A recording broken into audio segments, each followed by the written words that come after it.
At the most prestigious birthday banquet in Suzhou and Hangzhou, almost all the prominent families in the city were present, and dignitaries and celebrities from all walks of life came in droves. At that moment, a handsome man stood in the center of the crowd, but his face was extremely grim.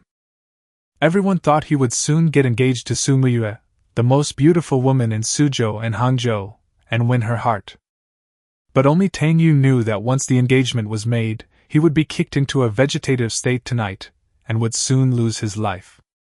The person who made the move was Ye Chen, who was sitting quietly in the corner of the hall, swirling a glass of red wine. On the surface, Ye Chen is just Su Muyue's newly hired bodyguard.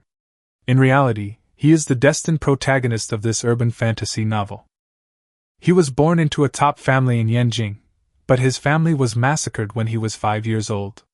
Later, he was taken abroad by an old man and trained to become a top assassin. He also personally created the world's #1 mercenary organization, Dragon Soul, earning him the nickname Dragon King. In addition to his medical skills, Ye Chen is also unparalleled in the world, and his expertise in gambling on stones and appraising treasures is second nature to him. This time, he returned to China under an assumed name to investigate the massacre that wiped out his family years ago. Incidentally, he can also seduce dozens of beautiful women, build a harem, and eventually reach the pinnacle of life. Tang Yu is not from this world. He was originally just a hardcore online literature enthusiast in the real world, especially fond of reading urban fantasy novels. Some time ago, he suddenly activated a villain system. The system would throw him into the world of a book to act as a villain, and as long as he survived a major plot segment, he would receive a reward. If you survive to the end, you can return to the real world with rewards and wealth. But each time it starts like hell. In his previous 8 transmigrations, Tang Yu died at the hands of the protagonist. This is his 9th time transmigrating into a novel world and becoming a villain. Now, the system has placed him into chapter 57 of the novel, the War God Dragon King's playful adventures in the City of Flowers, making him the eldest son of the Tang family, whose assets are worth trillions. This identity is indeed quite good, but the problem is, he's still a stupid villain who's been fawning over Su Muyue for 3 years. According to the original plot, the Tang and Su families were to finalize their marriage agreement today. Upon learning this, Ye Chen immediately appeared to save the damsel in distress and took Su Muyue away. In his quest for a woman, Tang Yu charged forward with his bodyguards, only to be kicked into a vegetative state by Ye Chen, and soon after, he met his demise. Recalling this plot point, Tang Yu couldn't help but curse inwardly. This villainous character was utterly ridiculously stupid. Would a Yale graduate, handsome and worth trillions, be a devoted follower of a woman who constantly gives him the cold shoulder for 3 years? If it were a rich and handsome guy worth tens of millions, he would have already been driving a Cadillac to a club to enjoy himself. Thinking about this, Tang Yu felt a chill run down her spine. No, this time I must annul the engagement directly and absolutely not provoke the protagonist. Wouldn't it be better to enjoy a peaceful and luxurious life until the finale? He looked in the direction of the crowd and sure enough, he saw Ye Chen. The guy was sitting in the most inconspicuous spot, yet he looked like a wild beast lurking in the shadows. Once the engagement is announced, he will drop his pretense and wreak havoc on the entire Tang family birthday banquet.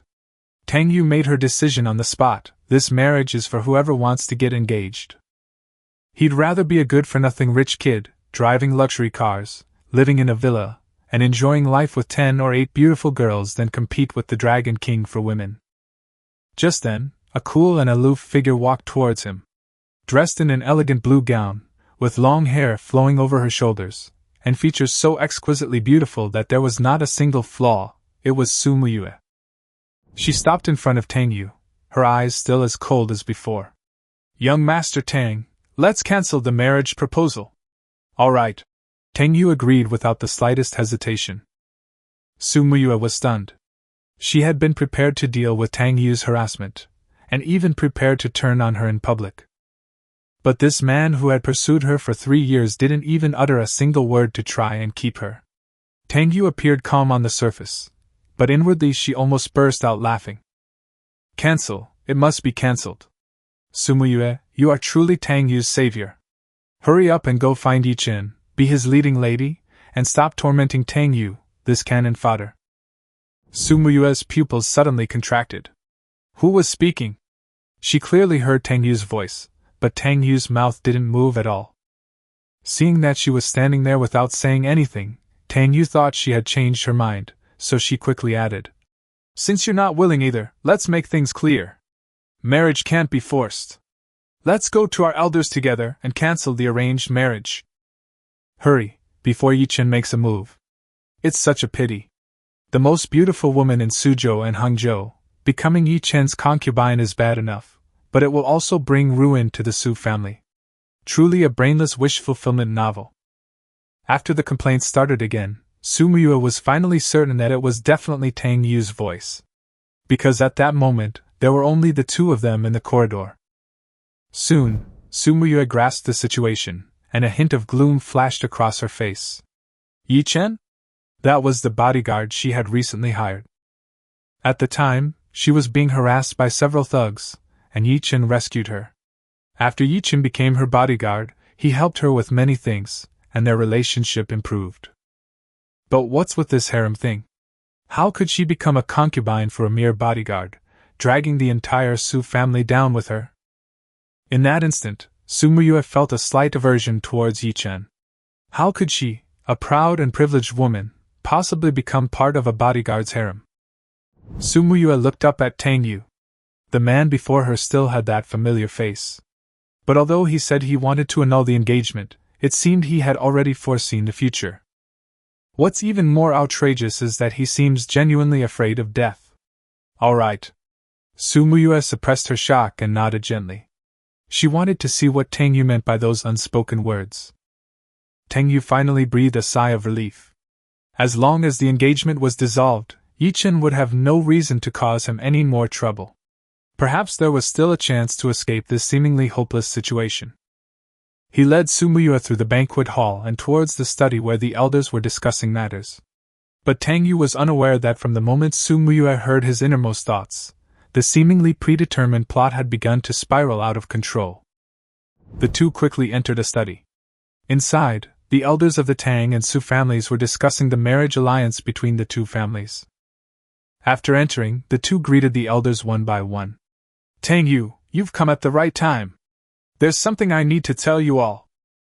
I just discussed it with your Uncle Su and the others, and we think you and Muyue are a very good match. We're planning to finalize your marriage. What do you think? A middle-aged man with a square face looked at Tang Yu and spoke. It was Tang Yu's father, Tang Gangqing. I don't think it's appropriate. Tang Yu refused without hesitation. The expressions on everyone's faces immediately turned strange. Inappropriate? Who in all of Suzhou and Hangzhou didn't know that this kid had been pursuing Su Muyue for 3 whole years? Tang Yu coughed lightly, cleared her throat, and said, Dear elders, I have recently reflected on this and realized that Muyue and I are indeed not very compatible. Marriage is a lifelong commitment, and it's best to leave the choice to us both. Thank you for your concern, elders. After saying this, Tang Yu felt much better. Hee, now Tang Yu won't get beaten to death. The elders of the Tang and Su families were all stunned. After exchanging bewildered glances, Su Muyue's father, Su Chongshan, suddenly spoke. Xiaoyu, Uncle knows what you're thinking. Did Muyue force you to say that? Don't worry, Uncle will take charge of this matter for you today. Tang Yu was stunned. No, Uncle Su, I really... Tang Yu was about to explain when Su Chongshan waved his hand dismissively. No need to say more, Uncle understands. Then, Su Chongshan turned to his daughter, his face full of anger, and said, Muyue, tell me yourself, how has Xiaoyu treated you these past few years? They are very kind to you and take good care of you. When you were sick and hospitalized, Xiaoyu stayed by your side for as long as you were hospitalized. In terms of qualifications and looks, how is Xiaoyu not good enough for you? How could you force him to say such things? It's infuriating. Su Muyue was stunned when her father sprayed her face with spittle. What did he mean by forcing Tang Yu to say that? This guy was clearly overjoyed inside. Hurry up and talk back. What are you standing there for? Argue with your father, and we'll ruin this whole thing. Then we can all go our separate ways. Tang Yu can go find 10 or 8 younger sisters and enjoy life to the fullest. If you don't talk back, Tang Yu is really going to be in big trouble. Didn't you still want to elope with your Dragon King Ye Chen? At the same time, that sarcastic voice rang in Su Muyue's ears again. Seeing Tang Yu still winking at her, Su Muyue immediately got angry. That bastard! He keeps talking about Ye Chen. What does Tang Yu take her for? Why would she elope with a bodyguard? And who is Ye Chen anyway? What's more, hearing Tang Yu say he was going to find 10 or 8 younger sisters made her even more uncomfortable. How could this man who had pursued her for 3 years change his mind so easily? Dad, I didn't force him to say those things. I support the marriage alliance, Su Muyue suddenly said, her anger rising. Su Chongshan, who was in the middle of a rage, froze, his face full of surprise as he asked, "You're not lying to me?" "No." Su Muyue shook her head. A blush crept onto her face as she gently bit her lip. "He's really good to me, and I'm touched by his feelings. But I'd like to start by dating, is that okay?" "Of course you can. You have to eat one bite at a time, take your time." Hearing this, Su Chongshan immediately smiled with satisfaction. It turned out that it wasn't the daughter who opposed the marriage, but rather Xiaoyu who was worried about wronging her daughter, so she took the initiative to give up the arranged marriage. The elders in the room also laughed, clearly having the same thought as Su Chongshan. Tang Yu, who had been all smiles just moments before, now looked ashen-faced as if he'd eaten shit. He walked up to Su Muyue and forced a smile that was worse than a grimace. "Muyue, you don't need to force yourself like this. I understand what you're thinking." Su Muyue bit her lip lightly and said softly, "But my idea is to try dating first." "Xiaoyu, Muyue is just a bit cold-hearted and not very good at expressing herself. Don't think she doesn't like you. Girls are all shy." Su Chongshan smiled kindly and patted Tang Yu on the shoulder encouragingly. Tang Yu's face twitched slightly. Meanwhile, Su Muyue heard a string of furious complaints.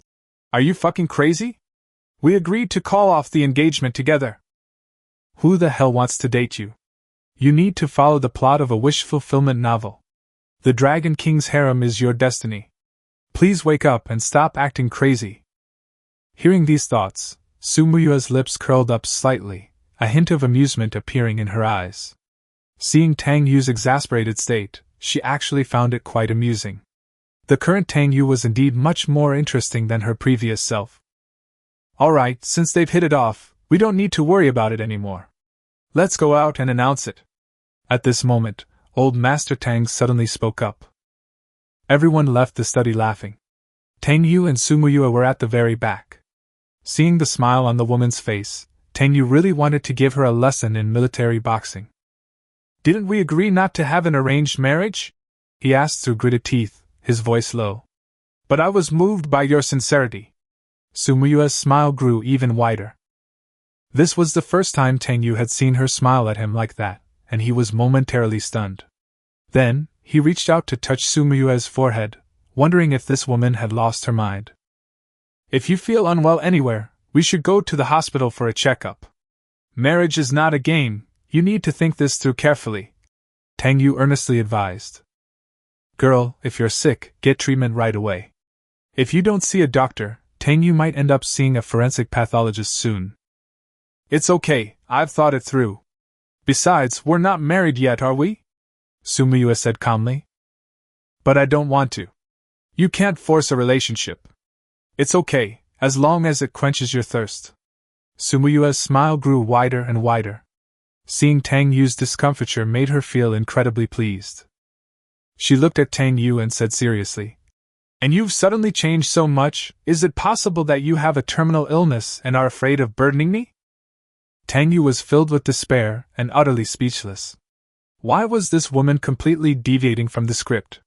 She must have lost her mind. She's really going to get me killed this time. Ye Chen will definitely cause a scene later. Tang Yu finally gets to be a rich, handsome, and powerful villain, and now he's going to be gone?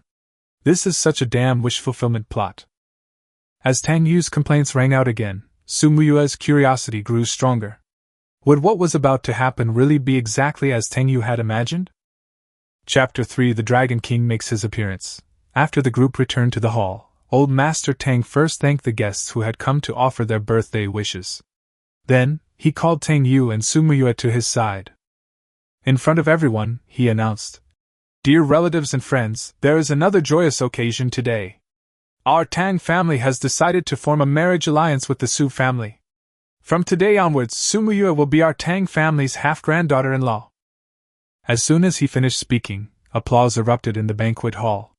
The members of the Su family couldn't stop smiling, as if they could already see their family's future of great success. But in the corner, Ye Chen, who was sipping red wine, instantly darkened his expression. A murderous glint flashed in his eyes as he strode towards Tang Yu. Su Muyue was the woman he had set his sights on. Anyone who dared to lay a finger on her would die. Tang Yu's mind went blank. He's here, he's come with murderous intent. Why is it still like this? Am I destined to get beaten up today? Upon hearing this thought, Su Muyue subconsciously looked over and, sure enough, saw Ye Chen approaching with a chilling expression. She was shocked. The Su family had only come to attend the birthday banquet and hadn't brought any bodyguards, but Ye Chen had actually appeared here, just as Tang Yu had said. Ye Chen stopped 3 meters away and said coldly, "I do not agree to this marriage." All eyes immediately fell on him. Today's guests are all prominent figures from Suzhou and Hangzhou.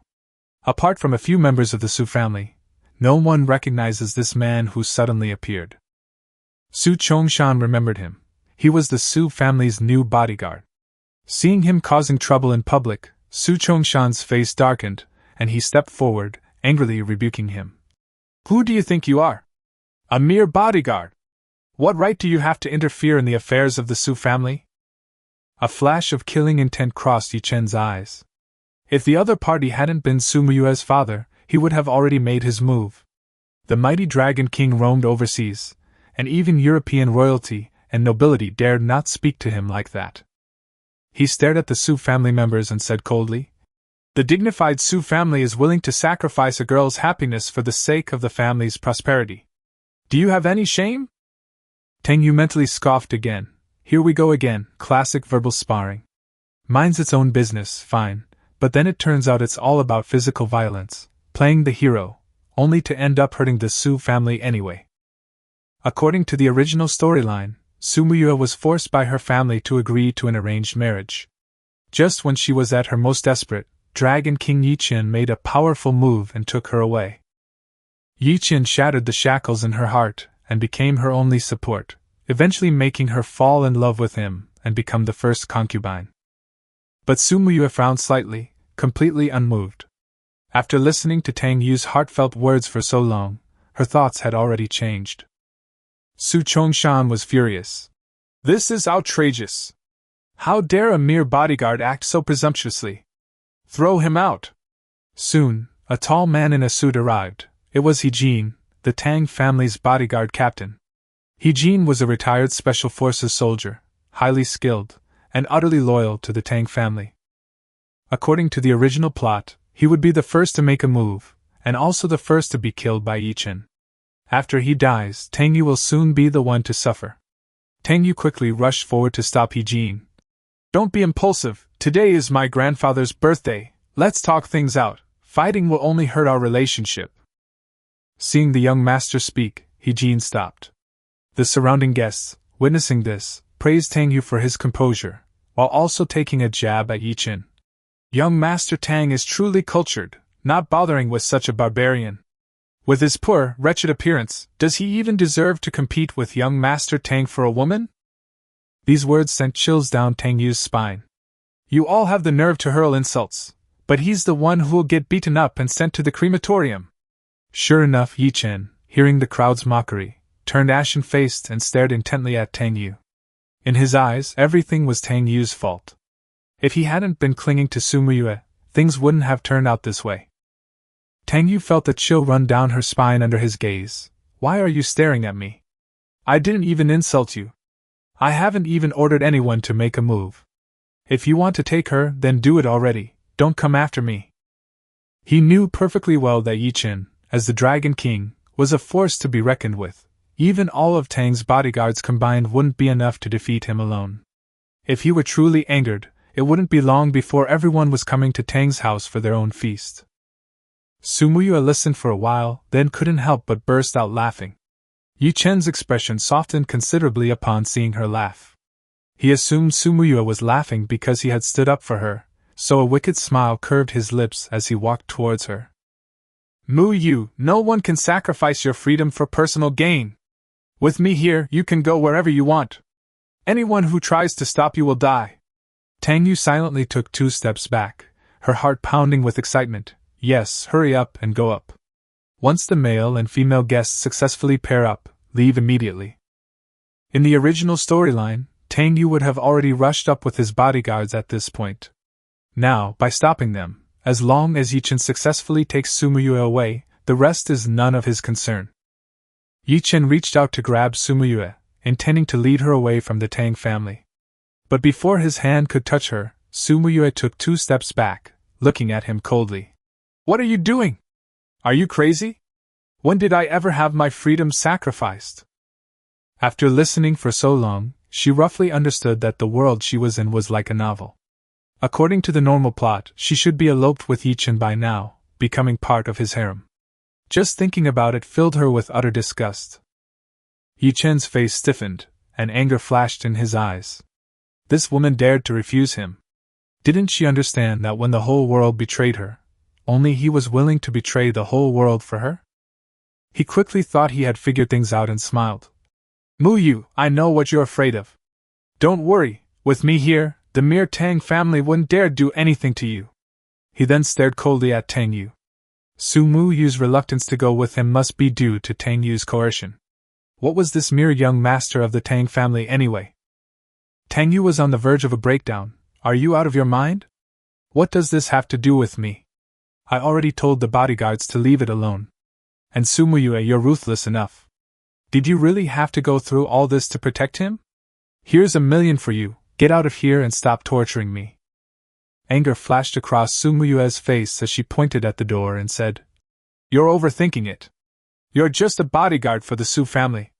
You're fired from today onwards. Please leave immediately. This anger wasn't just directed at Ye Chen, but also at Tang Yu. That bastard, why does he still think there's something between her and Ye Chen? The more Su Muyue said this, the sweeter Ye Chen felt inside.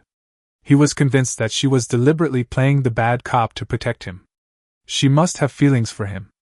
No wonder she was the woman the Dragon King had chosen, knowledgeable, reasonable, and understanding. Therefore, Ye Chen looked at Su Muyue with more tenderness and doting, and his smile became more charming and confident. Muyue, I will not leave you. With me by your side, you don't need to worry about so much. The Tang family is nothing. Chapter 4 Captain, don't be impulsive, I'm afraid you'll get beaten to death. Upon hearing Ye Chen's words, the faces of everyone in the Tang family darkened. Su Muyue even got goosebumps and almost spat out her breakfast.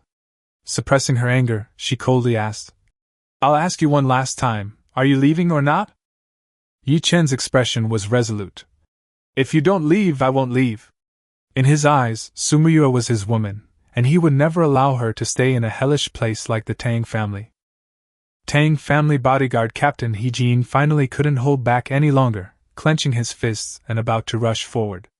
Tang Yu quickly stopped him, whispering, Captain He, don't be impulsive. Today is my grandfather's birthday, it's not good if someone dies. He Jin, his eyes red, assured her. Young master, don't worry, I won't kill him. Tang Yu nearly collapsed and could only lower his voice to remind him. I'm afraid you'll get beaten to death. This kid is a master.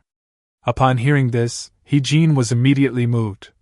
Thank you for your concern, young master. I, He Jin, have received many years of kindness from the Tang family.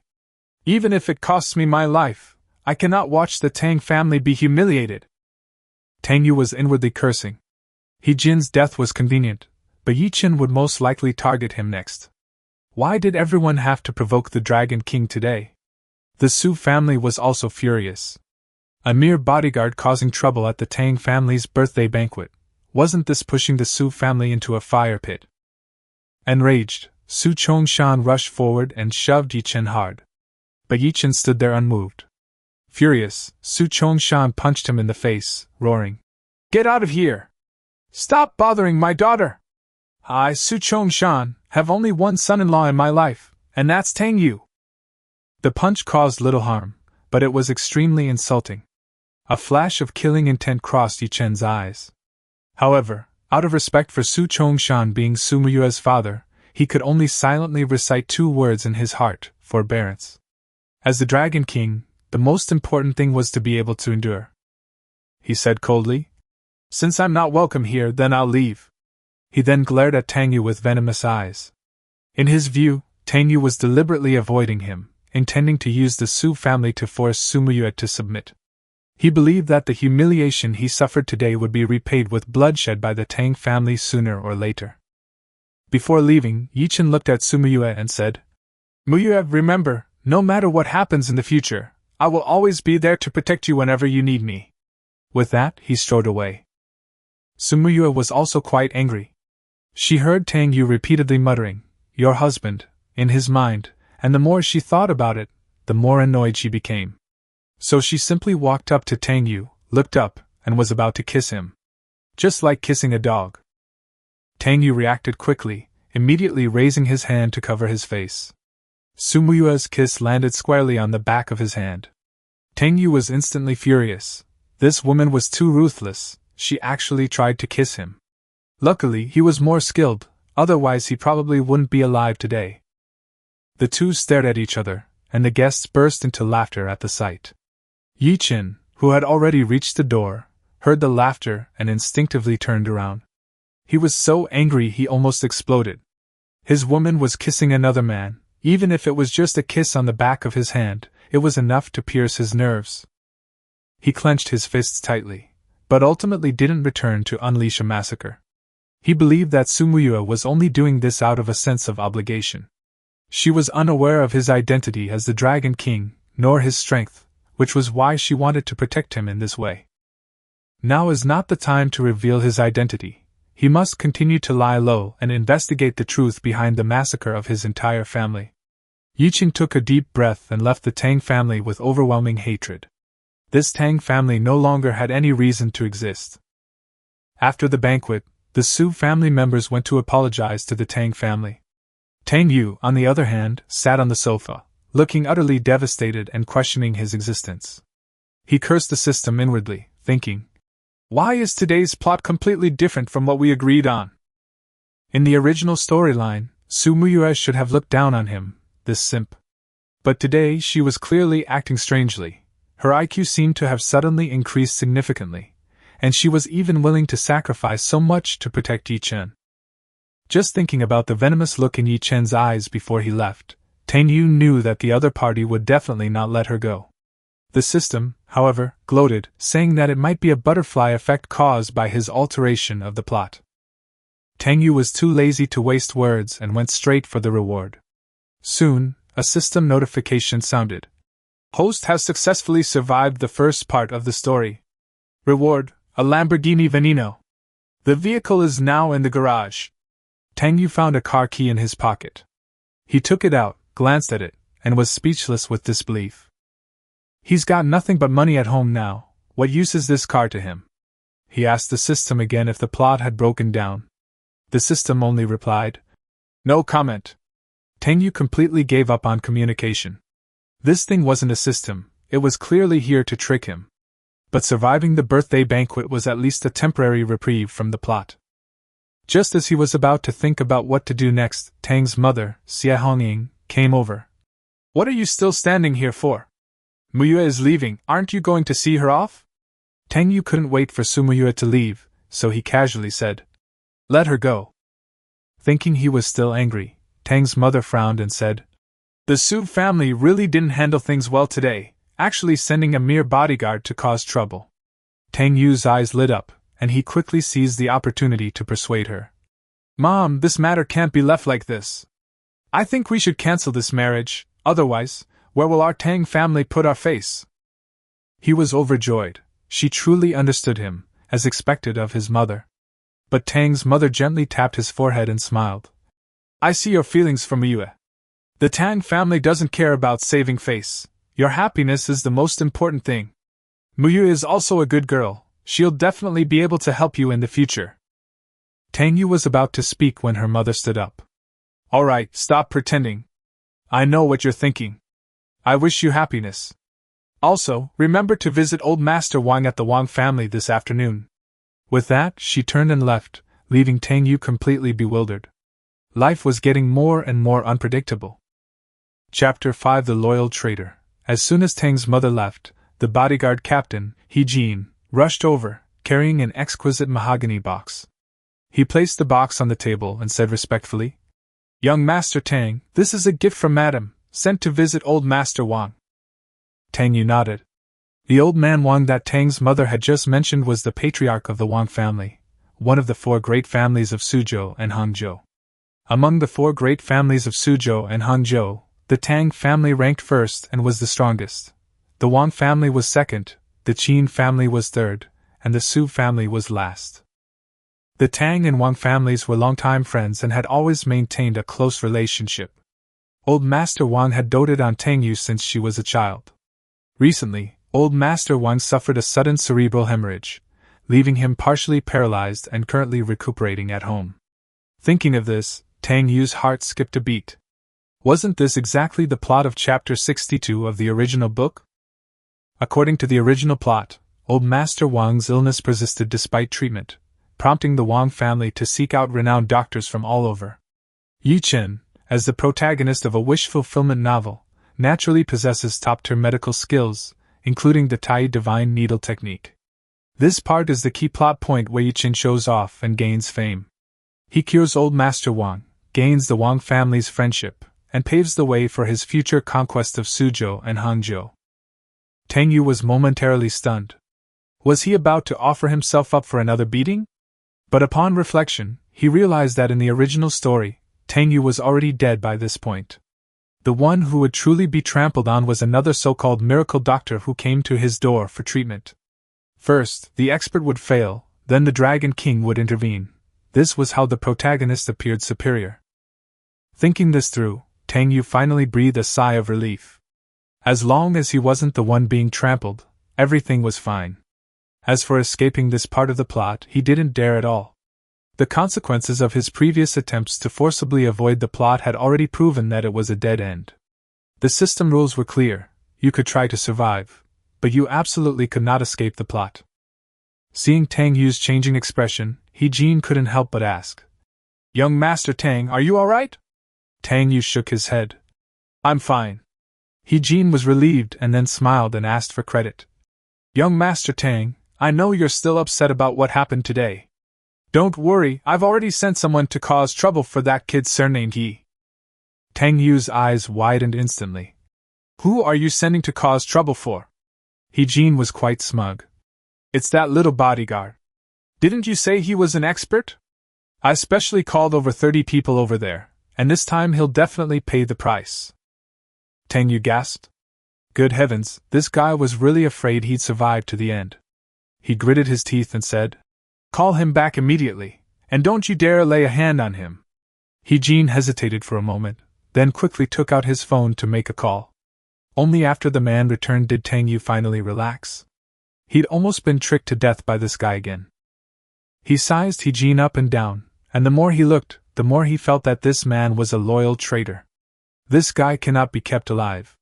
Tang Yu immediately put on a friendly expression, put his arm around Ye Chen's shoulder, and said, "Captain He, it is said that a strong wind reveals the strength of the grass, and a turbulent time reveals the loyalty of a minister. I am very satisfied with your performance today." Upon hearing this, Ye Chen was immediately flattered. Tang Yu continued, "However, with your talent, being a bodyguard captain is too much of a waste. Our Tang family has a mining company in South Africa. How about you go there and keep an eye on things for me?" Ye Chen looked moved. "Me?" Tang Yu patted him heavily on the shoulder. "Yes, go tomorrow. I'll make the arrangements later. Your salary and bonus will be tripled. Work hard for a few years first."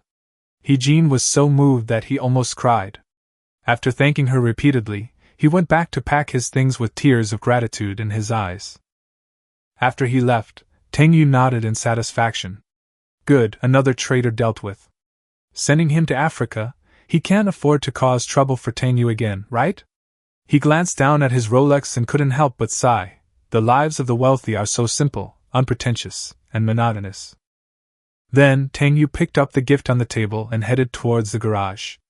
Soon, a silver Lamborghini Veneno drove out of the Tang family home and headed straight for the Wang family's old residence.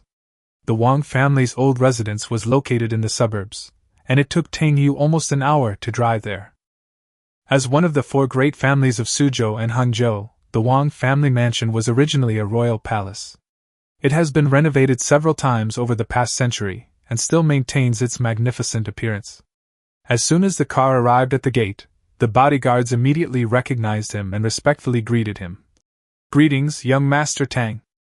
Tang Yu casually tossed the car keys over, saying, "Could you park the car for me?"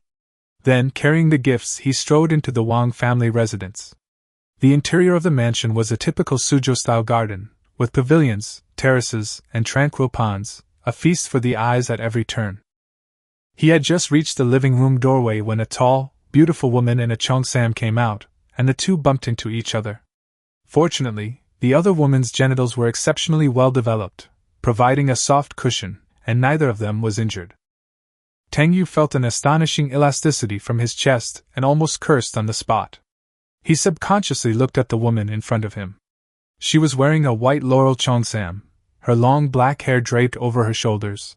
Her features were exquisitely beautiful, yet her figure was ridiculously voluptuous, making the cheongsam seem almost too heavy for her. Tang Yu couldn't help but mentally complain. "Referee, she committed a foul by charging at someone with the ball. This dress is really made of high-quality material, probably top-grade silk. If it were a shirt, it probably wouldn't be able to hold up." The woman in the cheongsam suddenly widened her eyes and looked at Tang Yu. "What are you saying?" She could hardly believe her ears. This guy, how dare he talk to her like that? Tang Yu was completely bewildered. "Huh! I didn't say anything, are you alright?" Wang Yixue hadn't seen his mouth move either, and assumed she'd misheard. Her expression returned to its usual calm. "Mishit! What are you doing at my house?" Tang Yu held up the gift in her hand. "I've come to visit the old man." The atmosphere suddenly became a little awkward. The beautiful woman in front of her was Wang Yixue, the eldest daughter of the Wang family, Tang Yu's ex-girlfriend, and the second female lead in this book. Because the Tang and Wang families were old friends, the two had known each other since childhood. They even attended the same university and dated for 2 months during their freshman year. Later, a social butterfly with a bad reputation became involved with Tang Yu, which led to a misunderstanding by Wang Yixue, and the two broke up hastily. Later, Tang Yu became the most famous simp in Suzhou and Hangzhou. Meanwhile, Wang Yixue returned to her family's company after graduating from university, and remains single to this day. Chapter 6. Wang Yixue, you're not right too. My grandfather is still sleeping and resting. Please sit down and have a cup of tea. Wang Yixue gestured for Tang Yu to sit down, then turned to make him tea, a bitter glint in her eyes. Since their breakup years ago, the two had almost completely lost contact. It wasn't until last month's class reunion that she realized she had misunderstood Tang Yu. Over the years, she had never been able to let go of the matter, but hearing about the marriage alliance between the Tang and Su families just now made her feel even worse. Tang Yu, on the other hand, didn't think too much about it and just watched her make tea. Wang Yixue was wearing a well-fitting cheongsam, and her movements were fluid and graceful. Making tea was like a performance in her hands. He couldn't help but think to himself, Wang Yixue's temperament is what makes her the most beautiful woman in Suzhou and Hangzhou. What's so special about Su Muyue's cold face? As for the arranged marriage, he'd have to find a way to call it off sooner or later. Wang Yixue's hand trembled, and she almost dropped her teacup. She looked sharply at Tang Yu. He hadn't said a word, but she had heard his voice clearly. Seeing her mistake, Tang Yu casually asked, "Are you all right?" Wang Yixue shook her head, but her heart instantly raced with excitement. She felt as if she could hear Tang Yu's thoughts, and this guy actually thought she was prettier than Su Muyue. She deliberately probed. "I heard you got engaged to Su Muyue today? Congratulations, you finally got what you wanted." Tang Yu immediately denied it. "That's a long story, anyway, marriage is out of the question." He cursed inwardly even more, thinking that the engagement was just Su Muyue using him as a shield. Wang Yixue listened with increasing delight, though she didn't quite understand the terms, author, and villain. She poured tea for Tang Yu, then sat down beside him, softly asking, "Is there discord in your relationship?" Tang Yu frowned. "No feelings, just friends. Why are you asking this?" As an experienced villain, he knew very well that if he wanted to survive, he had to stay away from these female leads, no matter if they were the female lead or the 99th female lead. He appeared cold on the surface, but his heart was in turmoil. Wang Yixue suddenly moved so close, her legs almost touching his, and she carried a faint fragrance. Wang Yixue felt both shy and delighted.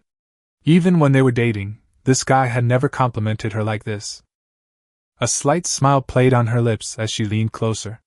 "It's nothing, I just wanted to apologize. I misunderstood you about what happened back then." Tang Yu feigned displeasure. "It doesn't matter, I don't care. And why are you so close?" He was incredibly anxious. He'd already given her a sour look, so why hadn't she left? But upon closer inspection, he realized Wang Yixue had beautiful skin, lovely eyes, and an impeccable figure and demeanor. He couldn't resist getting any closer. Wang Yixue suppressed a laugh, finding this person increasingly amusing. His words were fierce, but his true feelings were completely different. She bit her lip, feigning grievance. "You're my first love, can I be a little closer to you?" With that, she casually hugged Tang Yu's arm. Tang Yu's face darkened, and she quickly pulled her hand away. "Mind your distance. We're just friends now. We've been broken up for so many years, this won't work. I don't like Su Muyue, and I won't go back to her." But inside, she was furious. Crossing her arm was one thing, but wasn't this cheating? Shouldn't she keep all men except Ye Chen at arm's length? Wang Yixue finally couldn't help but burst out laughing. Tang Yu was stunned by her laughter. She was undeniably beautiful, but this woman was acting strangely. He had already given her such a cold shoulder, why hadn't she snapped back? According to the typical wish fulfillment novel formula, the female lead should be cold and aloof towards all men except the male lead. She should leave in anger now, ideally never to see him again. Only in this way can she distance herself from Ye Chen, this chosen one of destiny. Tang Yu knew very well that the first rule for surviving in a wish fulfillment novel was not to compete with the protagonist for women. As long as he could survive, with his family background, why would he be afraid of not having women? His life was the most important thing. He asked with a straight face. "What are you laughing at?" Wang Yixue smiled and said, "I remembered something happy." Tang Yu was scared and decided to hide in the bathroom first. If he couldn't afford to offend her, he could at least avoid her. He was just about to get up when Wang Yixue stood up first. She had only taken 2 steps when she suddenly cried out in surprise and tripped and fell flat on her face. Tang Yu was immediately amused. No wonder she was a heroine in a wish fulfillment novel, a classic flat-faced fall. A sly glint flashed in Wang Yixue's eyes as she rubbed her ankle and looked at him pitifully. "I've already fallen down, aren't you going to help me up?" Tang Yu wanted to refuse, but he was afraid that he would be too cold and offend her too much. Women are naturally petty, especially since he's their ex-boyfriend. What if she gets together with Ye Chen in the future and deliberately speaks ill of him? Wouldn't that just be asking for trouble? So he walked over with a cold face and reached out to help Wang Yixue up. As soon as Wang Yixue regained her balance, she swayed and fell directly into his arms. Tang Yu was completely stunned. Was something wrong with the script? Was this the kind of treatment a villain should receive? He forced himself to calm down. This was definitely a sugar-coated bullet. Wang Yixue was a woman destined for Ye Chen's harem. He had to quickly help her up and make a run for it. Hearing this, Wang Yixue, nestled in his arms, was instantly furious. Who was Ye Chen? What right did she have to be part of Ye Chen's harem? Did he even deserve it?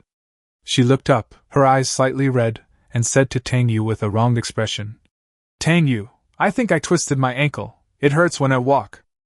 Chapter 7. The female lead schemes are deep. I want to go back to the countryside. "Let me help you to the sofa to rest," Tang Yu said calmly.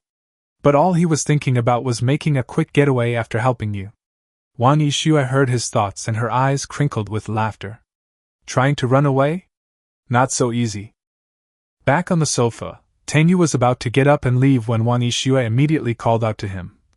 Tang Yu, I twisted my ankle, can you massage it for me? Tang Yu refused without even thinking. I don't know how. He was just here to survive the storyline and collect rewards. Getting close to the second female lead would be like suicide. Wang Yixue, her eyes red and aggrieved, said, You're lying. You were the one who massaged my ankle when I twisted it playing tennis in college. Do you hate me that much? Tang Yu nodded coldly, saying, Yes. If you're really not feeling well, I can call your doctor over. He frantically reminded himself that she was part of Ye Chen's harem, and he was just cannon fodder. If Ye Chen found out about this, he'd probably be finished tonight. Upon hearing this, Wang Yixue scoffed inwardly. You think I'll just stay away like that? Seeing how afraid Tang Yu was of Ye Chen, she simply threatened. Fine, you won't massage me, but I'll tell everyone later that you took advantage of me. Tang Yu froze, his foot halting in shock. He was internally terrified. If word got out, Ye Chen would definitely hold a grudge. In those wish-fulfillment novels, how could a villain survive fighting the protagonist for a woman? Helpless, Tang Yu could only try to persuade her earnestly. Don't be like this, we can't go back, let bygones be bygones. Wang Yixue waved her phone. I won't listen, I'll give you 1 minute to think about it, or I'll post it on my WeChat moments. Tang Yu remained silent for a moment, then gritted his teeth and chose the latter. Posting on WeChat moments was a dead end, while massaging her feet offered at least a glimmer of hope. I can massage them, but don't tell anyone. He reluctantly sat down, placed Wang Yixue's feet on his lap, and gently massaged her ankles. Out of the corner of his eye, however, he couldn't help but glance at her figure. He thought to himself. She wasn't this exaggerated when we were dating. What has she been eating all these years to grow like this? And why is she wearing safety shorts under her cheongsam? Where is the trust between people? Wang Yixue lay on the sofa, her face slightly flushed. This seemingly reserved man, though outwardly tough, was quite honest inside. Hearing Tang Yu's increasingly unrestrained thoughts, she couldn't resist any longer, so she pulled her leg back, pretending to stretch it a bit. Much better. I'll come find you again next time I get hurt. Tang Yu's eyes widened. There's going to be a next time? Wang Yixue smiled, her eyes narrowing. Otherwise what? Having heard his inner thoughts and caught him red-handed, how could she let him off so easily? Tang Yu roared inwardly, questioning the system why Wang Yixue's persona had also crumbled. The system only responded with a gloating laugh. Just then, Wang Yixue's phone rang. After answering and exchanging a few words, she frowned and said, I know, the new energy conference is delayed by half an hour, I'll be there later. Hanging up, she gave Tang Yu a sweet smile. There's an urgent meeting at the company, I have to go to the meeting first, I'll come find you later. Tang Yu couldn't wait for her to leave, and immediately nodded. You go ahead with your work. But suddenly, the plot came to mind. Wasn't the new energy project a trap set by Wang Rulong and Ye Chen? To invest in this project, the Wang family's entire 50 billion yuan cash flow was tied up, plunging the Tingwang group into crisis. Taking advantage of the situation, Wang Rulong seizes power. Ye Chen then plays the good guy to help Wang Yixue out of trouble, and takes her into his harem. Finally, he eliminates Wang Rulong, and the Wang family falls into Ye Chen's hands. Wang Yixue, who was about to leave, froze, her eyes filled with shock. This investment was a top secret of the company, known to very few people, and the person who pushed the project forward was none other than her cousin, Wang Rulong. She bit her lip and looked at Tang Yu, her eyes filled with emotion. She thought Tang Yu had been secretly caring for her all along, even using the Tang family's influence to help her investigate these matters. She wanted to ask for clarification, but found herself unable to provide any relevant information. Left with no other choice, she could only say goodbye to Tang Yu and rush off to the company to investigate. As she left, her face was frosty, her heart surging with murderous intent. What a Wang Rulong, what a Ye Chen! If she really finds out the truth, either of them will survive. With Wang Yixue gone, Tang Yu finally breathed a sigh of relief, leaning back on the sofa and chuckling. He felt he had figured it out. Although Wang Yixue had also been acting strangely today, the plot was still in place. Once Ye Chen came to the Wang family, and showed off his domineering aura, he would definitely be able to win over Wang Yixue.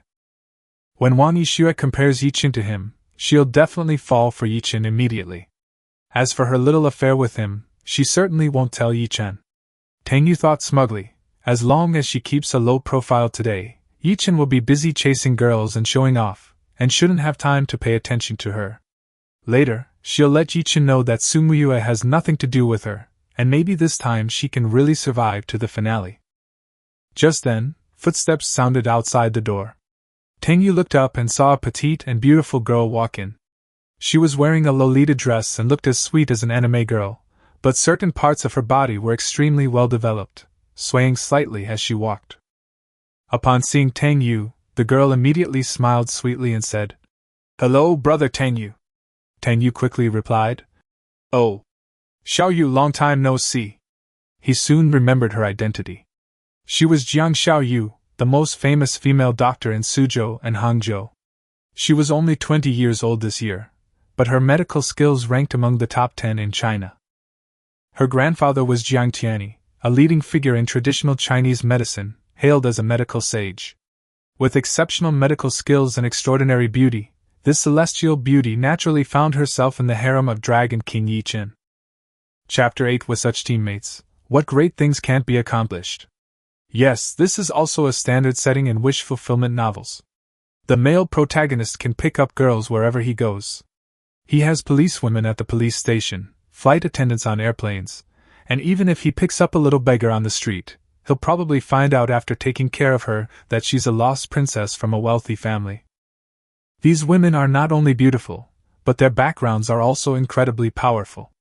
If they fall in love with the male protagonist, their families will also side with him. Ye Chen chose Suzhou and Hangzhou as his first stop upon returning to China because of the abundance of beautiful women there. He wanted to build a harem while simultaneously conquering various powerful families, paving the way for his rise in China. Jiang Xiaoya walked up to Tang Yu and smiled sweetly. "How has Grandpa Tang been feeling lately? Did you take the medicine I prescribed last time on time?" Tang Yu quickly thanked her. "Yes, my grandfather is much better after taking it. We really owe you a lot." Jiang Xiaoya gave him a coquettish glare. "Brother Tang Yu, why are you being so polite with me?" The Jiang family has been practicing medicine for generations and is a century-old family in Suzhou and Hangzhou. They have always had a deep relationship with the Tang family. The Tang family protected the Jiang family, and the Jiang family in turn took responsibility for treating and saving lives for the Tang family. Jiang Xiaoya and Tang Yu had known each other since childhood, and their relationship was almost like that of siblings. But Tang Yu couldn't help but think to herself, if I hadn't been more polite, I'd be in big trouble today. Who told you to be part of Ye Chen's harem? That bastard, that womanizer, he's truly depraved. It's such a waste for him to get my adorable little Yu. Jiang Xiaoya suddenly froze. She was Ye Chen's harem? And who was Ye Chen? She stared wide-eyed at Tang Yu. "Brother Tang Yu, what are you saying?" Tang Yu looked bewildered. "Huh! I didn't say anything." He touched his nose, feeling that all the women today were acting strangely. Jiang Xiaoya was also confused. That voice just now was clearly Tang Yu's. At this moment, a caregiver from the Wang family came over and said respectfully, "Dr. Jiang is here. Old Master Wang has just woken up. Would you like to rest for a while before going, or go now?" Jiang Xiaoya patted the small box containing the silver needles and said, "Let's go now." Tang Yu quickly grabbed the gift and followed. The three of them walked through several corridors and arrived at the entrance of the courtyard where Old Master Wang lived. A couplet was pasted on the door, written by Old Master Wang himself. "Studying is good, farming is good, learning well is good. Starting a business is difficult, maintaining it is difficult, but knowing the difficulties makes them less difficult." Tang Yu glanced at it and rolled her eyes inwardly. This is also foreshadowing planted by the author. When Ye Chen arrives, a few casual remarks about couplets will be enough to make Old Master Wang think he is exceptionally talented and a dragon among men, wishing he could become sworn brothers on the spot. Just as he finished complaining, several elders of the Wang family came from behind, naturally accompanied by Dragon King Ye Chen. "Oh, isn't this Xiao Yu? You've come to see Grandpa?" The Wang family members greeted her with smiles, and Tang Yu immediately responded obediently. "Hello, uncle, hello, aunt." Standing at the back of the crowd, Ye Chen's eyes turned icy cold the moment he saw Tang Yu, his killing intent almost uncontrollable. He had originally intended to kill this rich second generation who dared to steal his woman today, but having just returned to the country, and with an unstable foundation, he couldn't afford to make a scene and had to hold back for the time being. The two stared at each other for a moment, then Tang Yu tactfully looked away. In the normal plot, he, the villain, should have jumped in and kicked Ye Chen a few times, but he wasn't stupid. Ye Chen was the author's favorite character. Why provoke him? The group entered the courtyard and soon saw old Master Wang lying on his sickbed. Due to hemiplegia, half of his body was paralyzed and he was unable to get out of bed. Seeing everyone come to visit, old Master Wang was very relieved and greeted them with a smile, though his speech was slurred. The Wang family quickly urged him to rest. "Dad, don't talk, your health is the most important thing. Dr. Jiang is here today, he will definitely be able to cure you."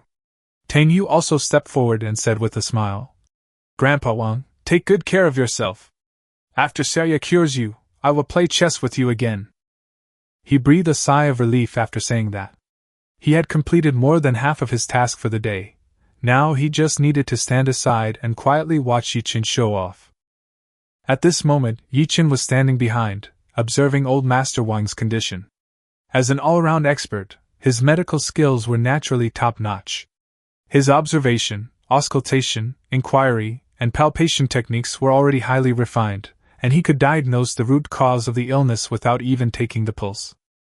Standing beside him was Wang Rulong, the only son of the second son of the Wang family. Wang Rulong was handsome, with a slightly effeminate air, a typical rich and handsome man, and his talent was above average among the rich second generation in Suzhou and Hangzhou. Compared to Wang Yixue, he was far inferior. The Wang family used to rank third among the four major families, but they couldn't even surpass the Qin family. However, after Wang Yixue joined the company, she increased the Wang family's assets by 80 billion in just 3 years. Her brilliance was so dazzling that it made Wang Rulong appear all the more mediocre. Resentful, he ultimately chose to collude with outsiders in an attempt to seize power within the Wang family, but the outcome was predictably disastrous. Tang Yu looked at Wang Rulong and shook her head slightly in her heart. "As a fellow villain, I actually feel quite sorry for you. Unfortunately, Wang Rulong doesn't have the fate of a female lead, so she can't hear his thoughts at all." He was nervously watching Ye Chen and asked in a low voice, "Brother Yi, are you confident in treating my grandfather's illness?" According to their plan, Ye Chen would cure old Master Wang and gain his favor before getting close to Wang Yixue. Then Ye Chen would get the beauty, and Wang Rulong would get the Wang family. Ye Chen remained calm, extending one palm. Wang Rulong was taken aback. 50%? Ye Chen was displeased, but outwardly said indifferently, "What I mean is, it's all under control." He cursed Wang Rulong inwardly for being foolish. No wonder he was so stupid as to invite a wolf into the house and come to him for cooperation. Once he takes down Wang Yixue, this kid will be the second obstacle to be trampled. As for the first one, it's naturally that bastard surnamed Tang next to him. Wang Rulong, however, is completely oblivious and even sincerely praises. As expected of Brother Yi. With such a teammate, how can we not achieve great things? Chapter 9. Why is this plague god targeting me again? Ye Chen didn't even bother to glance at Wang Rulong. In his eyes, these so-called rich second-generation playboys were all good-for-nothings, and would only be stepping stones on his path to the top. His gaze quickly fell on Jiang Xiuya, a hint of greed creeping into his eyes. Upon returning to Suzhou and Hangzhou, he immediately had his subordinates compile a list of beautiful women, with Jiang Xiuya ranking in the top 10.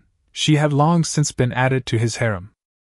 He wasn't just after Jiang Xiuya's beauty, he also coveted the Jiang family behind her. This family of renowned healers had saved countless important figures.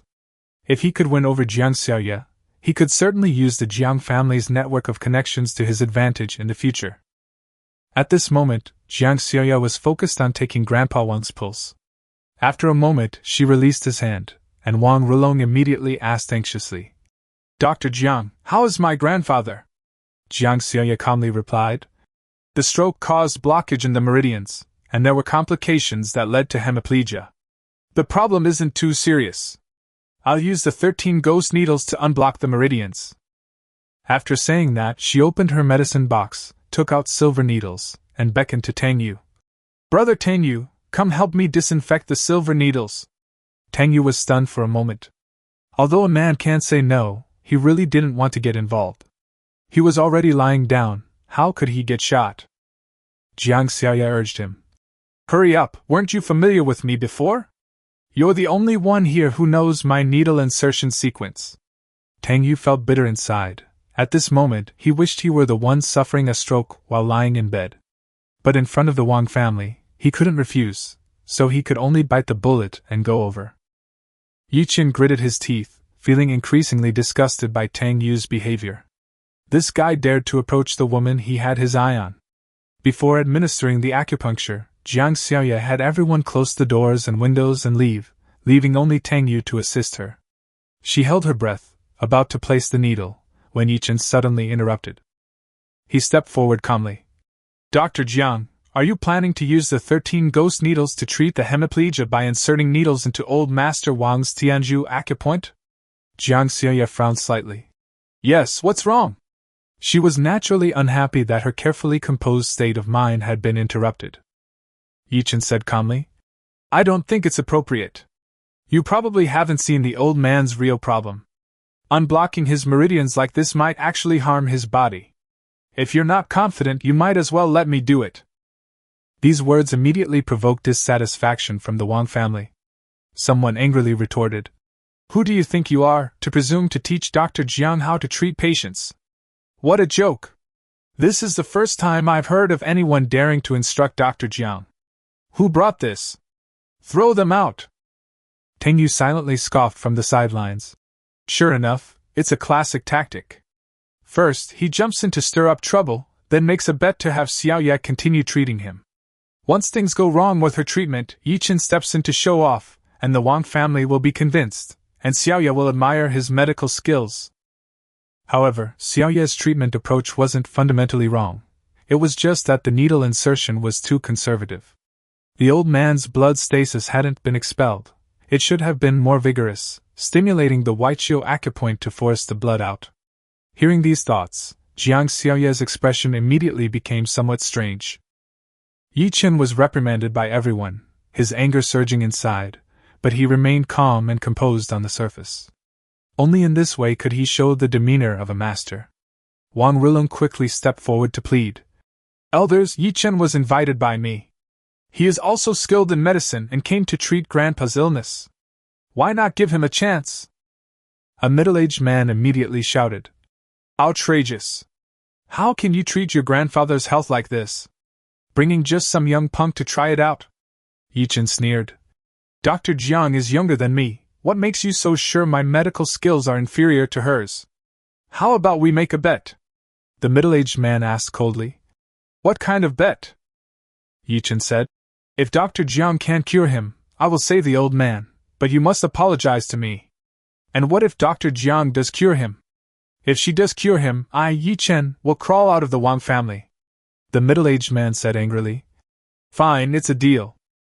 In his view, if even Dr. Jiang couldn't cure him, then the only option would be to ask the Jiang family patriarch to personally intervene. Ye Chen was pleased with himself, seeing his plan going smoothly. Only in this way could he truly earn the respect of these powerful families. This was psychological manipulation. He then looked at Jiang Xiaoya, revealing his signature wicked smile. Dr. Jiang, you can also bet with me. Bet on anything. I, Ye Chen, will never go back on my word. Jiang Xiaoya had already understood Ye Chen's trick from Tang Yu's thoughts, and had no good feelings towards him whatsoever, only finding his smile greasy. Betting on healing and saving lives? She found it utterly absurd. She said coldly, Sorry, I don't bet. Please be quiet and don't disturb my treatment. With that, she told Tang Yu to continue sterilizing the silver needles. Ye Chen remained unfazed by Jiang Xiaoya's coldness. He believed that once he demonstrated his medical skills, the woman would naturally be won over. After all, women are naturally drawn to the strong. Wang Rulong stood to the side, somewhat apprehensive. Jiang Xiaoya was, after all, the renowned physician Jiang. He had originally hoped that Ye Chen would heal his grandfather first, so that he, as the recommender, could also make a significant contribution. Seeing the confident, wicked smile on Ye Chen's face, he felt much more at ease. Brother Yi is smiling like that, which means everything is under control. He truly lives up to his name. Tang Yu thought to himself again. It seems I remembered correctly. After the treatment, the old man will still have some residual blood clots in his body. Xiaoya's thinking was indeed a bit off. In a few minutes, it would be Ye Chen's turn to show off, and Xiao Yu would develop feelings for him and eventually become part of his harem. Jiang Xiaoyu listened without expression, focusing her attention back on the silver needles. The Jiang family, renowned for their medical expertise, possessed the 13 ghost needles technique as their most prized possession. With lightning speed, her hands moved like a blur, inserting the silver needles one after another. After inserting all 13 needles in one go, old Master Wang's expression immediately changed. Everyone in the Wang family in the room tensed up as well. Chapter 10. His double standards have always been adept. After about 5 minutes, old Master Wang's left hand suddenly lifted slightly. The Wang family members immediately exclaimed in surprise, praising Jiang Xiaoya's superb medical skills, saying that the old man was finally saved.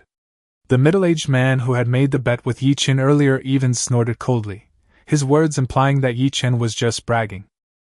Ye Chen curled his lip, his face full of disdain. The 13 ghost needles were indeed powerful, but in his eyes, his own Tai divine needles were the #1 acupuncture technique in the world. Jiang Xiaoya's skills were far inferior to his. Jiang Xiaoya carefully removed the silver needles from old Master Wang's hand one by one, and gently asked him how he felt.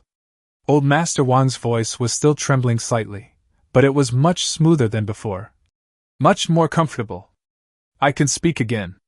Jiang Xiaoya nodded and instructed him to take the medicine as prescribed for 3 months, as this illness required gradual recuperation.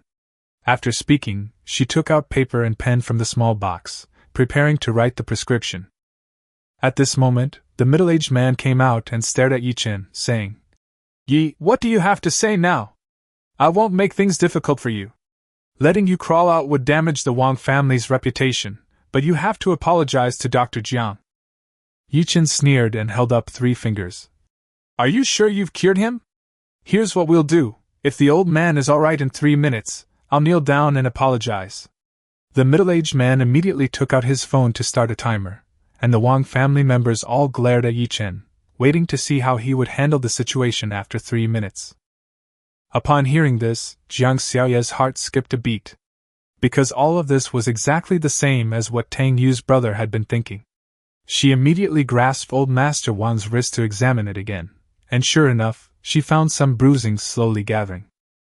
Originally, she had planned to use traditional Chinese medicine to slowly regulate the old man's health, but now the situation had changed, and she had to change the treatment plan. She looked up at Tang Yu. Brother Tang Yu, please sterilize another silver needle for me. Tang Yu nodded and did as she asked, but he was a little puzzled. What did this girl need the silver needle for? Had she already discovered the problem? Hearing his thoughts, Jiang Xiaoya's lips curled into a slight smile. If Tang Yu hadn't reminded her, she might not have noticed so quickly. She took the silver needle and precisely inserted it into the Weiqiu acupoint on old Master Wang's calf. After the silver needles were inserted, a large area of the old man's calf instantly turned red. Jiang Xiaoya inserted several more needles, and soon, bruises began to flow continuously from his calf. A towel. Tang Yu quickly handed it over. Jiang Xiaoya took the towel and wiped away the bruises for the old man. Ye Chen was stunned by what he saw. The clown was actually himself? How could Jiang Xiaoya have discovered this hidden ailment? If she truly possessed such medical skills, she should have finished treating it all at once. This simply doesn't make sense. Just as he was racking his brains trying to figure it out, 3 minutes had passed. The middle-aged man's face darkened. Dr. Yi, the time's up. Shouldn't you keep your promise? Ye Chen was immediately extremely embarrassed.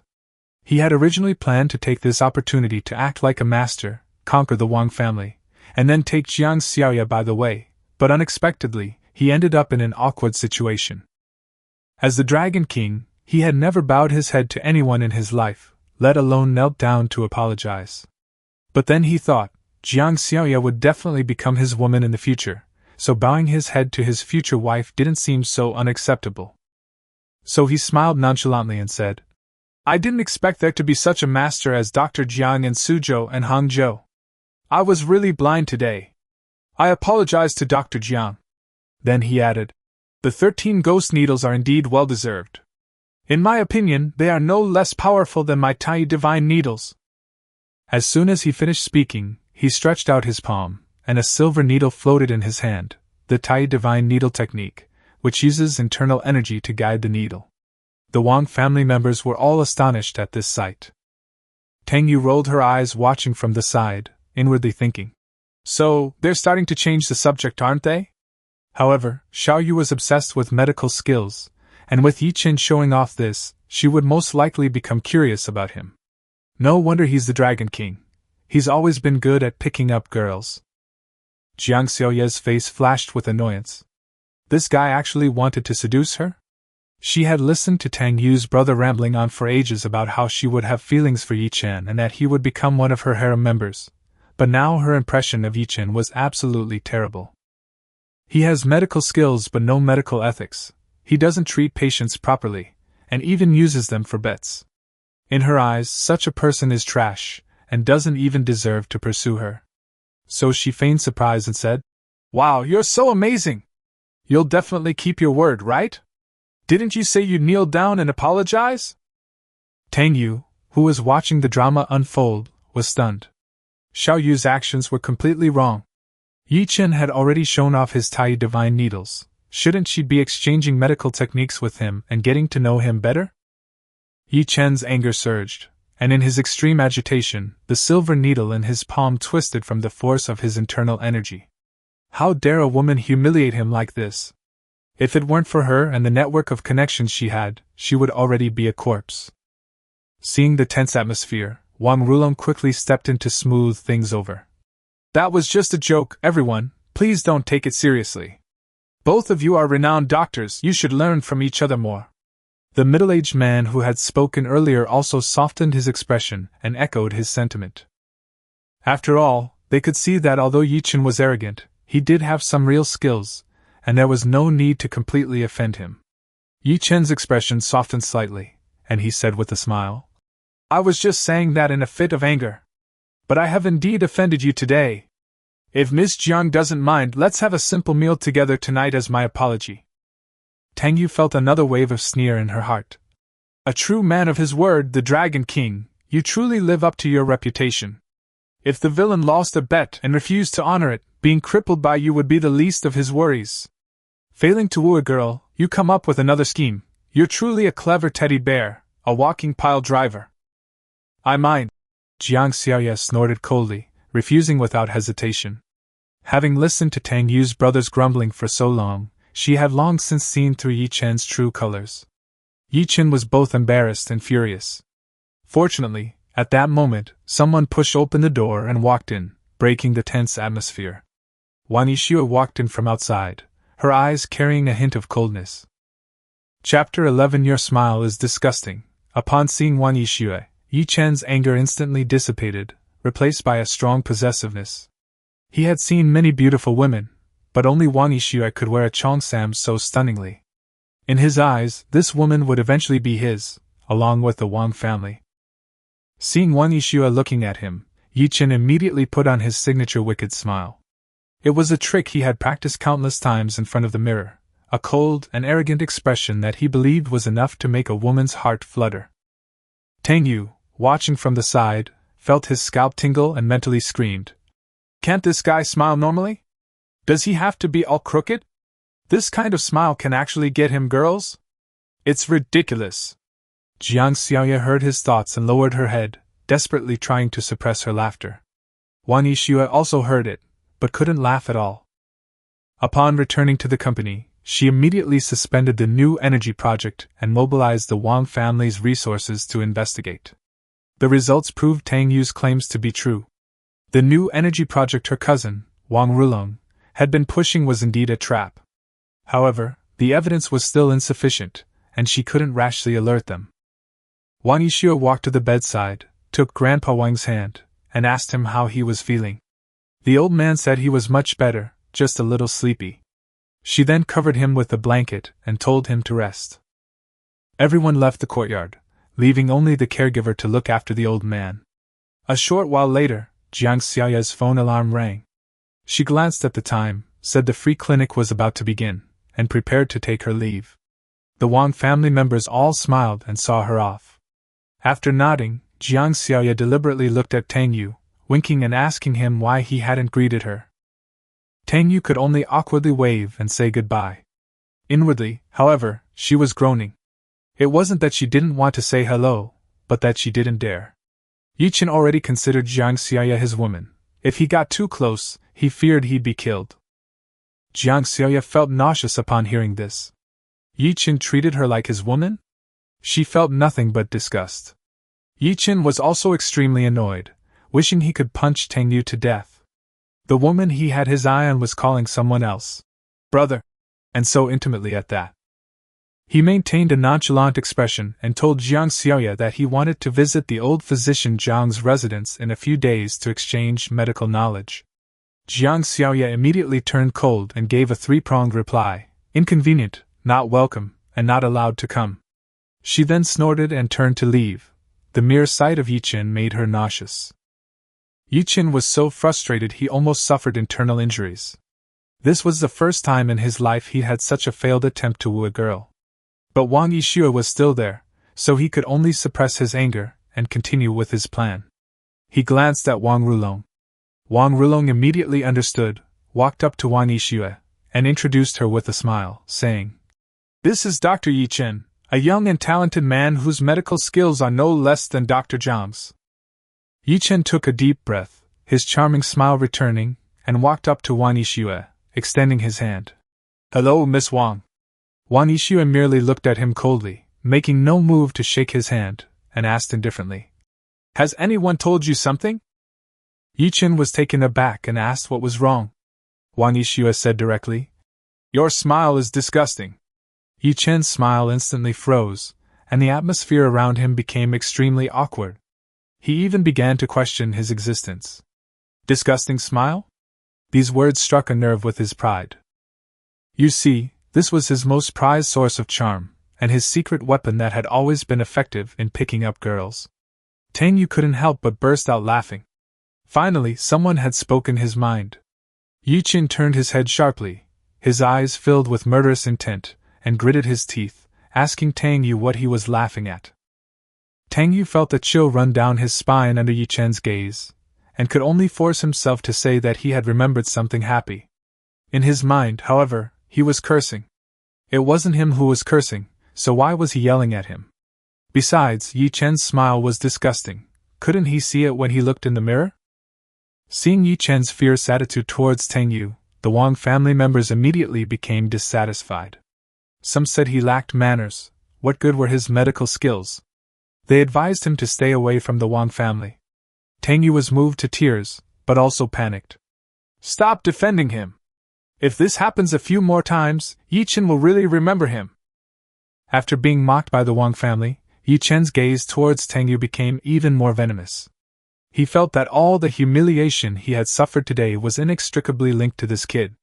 However, remembering the purpose of his visit, he forcibly suppressed his murderous intent, forced a smile at Wang Yixue, and said that there was probably some misunderstanding between the two of them, and they could talk about it another time. After saying that, Ye Chen turned and strode away. Wang Rulong was extremely embarrassed. Today, his and Ye Chen's plan hadn't progressed at all, and they had even offended young Master Tang. He quickly said he would see Brother Yi off, and then jogged to catch up with Ye Chen, comforting him that it was just a little accident, and that he shouldn't take it to heart. Ye Chen asked with a dark face, putting aside the unexpectedness, did Wang Yixue have some kind of grudge against him? Being told to his face by a woman that his smile was disgusting had already caused him psychological trauma. He even began to wonder if the women today were giving him a cold shoulder because his smile was unbearable? Was this approach ineffective in China? Chapter 12. She tricked him again. No. Wang Rulong looked blank, completely unaware of why Ye Chen asked that. Ye Chen pressed on coldly. So, is my smile really disgusting? Wang Rulong hesitated for a moment, then said tactfully, "Well, it's alright, just a little unique." Ye Chen almost slapped him to death, his face darkening further. He then asked Tang Yu, "What is the relationship between this kid surnamed Tang and your family?" Wang Rulong quickly explained that the Wang and Tang families were old friends, and Tang Yu was very close to them. Moreover, he was Wang Yishua's ex-boyfriend. Upon hearing the words, ex-boyfriend, Ye Chen's eyes flashed with murderous intent. What he couldn't stand most was a woman he had his eye on having been involved with another man. However, he was knowledgeable in medicine and could tell that Wang Yishua was still a virgin, which made him feel slightly better. After a moment of silence, Ye Chen decided to postpone the original plan and deal with Tang Yu first to prevent the Tang family from interfering and ruining their scheme against the Wang family. Wang Rulong nodded repeatedly. The Tang family had enormous assets. If they really helped the Wang family through their difficulties, then all of his and Ye Chen's previous plans would have been in vain. Curious, he asked Ye Chen what he planned to do. Ye Chen simply smiled faintly. "You'll know after the Tang family falls." After leaving the Wang family, Ye Chen stood by the roadside and dialed the number. The call connected, and a sweet female voice came through. "Dragon King, what are your orders?"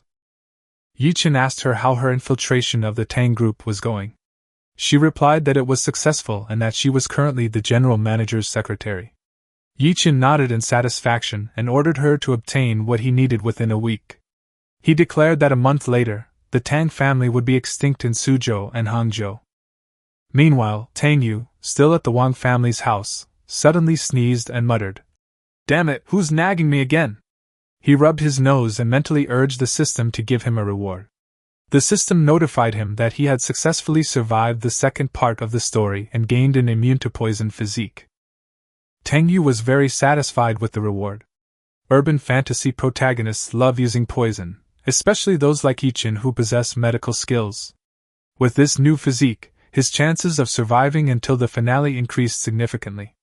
In a good mood, Tang Yu was about to slip away when Wang Yishua suddenly blocked his path. Tang Yu immediately put on a cold expression. "What do you want?"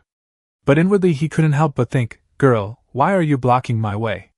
I know you have a crush on me, but your destiny isn't with me, it's with Ye Chen. Even though you find his smile disgusting today, sooner or later you'll be captivated by his 105-degree smile." Wang Yishua's lips curled into a slight smile. A man she couldn't have? She was determined to have him. As for Ye Chen's smile, all she could say was, "Ugh, forget it." She deliberately feigned sadness and asked Tang Yu if she really hated her as her ex-girlfriend. Tang Yu snorted coldly. "Why ask a question you already know the answer to?" He knew in his heart that he was the villain, and if a villain wanted to survive, he couldn't compete with the protagonist for a woman. No matter how much Wang Yishua made a fuss, she shouldn't get entangled with him. Wang Yishua nodded, as if resigned to her fate. But the next second, she suddenly frowned and looked ahead. "Ye Chen, who let you come back?" Tang Yu was startled and subconsciously turned around, thinking that Ye Chen had really come to cause trouble.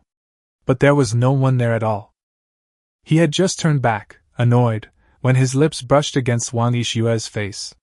It turned out that Wang Yishua had deliberately leaned in close while he was looking back.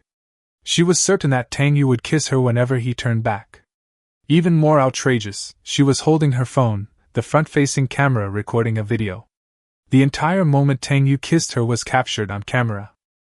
Wang Yishua immediately feigned panic and shyness, took 2 steps back, and quickly saved the video. Now let's see how he runs away. Tang Yu was completely dumbfounded. "Holy crap, you tricked me?" He cursed inwardly. "Are you even the female lead? Is this something a human would do? Recording a video? What if that idiot Ye Chen sees it? He'll kill me." They were each other's first love, and even though they hadn't been intimate, there should still be some kindness between them, right? How could she do this to him? Wang Yishua looked completely innocent. "What trick did I play on you? Do you think I, a girl, would let you take advantage of me?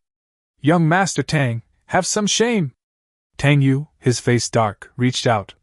"Delete the video, name your price." He thought to himself.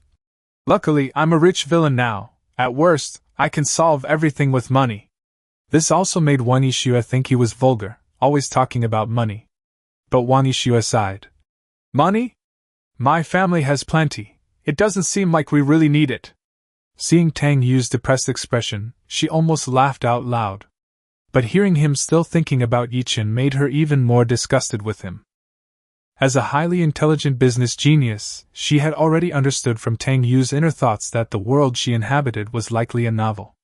According to the original plot, Tang Yu was the villain, and she would actually become part of Ye Chen's harem. Harem? What a joke! She had already sent people to investigate Ye Chen's background. Given the chance, that guy wouldn't leave Suzhou and Hangzhou alive. Seeing that his gentle approach wasn't working, Tang Yu could only threaten in a low voice. Alright, stop being unreasonable. Delete the video, or don't blame me for turning on you. But inside, he was incredibly anxious. Grandma, what do you want? You don't even want the money, do you want my pure and innocent body? He couldn't understand what he had that attracted her, besides being rich, handsome, 1.85 meters tall, with 8-pack abs and an extraordinary aura. Wang Yixue waved her phone, smiling, and said, Then go ahead and get angry. If you do, I'll post the video on my WeChat moments. Tang Yu clenched his fist and shook it menacingly. You really think I can't hit a woman?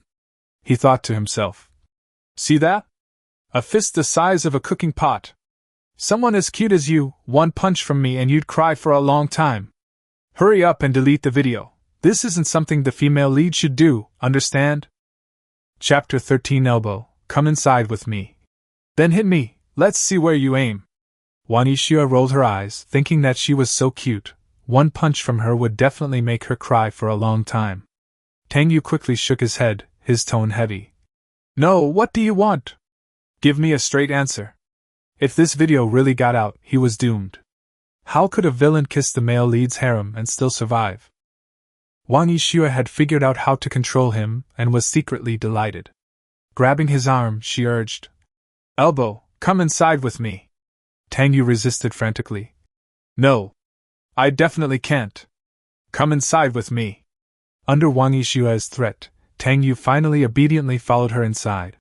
He comforted himself, thinking it was just going inside, better than the video being released. If things really went wrong, he would defend his innocence to the death. Hearing his inner monologue, Wang Yixue almost burst out laughing. This guy, he's got some serious ideas. Wang Yixue was a well-known lady from a prestigious family in Suzhou and Hangzhou, impeccable in every way.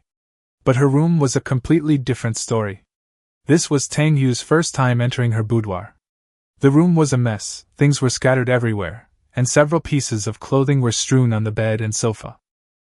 Tang Yu couldn't help but mentally complain. This woman's room was a complete mess, everything was scattered everywhere. The black stockings, however, were quite nice. He could totally pull off a cheongsam with them. As for fishnet stockings, forget it, white stockings would be better. He deliberately put on a stern face and said, Why is your room so messy? Can't you even tidy it up? He refused to believe it. Even the dogs back home avoided him. How could a haughty beauty like her not attract hatred? Wang Yixue smiled at him. Weren't we just about to have someone come and deal with us? Tang Yu looked puzzled. Have him deal with them? Wang Yixue said smugly. Hurry up, no one else gets a chance to clean my room. Besides, you've cleaned my room before when we were in college. Tang Yu snorted. Just this once. He deliberately kept a cold face and started cleaning, but in his heart he felt that cleaning the room was better than doing anything else. He just thought about whether there would be athlete's foot on the stockings, and what if he got infected. He had to wash his hands thoroughly later. Wang Yixue, who had been happily eavesdropping, suddenly turned pale. You're the one with athlete's foot, she sneered, asking. In the years since we broke up, besides being Su Muyue's lapdog, have you dated any other girls? Tang Yu immediately tried to smear himself. I'm not Su Muyue's lapdog, that was just acting. To be honest, I have 4 girlfriends now. He knew women hated philandering men, and he was secretly pleased, thinking Wang Yixue would definitely be disgusted with him now. In reality, he'd been busy being a simp for years, never even touching a girl's hand. Wang Yixue's expression, however, brightened. Really? I didn't expect you to be this kind of philanderer. Looks like I misjudged you. Tang Yu continued to provoke her while expertly folding the blankets. You definitely misjudged me. Chasing you back then was just for fun. He silently urged her to get angry and leave. Wan Yixue asked. Oh, so what did you see in me when you pursued me? You were easy to fool, Tang Yu retorted sarcastically. But what he really thought was, she's pretty, has great style, and a good figure. Otherwise, who would pursue her? Wan Yixue feigned displeasure. Humph, you scumbag. Though she cursed him aloud, she was secretly delighted. What she said might not be the truth, but what she thought never lied. That one word, scumbag, made Tang Yu believe he had finally succeeded. If he provoked her a little more, she would definitely kick him out. He might not know how to please a woman, but pleasing her to dislike him was a piece of cake, right? His eyes darted around, his gaze locking onto a cute white bra, and he decided to play the sleazy guy to the end. Tang Yu deliberately lifted the lingerie, revealing a lewd smile. Your taste isn't very good. Want me to pick out a few for you myself later? Click. The sound of a camera shutter rang out instantly. Wan Yixue sighed, holding her phone. Oops, I accidentally pressed the shutter button. I've just saved a criminal record. He kissed me, and then did this kind of thing. What am I going to do with my innocence as a girl? Tang Yu was dumbfounded. Why wasn't this woman playing by the rules? Shouldn't the normal script be that she called him a pervert and told him to get lost? How come she's become so cunning after all these years? Wan Yixue continued to sigh, but her eyes crinkled into crescent moons with laughter. Sigh, my ex-boyfriend is harassing me like this. If word gets out, I'll have a hard time making a living. Tang Yu was completely dumbfounded. This was absolutely not something Wan Yixue from the original book would do. He reluctantly put down the underwear, obediently folded it, and placed it next to the change of clothes. I was just kidding, don't do this. Fine, I admit defeat, I'm not going to do anything anymore, I'll just lie down. Originally, he just wanted to hide and avoid Ye Chen, but now it seems that besides Ye Chen, he also has to hide from these female leads. Wan Yixue whistled happily twice. With these leverages in her hands, wouldn't this guy have to obey her obediently from now on? He wouldn't be able to escape. Just as Tang Yu was finishing up, Wan Yixue suddenly spoke up. By the way, let's talk about something serious. I'm planning to invest in new energy recently. What are your thoughts? Tang Yu's eyes lit up. Goodness, she finally got it. Although Ye Chen was an idiot, it didn't stop him from playing matchmaker today. As long as they started dating sooner, he could retire and enjoy his retirement sooner. He immediately gave a thumbs up. New energy? What a great business! In the next 10 years, new energy will definitely reign supreme in the business world, and the country is also strongly supporting it. We absolutely can't miss this opportunity. Tang Yu, however, was thinking that he should hurry up and get into new energy. As long as the partners were reliable, it could definitely make money. But the Wang family's partner was Far's company, a company that was utterly rip-offs. If the project failed, Ye Chen would be the one to step in. He quickly realized that the plot hadn't fallen apart after all. Today's conflict between Wan Yixue and Ye Chen is merely a prelude to their later romantic development. Once Ye Chen saves Wan Yixue, she will undoubtedly feel immense guilt and naturally fall in love with him. It must be said, this author has indeed planned everything perfectly. Chapter 14. Something's missing. Wan Yixue's smile deepened, and her mood clearly improved. She said, Since you're so optimistic about it, I'll invest in this project. However, I'm still hesitant about the partner. Currently, I'm considering the French company Fars, but I feel they're a bit unreliable. Tang Yu immediately advised her earnestly. Aren't you overthinking it? I've been in contact with this company. They're very capable in new energy research. If we cooperate with them and get new technologies, we definitely won't have to worry about making money. But in his heart he was thinking, this silly girl's intuition is really accurate. Far's company did indeed have problems, but Ye Chen had covered it up beforehand. Their tax evasion and accounting fraud will only be exposed later. Their so-called new energy technology is fundamentally immature and riddled with safety hazards. Frankly, it's a fraudulent company. What's even more insidious is that Ye Chen specifically invested billions to control this company, orchestrating this scheme to trap the Wang family. Wan Yixue almost burst out laughing. She finally figured out how to use Tang Yu. It was like holding a remote control, just press a button, and he would automatically give her the answer. She continued, "Okay, since you're so sure, I'm relieved. I plan to hand the project over to Rulong. Do you think he's capable?" Tang Yu quickly praised. "Rulong is a well-known smart man in Suzhou and Hangzhou. With his abilities, there's absolutely no problem." He was incredibly excited. The plot was finally back on track. As long as Wang Rulong took over this terrible project, the rest of the mess would be a sure thing. After all, that vice president from the Wang family company was already in cahoots with Wang Rulong, and had even taken 100 million yuan bribe from him, deliberately creating a smokescreen for the project. Wang Yishua's eyes narrowed slightly. Vice President Li? The only vice president in the company with the surname Li was Li Desen. He had been with the Wang family for 30 years, was highly capable, and had always demonstrated unwavering loyalty, earning the family's deep trust. Li Desen had been a strong advocate for this new energy project, repeatedly telling her that it was enough to support the Wang family's development for the next 20 years. Tang Yu arranged the cosmetics on the table and said in a cold tone, "You've finished packing. Can you let me go now?" Wang Yishua nodded with a smile. "Yes, not bad. You can go now." Tang Yu didn't move immediately but stared at her phone, her meaning clear. Should the photos and videos be deleted? Wang Yishua grumbled discontentedly. "Why are you looking at me? I deleted it a long time ago. Check it yourself if you don't believe me. Do you think I'm honored to keep these things?" Tang Yu nodded seriously. "Yes, it has to be deleted. I absolutely cannot allow a beautiful woman like you to have her reputation ruined by a scumbag like me." After saying that, he turned and ran away. Having finally escaped Wang Yishua's clutches, Tang Yu rushed out of the Wang family home, and the first thing he did upon getting into the car was to sing a celebratory song.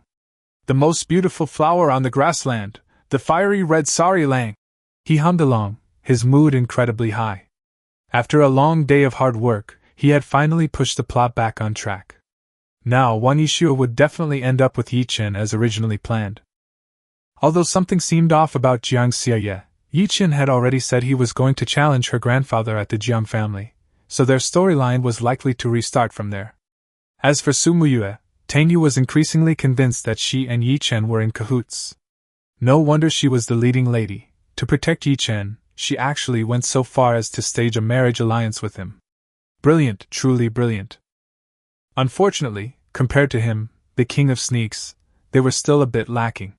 He believed he had seen through everything with his wise eyes. Once Ye Chen won over these female leads, the misunderstanding between them would naturally be resolved. "Okay, it's time to get off work. The villain should also return to his own life." Tang Yu stepped on the gas, and the car sped onto the road, ready to fully experience the joys of the rich. Meanwhile, in the president's office of Donghai Group, Su Muyue was sitting at her desk reviewing documents. It was a new real estate investment project for the company, with a projected investment of 10 billion yuan, considered a medium-sized investment for the Su family. Her female secretary stood beside her, occasionally stealing glances at Su Muyue's profile, inwardly sighing. "We're both women, why is it that some people are so perfect? It's already 6 o'clock, aren't you going home yet?" Su Muyue suddenly looked up and asked. The female secretary was taken aback for a moment, then smiled awkwardly. "I didn't hear the knock, I thought it was still early."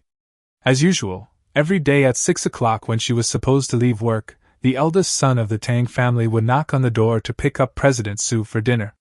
For 3 whole years, as long as it wasn't a holiday, he had never missed a single one. Of course, President Su never agreed. This unintentional remark, however, left Su Muyue feeling a sudden emptiness. She looked towards the office door. The man who usually annoyed her was nowhere to be seen today. She used to find Tang Yu's constant pestering annoying, but today, not hearing a knock felt strange, as if something was missing. The female secretary packed her things and smiled, offering her congratulations. "President Su, I heard you and young Master Tang are engaged? Congratulations on finally being together. I'll be going home now." Su Muyue simply hummed in agreement, but could no longer concentrate on her work. An arranged marriage? An arranged marriage, my foot. She already knew everything that guy was thinking. He had clearly liked her for 3 years, but then suddenly stopped liking her, which made her feel inexplicably wronged. But she also knew she couldn't blame Tang Yu. After all, she hadn't paid him any attention for the past 3 years. "What's wrong with me?" Su Muyue rubbed her temples, picked up her bag, and left the office. As she left the company, the employees who hadn't yet left greeted her, saying, "Thank you for your hard work, President Su," and congratulating her on getting together with Tang Xiao. Seeing these enthusiastic smiles only made her feel more resentful. She knew that many people in the company disliked her privately, and had even given her the nickname Iceberg.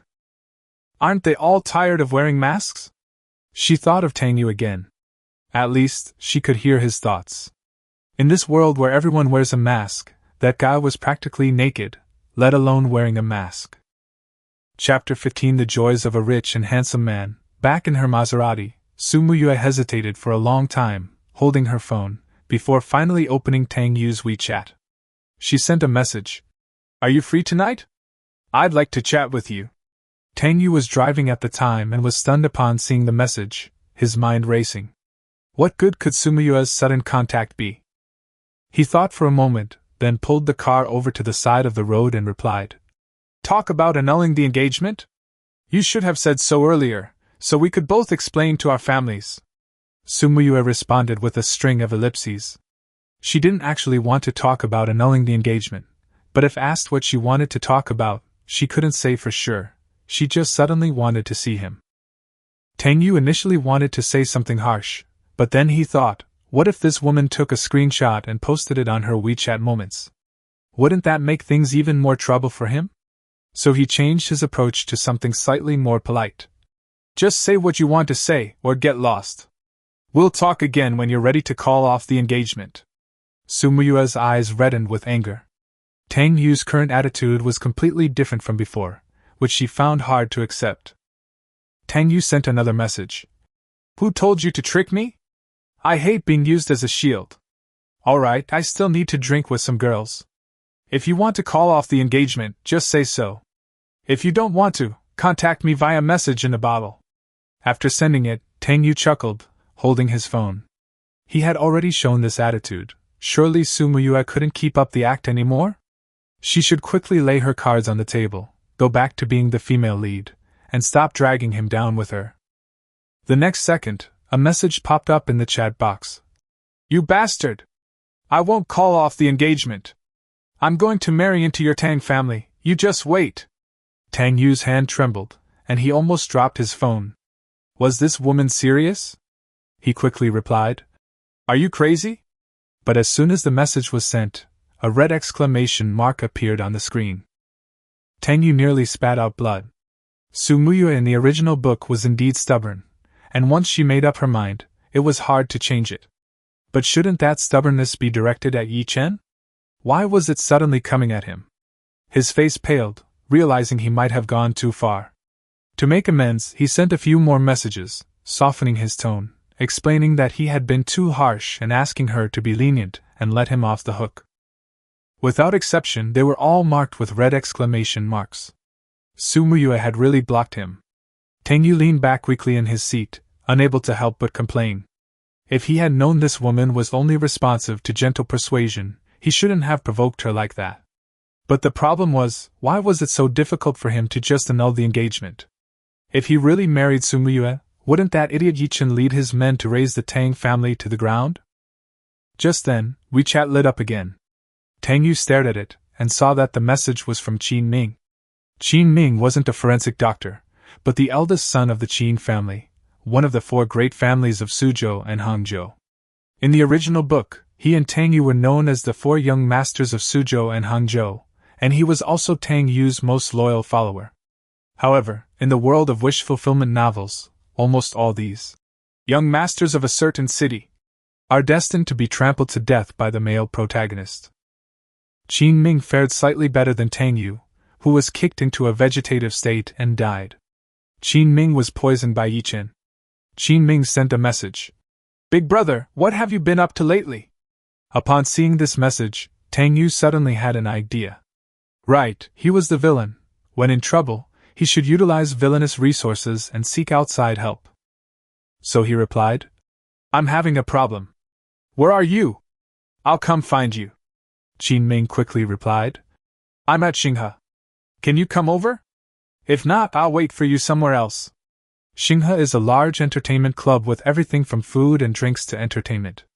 Although the environment is a bit smoky, it's very popular with rich kids. The original Tang Yu was a loyal sycophant, always keeping himself pure for Su Muyue and never coming to places like this. But now it's different. He's finally become a rich and handsome man. Wouldn't it be crazy not to enjoy it? Tang Yu only replied with 2 words. Wait. Not long after, he drove his silver Lamborghini Veneno and parked it in front of the Star River Club. The moment the car appeared, many passers-by stared in disbelief. Several live streamers broadcasting from the entrance immediately shoved their cameras towards it.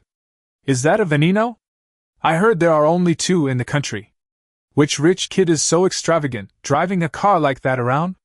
Damn, when will I be born into such a wealthy family? The crowd buzzed with discussion, all speculating about the car owner's identity. A female internet celebrity, with a pure and innocent appearance but daring attire, proactively approached. Who comes to a place like this not to hook up with a rich guy? With such a top-tier wealthy young man appearing before her, she certainly wasn't going to let him pass. Tang Yu pushed open the car door and stepped out, causing several girls around her to gasp in surprise. They hadn't expected the car owner to be so young and so handsome. Soon, someone recognized him. Isn't this the eldest son of the Tang family? The Tang family's assets must be trillions by now, right? Another girl was smitten and immediately tried to strike up a conversation. The female internet celebrity who had rushed forward first scoffed inwardly and quickened her pace. When she was only a meter away from Tang Yu, she suddenly pretended to lose her balance and fell into his arms. Tang Yu instinctively steadied her, asking, Are you all right? The female internet celebrity looked pitiful, apologizing verbally but wanting to get even closer. I'm so sorry, young Master Tang, I almost bumped into you. Tang Yu smiled and shook his head. It's nothing, be careful. His smile made the hearts of the girls around him flutter even more. Of course, it wasn't because he was rich, they simply thought he was handsome. The female internet celebrity tried to continue the conversation, but other girls had already surrounded her. Hello, Mr. Tang, my name is Weiwei. Are you here to hang out too? Mr. Tang, can we add each other on WeChat? A group of people pulled out their phones, and one female streamer even deliberately pulled down her neckline, desperately trying to show off her assets. Passers-by watched with a mixture of envy and resentment. So rich and handsome, how are ordinary people supposed to survive? Chapter 16. They are all good girls. As Tang Yu was surrounded by a group of women, a young man happened to be looking over at the entrance of the Xinghe Club. He recognized Tang Yu at a glance and was immediately stunned. Isn't this my older brother? The young man hurriedly ran over, but Tang Yu was surrounded by women, like Tang Sanzing entering a women's kingdom, completely blocked out, and he couldn't squeeze in even if he wanted to. Left with no other option, the young man called out, Could you please move aside?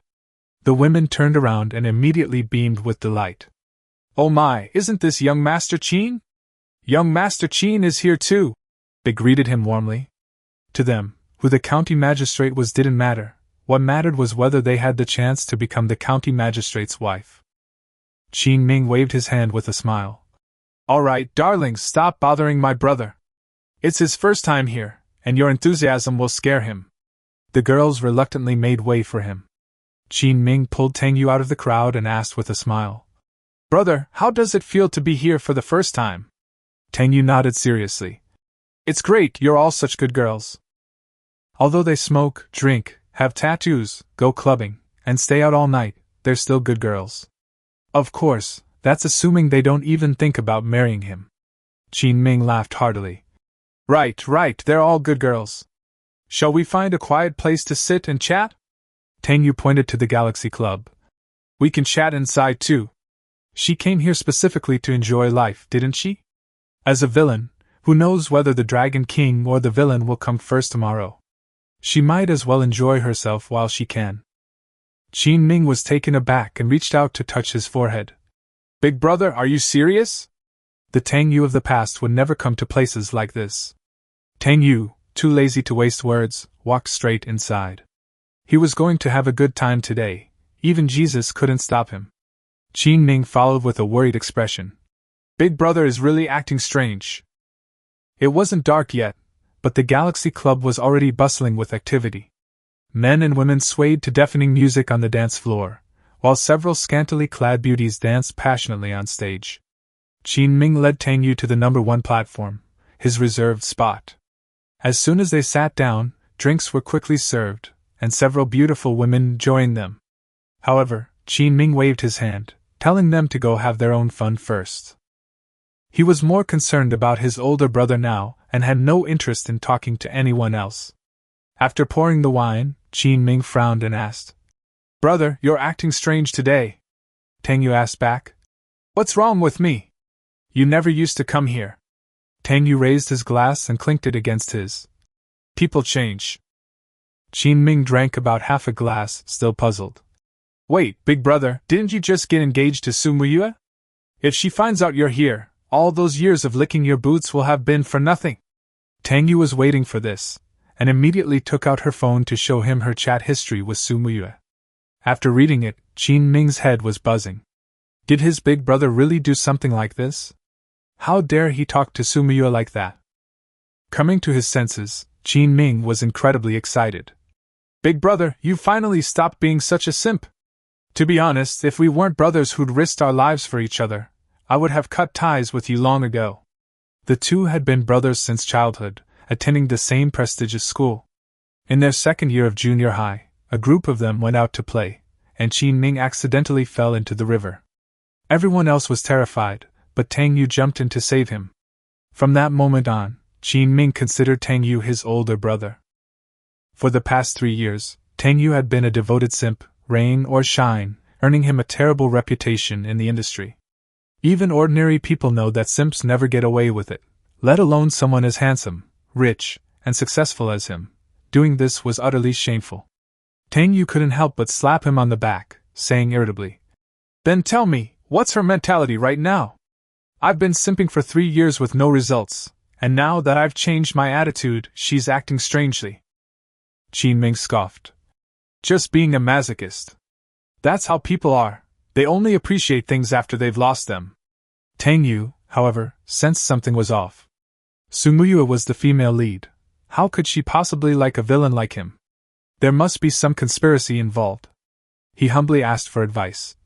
Then tell me, how can I get her to stop bothering me? Qin Ming was experienced in this area. He had already slew 100 men at 17, and his achievements at 20 were even more exaggerated. Now, he probably couldn't even remember them all. Qin Ming said proudly. It's simple, just follow my example and become a rotten man, right? Actually, he hadn't always been this depraved. He had fantasized about love. Until he was 17, when he overheard his elders discussing an arranged marriage to a pampered young lady weighing nearly 200 pounds. That night, Qin Ming matured. To sabotage the marriage, he simply became the most famous nightclub prince in Suzhou and Hangzhou, and the arranged marriage was completely called off. Tang Yu instantly understood. That made sense.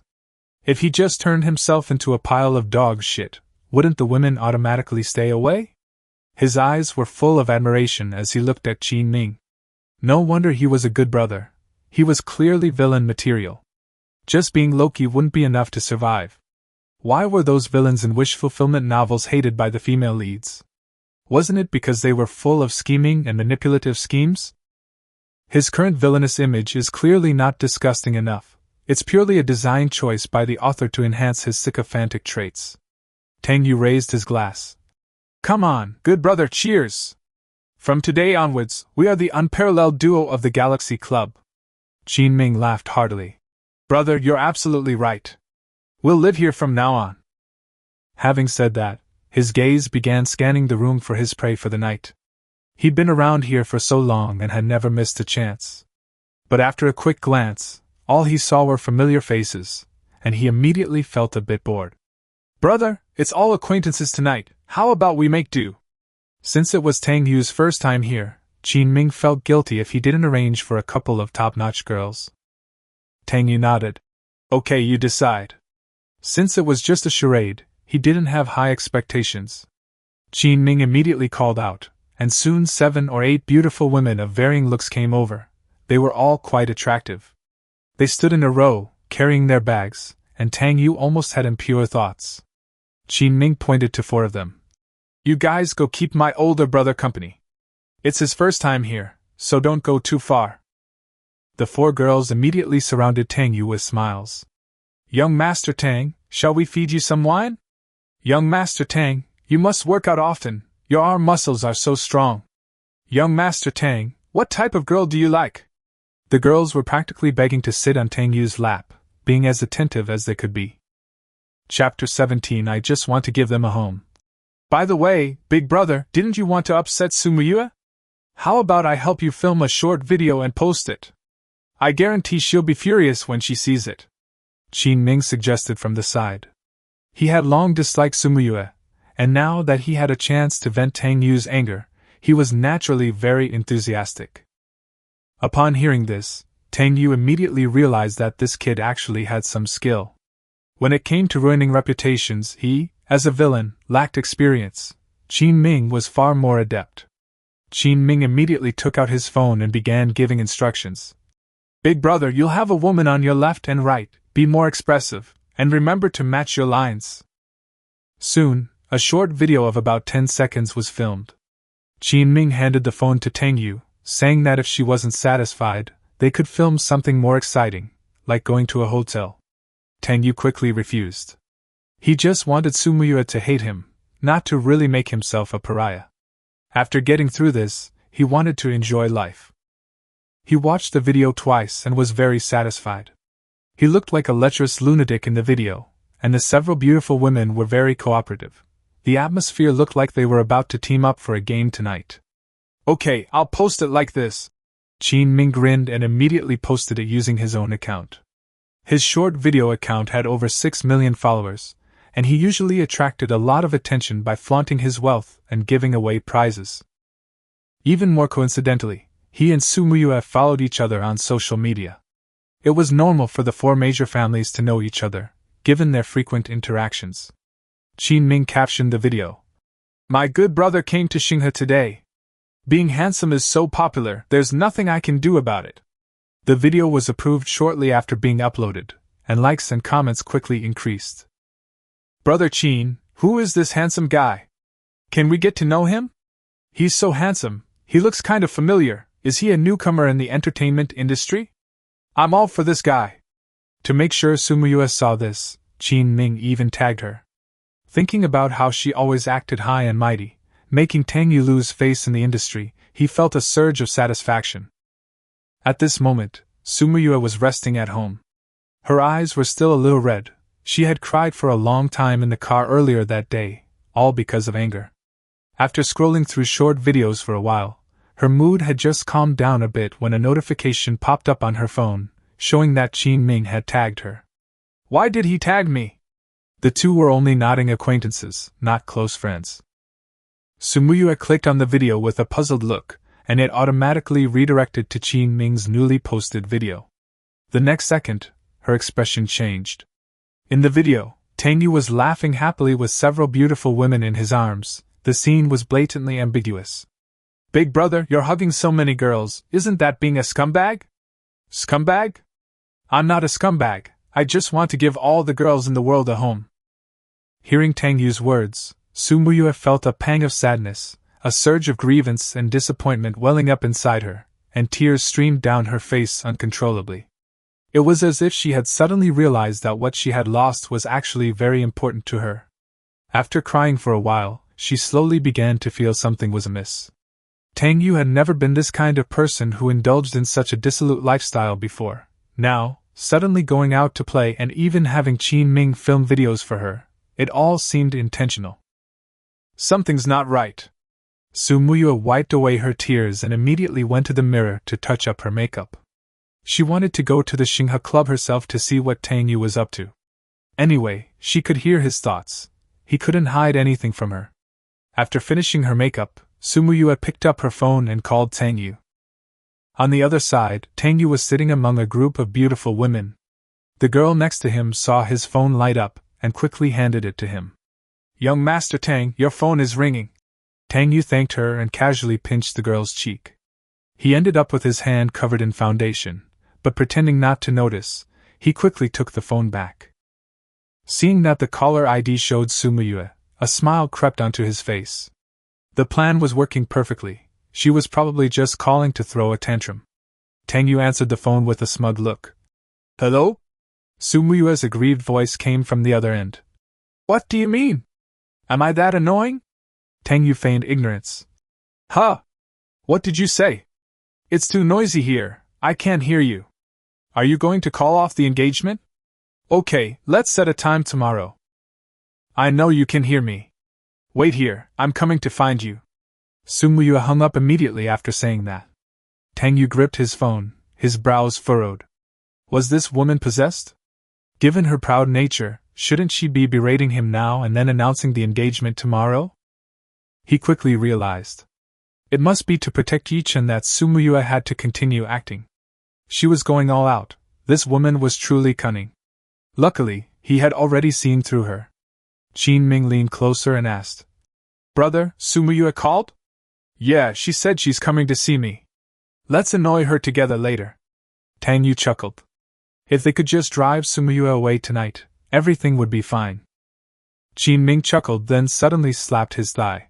Brother, I almost forgot the important matter. What important matter? I've arranged to meet a beauty tonight, an absolute gem, at least on par with Su Muyue. With that, Qin Ming looked at the girls beside him, telling them to go have some fun, and that all their expenses tonight would be on his tab. The girls' eyes lit up, and they smiled and agreed, picking up their bags and leaving. After everyone left, Qin Ming said mysteriously, Big brother, this time I really had to make a painful sacrifice. I'll have that beauty come over to keep you company later. You can hug her and make Su Muyue furious. Tang Yu was somewhat skeptical. There were indeed many beautiful women in Suzhou and Hangzhou, but few could truly compare to Su Muyue. However, if a real beauty were to cooperate in the act, the effect would definitely be even better.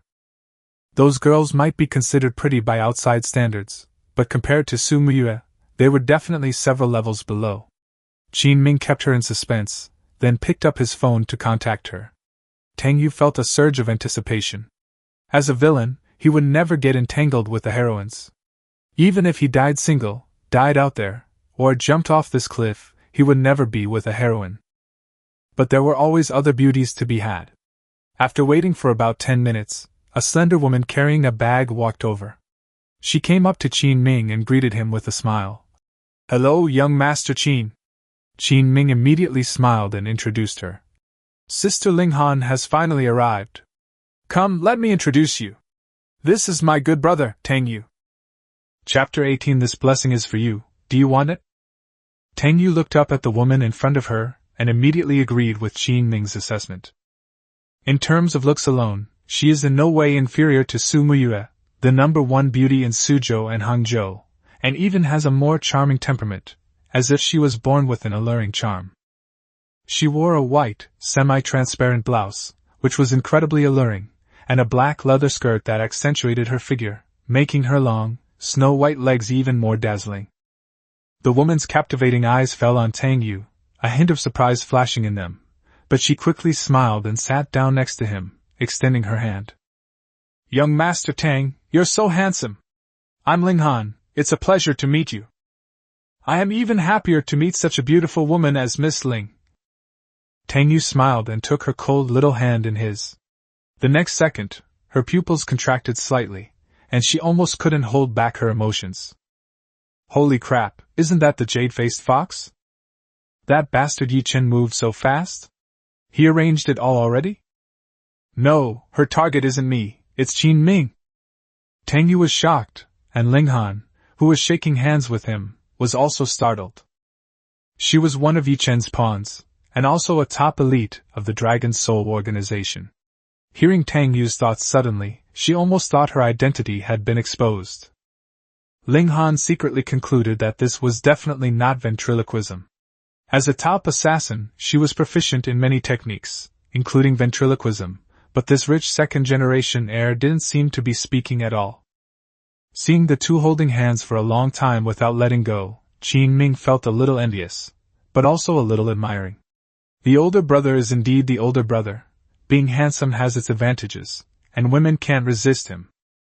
Ling Han snapped out of her daze and said with a smile, Young Master Tang's skin is so well maintained, his hands are even whiter and more delicate than mine.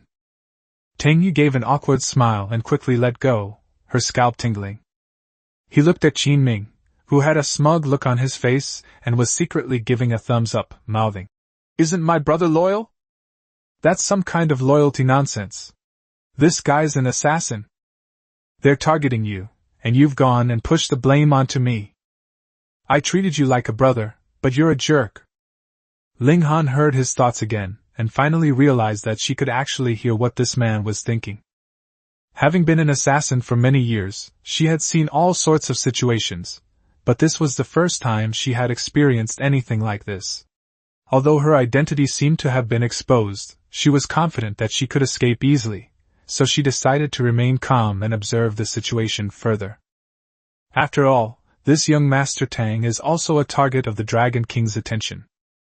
At this moment, Qin Ming, his good friend, started to liven up the atmosphere by pouring drinks for the two of them, intending to help his older brother get the beautiful woman drunk. Tang Yu raised his glass, his smile somewhat stiff, and the three clinked glasses. Looking at Ling Han's stunning face, he just wanted to run away on the spot. What's more dangerous than the female lead? Of course, it's the assassins working for the protagonist. He instinctively moved to the side, trying to create some distance and feel safer. He had only intended to hide, but he had inadvertently ended up right under the enemy's gun.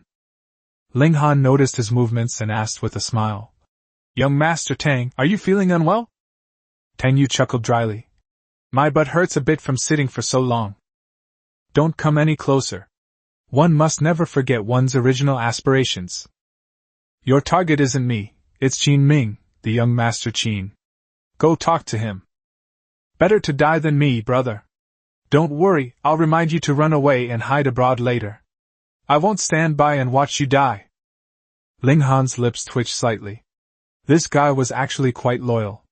But she was more curious about how he knew about the organization's plan. The information clearly stated that Tang Yu was just a rich second-generation sycophant. Now it seems that it's probably not that simple. She suddenly placed her hand on Tang Yu's leg and smiled gently. If you're not feeling well, I can massage it for you, Mr. Tang. I'm a medical professional. Qin Ming immediately chimed in. Wow, Big Brother is really lucky. Ling Han has never been this nice to me. Screw your nonsense. This is good fortune for you, do you want it or not? Tang Yu chuckled awkwardly. Miss Ling is indeed very understanding, but my butt doesn't seem to hurt anymore.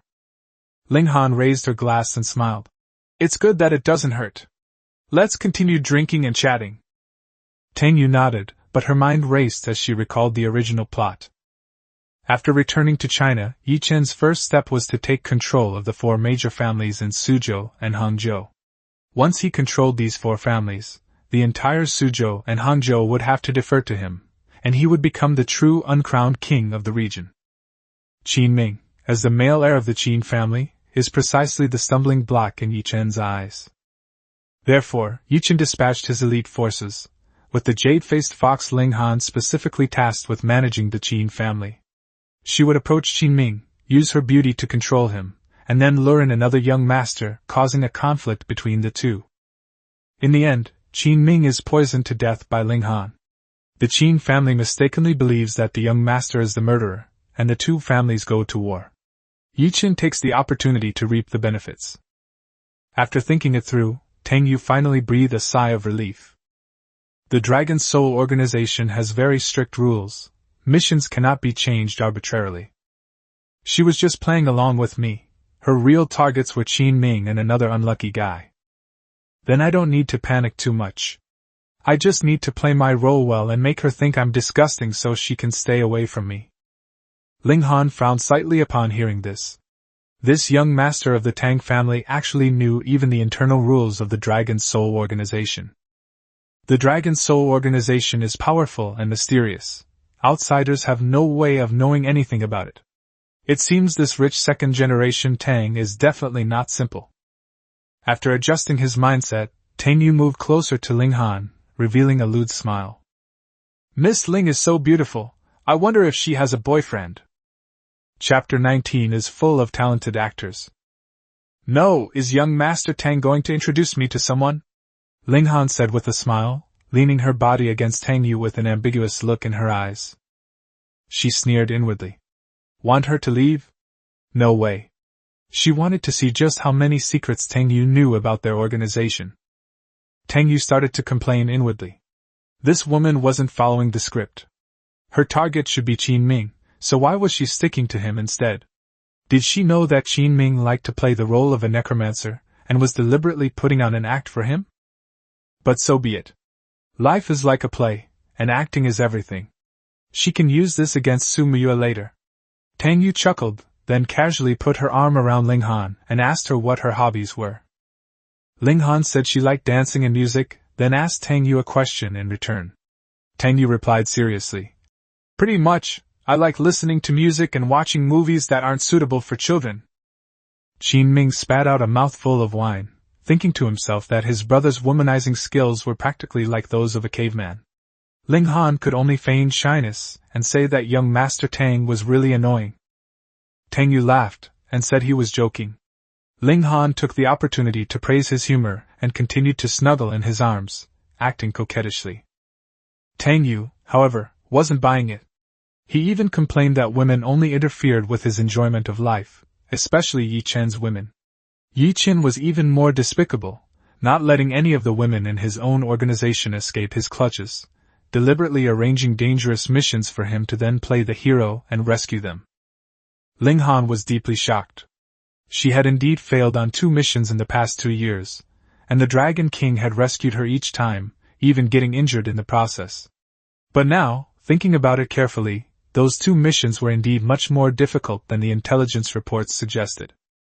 The more she thought about it, the more uneasy she felt, and she desperately wanted to ask Tang Yu right then and there how much he knew. But she couldn't reveal her secret, so she could only continue acting and listen silently. Just then, Su Muyue finally arrived at the Star River Club. She stormed towards platform number 1, carrying her bag. Many people along the way were amazed by her, and some even tried to strike up a conversation with her. As soon as she stepped onto the number 1 platform, the men immediately dared not act rashly. Su Muyue immediately noticed that Tang Yu was leaning against a woman whose beauty was no less than her own, and her eyes instantly blazed with anger. Tang Yu! She called out coldly. Tang Yu smiled slightly, thinking to himself that this wretched woman had finally arrived. He deliberately asked, "What's up? Came here to talk to me about annulling the engagement?" He was internally urging himself to lash out, preferably by splashing wine in her face, to show the woman's dignity, so that the marriage could be called off smoothly. Su Muyue understood immediately upon hearing his thoughts. It turned out this guy had deliberately released a short video to provoke her, trying to force her to give up the arranged marriage. But she refused to comply. Her expression softened, and she sat down next to Tang Yu, saying softly, "What do you mean by breaking off the engagement? We finally got together, what are you thinking? I just saw you drinking alone here and wanted to have a drink too." Qin Ming was dumbfounded, finally understanding why his elder brother had said Su Muyue was acting strangely. That aloof young lady of the Su family could actually tolerate her fiancé embracing another beautiful woman, and remain so calm about it. Tang Yu was stunned. He mentally screamed in despair. She's been cheated on, how can she tolerate this? She's Su Bingshan, shouldn't she slap him, call him shameless, and then break off the engagement? To further provoke her, Tang Yu simply wrapped his arms tightly around Ling Han, adopting a lewd demeanor, and said, "Then go drink somewhere else. You'll disturb me and Miss Ling here." Ling Han trembled slightly, almost slapping him back. This bastard, not only did he take advantage of her, but he also wanted to use her to force Su Muyue to leave. He really had a good plan.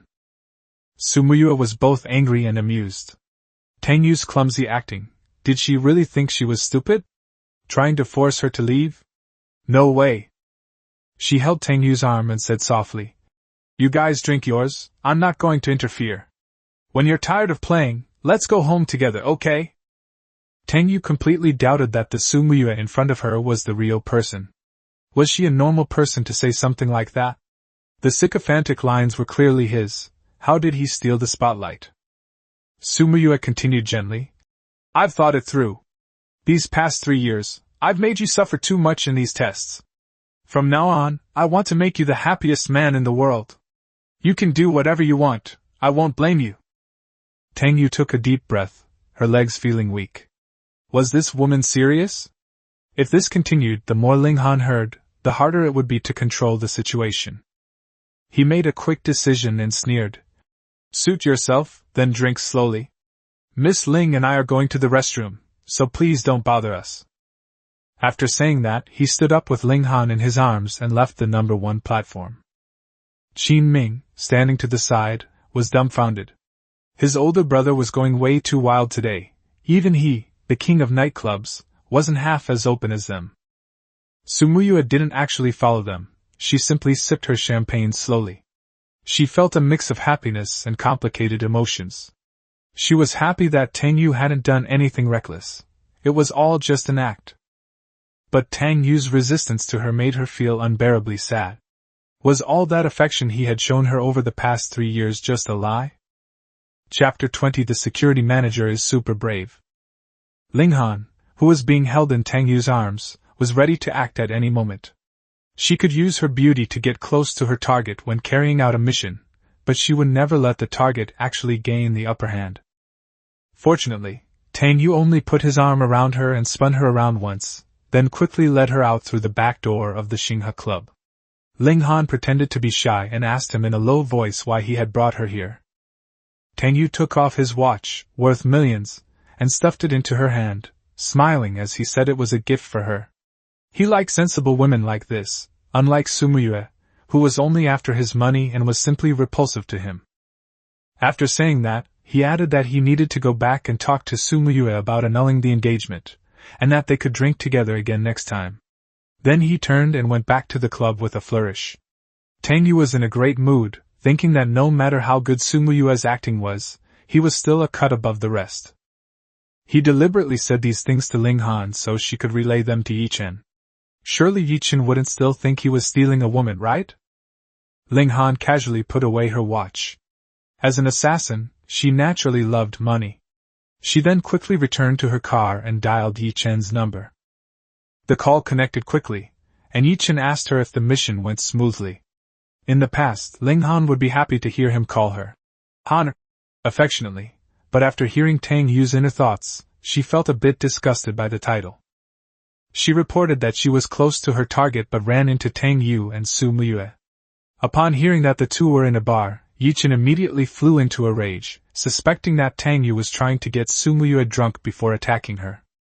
Ling Han hesitated for a moment before saying that the two of them hadn't drunk much, but they had indeed hugged, and Su Muyue seemed quite proactive. Ye Chen immediately denied it, shouting that Su Muyue only had eyes for him, and would never take the initiative to get close to another man. He then ordered Ling Han to keep a close eye on Su Muyue and protect her. Taking advantage of the situation, Ling Han suggested changing the plan, wanting to infiltrate the Tang family to get close to Tang Yu, which would also make it easier to protect Su Muyue. She had lost interest in continuing her original mission. She only wanted to get closer to Tang Yu and hear more secrets. After all, Tang Yu even knew about the Dragon Soul organization, and perhaps he could provide the answers she had been searching for. Ye Chen approved her request, asking her to temporarily put aside the Qin family's affairs, repeatedly emphasizing that Tang Yu must never touch his woman. At this moment, Ye Chen was wearing a security guard uniform, carrying a walkie-talkie, patrolling a high-end residential area in Suzhou and Hangzhou. After leaving the Wang family today, he immediately changed jobs.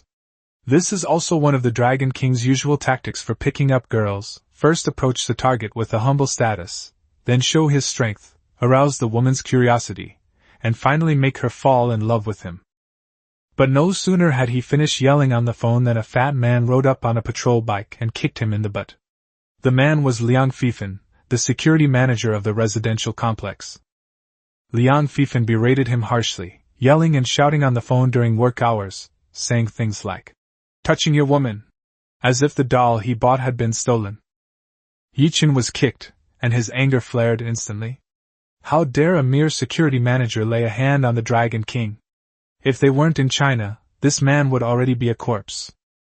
But for the sake of his womanizing plans, he had to suppress his anger and grit his teeth, saying that company policy allowed him to answer phone calls during work hours. Liang Fifan, however, became even more arrogant, scolding him for not being allowed to talk back to his superiors and telling him to get out if he didn't want to work there. After saying that, Liang Fifan spat on the ground and swaggered away on his bicycle. Ye Chen stood there trembling with anger, having already added him to his death list in his mind, even putting Tang Yu on the back of the list. After hearing all this, Ling Han on the other end of the phone hung up with a look of utter disdain. Having heard Tang Yu's innermost thoughts, she seemed to have sobered up considerably, and her contempt for Ye Chen only intensified. A man who would go to such lengths to pick up girls, does he really deserve to lead an organization? When Tang Yu returned to platform number 1, Su Muyue was already slumped over the table. She had an extremely low alcohol tolerance. She was completely drunk after less than 3 cups. Qin Ming, who was standing guard nearby, was shocked to see Tang Yu return and asked him if it had been over in 3 minutes. Tang Yu retorted angrily, saying that she hadn't gone at all, but had only seen the woman off, and warned Qin Ming not to associate with her again, as she was dangerous. After Tang Yu took over this body, she also inherited the original memories, and still had feelings for her brother Qin Ming. Qin Ming, as the villain, actually died unjustly, simply because he didn't want his family business to be taken away, thus becoming an obstacle that Ye Chen had to eliminate. Qin Ming was quite straightforward. He listened to whatever Tang Yu said, since women were everywhere anyway.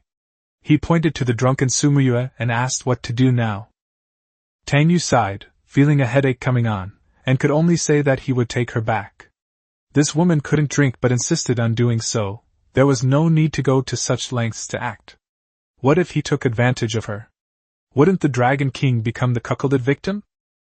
The thought had barely crossed Tang Yu's mind when she immediately shook her head and dismissed it. Competing with the protagonist for a woman was too dangerous. She'd better just stay a villain and hide. He carried Su Muyue on his back, and a soft touch immediately spread across his back.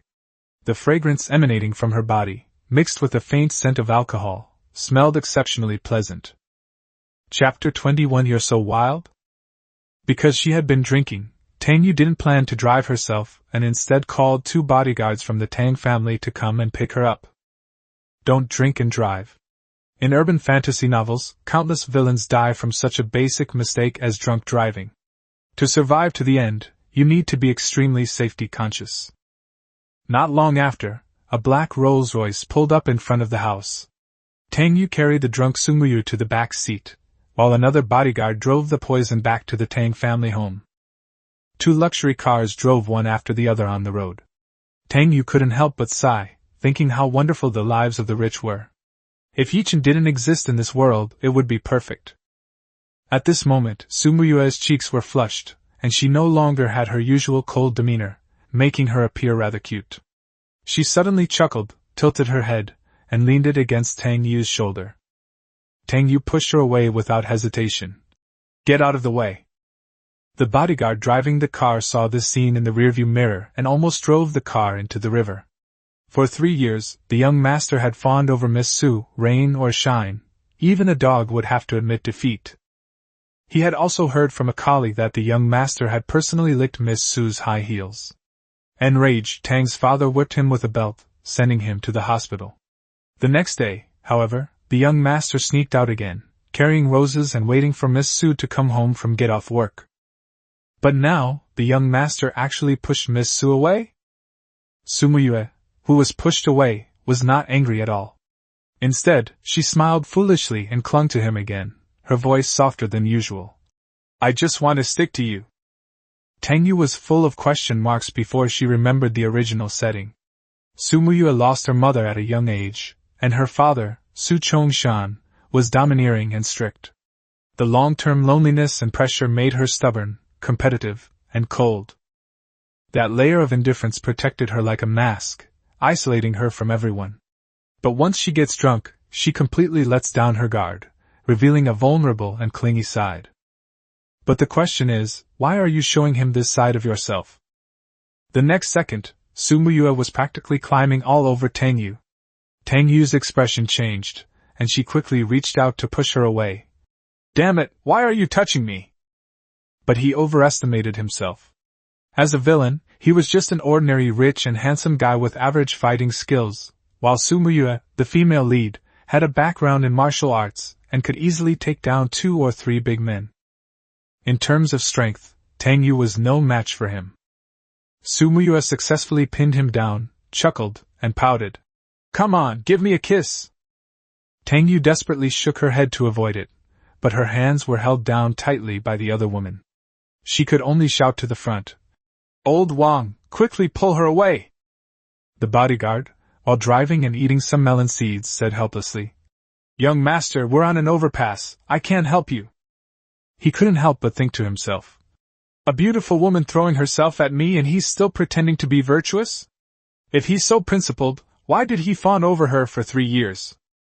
Despite Tang Yu's stubborn struggle, Su Muyue managed to avoid kissing her several times, but his face was not spared, leaving several lipstick marks. After kissing him enough, Su Muyue hiccuped and stared at him with a wronged expression, saying, "I kissed you so many times, why didn't you kiss me?" Tang Yu was on the verge of a breakdown. "Are you really this wild?" This was no longer the aloof and cold Su Muyue she usually was. She was more like a drunken vixen. Su Muyue pouted, her tone tinged with sadness. "Who told you not to lick me anymore? You said you'd lick me for the rest of your life, but you broke your promise." Tang Yu was speechless. "But I've been trying to get close to him for 3 years and I still haven't succeeded." Su Muyue retorted confidently. "Then why don't you lick my boots for another 3 years? Tang Yu asked her. "What would happen if we tried again?" She replied with a grin. "You'll become a big simp." Tang Yu fell completely silent. This woman was truly drunk. Her mood changed faster than turning the pages of a book. Not long after, Su Muyue pressed her face against his and rubbed it gently, her voice soft and cloying. "I'm sorry, I know you're unhappy. How about I lick you instead? Please don't ignore me." Tang Yu was a little overwhelmed by this sudden display of affection. Fortunately, she fell asleep on him just a few seconds after she finished speaking. Tang Yu breathed a long sigh of relief. If this continued, his pure and innocent body would probably really be ruined by her. The car drove for another 10 minutes or so before finally arriving back at the Tang family home. Tang Yu didn't intend to take Su Muyue back. She was so drunk that it would be difficult to explain taking her back to the Su family home. Anyway, the Tang family home was big enough that they wouldn't miss having a room for her to rest in. He had just carried Su Muyue out of the car when he saw his father, Tang Gangqing, standing at the gate, his face as black as coal. Half an hour earlier, Tang Gangqing was scrolling through his phone at home when an old friend suddenly sent him a video link. When he clicked on it, he saw his son drinking with 4 women, saying something like, "I'm not a scumbag, I just want to give them a home." Tang Gangqing was furious. He had finally managed to arrange the marriage, and this little beast had already revealed his true colors so quickly? Now, seeing Tang Yu carrying a woman back with lipstick marks all over his face, Tang Gangqing slowly pulled out his belt. Seeing that his son was still alive, the father drew out 7 wolves. Tang Yu was so frightened she almost jumped up. "Dad, calm down!" Tang Gangqing sneered. "Calm down? The marriage was just settled, and you're already bringing women back to play?" Tang Yu quickly explained. "This is none other than Su Muyue. I was drinking with her, and that short video was just for fun. Qin Ming asked me to help film it, saying it was to gain more followers." The pot was tossed around cleanly and decisively. Tang Gangqing stared at her for a few moments before realizing that the woman on Tang Yu's back was indeed his future daughter-in-law. His expression finally softened, and he slowly tucked the belt back in. Several bodyguards who had been hiding around also awkwardly came out. They were all arranged by Tang Gangqing, specifically to prevent Tang Yu from running away. Tang's mother, Suhang, also came out of the house, holding a box of Yunnan Baiyao in her hand. Tang Yu's lips twitched as she read this. Goodness, a one-stop service for getting beaten up and treated. Chapter 22. Choosing either one means certain death. Tang Yu carried Su Muyue home, his face ashen. As soon as they entered, Tang Gangqing frowned and scolded him. "How much alcohol did you give Muyue? How did she get so drunk?" Tang Yu explained, feeling wrong, that she insisted on drinking and would pass out after 3 cups. Tang Gangqing didn't believe her at all and directly scolded him for pretending, saying that Su Muyue never went to places like that to drink, and that his little schemes couldn't be hidden from a man. Tang Yu almost burst into tears, thinking, "Isn't my face covered in lipstick marks obvious enough? Did he offer his face to me willingly?" Seeing this, Tang's mother helped Su Muyue and was about to take her to Tang Yu's room to rest. Tang Gangqing immediately objected, telling her to take her to a guest room. Tang's mother smiled and nodded, understanding her husband's meaning. After Su Muyue was settled, Tang Gangqing earnestly lectured Tang Yu, saying that it was understandable to like someone for several years, but some things couldn't be rushed. It had to be the other person's willingness. If he dared to have any more wicked thoughts, he would break all 3 of his legs. Tang Yu quickly stated that he had no interest in Su Muyue, really no interest. Tang Gangqing raised an eyebrow and asked, "Then who does he have feelings for? That girl from the Wang family, or Kursen from the Qin family?" Tang Yu fell silent. For him, choosing either one meant certain death. Of the 4 great families, apart from the Tang family, Ye Chen had his eye on all the beauties from the other 3. That guy conquered these wealthy families by picking up girls, and these families were actually pouring resources into him. This kind of wish-fulfillment premise was so absurd that Tang Yu wanted to curse.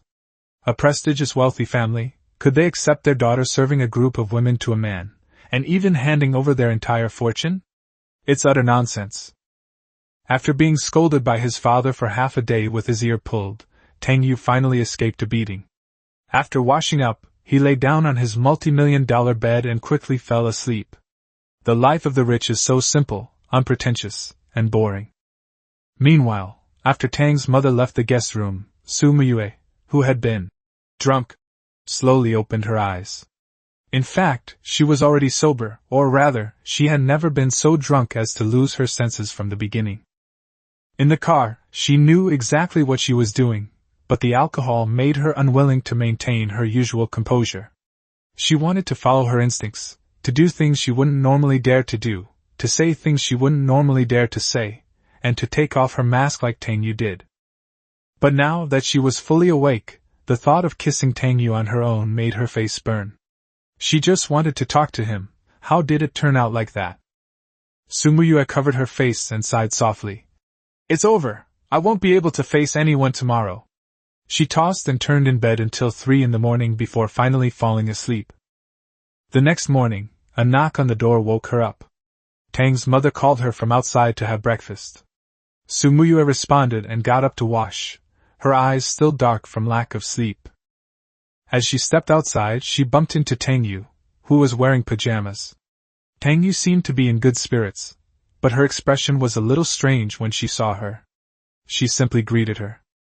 Su Muyue heard his thoughts and knew that he suspected she was thinking about what happened last night. He even called her a drunkard and said he would never drink with her again, lest he ruin his pure and innocent body. Her face flushed again. She didn't dare to look at Tang Yu, and only whispered, "Good morning," before walking forward with her head down. Tang Yu followed behind, feeling quite pleased with himself. Her indifferent reaction was normal. A female lead should act like one. As for what happened last night, he reluctantly forgave her. The two arrived at the dining table, where breakfast was already laid out.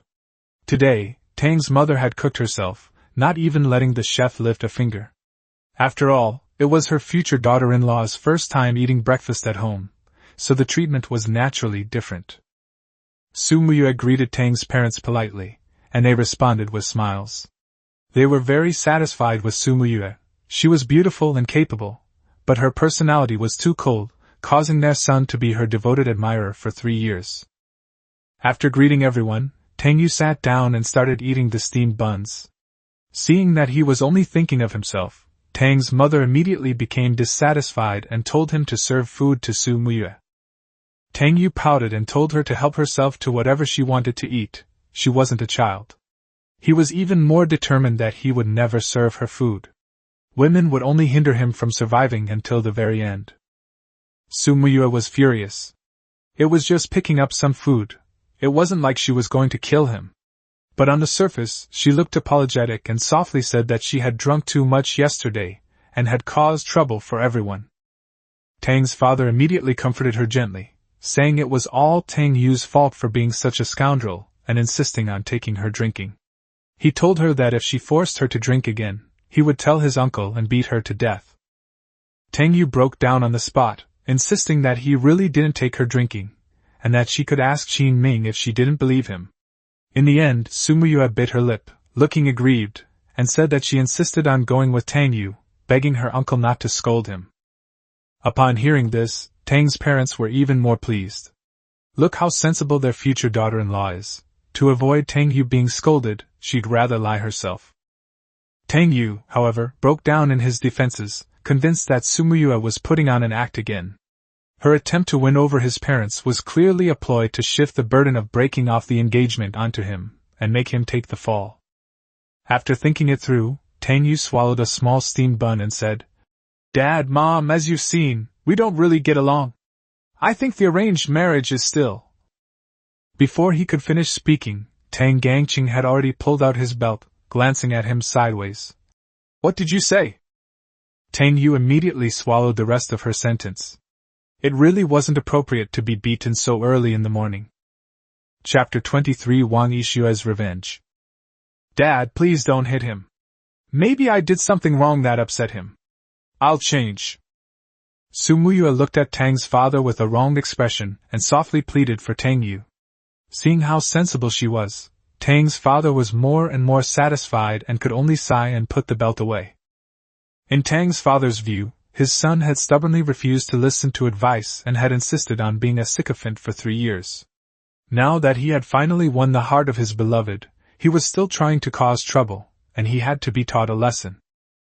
Breakfast ended amidst the cheerful laughter of Tang's parents and Su Muyue. Tang Yu, like an outsider, dared not utter a single word under the threat of being beaten with a belt. Meanwhile, in the general manager's office of Tingwang Group, Wang Yishue was looking through an investigation report, which was about the French company Fars. Since hearing Tang Yu's thoughts last time, she had gathered more and more clues. After several days of investigation, the truth was clear: Fars' company did indeed have serious problems. Meanwhile, Li Deshen, the vice president who had been pushing for this collaboration, recently discovered that his wife's bank account suddenly had an extra 20 million yuan. Wang Yishue followed the trail and found that the money had been transferred by a female celebrity named He Na.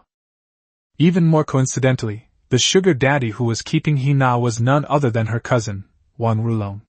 It's obvious that the 20 million was mostly a deposit for Li Deshen. A chill ran through Wang Yishue's eyes. She had secured her position at such a young age, and it was never due to luck.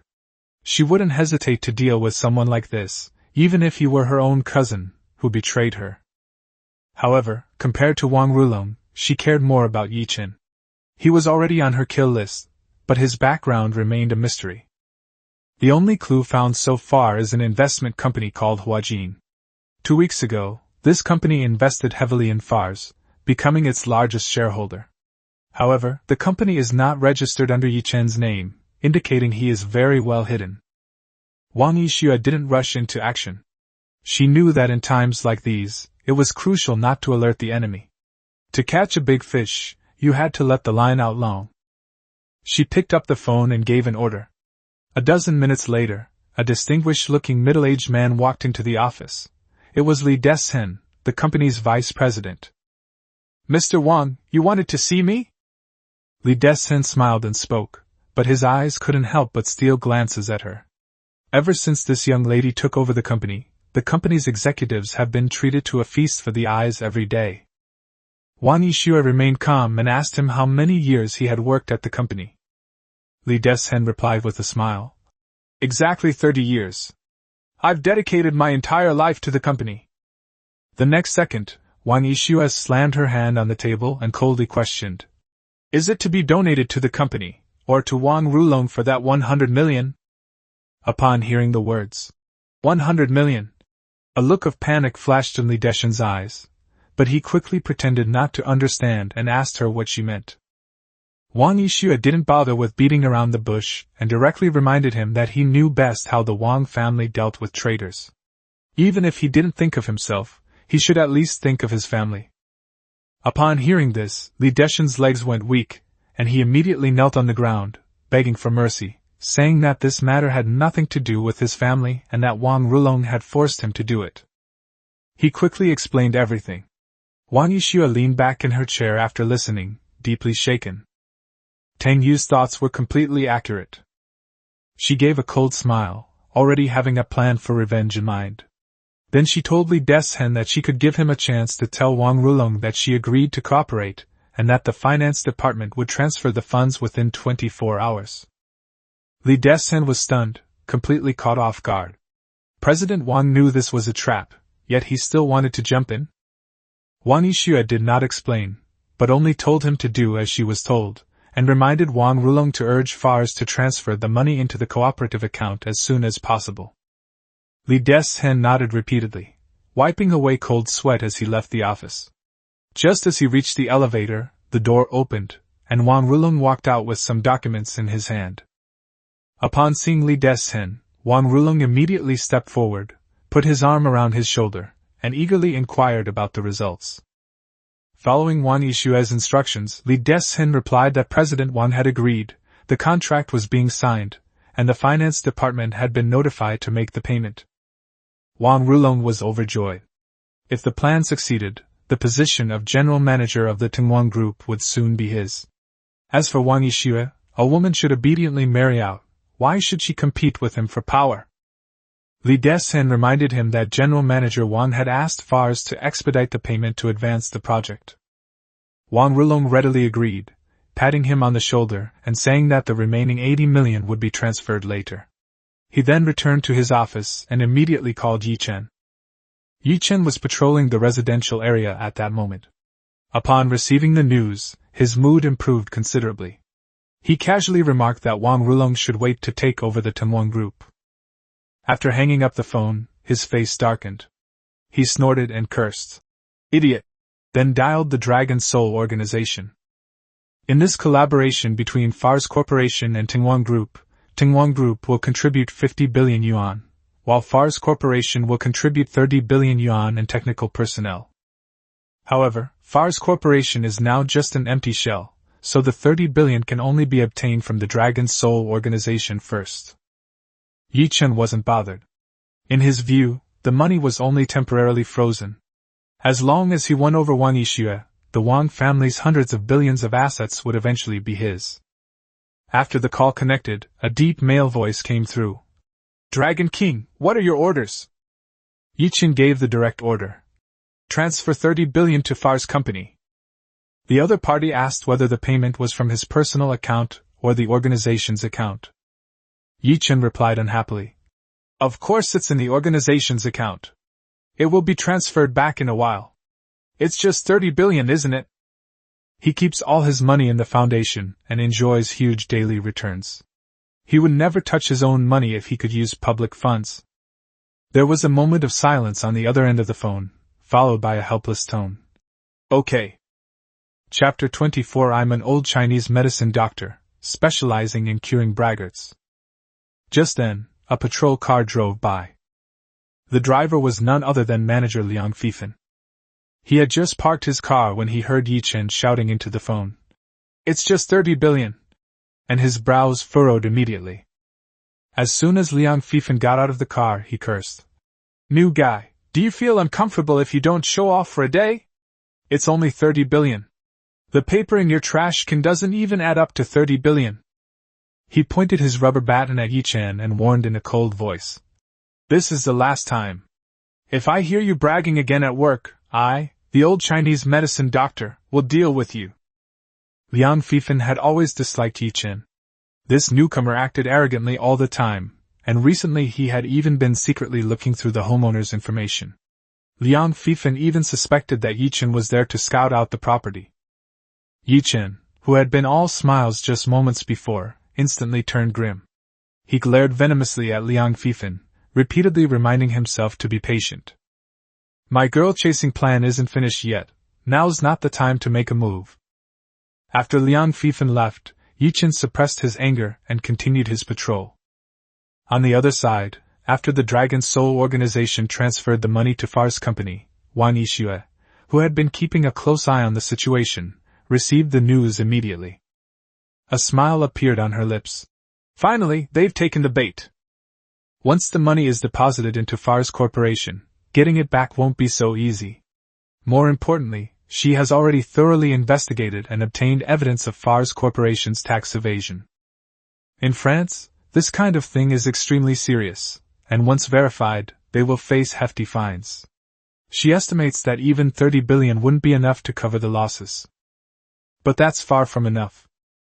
She then checked Huajin Investment Company's assets and found that its scale was approximately 500 billion. A mere 30 billion was hardly enough to cause any real damage. Wang Yixue's revenge has only just begun. After thinking for a moment, she picked up her phone and sent Tang Yu a WeChat message. Come out for a meal, I have some business to discuss with you. Tang Yu had just arrived at her company, and hadn't even settled in when she saw the message. He had intended to make a joke, but the thought that Wang Yixue was the female lead immediately brought him to his senses. Keeping his distance from the female lead was the only way to survive. So he promptly replied with 2 words. No time. He also added a panda emoji.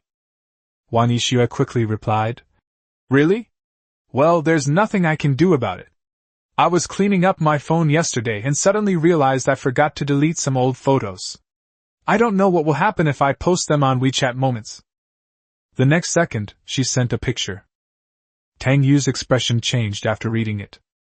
In the photo, he's standing in Wang Yixue's room, holding a small white bra in his hand, with a lewd smile on his face. Any passerby would mistake him for a pervert stealing underwear. Tang Yu gritted her teeth in anger. Didn't you delete it? What happened to the most basic trust between people? Wang Yixue replied instantly. I'll give you a chance to rephrase your words. Tang Yu remained silent for 2 seconds, then could only lower her head and ask. Where shall we meet? Deep Sea Restaurant be good. Tang Yu took a deep breath, put away her phone with tears in her eyes, and left the company. When he arrived at the Deep Sea Restaurant, Wang Yixue was already waiting at the entrance. Seeing Tang Yu in the distance, she smiled and waved. Today she was wearing a white 3/4 sleeve shirt, her figure so good one you'd worry the buttons might pop open at any moment. A light gray business skirt accentuated her waist and hip curves, and her long legs and black stockings were particularly eye-catching. Whether it's a cheongsam or business attire, she wears them with a unique charm. Several men around her were stealing glances at her. Just now, someone approached her to ask for her contact information, but she brushed them off with a simple, I'm waiting for my boyfriend. They had initially wanted to see what kind of man could be worthy of such a beautiful woman. But when Tang Yu arrived in his Bugatti Veyron, tall and handsome, everyone immediately lost their temper. Aside from silently lamenting, all the good women have been taken by dogs. They can find no other solace. Tang Yu walked up to Wang Yixue and asked coldly, Do we have to come here to discuss business? In his mind, however, he was thinking that a deep-sea restaurant didn't look like a proper place to conduct business. Hearing his thoughts, Wang Yixue's lips twitched slightly. Was this guy afraid she would eat him up? Even if she did, he would be the one benefiting, okay?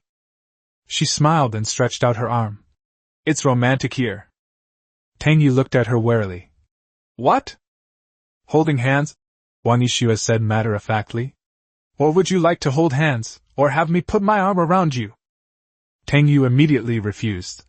Please be mindful of your words. If we're going to talk business, let's do it properly. He was internally cursing, thinking that if he did this in public, the whole of Suzhou and Hangzhou would be spreading rumors that he and Wang Yixue were dating. Wang Yixue replied casually. Oh, so why is that person in the photo so inconsiderate? Taking even my personal belongings? Tang Yu fell silent instantly. He knew that this woman was threatening him. There was nothing he could do but obediently reach out and take Wang Yixue's arm. The deep-sea restaurant is more like a large aquarium, except that it is not open to tourists and is a members-only high-end restaurant. Dining here is like being underwater, luxurious and romantic, which is why many wealthy people like to bring their female companions. The lighting here was deliberately dim, with only candles for illumination on the table. In such a dark environment, people are more likely to have impure thoughts, and the private room was especially suggestive. Tang Yu always thought that the restaurant owner was definitely a pervert. He prayed frantically in his heart, hoping they wouldn't go into a private room. Eating outside was fine. Even if they did go into a private room, he would never give in. Upon hearing these heartfelt words, Wang Yishua's face gradually darkened. Especially when she heard Tang Yu think to herself, "A sparrow is not worthy of a true dragon." Her eyes instantly turned dangerous. "I'm not good enough for you." Wang Yishua sneered inwardly. "She's really going to be paired with him today. Let's see what he can do." Chapter 25. My heart is colder than a knife. "Do you have any private rooms?" Wang Yishua looked at the waiter. The waiter respectfully replied that all the private rooms were fully booked. She didn't mind and casually said that they would eat outside. Upon hearing this, Tang Yu was secretly delighted. With so many guests outside, it was safer than going into a private room alone. Wang Yishua saw his smug expression but didn't expose him. She just sneered inwardly, knowing he'd be happy soon enough. After the two were seated, the waiter replaced the scented candles. Wang Yishua picked up the menu and asked him with a smile what he would like to eat. Tang Yu's expression was indifferent. She said it was fine, that she had no appetite for dinner with her, and told him not to call her darling. Alarm bells were ringing in his mind. They had agreed to discuss business, so why was the atmosphere getting increasingly awkward? He wasn't there to sell himself. Wang Yishua acted as if she hadn't heard, and directly ordered a couple-set meal. After handing over the menu, she flicked her toe, her high heel slipped off, and her black stocking foot gently kicked Tang Yu's calf. Tang Yu immediately became alert and asked her what she was trying to do. Such behavior in a public place was rather inappropriate. Wang Yishua laughed and said her feet were itchy. Tang Yu looked disgusted and said that she was rubbing herself on her, and that it smelled terrible. Although she said it, her eyes couldn't help but glance at Wang Yishua's feet. He cursed inwardly, thinking, "This woman has to wear black stockings to seduce me." He'd been killing fish at Artimart for 10 years. His heart was colder than a knife. But black stockings were definitely a bit too much. Wang Yishua saw through his act but didn't say anything. Instead, she deliberately acted coquettishly, saying that she was tired from walking in high heels for a long time and asked him to rub her feet. Tang Yu snorted, telling her to stop dreaming and get on with the business. She had to go back to work afterward. Wang Yishua simply acted like a spoiled child, saying she was too tired to talk and that she wouldn't be tired if someone massaged her feet. After saying that, she put her feet on Tang Yu's legs. Her legs were white and long, slender but not thin, and the black stockings made them even more alluring. Tang Yu inwardly exclaimed how outrageous this was. She wished they had gone to a private room, at least they wouldn't have been seen. He said he could call a waiter for help, but his hand was already grabbing her leg, ready to put it down. The moment she touched her, Wang Yishua's body trembled slightly, as if she had been electrocuted. Her tremor caused Tang Yu's hand to shake as well. Wang Yishua bit her lip and said coyly that it was perverted of him to touch her feet. Tang Yu was speechless. She was the one who started the trouble, so why did it seem like he was the one being a scoundrel? But he quickly realized that he had been too passive, which made her think he was easy to bully. If he takes the initiative, can this woman be more shameless than him? He's notoriously shameless in the village. He'll even peek at a dog riding a dog. What's there to be afraid of? Thinking of this, Tang Yu deliberately imitated the Dragon King's wicked smile, but unfortunately, the corners of his mouth only turned up at a maximum of 30 degrees, far from Ye Chen's standard 90 degrees. He asked Wang Yishua if she was sure she wanted him to massage her legs. Wang Yishua wore a slightly shy expression, but inwardly she was overjoyed. She wanted to see how long Tang Yu could hold out. Besides, the lighting was dim, making her subtle movements under the table unlikely to be noticed. Tang Yu took a deep breath and gently squeezed her leg a few times. Even through the stockings, he could still feel its delicate and soft texture. He had to admit, this woman was indeed well maintained. Wang Yishua trembled slightly every now and then, keeping her head down and remaining silent, looking extremely shy. Tang Yu was quite satisfied with this, thinking that she was only good at talking and was no match for him when it came to real play. He was secretly pleased, thinking that this was karma for trying to seduce him. But after 10 minutes, Tang Yu gradually realized that something was wrong. Wang Yixue kept her head down, not saying a word, and the shyness on her face seemed to be an act, showing no sign of admitting defeat. Tang Yu was beginning to break down. Even rubbing sticks together to start a fire would have produced smoke by now. How could this woman still hold on? Where was her shame? Where was her last shred of stubbornness? Why hadn't she surrendered to him? Fortunately, at that moment, the waiter came over with the couple's set meal and even opened a bottle of red wine for them. Tang Yu immediately felt like she had seen a savior, quickly put Wang Yixue's feet down, and took out a thick wad of banknotes to hand over as a tip. The waiter thanked him repeatedly, thinking to himself that Tang Xiao was indeed handsome and generous. Tang Yu stood up and said she was going to wash her hands, telling Wang Yixue to eat first. Wang Yixue looked up, her face full of a sly smile, and almost couldn't help but slap the table and burst into laughter. He rubbed her for ages, muttering to himself about why she wouldn't give up. Unfortunately for him, she had no intention of losing. Seeing her expression, Tang Yu immediately realized he had fallen for her trap, and went to wash his hands with a dark face. When he returned, Wang Yixue had already poured red wine and even cut his steak for him. She acted like a gentle and considerate girlfriend, winking as she said he had worked hard today and told him to eat quickly. Tang Yu gave a curt thank you, admitting he was indeed quite hungry. During the meal, Wang Yixue stopped teasing him and focused solely on eating. The dining table finally fell silent. In the flickering candlelight, one could see the man under the lamplight and the woman under the moonlight. Wang Yixue suddenly stopped what she was doing. Chapter 26. Oh dear, you're blushing. Wang Yixue couldn't help but stare at Tang Yu's handsome face, her eyes filled with a gentle smile. According to Tang Yu's inner thoughts, the world she lived in was just a novel. She didn't care about that, as long as she truly existed. But the thought of being forced into the harem of that guy who laughed like he had a serious illness filled her with dread. What a joke! Only someone with a screw loose would do something like that. Compared to that, my own Tang Yu is much more pleasing to the eye. Her looks alone blow that guy away. While Tang Yu was eating, he suddenly noticed her gaze. Feeling a little uncomfortable being stared at by such a beautiful woman, he asked her what she was looking at. Wang Yixue laughed even harder and leaned closer to tease. Oh my, are you blushing? Come on, let me see. Tang Yu immediately turned his face away, refusing to let her see. Wang Yixue, however, persisted in teasing him, smiling and moving closer. Tang Yu couldn't stand it, and could only quickly change the subject, asking her if they were supposed to be discussing business, and what kind of business it was. Wang Yixue then stopped smiling and said that she was planning to invest in a project recently, and was still short 30 billion yuan, and wanted him to join in. Tang Yu was taken aback. While 30 billion was no small sum for the Tang family, it wasn't difficult for them to come up with it. What he was more curious about was what Wang Yixue needed so much money for at this time. He asked her, feigning seriousness, what she planned to invest in. Wang Yixue replied with a smile. New energy, didn't you think it was pretty good last time? Tang Yu nodded in agreement, but made two conditions. First, she shouldn't bother him unless absolutely necessary, as men and women shouldn't be so close.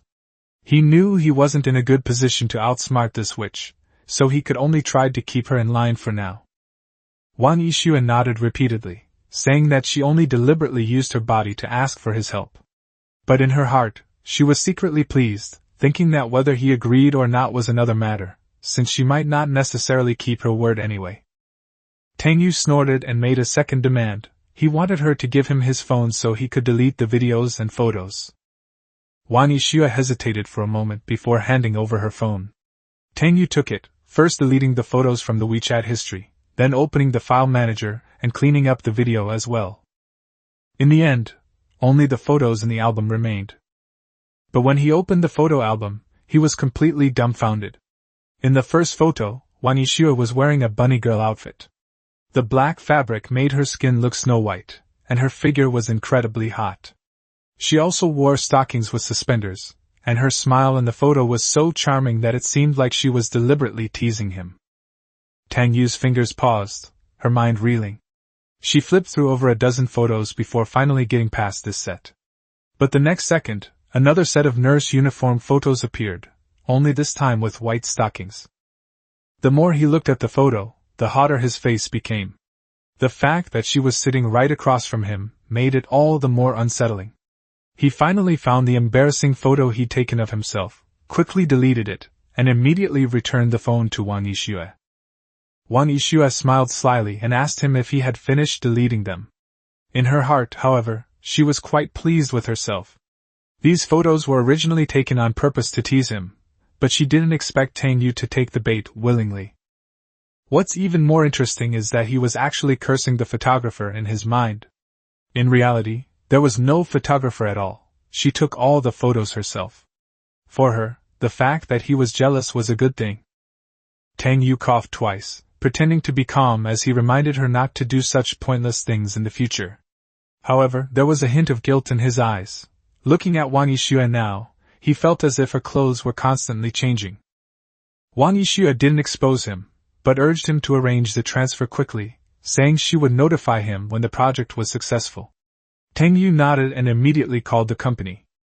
He's now in charge of the Tang Group.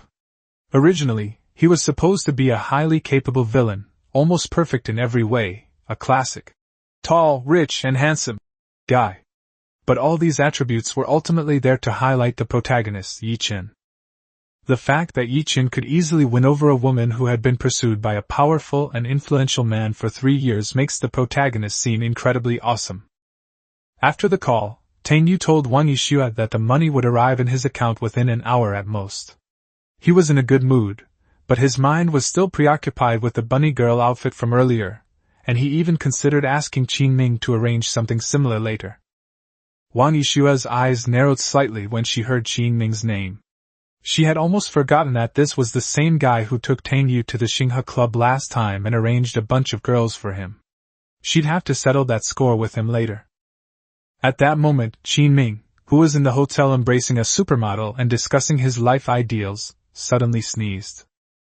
After leaving the deep-sea restaurant, the two drove back to their respective companies. By the time Wang Yixue returned, the funds from the Tang Group had already arrived in her account. With the 50 billion she had prepared herself, she now had a full 80 billion in hand. This time, she was going to pull off a big heist and make that bastard Ye Chen bleed profusely. He's the protagonist, and Tang Yu is the villain, so what? She's determined to kill him with her own hands and see how he can still be the protagonist. Chapter 27. I really don't want to make money. France, Liberation. As a media outlet that keeps up with the times, Liberty Times has long been involved in the online world, boasting over 20 million followers across various social media platforms. Today, they suddenly released a major news story, which garnered millions of views in just 1 hour. The news report directly accused Fars of tax evasion and detailed the company's financial problems over the past 7 years. The news immediately sparked outrage among French netizens, who condemned the government's negligence and demanded severe punishment for these tax evaders. Upon receiving the information, relevant departments immediately dispatched personnel to Fars' company, detained a group of senior executives, and froze the company's accounts. The following day, the investigation results were announced. Fars' company's tax evasion was egregious, and it was about to face a hefty fine. The 30 billion yuan that Huajin company just transferred isn't even enough to fill this hole. After Fars' financial collapse, Huajin Investment Company, as the largest shareholder, was also implicated and subsequently exposed for illegally misappropriating funds. Relevant departments have launched an investigation. The news caused Huajin Investment's stock price to plummet. Ye Chen was in the bathroom, slacking off for pay, when he received the call. He usually spent at least 2 or 3 hours there every day, but this time, he was so angry he almost crushed his phone. He roared, demanding to know who had handed over the information. Fars's outburst completely ruined his plan to win over Wang Yixue. The 30 billion hadn't even been invested in the project before it went straight into the French government's pocket. For Ye Chen, Not finding money on the street was a loss, and he even wanted to taste the saltiness of a manure cart passing by his door. Now, having lost 30 billion yuan at once, his heart was bleeding. What's worse, Huajin Investment's stock price had collapsed, and the organization was frantically pouring money into the market to save it. Huajin Investment is one of the major companies under the Dragon Soul organization, with total assets of approximately 500 billion. However, this recent market crash has resulted in losses of at least 100 billion. The person on the other end of the phone reported that the most crucial reason for this loss was that someone had taken the opportunity to short sell their shares. The other party invested a total of 80 billion Chinese yuan. The organization has already investigated and confirmed that the individuals responsible were the Tingwang Group and the Tang Group. Upon hearing these two names, Ye Chen's face instantly turned green. He couldn't understand why these two companies would suddenly join forces. His plan was flawless. Wang Rulong wouldn't dare betray him, and Wang Yixue should also be kept in the dark. Could it be that useless Tang Yu noticed? With his abilities? Ye Chen coldly asked if his identity had been exposed. Only after receiving an answer that it was absolutely confidential did he suppress his anger slightly. So what if he lost hundreds of billions? As long as he took down the four major families, he would get that money back tenfold or 100-fold sooner or later. After hanging up the phone, Ye Chen sent a text message to his subordinate Qiyin, ordering her to find incriminating evidence against the Tang Group within half a month. He wanted to make the Tang family suffer a terrible fate. He then left the restroom and went down to the lawn. He quickly caught a half-meter-long snake in the lawn, easily pulled out its fangs, and rendered it harmless. Then, with a cold smile, he walked towards Villa number 8, because Qin Kursen, the eldest daughter of the Qin family, lived there. For the past 2 days, he hadn't found an opportunity to get close to Qin Kursen. Since there was no opportunity, he would create one himself. Taking advantage of the fact that no one was around, Ye Chen threw the snake into the villa through the second-floor window, then stood downstairs waiting to play the hero and rescue the damsel in distress. Creating unexpected events and then taking the opportunity to gain favor, making women fall in love with him step by step, is his most proficient tactic. Meanwhile, Tang Yu was lying at home doing nothing when a system notification suddenly sounded in his ear. The host has successfully survived the plot, and is rewarded with a Manhwa hotel, which has been transferred to the host's name. Tang Yu sat bolt upright in bed, completely bewildered. He hadn't done anything, so how had he suddenly survived the entire storyline? He asked the system in his mind, and the system replied that he had successfully survived 88 chapters of the story. Tang Yu thought for a moment before remembering the plot. In this chapter, Ye Chen's scheme succeeded, Wang Yixue was tricked, and 50 billion yuan of Tingwang Group's funds were frozen. Then Wang Rulong seized power, and Ye Chen went out to pick up girls again. After figuring it out, Tang Yu immediately smiled with relief. He had worked so hard, pretending to survive for so long, and the system had finally given him the reward he deserved. In a good mood, he got up to pack and went to check on his new reward. The name Manhwa Hotel sounds ordinary, but it is extremely famous in Suzhou and Hangzhou. It is the only 7-star hotel in Suzhou and Hangzhou, and it is considered a top-tier hotel in the whole of China, with a value of about 20 billion yuan. Tang Yu hadn't expected the system to be so generous this time. The Tang family was already very wealthy, but who would complain about having too much money? Of course, if the reward were something like ancient martial arts techniques to save their lives, that would be even better. He arrived at the garage, just about to pick out a sports car to leave, when his phone suddenly rang. It was a call from the company, reporting that the 30 billion yuan investment transferred to Tingwang Group a few days ago had been returned, in addition to a 15 billion yuan profit. Tang Yu was stunned. Shouldn't this money have been invested in a new energy project by Wang Yixue and then frozen? How come it not only came back, but also earned an additional 15 billion? Making money is certainly exciting, but something was clearly wrong. He immediately realized that the plot had probably fallen apart again. After hanging up the company call, he quickly dialed Wang Yixue's number. On the other end of the phone, Wang Yixue asked him sweetly if he missed her. Tang Yu's mind instantly flashed to a picture of her in a bunny girl outfit, and he could only cough twice before pressing for details about the investment project they had collaborated on last time. Wang Yixue casually recounted that she suddenly discovered a problem with the company she was working with. After investigating, she confirmed that someone was trying to scam the Wang family, so she simply used the money she originally intended to invest to short the other party, and made a small profit. Finally, she kissed Tang Yu on the phone and said with a smile that she would call him again next time there was a good opportunity to make money. Chapter 28. Girl, your eyes don't lie. This plot, damn it, has really fallen apart again? Tang Yu nearly coughed up blood on the spot, inwardly cursing himself for his miscalculation. Originally, he just wanted to quietly survive and collect some rewards, but now the difficulty had inexplicably increased. On the other end of the phone, Wang Yixue noticed he hadn't spoken for a while and couldn't help but ask, "Baby, why are you so quiet?" Tang Yu forced herself to reply, "No, I'm just too happy, so happy that I can't speak." Wang Yixue was very satisfied after hearing this and said she would contact him again next time she made money. Tang Yu thanked him with tears in her eyes. After hanging up the phone, she felt cold all over and her hands and feet were ice cold despite the hot weather. He finally understood, this world was incredibly oppressive to Gubi. Why was it so difficult to live a low-key life? On the other side, the Su family. As one of the four great families of Suzhou and Hangzhou, the Su family once enjoyed great prestige, its strength not much inferior to that of the Tang family.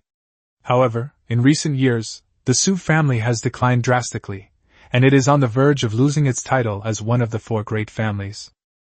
If it weren't for Su Muyue, a member of the younger generation, supporting the family, the outside world would probably have already assumed that the Su family would be eliminated sooner or later. After a long day, Su Muyue drove her Maserati back to the Su family home. As soon as the car stopped, a figure came to greet her. The person who arrived was Ye Chen. Since their parting at the Tang family, he could no longer stay as a bodyguard for the Su family. But he didn't give up. Instead, he waited in the car for Su Muyue to return. Seeing her get out of the car, Ye Chen greeted her with a smile. "Muyue, long time no see." Su Muyue frowned, her tone cold. "What are you doing here?" Seeing her attitude, Ye Chen felt a strange sweetness in his heart. He felt that Su Muyue was deliberately pretending to be indifferent in order to protect him from being targeted by the Tang family. So he said affectionately, "I miss you, so I came to see you." Su Muyue felt nauseous and said directly, "Don't talk like that. I don't know you well. Please have some self-respect." She pushed open the car door and got out, ready to go home, but Ye Chen stopped her in one step, saying confidently, "Stop pretending, girl, eyes don't lie. You care about me, you're just afraid that I'll be hurt by the Tang family." He said this with an even more arrogant tone. "But let me tell you, the Tang family is nothing in front of me. Soon you will find out who really calls the shots in Suzhou and Hangzhou." Su Muyue almost vomited from his greasy gaze. She thought to herself that her eyes didn't lie, because they were clearly murderous. Just then, the Su family members came out of their house. Seeing Ye Chen harassing Su Muyue at the door again, Su Chongshan became furious. "It's you again! You embarrassed the Su family last time, and you still dare to come today?" After saying that, he immediately ordered the bodyguards at the door. "Get this bastard out of here!" Two bodyguards immediately rushed forward and threw punches. Ye Chen stood still, letting the punches land on him. The next second, he simply flicked his wrist, and the two bodyguards were thrown back as if by a shockwave, staggering a few steps before falling to the ground. The two men were terrified, completely bewildered by what had happened. The Su family members were also stunned, never expecting Ye Chen to possess such skill. Sensing the shock of the crowd, Ye Chen's lips curled into a wicked smile. "I originally wanted to keep a low profile, but you all look down on me. Today I'll tell you, the Tang family is nothing but ants in front of me." He looked at the Su family members, his tone arrogant. "I, Ye Chen, am the true son-in-law of your Su family. What makes that piece of trash Tang you compare to me?" Then, he dropped another bombshell. "Muyu's birthday is in 3 days, and I will host the birthday banquet. I will book the entire top floor of the Manhwa Hotel to give her the best birthday party ever." He paused for a moment, then continued. Also, haven't you always wanted that piece of land in the west of the city? I will get it for the Su family as well. Ye Chen originally intended to continue concealing his strength, but Su Muyue and the Su family's attitude greatly displeased him. The mere Tang family was not worth his concern. While abroad, he had offended more than one powerful family. Once, a force whose assets far exceeded those of the Tang family angered him, and the Dragon Soul organization dispatched only 8 elite members, who wiped them out completely overnight. Therefore, from now on, he needs to gradually reveal his strength and accelerate his pace of taking control of Suzhou and Hangzhou. But when the Su family heard this, it was like hearing the biggest joke in the world. Is this person mentally unstable? Go find a mental hospital right away. You even booked the top floor of the Manhwa Hotel? You think you're worthy? If you can actually get land that even our Su family can't get, I'll lick your shoes for you. Everyone laughed, looking at him like he was a clown. Putting everything else aside, just renting out the entire top floor of the Bright Moon Hotel was practically impossible. 2 years ago, on Su Muyue's birthday, Tang Yu personally went to the owner of Manhwa Hotel and offered a sky-high price of 300 million yuan just to book the top floor for her birthday banquet. Even though the Tang family was powerful and influential, and the price was astonishing, Manhwa Hotel still refused, making it clear that the rules could not be broken unless the Tang family bought the hotel directly. Even the Tang family couldn't do it, so how could Ye Chen possibly do it? Faced with the ridicule of the crowd, Ye Chen just sneered, took out a document from his pocket, and threw it directly to the Su family. Whether you can do it or not, you'll see for yourselves. Su Chongshan took the document, glanced at it a few times, and his expression changed instantly. This turned out to be a top-secret document for the land in the west of the city, which also mentioned 2 other plots of land that the municipal government planned to develop in the second half of the year. How did Ye Chen obtain such top-secret information? In doing big business, information is paramount. With just this information, the Su family could potentially reap billions in profits if they plan ahead. The other members of the Su family also changed their expressions after reading the information. This Ye Chen was probably no ordinary person. From the perspective of family interests, the benefits of a marriage alliance with the Tang family might not outweigh those of the man before them. Su Muyue remained unmoved. She had no feelings for Ye Chen, but since Ye Chen had made such a bold promise, it gave her a chance to get rid of him completely. So she said coldly, "Fine, you said it yourself. If you can't get it done, you're not allowed to bother me again." In her opinion, the top floor of the Manhwa Hotel was definitely not enough to book. Once Ye Chen broke his promise, he would have no face to continue pestering her. Even if he could actually do it, I would never agree to it. Ye Chen nodded proudly. "It's a deal." Then, he looked at the Su family members and declared, "With me as your son-in-law, the Su family will become the second largest family in Suzhou and Hangzhou." After saying that, he swaggered away. Watching Ye Chen's departing figure, the Su family members laughed instead. If he could really accomplish these 2 things, then it wouldn't be a bad idea for the Su family to find an even better son-in-law. Ye Chen hadn't gone far from the Su family's house when a black Rolls-Royce slowly pulled up in front of him. Chapter 29 Longchen Group. A tall man got out of the car and immediately bowed respectfully to Ye Chen. "Dragon King!" Ye Chen remained calm, exuding an aura of authority, and asked, "Longye, how did things go?" The man before them was none other than Longye, one of the 8 great generals of the Dragon Soul organization. Although he was ugly, he was extremely loyal and a shrewd businessman, and had always enjoyed Ye Chen's deep trust. Longye hurriedly reported, "Reporting to the Dragon King, Blackstone Group has been successfully acquired and is now renamed Dragon Morning Group." A few days ago, after Huajin Investments suffered huge losses, Ye Chen transferred Longye back to China from Europe and mobilized 500 billion yuan to forcibly take over the Blackstone Group in Suzhou and Hangzhou. Ye Chen pondered for a moment, then said calmly, "I'll leave the company to you to manage for now. I don't want to reveal my identity too early." Longye clasped his hands in a fist salute, his tone excited. "Thank you for your trust, Dragon King. I will certainly manage the Longchen Group well." Ye Chen nodded in satisfaction. Suzhou and Hangzhou were different from what he had imagined. Relying solely on a low profile would be too slow. He decided to accelerate his pace to conquer this place, and Longchen Group would be his vanguard. Then, Ye Chen instructed. 3 days from now, I'm going to throw a birthday banquet for my woman. You, in the name of the head of Longchen Group, will book the entire top floor of the Manhwa Hotel. The news has also been released, letting the whole of Suzhou and Hangzhou know that the boss of Longchen Group is going to hold a birthday banquet for his lover. In addition, I've also helped the Su family acquire that piece of land in the west of the city, to show them my strength. Finally, Ye Chen's eyes turned cold. Anyone who disobeys shall die. Longye immediately clasped his hands in obedience, a cold glint flashing in his eyes. He would not let anyone who stood in the way of the Dragon King go unpunished. Manhwa Hotel is the only 7-star hotel in Suzhou and Hangzhou, and a local landmark. The hotel consists of 2 arched towers connected by an arch structure, resembling a giant ring standing on the lake when viewed from a distance. At night, the lights reflected in the lake resemble a bright moon. Tang Yu drove away and gazed at the hotel that was now under her name, feeling quite satisfied.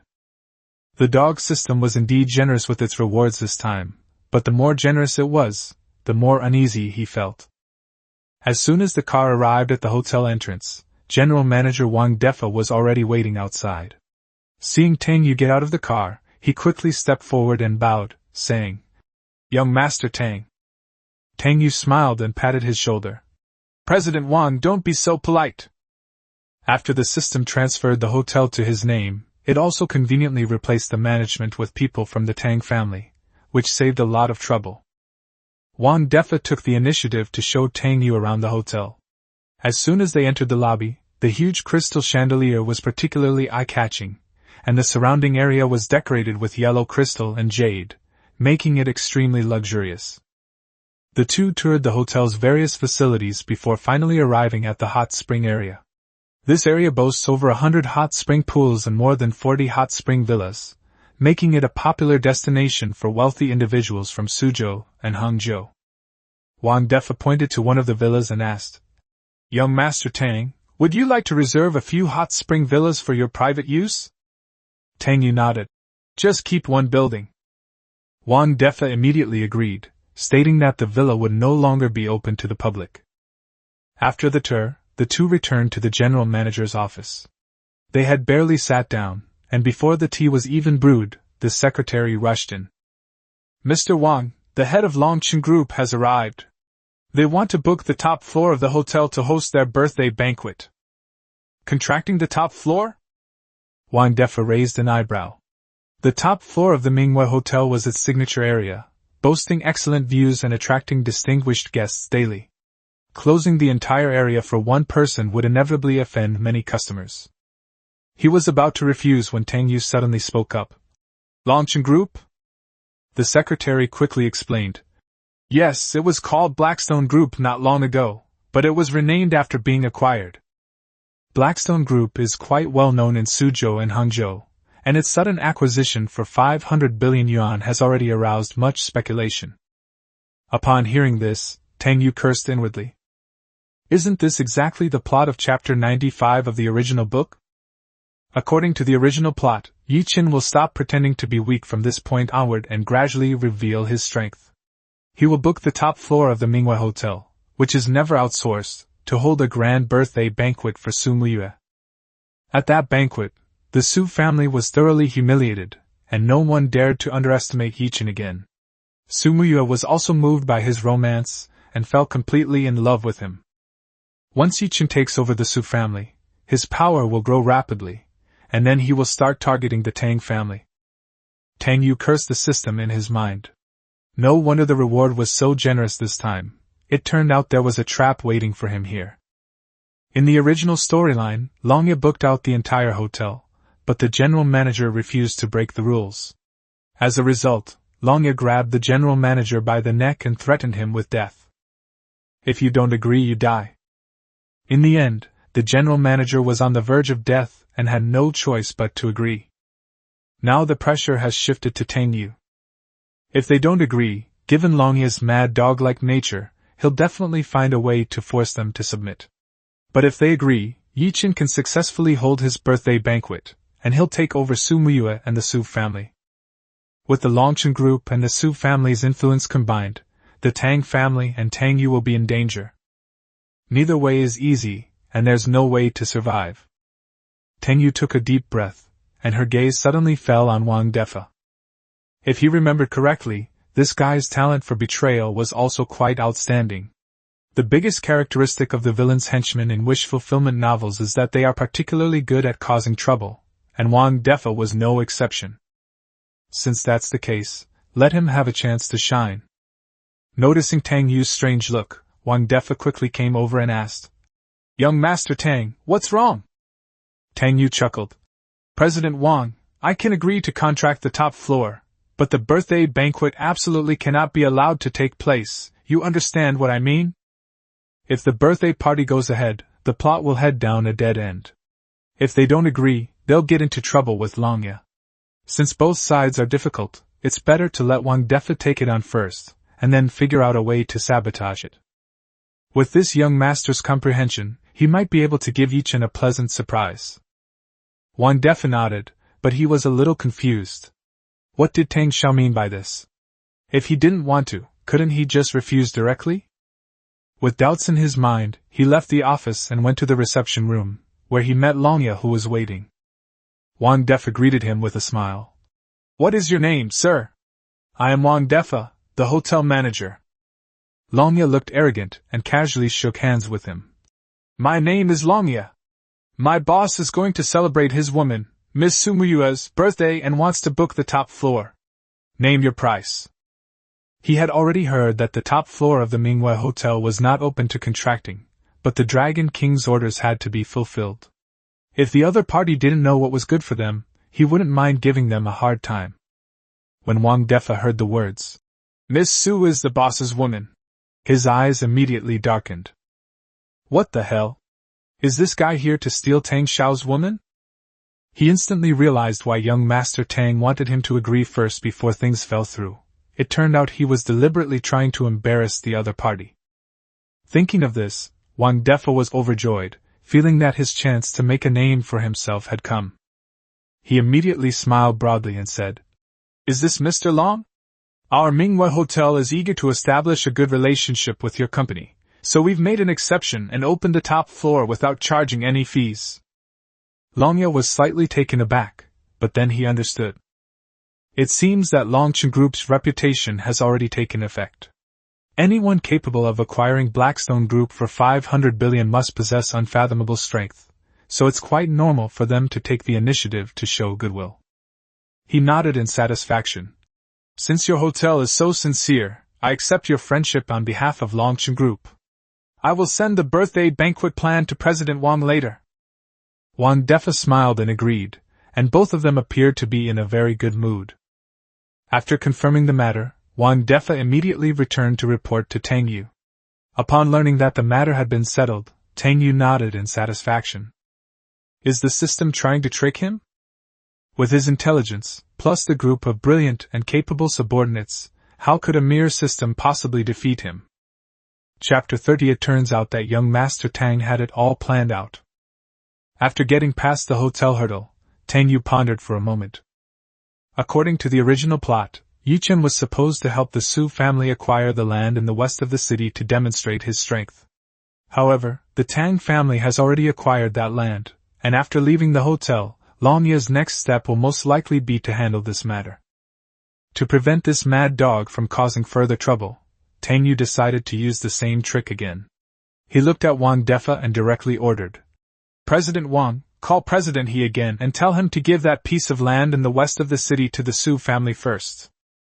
His plan was simple. First, let Ye Chen show off his power in front of the Su family. Then, after Wang Defa ruined the birthday banquet, he'd take the land back. When the Su family realized they'd been made a fool of, would they still give Ye Chen a friendly look? In any case, we can't let this guy continue to grow stronger in Suzhou and Hangzhou. Wang Defa immediately nodded. Yes, young Master Tang. He already understood that young Master Tang intended to give that piece of land as a birthday gift to Miss Su. As expected of young Master Tang, he made a grand gesture right away, and it had to be arranged perfectly. At that moment, Tang Yu suddenly heard a system notification. Beep, host, you really are a coward. Because of shamelessness, a special reward was triggered. The ancient martial art of immovable King Kung Fu was fully mastered, can be used once. Tang Yu was immediately shocked. Ancient martial arts? In urban fantasy novels, as long as one doesn't cultivate immortality, ancient martial arts are practically the strongest fighting force. As for this immovable king technique, according to the description, it's a defensive technique. Once mastered, it makes the body as hard as the immovable king himself. Simply put, no one can break through his defenses. Unfortunately, it can only be used once, which is a bit of a rip-off. Tang Yu tried to negotiate with the system. How about removing the one-time use option? The system did not respond. Tang Yu could only sigh. The system was indeed treacherous. But something was better than nothing. From today onward, no matter how powerful an expert was, they wouldn't be able to kill him with one punch. It would take at least two. Thinking about the potential big plot reward after the birthday party, Tang Yu was in a great mood and left the office with a smile. After Tang Yu left, Wang Defa sat alone in his office, extremely excited. Being transferred to oversee the Manhwa Hotel was a significant promotion for him. He had to complete the task assigned by Tang Xiao to the best of his ability. He sat in front of his computer for 2 hours, finally receiving the birthday party proposal from Longye. He opened it, and immediately sneered. The proposal was indeed romantic, but unfortunately it had run into him. Ye Chen, right? If he doesn't utterly humiliate him at this birthday banquet, he's not a Wang. Meanwhile, after leaving the Manhwa Hotel, Longye, in his capacity as the head of the Longchen Group, contacted relevant individuals to prepare to help the Su family acquire the land in the west of the city. He had initially thought this matter would be very troublesome, and might even require some extreme measures. Unexpectedly, the other party agreed very quickly after hearing his purpose, without even mentioning any conditions, only saying that they would give Longchen Group some face. The smooth handling of both the hotel's top-floor purchase and the western city plot of land filled Longye with pride. He felt that his organization's acquisition of a 500 billion yuan conglomerate had already made the entire Suzhou and Hangzhou region take notice. Suzhou and Hangzhou are nothing special. No wonder the Dragon King chose this place as his first stop on his return to China. Conquering this place would be a piece of cake. Longye immediately called Ye Chen to report that everything had been taken care of. Ye Chen said with satisfaction, "Very good, your abilities are as reliable as ever. Quickly spread the word and let everyone pay attention to this birthday banquet." After Longye agreed, he quickly began to build momentum.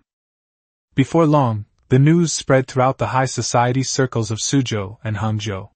The top floor of the Manhwa Hotel, which even the eldest son of the Tang family couldn't book, had actually been reserved by the boss of the Longchen Group. For a time, everyone was speculating about the identity of this mysterious boss of the Longchen Group, and which woman he was celebrating her birthday with. Many women in Suzhou and Hangzhou, upon hearing the news, felt envious and jealous, wishing they were the ones being pampered. 3 days later, several Rolls-Royces were parked outside the Su family's gate. Night had fallen, and the Su family members were waiting for Ye Chen to appear. They also wanted to see if this person truly possessed strength far surpassing that of the Tang family. The Su family was somewhat surprised to learn of Longye's arrival. Wasn't Longye the boss of Longchen Group? Why would he come in person? Longye walked up to Su Muyue and bowed slightly. "Miss Su, young master Ye asked me to come and pick you up to go to Manhwa Hotel for your birthday celebration." Su Muyue's expression changed slightly. "Ye Chen?" Longye nodded. The Su family was immediately shocked. So, the mysterious tycoon who bought the Longchen Group was actually related to Ye Chen. And he really had booked the entire top floor of the Manhwa Hotel? Su Muyue took a deep breath and finally decided to go. No matter what, she had to make things clear to Ye Chen tonight. She had no feelings for him. She stood up and said, "All right, let's go then." Su Chongshan quickly stopped her. "Muyue, are you really going? This isn't appropriate. You and Xiao Yu are already." Longye sneered from the side. "What is Tang Yu? If young master Yu wants to kill him, it's just a matter of a finger." Su Muyue frowned slightly upon hearing this, then turned to Su Chongshan and said, "Dad, it's all right, it's just a trip. I'll handle any problems that may arise." Su Chongshan sighed, having no choice but to comply with his daughter's wishes. Soon, the Su family members got into the car and headed towards the Manhwa Hotel. By the time they arrived, night had completely fallen. A large number of reporters and onlookers had gathered downstairs at the hotel, all eager to know who the lucky woman who had been given the entire venue to celebrate her birthday that night was. The arrival of several Rolls-Royces didn't cause much of a stir. After all, in a place like the Manhwa Hotel, Mercedes-Benz and BMWs might just be used as bodyguard vehicles. Longya led the way, saying, "Please, everyone, young Master Yi is already waiting for you on the top floor." Just as everyone entered the elevator, Su Chongshan's phone suddenly rang. He answered the call and chatted for a few minutes, his face instantly lighting up with excitement. After hanging up, he looked at Su Muyue and said excitedly, "Muyue, we've secured that piece of land in the west of the city. If developed properly, this land could bring the Su family at least tens of billions in profits. For the Su family today, this is definitely a rare and major project." The Su family members were immediately excited and finally realized that Ye Chen might really have extraordinary connections. Choosing him might be a better option than choosing the Tang family. Looking at their reactions, Longya smiled with satisfaction. "This was just something young Master Yi did casually. His abilities are 10,000 times greater than you imagine." Ye Chen had changed into an expensive suit and dressed up carefully. He stood in front of the floor-to-ceiling window, holding a glass of red wine, quietly admiring the night view, his heart filled with anticipation. Tonight, he will prove to the Su family that he is their true son-in-law. However, apart from the staff, there were no other guests in the top-floor venue. He had only invited the Su family tonight. Ye Chen doesn't want to be too high-profile right now. If the whole of Suzhou and Hangzhou knew that he was pursuing Su Muyue, it would inevitably affect his plans to build a harem in the future.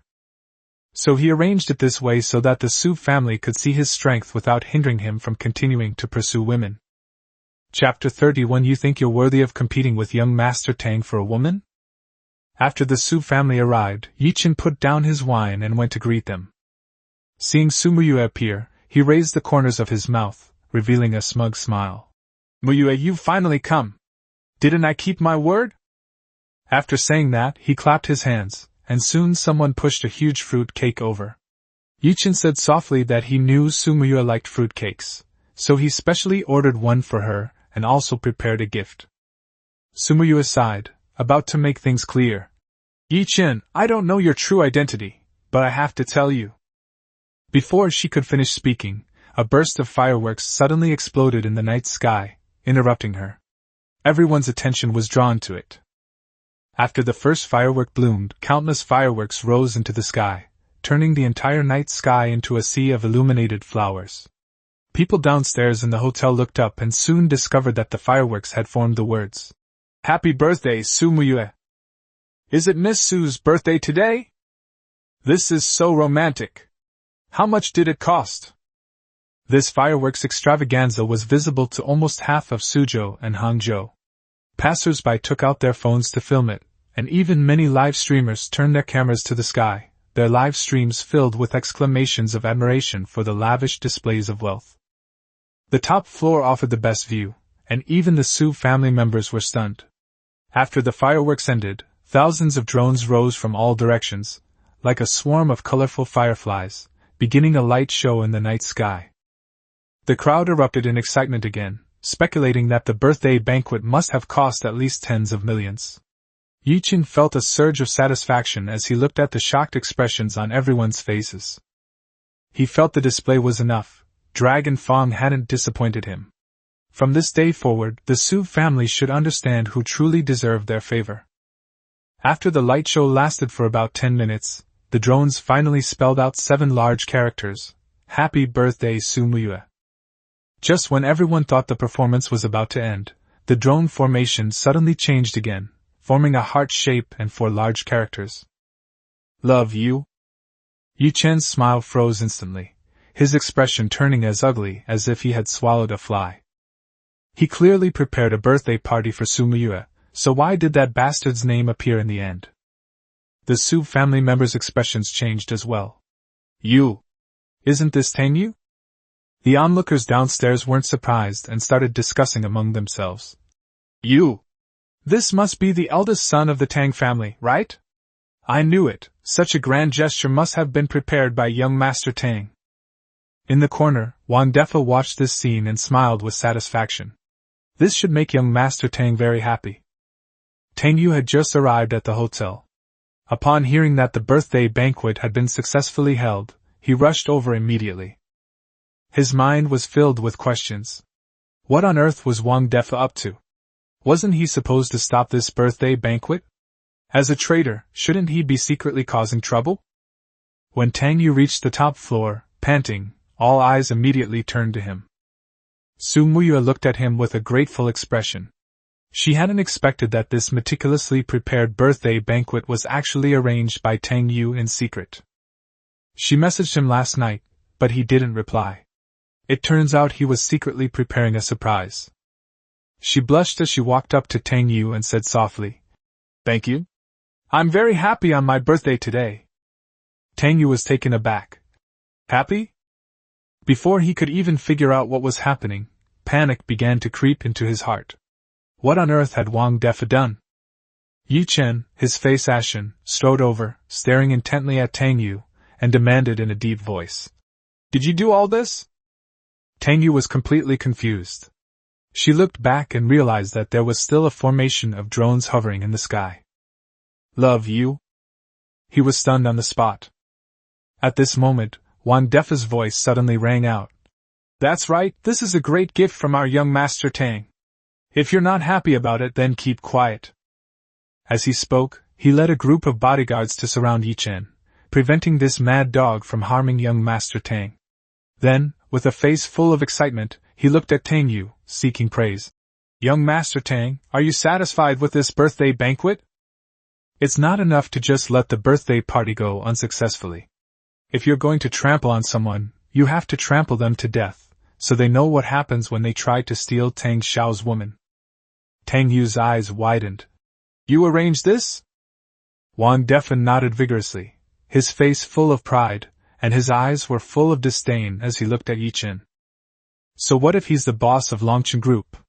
He dares to try and steal Tang Xiao's woman? He's not worthy." Tang Yu felt a tightness in her chest and almost vomited blood. He only intended to launch a sneak attack, but he didn't expect Wang Defa to drop a bomb directly. This traitor with thick eyebrows and big eyes was actually this thoroughly stupid. Chapter 32 Wang De angrily rebukes the Dragon King.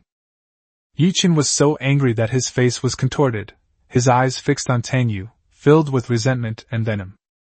"That bastard must die today!" Seeing several bodyguards blocking his way, Ye Chen charged forward, unleashing a few punches that sent the men flying. Seeing him about to charge at Tang Yu, Su Muyue, enraged, immediately stepped in front of Tang Yu and shouted, "Besides using violence to bully people, what else can you do?" Seeing Su Muyue protecting Tang Yu, Ye Chen's anger intensified, even bordering on murderous intent. His woman dared to protect another man? But the next second, he forced himself to calm down. Su Muyue wasn't protecting Tang Yu, but himself. If he really punched Tang Yu to death in public, things would escalate completely. If he was going to kill someone, he absolutely couldn't do it in front of so many people.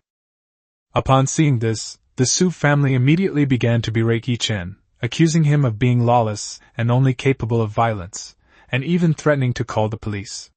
They had been stunned by Ye Chen just moments before, but now that they learned the birthday banquet wasn't his doing, their attitude changed instantly. "This guy's been putting on an act for ages. It turns out it was all a setup by young Master Tang. Does someone like him even deserve to call himself the Su family's son-in-law? What makes him think he can compete with the Tang family?" Longyan knew he couldn't act rashly now, so he quickly pulled Ye Chen aside and whispered, "Young Master Yi, calm down." Then he turned and glared at Wang Defa, questioning what Manhwa Hotel meant. Young Master Yi was hosting a birthday banquet for Miss Su, and they dared to play such a trick on him, even threatening to shut the hotel down. Wang Defa scoffed and retorted, "A birthday party? Isn't today's party hosted by our young master Tang for Miss Su? As for you, I didn't receive a single penny. What do you have to say? Longya's expression changed, and he finally understood why the other party hadn't taken any money from him from beginning to end. Wang Defa then looked at Ye Chen and cursed without any politeness. Our Tang family has already formed a marriage alliance with the Su family, and you are still pursuing a girl who is already engaged. Who is shameless here? A spineless dog dares to bark here? Ye Chen trembled as he was insulted. As the Dragon King, how could he have ever been so publicly humiliated? The Su family members echoed Wang Defa's words, finding them satisfying. Longya, furious, gritted his teeth and pointed at them, shouting, You dared to insult young Master Yi? Without young Master Yi, your Su family would never have gotten that piece of land in the west of the city. The Su family members were immediately embarrassed.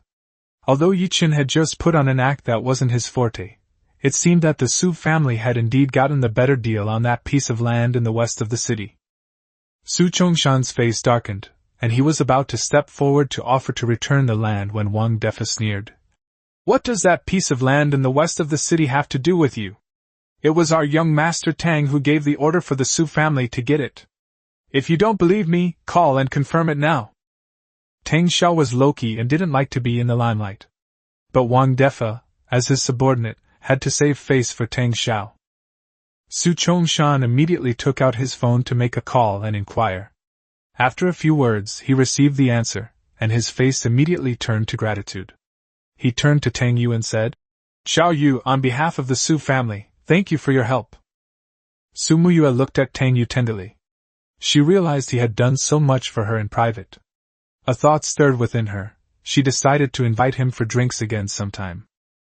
Wang Defa sneered at Longya and Ye Chen, asking them if they had anything else to say.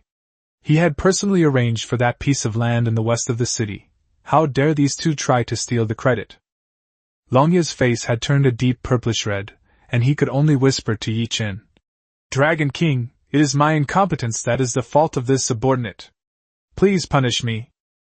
Ye Chen was on the verge of a mental breakdown, but after his extreme anger subsided, he calmed down. He took a deep breath, did not blame Longya, but looked at Su Muyue and said, Muyue, you will soon know who your right choice was. After saying that, he strode away from the place that had caused him so much humiliation.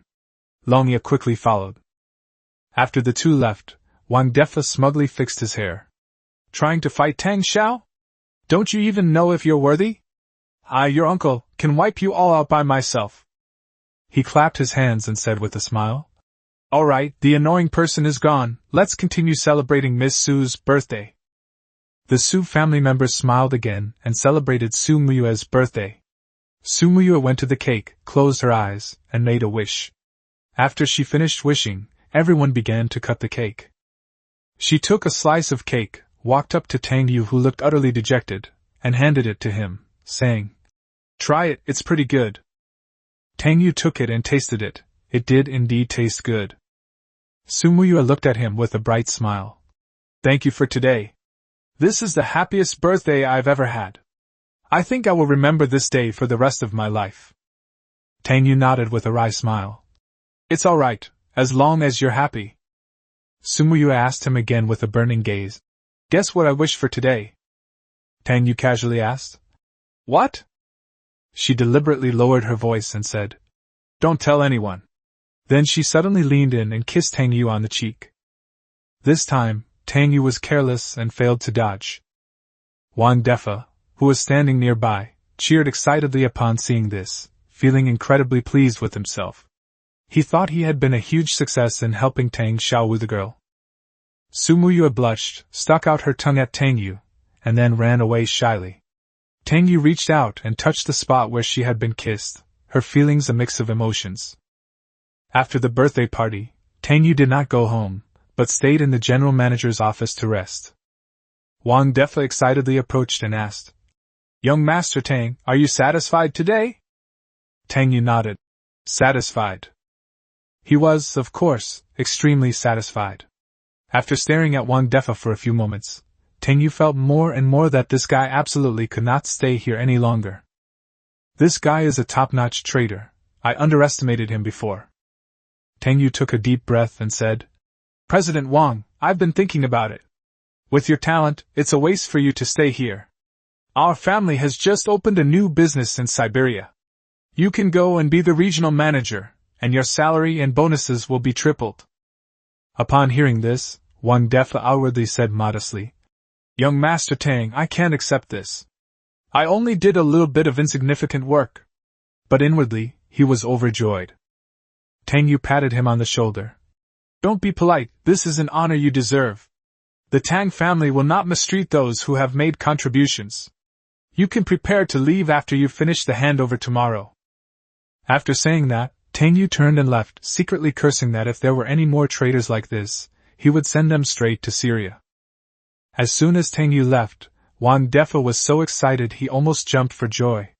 He'd gotten another promotion and a raise. He immediately took out his phone and shared his experience in the Tang Family Management WeChat group. Brothers, helping young Master Tang pick up girls really works.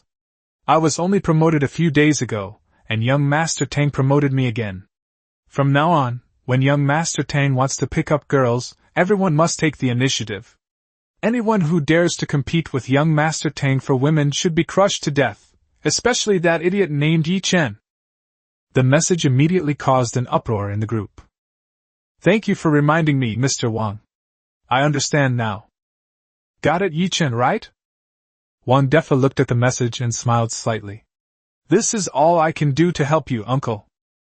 Chapter 33. You're using this to test your cadres? When Ye Chen and his companion left the hotel, a large crowd was still gathered at the entrance, excitedly discussing the birthday banquet that evening. Those words, falling into Ye Chen's ears, felt like needles piercing his heart. He almost gritted his teeth to pieces, with only one thought in his mind, Tang Yu, how dare she humiliate him like this? Longya's face was deathly pale, and he followed behind tremblingly. The first task given to him by the Dragon King had been completed so poorly. Just thinking about the scene of Ye Chen being ridiculed by everyone made him break out in a cold sweat. The two walked a distance, and stopped in a park. Longya wiped away his cold sweat, quickly stepped forward, and bowed his head, saying, Dragon King, I failed in my duties today, and Longya is willing to accept punishment. After saying that, he raised his hand to strike his own chest. That strike was imbued with profound internal force. It would certainly not be pleasant to receive. Ye Chen quickly grabbed his wrist and said coldly, No need, you're my brother, it's just a small matter. These words, brother, moved Longya to tears. He choked out, I, Longya, have wandered half my life, only regretting that I have not met a wise ruler. Now that I can serve the Dragon King, I will surely give my life. Ye Chen's gaze darkened, and his tone turned icy. But this matter cannot be left like this. You immediately take your men to retaliate. Within a week, I will make sure Manhwa Hotel goes out of business, and that Wang fellow must die. If he doesn't repay this great humiliation 100-fold, he wouldn't be Ye Chen. Longya grinned sinisterly and agreed. Making a hotel go bankrupt was easy for him. Then he asked, What about that kid surnamed Tang? Ye Chen sneered. We don't need to worry about him for now. I've already sent Ling Han and Xiyin to get close to him. He's doomed. He not only wanted Tang Yu dead, but also wanted him to witness the destruction of the Tang family before his death. Hearing that Ling Han and Xiyin had taken action, Longya felt relieved. Of the 8 generals of the Dragon Soul organization, Ye Chen naturally ranked first, while Ling Han and Xiyin ranked 3rd and 4th, respectively. The two of them working together were virtually invincible. As for Longya, he only rose to the 8th position because of Ye Chen's appreciation, hence many in the organization called him 8th Brother Long. After Longya left, Ye Chen's face darkened, and he muttered under his breath, Useless. Back home, Tang Yu lay exhausted on the bed. Another day of failing to keep a low profile. Thinking of Ye Chen's unpleasant face, he knew that trying to keep a low profile would only become more difficult. Just as I lay down, the system voice sounded. Ding! The host has successfully survived the plot. Reward, 1 copy of the Qingnang Heavenly Scripture. It has been automatically learned. The next second, a flood of traditional Chinese medicine knowledge rushed into her mind. Tang Yu sat up abruptly, completely stunned. Had the damned system suddenly taken pity on her and given her such a generous reward? He looked down at himself, and found that his eyes seemed to see through his meridians, and he knew exactly where any minor ailment in his body was. His mind was filled with countless prescriptions, acupuncture, massage, and other treatment methods. Simply put, his medical skills are now top-notch, even in China. But Tang Yu wasn't in a hurry to be happy. This damn system had never been quite right. He asked in his mind, "System, is your Qingnang Tianjin guaranteed to be successful?" The system retorted, "Are you deliberately picking a fight? Do you think I, the system owner, would sell you a greenhorn?" Tang Yu immediately retorted, "Don't give me that. You offered me a hotel and then you set me up." The system simply went silent. Seeing that it wasn't responding, Tang Yu immediately decided not to use his medical skills on others for the time being, lest there be any hidden pitfalls. He lay down on the bed and quickly fell asleep. In his dream, Wan Yixue and Su Muyue were both dressed as bunny girls, vying to nuzzle him, the little pig. Just as he was experiencing a bittersweet moment, someone gently patted his face and sweetly called out, "Brother Tang Yu, wake up and have breakfast." Tang Yu was instantly awakened, and upon opening his eyes, he saw a vast expanse of white scenery. At that moment, a sentence inexplicably came to his mind. "I have touched the peaks of mountains and ventured into deep valleys, and both have benefited me greatly." Standing by the bed was Jiang Suya. Today she was wearing a JK uniform, and her pure and sweet face paired with her petite figure made her look like a high school girl. She had a cute, childlike face, but her physical development was surprisingly advanced. At that moment, she was bending down and rubbing Tang Yu's face to wake him. Tang Yu had just opened his eyes and almost lost himself in the moment. "Xiaoye, are you going to use this as a test?" Tang Yu, who had just woken up, almost blurted out what was on her mind, but quickly changed her words. "Good morning, what brings you here?" Jiang Xiaoye stuck out her tongue. "I'm here to treat Grandpa Tang. His stomach problems have flared up again these past few days, haven't they?" "What test did you just mention?" Tang Yu quickly shook her head. "It's nothing, just talking in my sleep." But he was already thinking to himself, "Girl, can't you be a little more mindful of your image? Is it appropriate for an innocent young boy like me to watch this kind of thing so early in the morning? It's absolutely appropriate." Hearing his thoughts, Jiang Xiaoye's ears instantly turned bright red. She glanced down at her collar, quickly straightened up, and urged with a flushed face, "Get up and have breakfast, Auntie asked me to call you." Tang Yu was used to sleeping naked, so she could only say, "Okay, you go out first, I'll get dressed." Jiang Xiaoye stuck out her tongue, turned around and ran out. After closing the door, she took a deep breath, rubbed her burning face and muttered softly, "Brother Tang Yu has turned bad." She had been thinking about Tang Yu ever since she heard his thoughts last time. Today, since she was there to see Grandpa Tang, she took the opportunity to confirm it with him. Now that it's confirmed, she's a little embarrassed. She didn't want it to be this long either. Walking it was exhausting. Chapter 34 Uncle, I love bullying the weak and fearing the strong. After washing up, Tang Yu took Jiang Xiaoye to have breakfast. As soon as they arrived at the restaurant, they saw a long-haired young man with a ponytail already sitting there.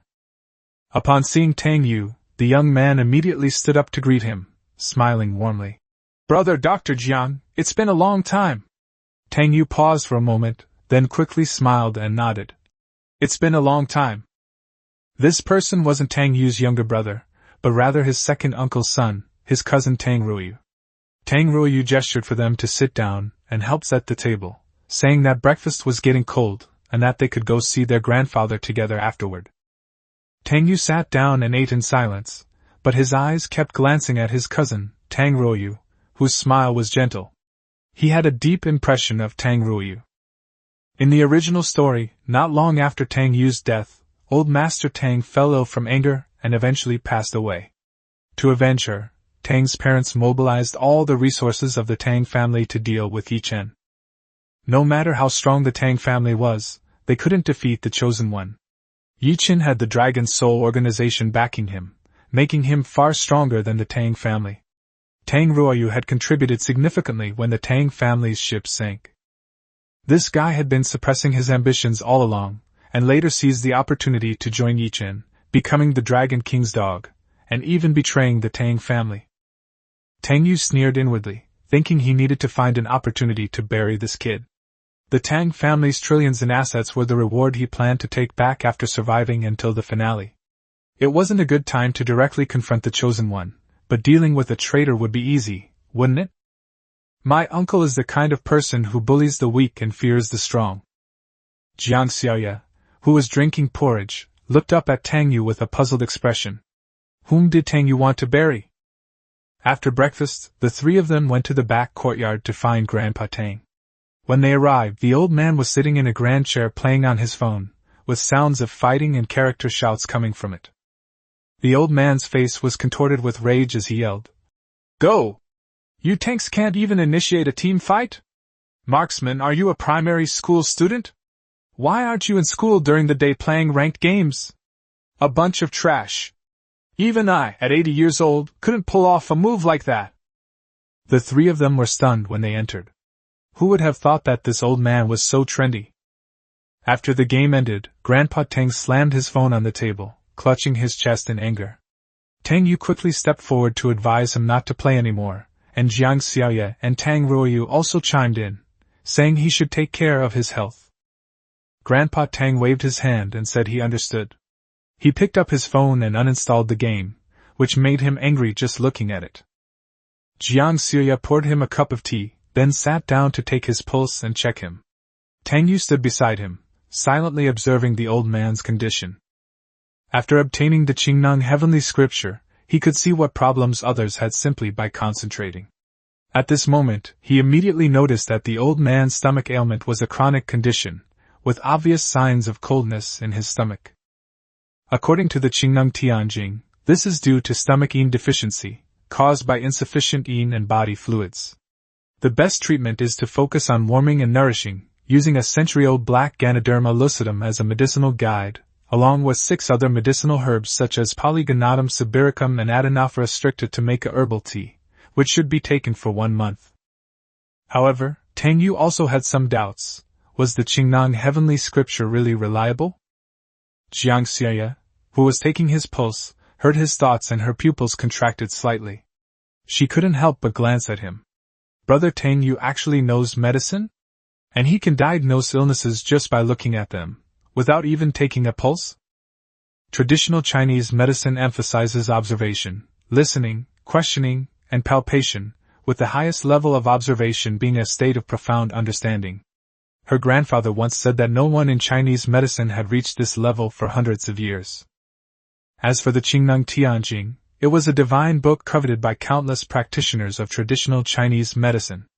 Jiang Xiaoye became increasingly shocked as she thought about it. As a fanatic of traditional Chinese medicine, she even felt an urge to immediately have an in-depth exchange of medical knowledge with Tang Yu. Seeing that she hadn't responded after taking her pulse for a while, old Master Tang asked with a smile, "Little Yu, are you all better?" Jiang Xiaoye snapped out of her daze and quickly nodded. "Okay. Grandpa Tang, you have a deficiency of stomach yin. Have you been experiencing dry mouth and stomach upset lately?" Grandpa Tang nodded and said it was an old ailment. Jiang Xiaoye smiled sweetly and said that this kind of illness requires gentle care, and she could make a herbal tea for the old man to take long term. However, the medicinal ingredient requires a black-colored Ganoderma lucidum that is over 100 years old, which the Jiang family does not have at the moment, so it has to be sent from another place. It is estimated that it will arrive the day after tomorrow, and Tang Yu will go to her house to pick it up then. After listening to Tang Yu recite the prescription in her mind, she analyzed it carefully and found that the prescription was indeed ingenious and had very few side effects. Medicine is always somewhat toxic. True brilliance lies in its ability to cure illness without harming the body. Tang Yu stood to the side, somewhat surprised. The herbal tea Jiang Xiaoye mentioned, was it exactly what he'd expected? It seemed the Qingnong heavenly scripture really wasn't a scam after all. Grandpa Tang smiled and agreed, thinking it would be a good opportunity for Tang Yu to visit Grandpa Jiang on the way. Jiang Xiaoye also smiled and said that her grandfather had been talking about Brother Tang Yu a few days ago, but he was thinking that he must seize the opportunity to ask him about medical skills. After chatting with Grandpa Tang for a few more minutes, Jiang Xiaoye took her leave and went back to her clinic. After she left, Old Master Tang's gaze fell on Tang Yu and Tang Ruoyu, and he asked them if they had anything else to do. Tang Ruoyu then spoke up, saying that she wanted to work at Mile Foods. Mile Foods is one of the core businesses of the Tang Group, and it has been developing very well in recent years. Old Master Tang did not immediately express his opinion. Tang Ruoyu had been working at a branch of the Tang Group for many years, but had never been able to get involved in the core business. Ultimately, it was because of the accident his father had back then. 7 years ago, Tang Ruoyu's father embezzled company assets, secretly transferring them to his own name. According to family rules, he should have been expelled from the family with both legs broken. If it weren't for Tang Yu's family pleading for him, their branch would have been kicked out of the Tang family long ago.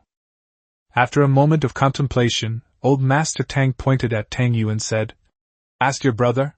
He's in charge of the Tang Group now." Tang Ruoyu immediately looked at Tang Yu, her smile still gentle. "Big brother, what do you think? If you think I'm not capable enough, I can start as a middle manager and hone my skills gradually." Tang Yu chuckled and put his arm around his shoulder. "No problem, I trust your abilities. In the future, the Tang family will still need us brothers to work together." His smile was warm, but his heart turned cold. "Damn it, so you're already thinking of becoming a traitor, huh? I'll teach you a lesson you won't forget." Tang Yu, who knew the original plot, knew very well what kind of filthy scum this seemingly harmless cousin really was. Chapter 35a, I Can't Afford It. "Thank you, brother. I will definitely not let you down." Tang Ruoyu looked grateful and then turned to look at Old Master Tang. Seeing Tang Yu nod, the old man said calmly, "Since your brother agrees, then do a good job and don't let us down again." Old Master Tang was getting on in years and didn't want to dwell on the past. After all, they were all family.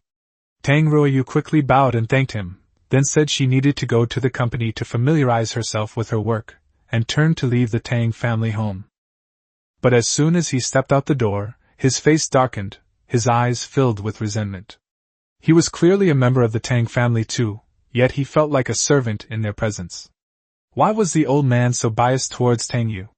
What did he lack compared to him? In terms of looks, Tang Yu was only slightly taller than him.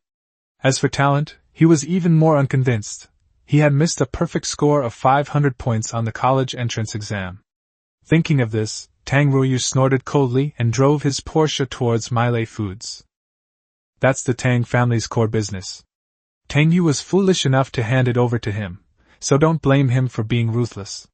Young Master Yi has already promised that as long as he cooperates, everything in the Tang family will eventually be his after Tang Yu's death.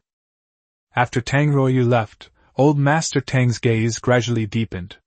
He took out his old pipe, lit it, and looked at Tang Yu, reminding him, "Things in Suzhou and Hangzhou have been a bit unsettled lately, so be careful." "Yes, Grandpa, I'll be careful." Tang Yu nodded in agreement. He knew that this old man was the pillar of the Tang family, and had probably already seen through some of the schemes. As for how to deal with Tang Ruoyu, this traitor, he already had a plan in mind. After leaving the Tang family, Tang Yu drove back to the Tang Group headquarters. As soon as he entered the office, he saw 2 girls in business attire helping him clean. One of the short-haired beauties greeted him as soon as he entered. "Young Master Tang." Tang Yu glanced at her and teased with a smile. "Lulu, you've gotten even fatter since I last saw you?" Lulu was taken aback, her eyes widening as she asked where she had gained weight. Tang Yu puffed out his chest, and she immediately realized what he meant, giving him a playful glare. The Tang Group had no shortage of beautiful women, and Tang Yu often teased them. As long as they weren't the female lead, he never felt any pressure. Lulu quickly introduced. "Young Master Tang, this is our new secretary, Qiyin. Her training is over, and she officially starts work today." "Hello, young Master Tang." Qiyin greeted him immediately, but a hint of disgust flashed deep in her eyes. Tang Yu smiled and walked over to shake her hand, then looked her over. Oval face, willow leaf eyebrows, clear and bright eyes, with a touch of demure charm, her looks alone were a 95 out of 100. But he couldn't help but sigh inwardly. This girl was beautiful, but she was only a small cup size. If they got married and had children, the children would probably go hungry. If only he could give her half of Su Muye's breasts. Qin, who was holding hands, was instantly stunned. She wondered if she was hallucinating. Seeing her in a daze, Tang Yu smiled and patted her shoulder. You've just started working, so feel free to ask me any questions. I'm very kind to girls, so don't be nervous. Just then, Lulu stood at the door, sweetly inviting him to dinner that evening, saying she had bought red wine and wanted to drink it together. Tang Yu smiled and declined, saying he had something to do that evening and would invite her another time. He thought to himself, these days, even boys need to protect themselves. Who knows if they'll treat him to red wine or something else when he gets there. Qin heard his thoughts again, finally confirming it wasn't a hallucination. She could actually hear what he was thinking. This discovery secretly excited her. The Dragon King had sent her to infiltrate the Tang group to investigate secrets. Now that she could hear Tang Yu's thoughts, wouldn't the mission be much easier? Tang Yu sat down and turned on her computer. She had just opened a business document when it suddenly dawned on her. Qin? Wasn't that the mole Ye Chen had sent? He inwardly cursed himself for being so busy teasing Lulu that he almost forgot about this. She's so beautiful, and she's got a perfect A, it must be her. Upon hearing this, Qin was shocked and filled with shame and anger, wanting to kill him. This bastard, does he have to keep bringing up a cups? Can't he have any shame? But after the initial shame and anger, she became nervous again. Her identity had been exposed, so wasn't her infiltration plan ruined? What was even more troublesome was that she had already appeared at the Tang group, which was dangerous in itself. She forced herself to calm down, took a deep breath, and asked with a composed smile, Young Master Tang, is there anything I can do for you? Go make me a pot of tea first. Tang Yu casually assigned the task, already pondering a solution in her mind. According to the original storyline, the Tang group was brought down not only because of Tang Ruoyu, the mole, but also because of Qin. She was not only highly skilled in combat, but also a world-class hacker, which is why Ye Chen sent her in to steal secrets. Tang Yu quickly came up with an idea. Didn't she want confidential information? Then let her steal it. She'd make a fake one for her to take later. Hearing this, Qin, who was making tea, was immediately speechless. She sneered inwardly. Does she really think I'm stupid? Can't she tell the difference between real and fake information? Tang Yu, however, calmly typed away, altering all the key data in a confidential document. This way, even if Ye Chen obtained the information, it would be of no use to him. After making the revisions, he printed out the document, put it in a file bag, and placed it on the table. Qin, could you please deliver this document to General Manager Zhou of the business unit? Okay. Qin placed the brew tea in front of him, picked up the file folder, and prepared to leave, her eyes full of disdain. A baited hook with a straight line. Only a fool would fall for it. But just then, Tang Yu's inner voice rang out again. He laughed inwardly at her for keeping this fake information safe. There would be more in the coming days, and she could steal as much as she wanted, preferably taking it back to ruin Ye Chen. Then he realized that this was also a way of helping her get revenge indirectly. Ye Chen was her real enemy, and the Tang family had been kind to her father back then. She shouldn't repay kindness with enmity. Qin had just picked up the file bag when she heard these words, and her delicate body trembled violently. Is the Dragon King his real enemy? Did the Tang family do his father a favor? Chapter 36 Killer's Diary. At that moment, Qin almost lost control and nearly blurted out the question on the spot. But when she opened her mouth, she found that she couldn't make a sound. After leaving the office, she felt somewhat dazed. Qin grew up in the Dragon Soul organization and was personally trained by Ye Chen's master, so she has always been absolutely loyal to Ye Chen. As an orphan, she always wanted to know who her family was. Did they abandon her, or was there another reason? Over the years, she secretly investigated countless times, but she could never find any information about her parents, as if they had never existed. She was almost ready to give up when Tang Yu suddenly brought it up today, saying that the Dragon King was her real enemy. Qi Yin's mind was in turmoil. Why was the Dragon King her enemy? And what was the relationship between the Tang family and her father? After a moment, she forced herself to calm down. Since the Tang family had been kind to her father, she would start her investigation with the Tang family. Just then, her phone rang. She saw that the caller was the Dragon King and immediately ran to the rooftop to answer it. Ye Chen asked her how the investigation was going. Qin hesitated for a moment, then said that she had obtained the first set of information and would send it over later. Ye Chen breathed a sigh of relief after hearing this, his tone filled with satisfaction. You're the one I trust the most. As long as you complete the mission before Linghan, you can be my woman first. Holding her phone, Qin was momentarily at a loss for words. Tang Yu's heartfelt words had already made her waver in her feelings for Ye Chen. Ye Chen didn't hear her excited response, and his tone immediately turned cold. Qin quickly made an excuse, saying that someone had just come by, and then hung up the phone. She took photos of the fake documents she had and sent them over, then sent the documents to the business department. When she returned to her office, Tang Yu was still typing away at her keyboard, creating fake documents. Seeing that she had been gone for so long before returning, Tang Yu couldn't help but laugh to herself, convinced that she must have secretly prepared a copy. Qin heard his thoughts and her lips twitched. Especially when Tang Yu made fun of her figure again, she almost couldn't help but hit him. What truly concerned her was Tang Yu's mention of Ye Chen and his apprentice. This guy even knew that old man from the Dragon Soul organization. She could no longer completely deny his words. After much effort, the fake documents were finally finished. Tang Yu stretched, looked at Qin beside her, and suddenly began to assign new tasks. He said the company is preparing to enter the gaming business, and needs Qin to conduct market research. Qin immediately became alert, and asked how they planned to conduct the survey. Tang Yu simply turned on the office TV and game console.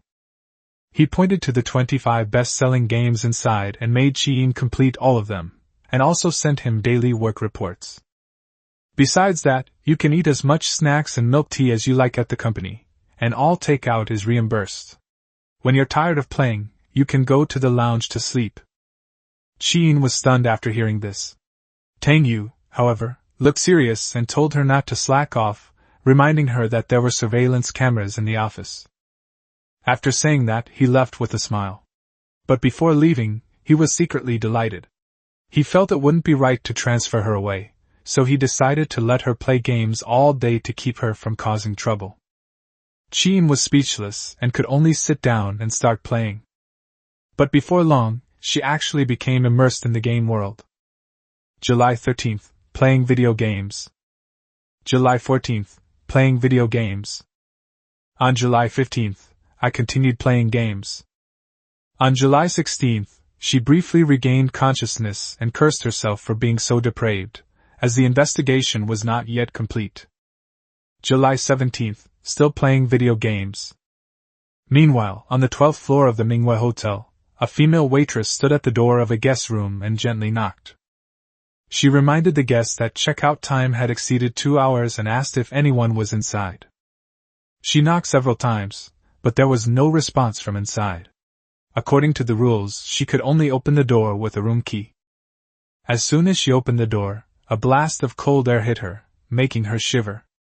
She noticed the bathroom light was still on, and when she went over to take a look, she froze instantly. A woman lay in a bathtub, the water of which had turned blood red.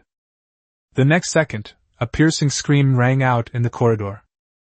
Not long after, hotel medical staff arrived to try to save him, but after a while, they had no choice but to confirm that he was already beyond saving.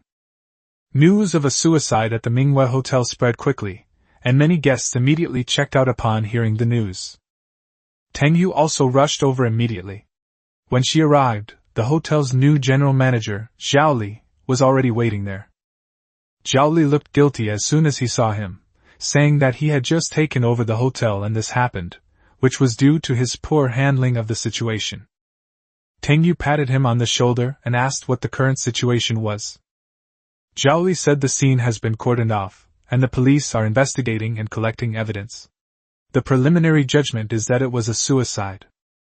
Tang Yu frowned immediately upon hearing the word suicide. Those who can afford to stay at the Manhwa Hotel are generally not short of money. In all the years since it opened, there has never been a guest suicide. Zhao Li looked around, lowered his voice and added that the police found that the deceased was missing a section of hair, and that he had likely been assaulted, but they could not find any evidence for the time being. Tang Yu immediately asked about the surveillance footage. Zhao Li replied that the footage did not show anyone entering or leaving her room. Tang Yu's brows furrowed even more deeply. He lit a cigarette, sat down, and after a moment of contemplation, a person suddenly came to mind. Dragon Tooth. Chapter 37. Want to buy a hotel? As one of the 8 great generals of the Dragon Soul organization, Longye has a significant role in the original novel. To hold this position, his strength is naturally considerable, and to make him even more memorable, the author gave him a quirky personality. After killing someone, this man liked to take something from the victim. He would cut off a little finger from a man and a lock of hair from a woman. What's even more disgusting is that he was just as lecherous as Ye Chen, except that Ye Chen, being the Dragon King, was more discerning and only touched top-tier women, while Longye was indiscriminate in his pursuit of almost anyone. Thinking of this, Tang Yu's face darkened. It was normal for Tang Yu to want revenge after Ye Chen lost face at the Manhwa Hotel last time, but to use a life as a pretext to frame someone was simply too depraved. The owner is temporarily unable to move, but the rabid dog will always find a chance to be buried. Just then, 2 figures walked past Tang Yu. 2 middle-aged men, one missing an ear and the other blind in one eye, walked side by side, cigarettes dangling from their lips, standing out conspicuously in the crowd. Tang Yu recognized them. These 2 were notorious figures in the Suzhou and Hangzhou underworld, cousins nicknamed Heavenly Cripple and Earthly Deficiency. In the original book, they were also thoroughly wicked villains, ultimately being trampled to death for provoking the Dragon King. Seeing Tang Yu staring at the 2 men, Zhao Li asked in a low voice, "Young Master Tang, do you suspect it's them?" Tang Yu shook her head. "It's not them. I think I know who it is. You should comfort the victim's family first, and I'll deal with the murderer." Zhao Li nodded, not daring to ask any further questions. The following morning, as expected, the victim's family members caused a scene at the entrance of the Manhwa Hotel. Dozens of people blocked the entrance, crying and shouting, escalating the situation and severely impacting the hotel's business. Strangely, the Manhwa Hotel did not retaliate in any way other than offering reassurance. A few days later, Longye felt the time was right and went to the hotel alone to find Zhao Li. Coincidentally, Tang Yu was also there. Upon seeing Tang Yu, a murderous glint flashed in Longye's eyes, and he sneered. "Oh, isn't this young Master Tang? Haven't seen you for a few days, how come your hotel business is so bad?" Tang Yu said coldly. "Isn't this all thanks to President Long bringing people to cause trouble every day?" Longye grinned, making no attempt to hide his true feelings. "There's nothing I can do. The deceased was a senior executive of our Longchen group, so I have to protect her rights." Tang Yu stared at him, her voice cold. "Do you really think the Tang family is a pushover in Suzhou and Hangzhou? You think you can just bully a mere Longchen group?" Longye scoffed. "The Tang family? They're nothing but frogs in a well. You're all just jumping around in this little well in Suzhou and Hangzhou. Young Master Ye's background is beyond your imagination." He didn't bother beating around the bush and said directly, "I'm here today for one purpose only. I don't like this hotel. Either it goes out of business, or it's sold to me." Last time Ye Chen was humiliated here, simply causing the hotel to lose business wasn't enough. Longye wants to take over Manhwa Hotel at a low price, making the Tang family bleed money, which can also be considered as venting Ye Chen's anger. He held up 5 fingers. 50 billion. Either sell or wait to close down. Zhao Li's face darkened upon hearing this, and he couldn't help but angrily retort. "Why don't you just rob it?" The value of the Bright Moon Hotel would barely cover this price even if it were several times higher. Dragon Fang's demands weren't just outrageous, they were outright robbery. Longye's eyes turned cold as he stared at Zhao Li and scolded. "Who gives you the right to speak here? You're nothing but a dog raised by the Tang family." As one of the 8 great generals, his anger was indeed astonishing. Zhao Li felt his throat tighten and dared not argue back. Tang Yu said calmly, You're overthinking it. Even if you cause trouble for a year, this hotel won't be sold to you.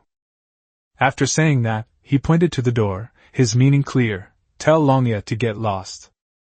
Dragon Fang instantly flew into a rage, like a mad dog whose tail had been stepped on, and slammed his foot on the marble coffee table. With a muffled thud, the surface of the coffee table cracked and shattered into a pile in the blink of an eye. Zhao Li's face changed in fright. This guy was practically a monster. Tang Yu sneered inwardly. He knew this was a common tactic used by Longye during negotiations. First, intimidate the other party with force to break down their psychological defenses. So he deliberately feigned panic and shouted, "Where are the bodyguards?" 4 bodyguards rushed in immediately, blocking Tang Yu's path and staring menacingly at Longye. Longye looked at them with utter contempt. In his eyes, these bodyguards were no match for someone like him who had crawled out of piles of corpses. If he really wanted to fight, he could take them down with one hand. He glanced sideways at Tang Yu and threatened in a cold voice. "Young Master Tang, calling 20 of this kind of trash wouldn't make a difference. Young Master Yi is a man of principle, but I, Longye, am not. If you really push me too far, I'll just kill your father and leave China." Tang Yu sneered inwardly, but outwardly appeared frightened. After struggling for a moment, she finally spoke. "Fine, I'll sell." Seeing Tang Yu lower his head, Longye smiled smugly. In front of the Dragon Soul organization, the so-called Tang family was nothing but ants. He took out a contract he had prepared beforehand and threw it in front of Tang Yu. "Sign it and affix the official seal. I'll have someone transfer the money right away." Tang Yu took the contract and said to Zhao Li, "Go and get the company seal." Despite his reluctance, Zhao Li opened the safe and took out the company seal. After the signatures and seals were affixed, the owner of Manhwa Hotel officially changed from Tang Yu to Longye. Now that Longye is the head of Longchen Group, the hotel naturally falls under his name. With the contract in hand, Longye smiled with satisfaction. He looked at Tang Yu and Zhao Li, whose faces were grim, and pointed to the door. "You two good-for-nothings, you can get out now. Remember, this is just the interest for offending young Master Yi." Zhao Li was so angry that his face turned ashen, while Tang Yu, with a dark expression, remained silent and turned to leave. After the two left the hotel, Zhao Li finally couldn't help but ask, "Young Master Tang, why did you agree to him? How can our Tang family let him bully us like this?" The Tang family is the head of the 4 major families in Suzhou and Hangzhou. While they might not be able to control everything, they certainly shouldn't be allowed to be bullied by a mere group like Longchen Group.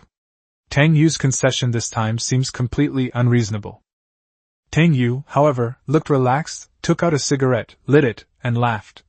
"You'll find out in a couple of days. Don't worry, the real show has just begun." Seeing his composure, Zhao Li's emotions gradually calmed down as well.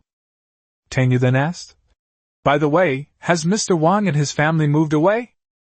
Zhao Li quickly replied, "He took the train to Siberia the night before last. As you instructed, I also forged his travel records for Africa." Tang Yu nodded. "That's fine then." Given the petty nature of Ye Chen's group, they certainly wouldn't let Wang Defa go. Now that Wang Defa is safe, the hotel has been handed over to them. Next, it's time to teach that mad dog Longye a lesson. Tang Yu returned to her car, took out her laptop, and quickly typed an email. Chapter 38. The Bright Moon Hotel has a big problem. After Tang Yu and the other person left the office, Longye stood in the general manager's office, a relieved smile finally appearing on his face. He walked to the floor-to-ceiling window, took out his phone, and dialed Ye Chen's number. As soon as the call connected, he immediately reported respectfully, "Dragon King, the revenge against Manhwa Hotel is complete.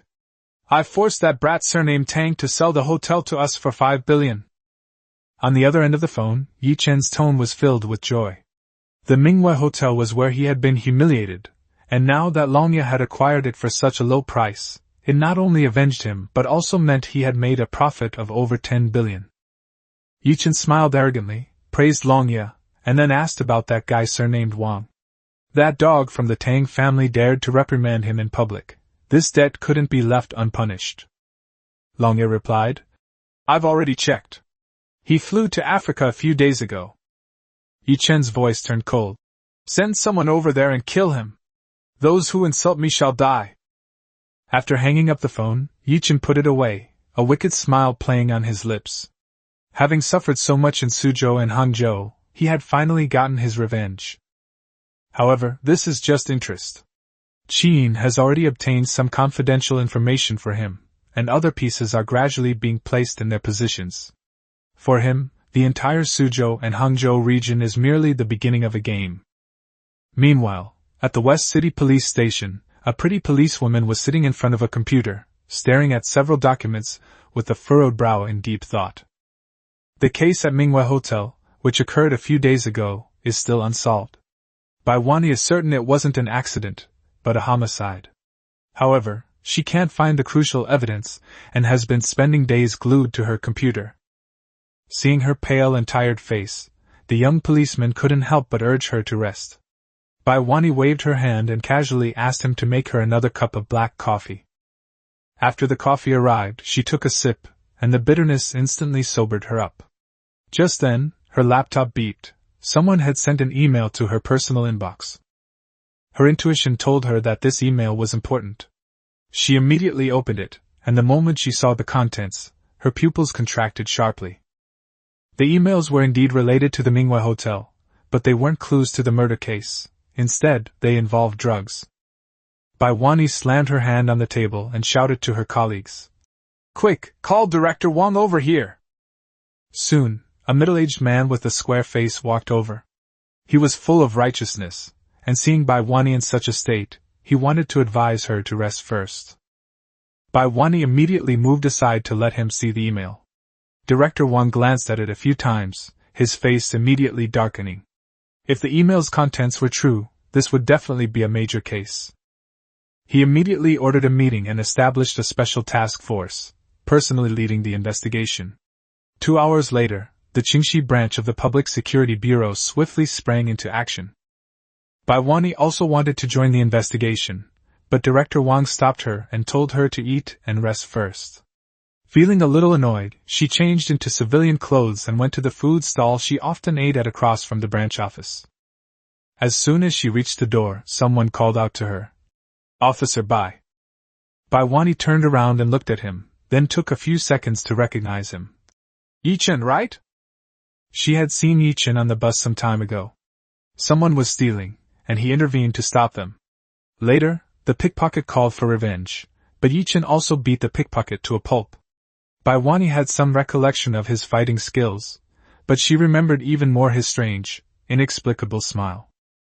Seeing that she still remembered him, Ye Chen's lips curled into a habitual smile.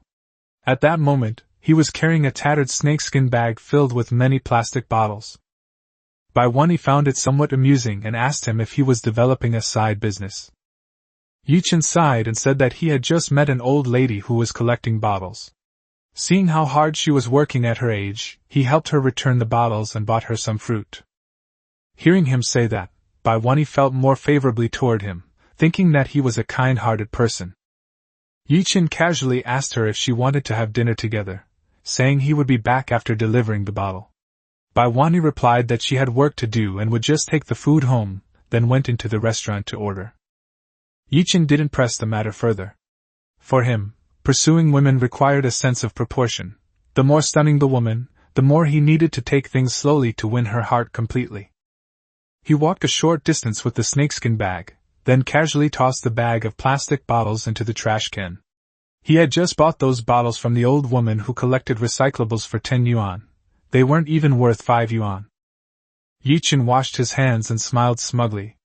The 2 deliberately arranged meetings had given him confidence. He had to win over Bai Wani. Not only was she exceptionally beautiful, ranking among the top in Suzhou and Hangzhou, but her family background was also extremely impressive.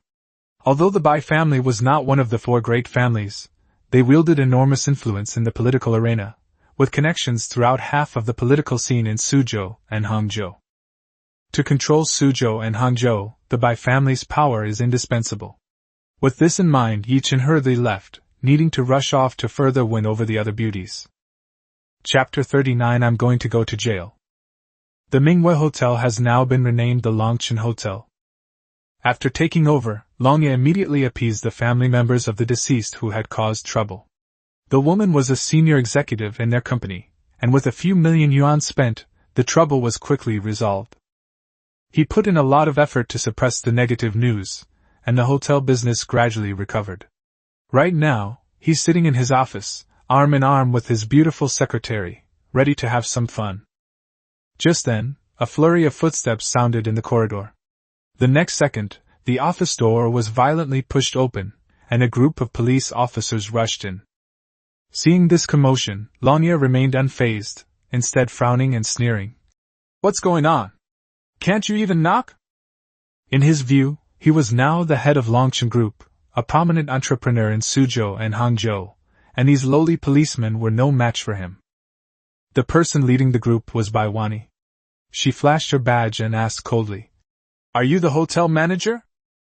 Longye's gaze swept over her without restraint, and he casually replied, "Yes, what's wrong?" He had no idea that the woman in front of him was the one Ye Chen had taken a liking to. Otherwise he wouldn't have dared to be so presumptuous, even if he had 10 times the courage. Baiwani said expressionlessly, "Your hotel is suspected of harboring drugs. Come with us." With a wave of her hand, the police behind her immediately produced handcuffs. Longye's face darkened, and he immediately cursed. "Bullshit! Do you know who I am? I'm the head of Longchen Group. You dare touch me?" Before he could finish speaking, a SWAT officer stepped forward and grabbed his hand.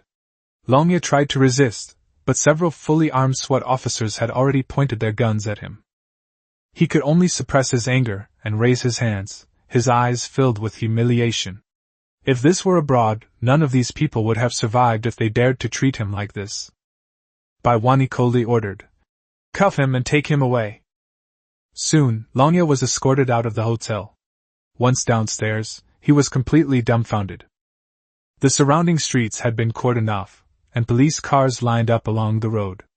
Dozens of people were handcuffed and sitting on the ground, all pale-faced, including the 2 cousins with the disabilities of Tianken and Deke. Even someone as dim-witted as Longye understood that this was a serious matter. He hurriedly shouted, "I need to hire a lawyer! Let me call a lawyer!" Unfortunately, nobody paid him any attention. After all those involved in the case were brought out, a group of people were put into police cars and taken away. Soon, this big news spread throughout Suzhou and Hangzhou. The once-renowned Manhwa Hotel has been implicated in drug possession. Longye, the current person in charge and legal representative, has been completely brought down, and the hotel was shut down on the spot. Meanwhile, Tang Yu, who was secretly orchestrating all of this, was lying in bed playing on her phone. He had already received news of the West City branch's operation. Back when he encountered the 2 cousins, Tianken and Deke, he remembered that in the original story, these 2 were definitely not good people. Driven by greed, they were willing to take on any dangerous business. Tang Yu immediately arranged for people to secretly investigate the hotel, and sure enough, they found some clues. So he simply passed this hot potato to Longye. The other party happily accepted it, and he even managed to get back 5 billion. If he doesn't do this, once the scandal breaks, the hotel will be ruined, and he himself will suffer as well. As for offending Ye Chen again, Tang Yu had gradually gotten used to it. She'd play it safe if she could, but when things got too tough, she couldn't just offer herself up for someone to chop off. He cursed. "Serves you right, who told you to frame me with a human life?" After cursing Longye, he thought of the damn system again and couldn't help but continue ranting. "Damn system, you tricked me too. I knew you didn't have good intentions when you gave me good stuff." The system coldly replied, "I'm just an emotionless reward-giving machine." Tang Yu cursed, "Get the hell out of here." The system stopped responding to him. Tang Yu was just about to put down her phone and go to sleep when it suddenly rang. The caller ID showed Baiwani. He was somewhat surprised. Could it be that Baiwani discovered that the anonymous email was sent by him? After obtaining the clue, he specifically sent the email to Baiwani. Both of them came from prominent families in Suzhou and Hangzhou, so they were acquainted. However, Baiwani had a very bad impression of him. The reason was simple: he had a good friend, Qin Ming, who was a notorious playboy in Suzhou and Hangzhou. The two were so close that they were practically inseparable, so naturally, Bai Wani also blocked him. Tang Yu thought for a moment, then answered the phone and laughed. "Oh, isn't this Miss Bai? Calling me for a heart-to-heart talk so late at night?" On the other end of the phone, Bai Wani said irritably. "Get lost. You're the former owner of Manhwa Hotel, aren't you? Come to the West City branch for questioning right now." Tang Yu feigned ignorance. "What did I do?" "Just come over here, stop talking nonsense. Otherwise, I'll bring my men to your house and arrest you." After the call was disconnected, Tang Yu clicked her tongue twice. This woman was still the same as ever, a real little firecracker. She was very famous in Suzhou and Hangzhou circles, and was considered too upright. Many young men had fallen for her. However, her family had powerful connections, so no one could do anything about her. Even if Tang Yu were to run into her, he would have no choice but to accept his fate. Power is indeed more ruthless than money. This perfectly matches the character setting of a female police officer in a wish-fulfillment novel: powerful background, overflowing sense of justice, and always either arresting people or on her way to arrest them. Tang Yu found it absurd that such a beautiful woman with a strong sense of justice ended up in the Dragon King's harem in the original story. However, this is also why he chose Bai Wani. Using the female lead as a weapon to stab the Dragon King's dog is just right. When it's time to be cunning, be cunning. When it's time to resort to underhanded tactics, never hesitate. Tang Yu was in a good mood, changed his clothes, and prepared to go out.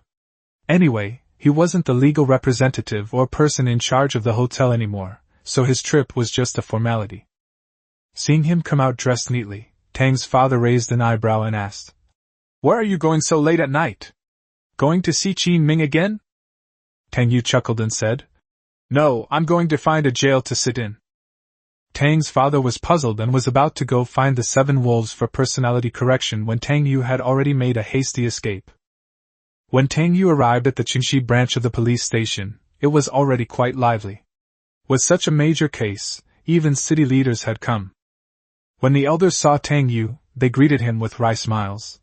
"Isn't this young Master Tang? What brings you here?" "Xiao Yu, what are you doing here so late at night?" Tang Yu replied with a bitter face. "I'm here to find a jail to sit in." After saying that, he quickly ran inside. When he went in, Bai Wani was waiting for him. She was holding a pair of gleaming handcuffs and staring at him with disgust.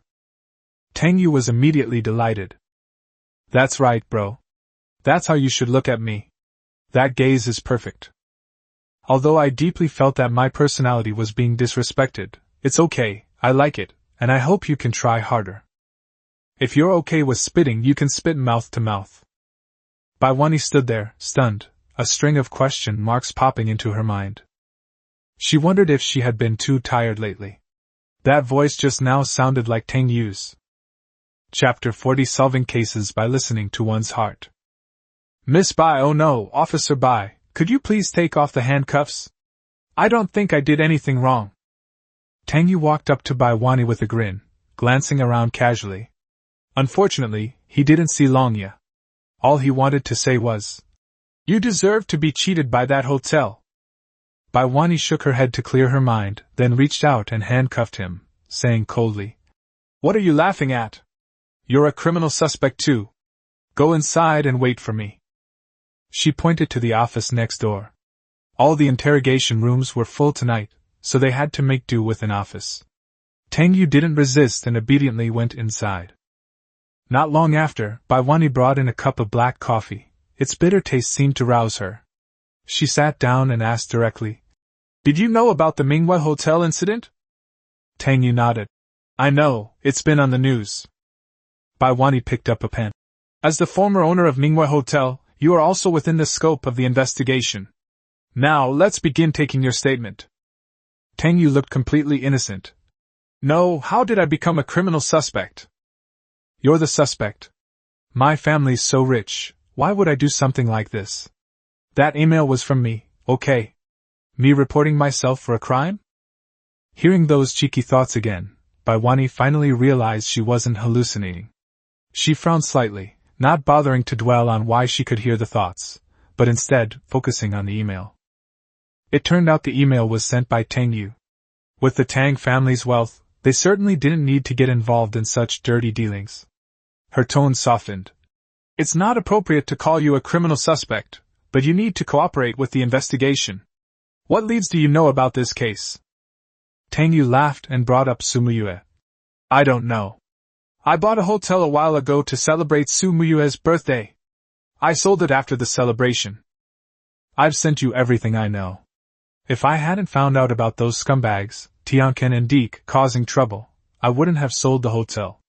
Normally, I would have just reported them, but Longye insisted on forcing me to buy it. What could I do? This bastard killed someone in my hotel to frame me, then faked a suicide, and then caused trouble with others. If I could find evidence, I would have reported him too. Baiwani froze, her eyes instantly blazing with fury. Dragon Fong? He was the one who orchestrated that hotel murder? She sensed something was wrong when they captured Longye today. The man had several calluses on his hands, which looked like marks left from years of shooting practice. What a Dragon Fong! Baiwani gritted her teeth. As a police officer, she hated this kind of criminal the most.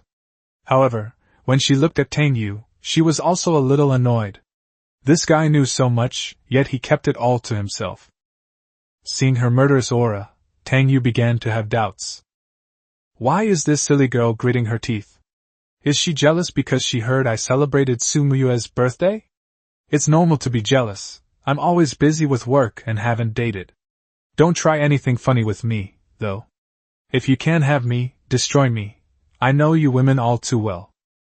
Baiwani almost slapped him to death. Who wants you?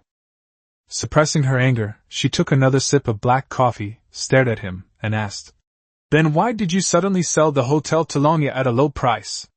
This move is very suspicious. Tang Yu said with an air of extravagance. I'm rich, so I can do whatever I want. He's causing trouble every day. How can the hotel stay open? What if he tries to frame me for murder again if this keeps going on? These mercenaries are inhuman. Mercenaries? Baiwani's expression changed. According to the information she found, Longye was an entrepreneur abroad who had returned to China to invest. As for mercenaries, she couldn't find any information about that. But this clue perfectly matched her initial assessment. She quickly wrote it down and then asked, How much do you know about Dragon Fong? Tang Yu immediately began to smear him. I don't know him well. But Officer Bai, I don't think this person is a good person. He looks like he's killed someone. He's in a hurry to buy a hotel, so he might be connected to a criminal gang. You must investigate him thoroughly. I know absolutely nothing about this kind of scum. He's a mad dog. He even collects body parts after killing people. Oh right, he might have kept the woman's hair in his house. I'll email you later. Baiwani quickly jotted down this crucial clue. With this, the case finally had a breakthrough. Looking at Tang Yu again, she found him somewhat more agreeable. Although this guy had a sharp tongue, he had indeed been a great help. But how does he know so much? She asked a few more questions as a formality, then put away her pen. All right, the investigation ends here. Thank you for your cooperation. It's not hard work, it's just bad luck. Officer Bai, it would be nice if you treated me to a barbecue to make up for it. Tang Yu shook the handcuffs. Okay, maybe next time, I'm busy now. Baiwani readily handed him the key and unlocked it. Tang Yu was puzzled.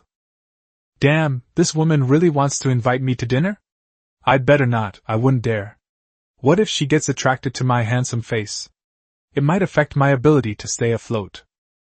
Baiwani was completely bewildered. You think I'd be attracted to you? She was busy with the case and didn't have time to dwell on it. As for being able to hear Tang Yu's thoughts, she could only think about that later. Right now, the most important thing was to deal with Dragon Fong. Just as the two were about to leave the office, the door was suddenly pushed open. Ye Chen walked in with a lawyer, his face grim. Half an hour earlier, he had suddenly learned that Longye had been arrested, and after investigating the Manhwa hotel case, he rushed over immediately. Longye, having lived abroad for many years, was unfamiliar with domestic laws, but Ye Chen knew them inside and out. In China, Anyone even remotely involved with drugs could essentially have their life completely over. Chapter 41 Dragon King. A Man in Prison. As soon as Ye Chen entered the office, he saw Bai Wani and Tang Yu standing together, and his gaze instantly locked onto Tang Yu. How could that bastard be with Bai Wani? Tang Yu noticed his gaze, coughed lightly, and pretended not to see it. Inwardly, however, she couldn't help but think, what are you staring at me for? Do you think I'm going to steal Bai Wani from you? Do you think all the beautiful women in the world are yours? Bai Wani raised an eyebrow, turned around and glared at Tang Yu, then looked at Ye Chen and asked, What's wrong? Did you come to report a crime? Ye Chen looked somewhat embarrassed and said with a wry smile, No, I came to visit a friend, but he was arrested by you. Tang Yu stood by, secretly gloating, adding in her mind, One of my murderer friends. Upon hearing this, Bai Wani's initial goodwill towards Ye Chen vanished instantly. She asked coldly, Who is your friend? Ye Chen said dejectedly, Call it Dragon Fang. He knew his actions would easily offend Bai Wani, but Longye was, after all, a member of the Dragon Soul organization, and as its leader, he couldn't ignore it. If he didn't handle it properly, Longye might really be going to meet Buddha. Sure enough, Bai Wani's face immediately darkened upon hearing the name Longye. What is your relationship with him? He is a criminal suspect now. Ye Chen had no choice but to lay his cards on the table. He is my employee, and I am the boss of Longchen Group. Bai Wani was not shocked. She had no interest in power, and her tone remained indifferent. The things he did were very serious. He is not allowed to visit me at the moment. You should go back. Ye Chen immediately became anxious and pointed at Tang Yu, saying, Officer Bai, I need to explain. If Longye really broke the law, I would be the first to report him. But this time he is innocent. He only took over Manhwa Hotel a few days ago. The previous owner was young Master Tang. He is the one you should really be investigating. Tang Yu's eyes widened. What does this have to do with me? I wasn't involved. Officer Bai has already investigated and found out that I'm innocent. He cursed inwardly. You stupid Dragon King, don't try to shift the blame onto me. I didn't kill anyone in the hotel. If anyone should be arrested, it should be you. You lecherous worm only know how to make rice expensive. Upon hearing this, Bai Wani almost couldn't help but punch Tang Yu. Especially since Tang Yu was worried that she and Ye Chen were in cahoots and would help frame her, she was even more furious. Bai Wani looked at Ye Chen and said coldly, I don't need you to teach me how to do things. The legal representative and person in charge of the hotel is Longye, and that's who I arrested. You are his boss, so Manhwa Hotel is also your property. Perfect, you'll be under investigation as well. Ye Chen was so angry his face turned green. To conceal his identity, he wasn't the legal representative or shareholder of Longchen Group to begin with. If Bai Wani hadn't been chosen for his harem, he would have loved to slap her and teach her a lesson. In his view, all his women needed to do was obey. Principles of integrity were completely useless. Tang Yu, listening from the side, felt increasingly uneasy. According to the original plot, Ye Chen should have already won over Bai Wani's favorability by now. He first deliberately caught a pickpocket to create a chance encounter, and then bought a bag of plastic bottles to pretend to help an old woman scavenging for recyclables. After these two actions, Bai Wani should have fallen for him. But now Bai Wani clearly doesn't like Ye Chen. Tang Yu secretly rejoiced. The plot has fallen apart again, how satisfying. Officer Bai, hurry up and arrest him. It would be a real shame if a man like him, destined for prison, didn't go. Bai Wani's eyes darkened further upon hearing this. So, the so-called chance encounter was also deliberately arranged by Ye Chen? This man is truly disgusting. Ye Chen suppressed his anger and said, Officer Bai, I can cooperate with the investigation. The innocent will clear themselves. But the one you should really investigate is Tang Yu. I suspect he maliciously sold the hotel at a low price to frame my friend. The Manhwa Hotel was valued at around 20 billion, but he sold it to Longye for 5 billion. That's the evidence. Tang Yu's mind immediately exploded. If you hadn't sent Longye to cause trouble at my hotel, would I have sold it so cheaply? Longye framed me with a murder. You deserve at least 80 to 90% of the credit. Before he could retort, Bai Wani spoke first. Is it wrong for his family to be rich? He bought the hotel to confess his love to his girlfriend. Ye Chen was so angry that he trembled all over, and the scene of being humiliated in the hotel that day reappeared in his mind. But Wani was too lazy to continue talking to him. After listening to his inner thoughts for so long, she was certain that Ye Chen was no good. If the hotel murder was really related to him, she wouldn't mind sending him to prison herself. Then she turned to look at Tang Yu, her tone suddenly becoming much gentler. Tang Yu, thank you for cooperating with the investigation today. It's getting late, you should go back and rest. I'll treat you to dinner next time. She had confirmed Tang Yu's innocence, and that he sent her the email immediately after discovering the clues. What does this mean? It means he trusts her. Being trusted unconditionally like that is certainly very comforting.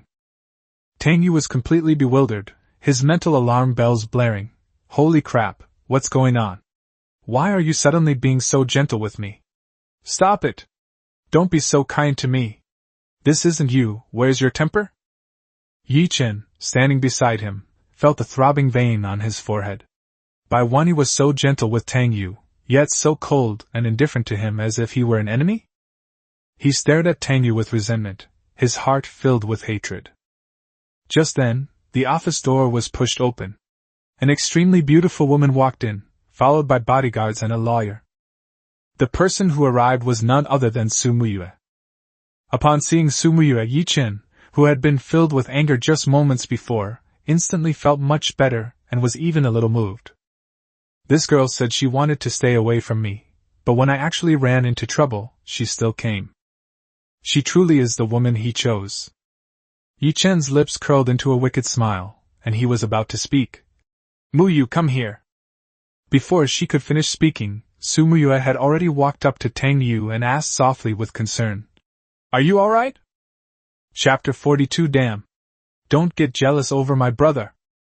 She was just working overtime at the company. After acquiring that piece of land in the west of the city, there was a mountain of follow-up matters, and then her secretary suddenly reported that something had happened at the Manhwa Hotel. Su Muyue knew that Tang Yu was the owner of Manhwa Hotel. After checking the news, she immediately called him, but no one answered. She then contacted Tang's father and learned that the guy said he was going to go to jail, and had already gone to the West Branch of the Public Security Bureau. Nothing much, just here to cooperate with Officer Bai's investigation, Tang Yu said expressionlessly. But in his heart, he was already screaming. Damn it, don't come any closer. Don't provoke the Dragon King anymore. Look at his face, he's probably going to kill me tonight. He glanced at Ye Chen out of the corner of his eye and saw that Ye Chen's face was indeed as black as liver. The scene was so awkward that Tang Yu wished he could dig a Dragon King's palace out of the ground with his toes. Hearing his thoughts, Su Muyue glanced at Ye Chen as well. Seeing his gloomy and resentful face, she felt nothing but disgust. Did this guy really think she was interested in him? He was utterly insane. Thinking of this, she simply took Tang Yu's arm and said calmly, It's good that you're alright, let's go home then. Tang Yu's eyes widened, and she almost screamed for help on the spot. She mentally cursed. Not this again? Please, he's still just a kid weighing a little over 100 pounds, this is really inappropriate. Ye Chen clenched his fists so tightly his nails almost dug into his flesh. The woman he loved was being so intimate with another man right in front of him? Could it be that she really had no feelings for him? Impossible, her eyes didn't lie to him. Just as Tang Yu was about to pull her hand away and escape this place of trouble, another stunningly beautiful woman walked into the office. Wang Yixue hurried in, frowning as she entered. Seeing Tang Yu unharmed, her expression instantly brightened. Tang Yu, are you alright? I was shocked to hear the owner of Manhwa Hotel was arrested. She rushed to the branch office as soon as she received the news, but she didn't expect Su Muyue to be there as well, and she was even holding Tang Yu's arm. What does this mean? Hasn't this woman not even given her little Tang Yu a second glance in the past 3 years? Su Muyue noticed Wang Yixue's gaze and immediately became alert. She knew that Wang Yixue was Tang Yu's ex-girlfriend, and women are always sensitive about exes, especially when the ex is a stunning beauty who is no less beautiful than herself. The moment their eyes met, the temperature in the room seemed to drop instantly. Wang Yixue spoke first, sneering. Oh, isn't this Miss Su? The #1 ice queen of Suzhou and Hangzhou has such a proactive side? I thought you didn't like men. Su Muyue didn't back down, hugging even tighter. What does this have to do with you? Tang Yu was completely dumbfounded, inwardly groaning, what are you doing? Don't argue over a handsome guy like him, it'll break his heart. No, don't do this in front of the Dragon King. Can't you even let him live a peaceful life anymore? He had heard that the two women didn't get along and rarely appeared together, but if they didn't get along, why did they put him in the middle? Just as he was about to slip away, Wang Yixue stepped forward and grabbed his other arm, glancing sideways at Su Muyue.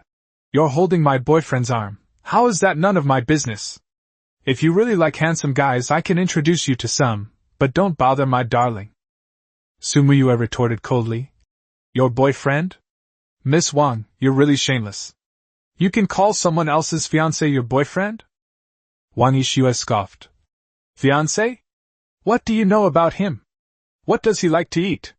What kind of cigarettes does he smoke? Does he prefer black or white stockings? Can you answer those questions? Su Muyue was momentarily speechless. She really couldn't answer. But she quickly retorted. Does any of that matter?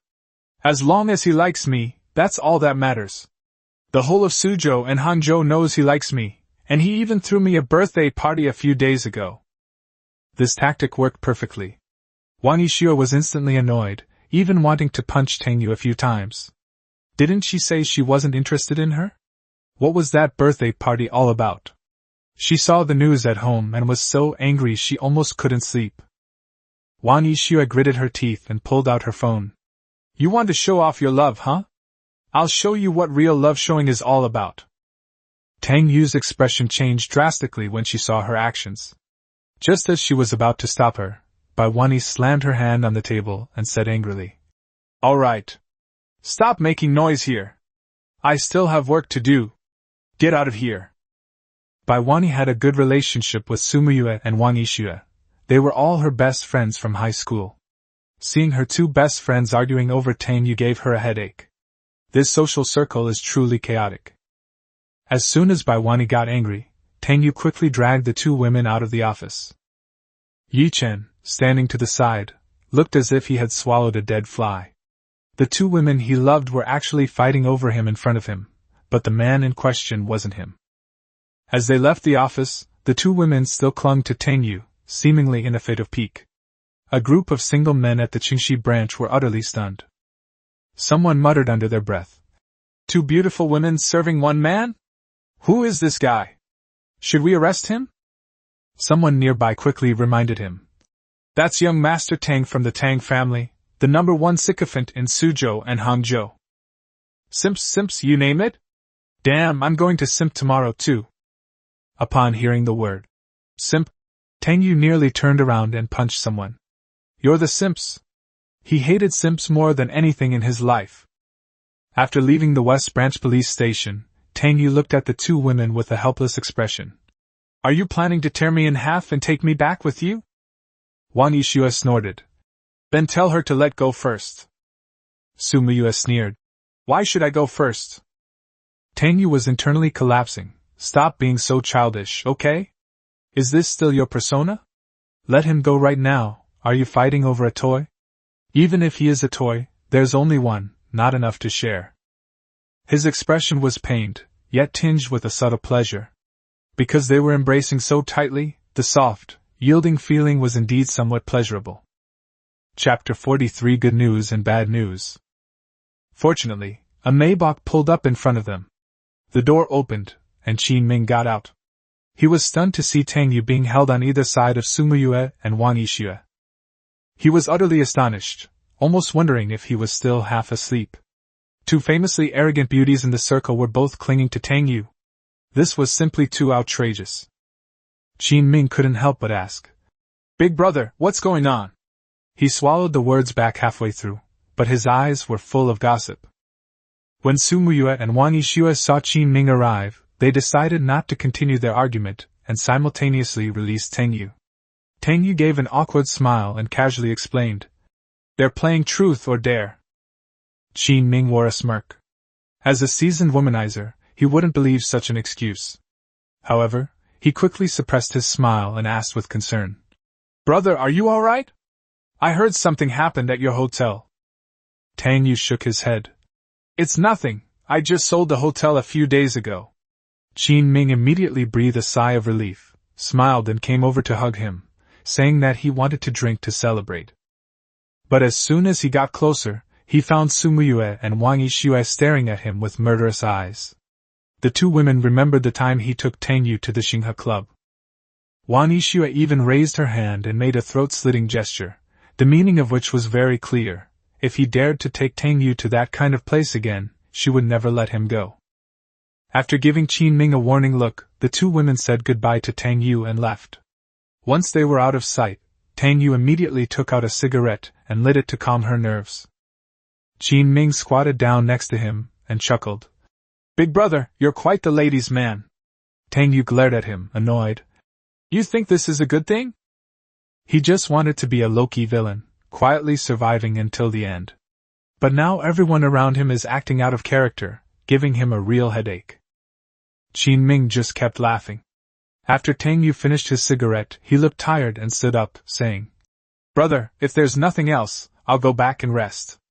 I've been exhausted lately, can't sleep well, and have nightmares every night. Tang Yu nodded and told him to go back quickly, but as soon as Qin Ming turned around, he suddenly frowned and called out to him. You haven't been sleeping well these past few days, and you've been having nightmares? Qin Ming smiled wryly. Yeah, I don't know what's wrong. Could it be kidney deficiency? Tang Yu pondered for a moment, and reminded him to go on a trip for a few days to relax. Qin Ming waved his hand, saying he was too lazy to go out, then got into his car and left. After the car had driven away, Tang Yu returned to her car and lit another cigarette. He now understood the reason for Qin Ming's health problems. According to the original story, this was the Qin family's feng shui line. Qin Ming had bought a jade Buddha a few days ago, but Ye Chen had already tampered with that jade Buddha.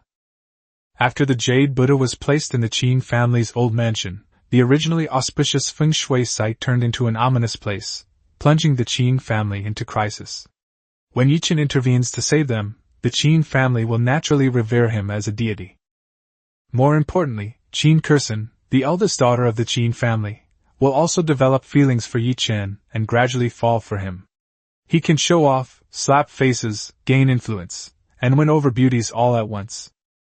Tang Yu was recalling the plot when a system notification suddenly sounded. Ding! The host has successfully survived the West City branch plot. The reward is the completion of the ancient martial arts Yin Yang Wuji Gong, which can be used once. Upon hearing the reward, Tang Yu was first stunned, then cursed inwardly. Another one-time use? Such a good technique, yet it can only be used once. According to the introduction, once the Yin Yang Wuji Gong is perfected, one can use the opponent's force against them, reflecting back double the damage received, making it an absolute top-tier life-saving technique. Those 3 words instantly caused Tang Yu's mentality to explode. The system explained, however, that it was because he hadn't perfectly survived the plot, and had even incurred the hatred of Dragon King Ye Chen. Tang Yu was exasperated. He wanted to survive this perfectly, but the problem was, the whole world seemed to be a double agent, giving him no chance to live in peace. Meanwhile, after Tang Yu left, Ye Chen was left in the office. Bai Wani considerately handcuffed him. In her mind, Ye Chen was no different from a criminal. Ye Chen appeared calm on the surface, but inwardly he was furious. He, the mighty Dragon King, was handcuffed. It was like being a prisoner. But to get closer to Bai Wani, he had no choice but to endure it. He thought that given his relationship with Bai Wani, the statement would be taken and the matter would be resolved quickly.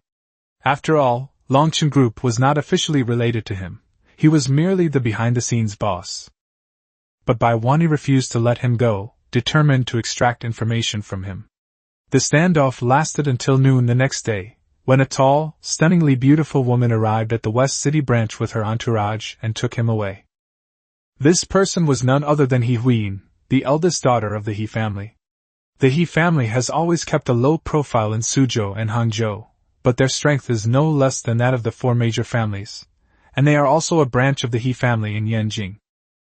Old Mrs. He and Ye Chen's master had some connection, so after Ye Chen arrived in Suzhou and Hangzhou, he visited the He family as soon as possible and even treated old Mrs. He's illness, which made the He family owe him a favor. But now, such a precious favor was being used to pick him up from the branch office, and Ye Chen felt extremely aggrieved. After thanking He Huiyin, he brought up the matter of Longye still being imprisoned, hoping to get help from the He family. He Huiyin shook her head directly, saying that this matter involved poison, and no one could speak up, hoping he would understand. Ye Chen knew this matter was tricky, and he also understood that his relationship with the He family hadn't reached that point yet, so he could only put it aside for the time being and said he would visit old Madame He another day. He Huiyin nodded and left. After getting into the car, she couldn't help but shake her head. Her grandmother said Ye Chen was a true dragon among men, but after meeting him, she felt he was nothing special. Ye Chen watched her car drive away, a dark glint in his eyes. This woman's attitude was so cold. Did she look down on him?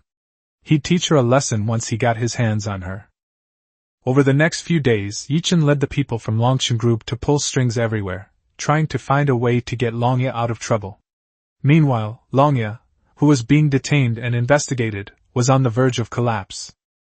The incident at the Manhwa Hotel had already brought him bad luck, but then the police found the victim's hair in his residence. With this evidence, the situation instantly became much more serious. Longye then realized that he had truly failed this time. Fortunately, a full week later, Ye Chen finally got the chance to visit him. Upon learning that the Dragon King was coming to see him, Longye was extremely excited. In his mind, the Dragon King was omnipotent, and as long as Ye Chen made a move, he would definitely be able to leave this place. After being led to the meeting room, Longye excitedly shouted, "Young Master Yi!" Behind the glass, Ye Chen nodded and smiled faintly. "I have good news and bad news. Which would you like to hear first?" Longye asked expectantly. "Good news, right?" Ye Chen said. "I've asked my lawyer to help you get a reduced sentence." Longye was overjoyed and quickly asked, "What's the bad news?" Ye Chen paused for a moment, then slowly said, "After losing weight, it will probably take another 20 years. Chapter 44. In conclusion, the advantage lies with me. Longye's legs went weak, and he almost slipped off the chair. 20 years? He, the 8th dragon, one of the 8 great generals of the Dragon Soul organization, is going to be locked up in a place like this for 20 years? At this moment, he deeply regretted coming to China. If he hadn't provoked that shabby hotel, he wouldn't be in this predicament. Seeing his pale face, Ye Chen could only comfort him.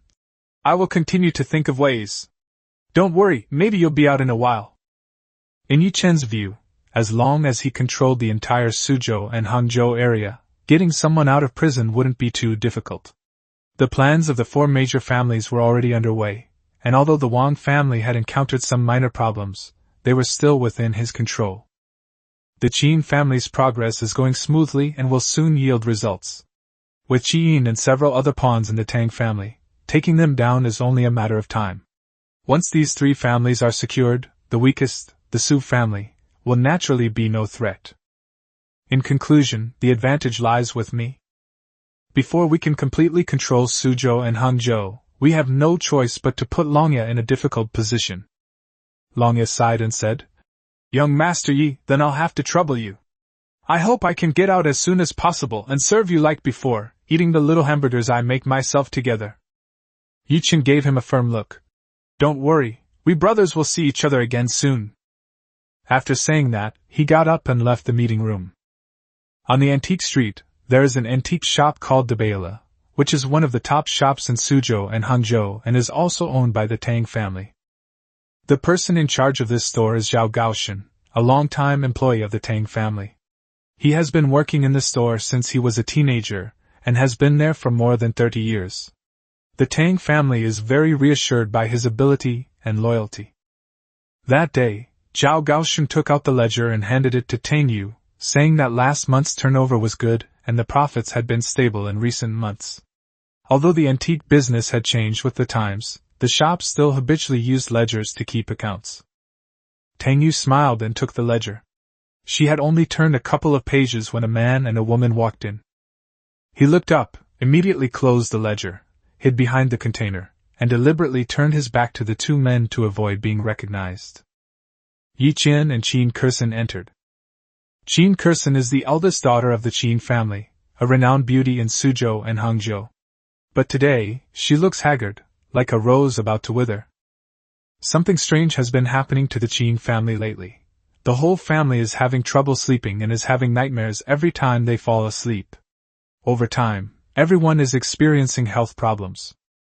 Some servants and bodyguards were so frightened that they simply resigned and left. Strangely, the nightmare disappeared immediately after they left the Qin family. The Qin family began to suspect that there was something wrong with the feng shui of their home. Qin Kursen came to the antique market today hoping to find something to improve the feng shui. Unexpectedly, she ran into Ye Chen on the way. Of course, this chance encounter was arranged by Ye Chen. As the Dragon King, he's either chasing girls or on his way to chase girls. Seeing Qin Kursen browsing through the shop, Ye Chen stood aside and reminded her.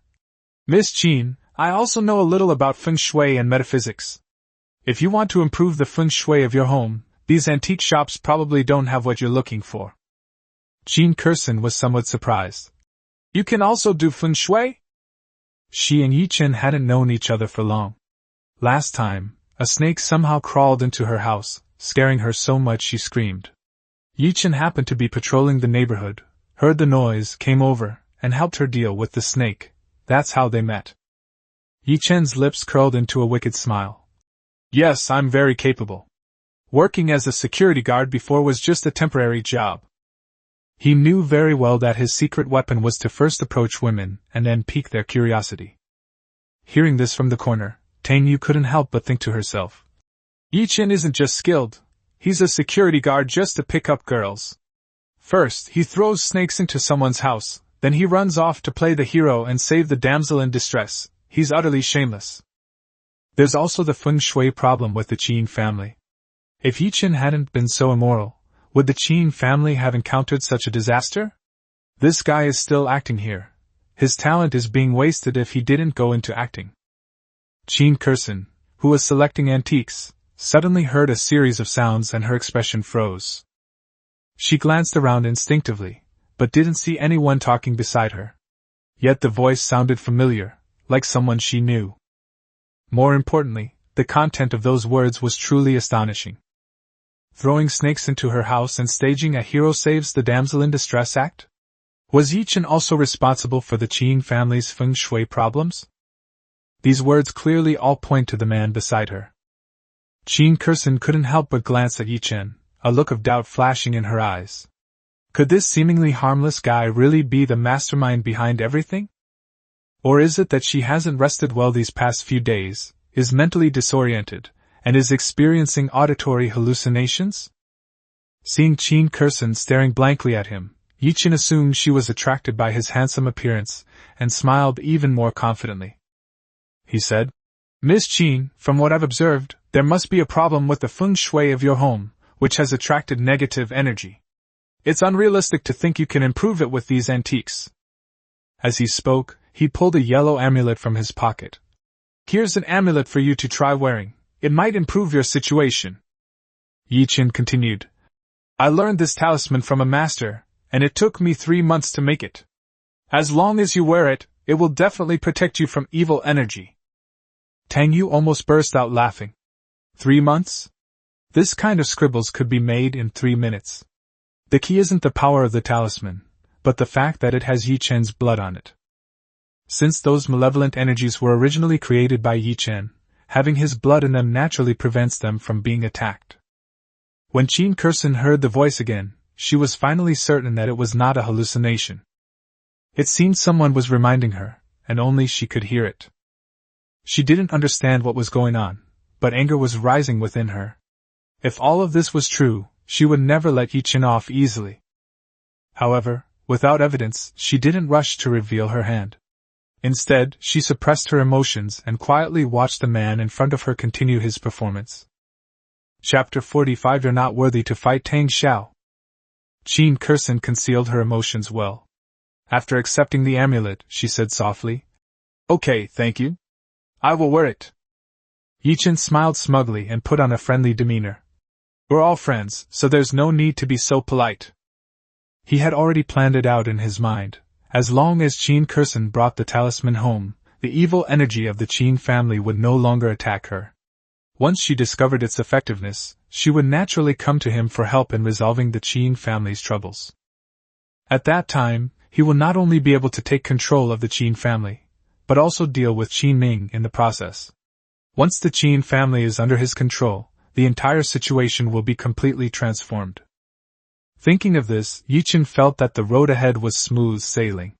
The day when the two brothers, Longya and his brother, could go out for mini burgers together wasn't far off. Qin Kursen nodded, carefully put away the amulet, wandered around the shop for a while, and then left the antique shop. Seeing this, Ye Chen quickly followed her out. After the two left, Tang Yu emerged from behind the display case.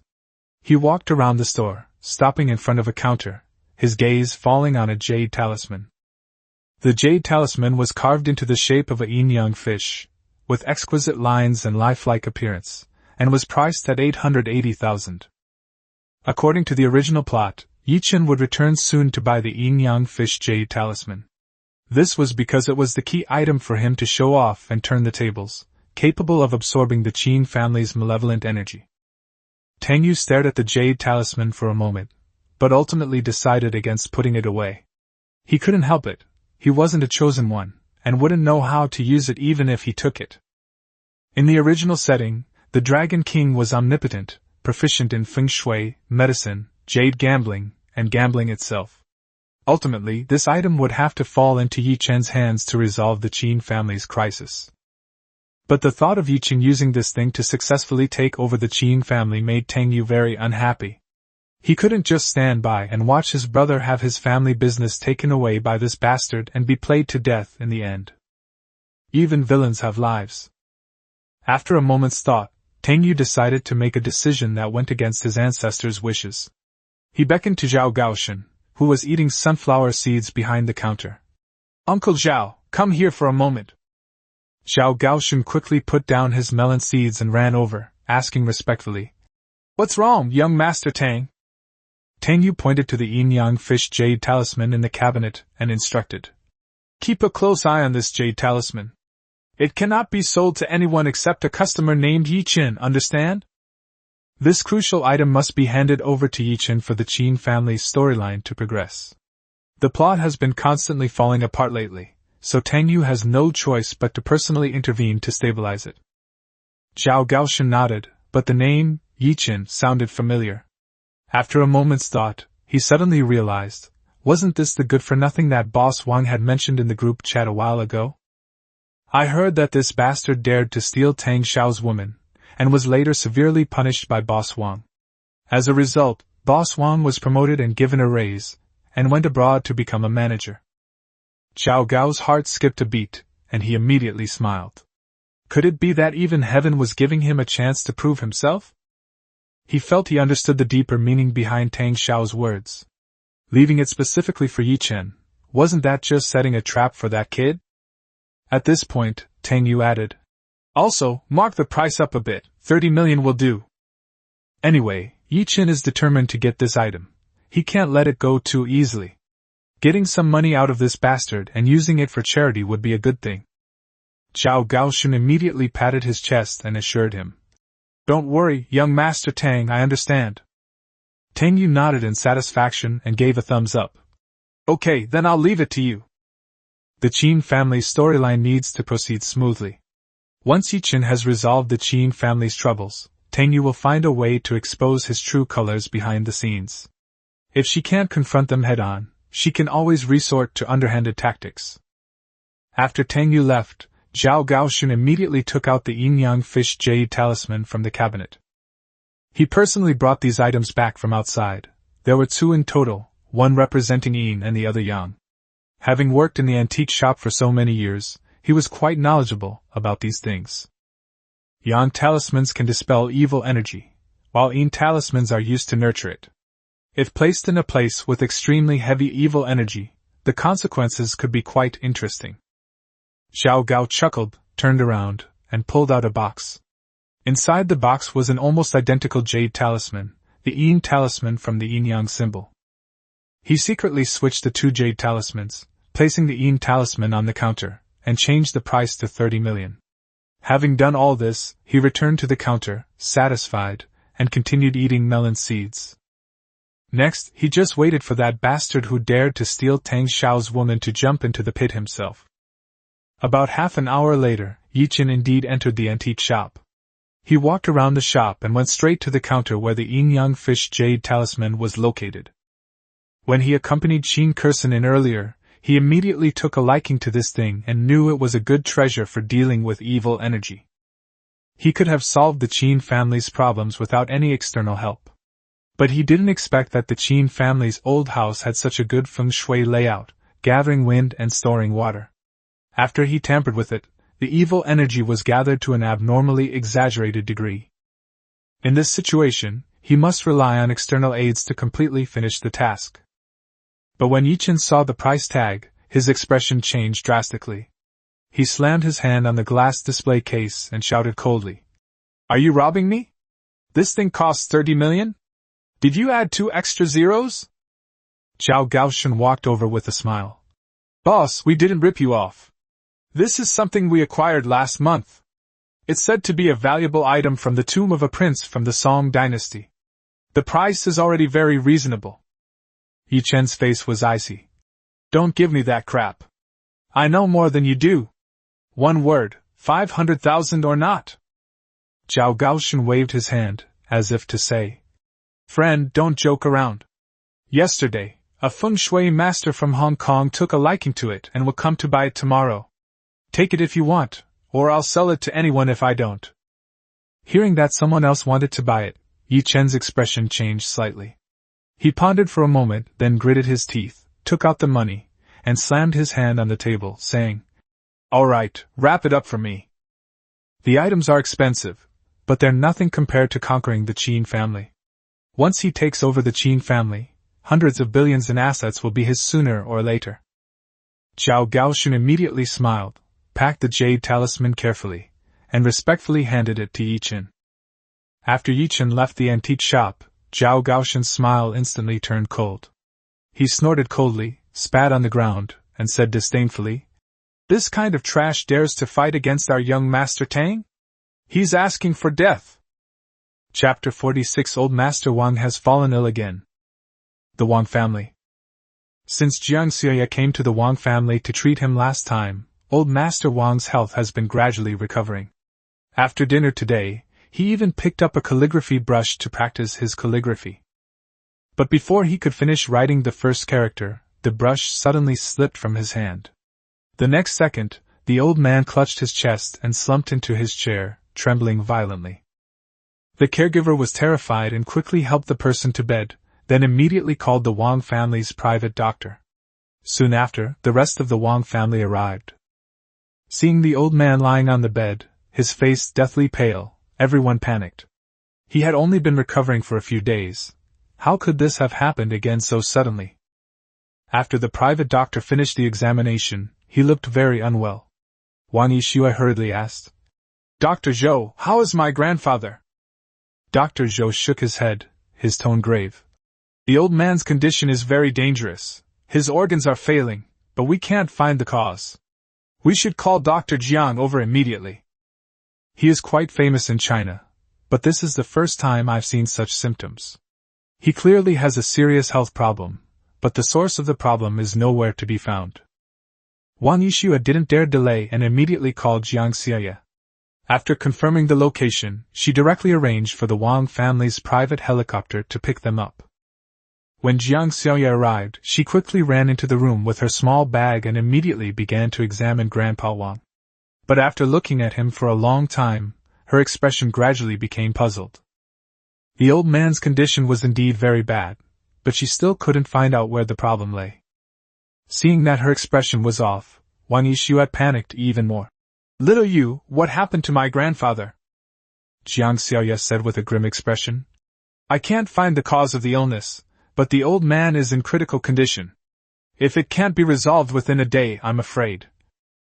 Upon hearing this, the Wang family members turned ashen-faced.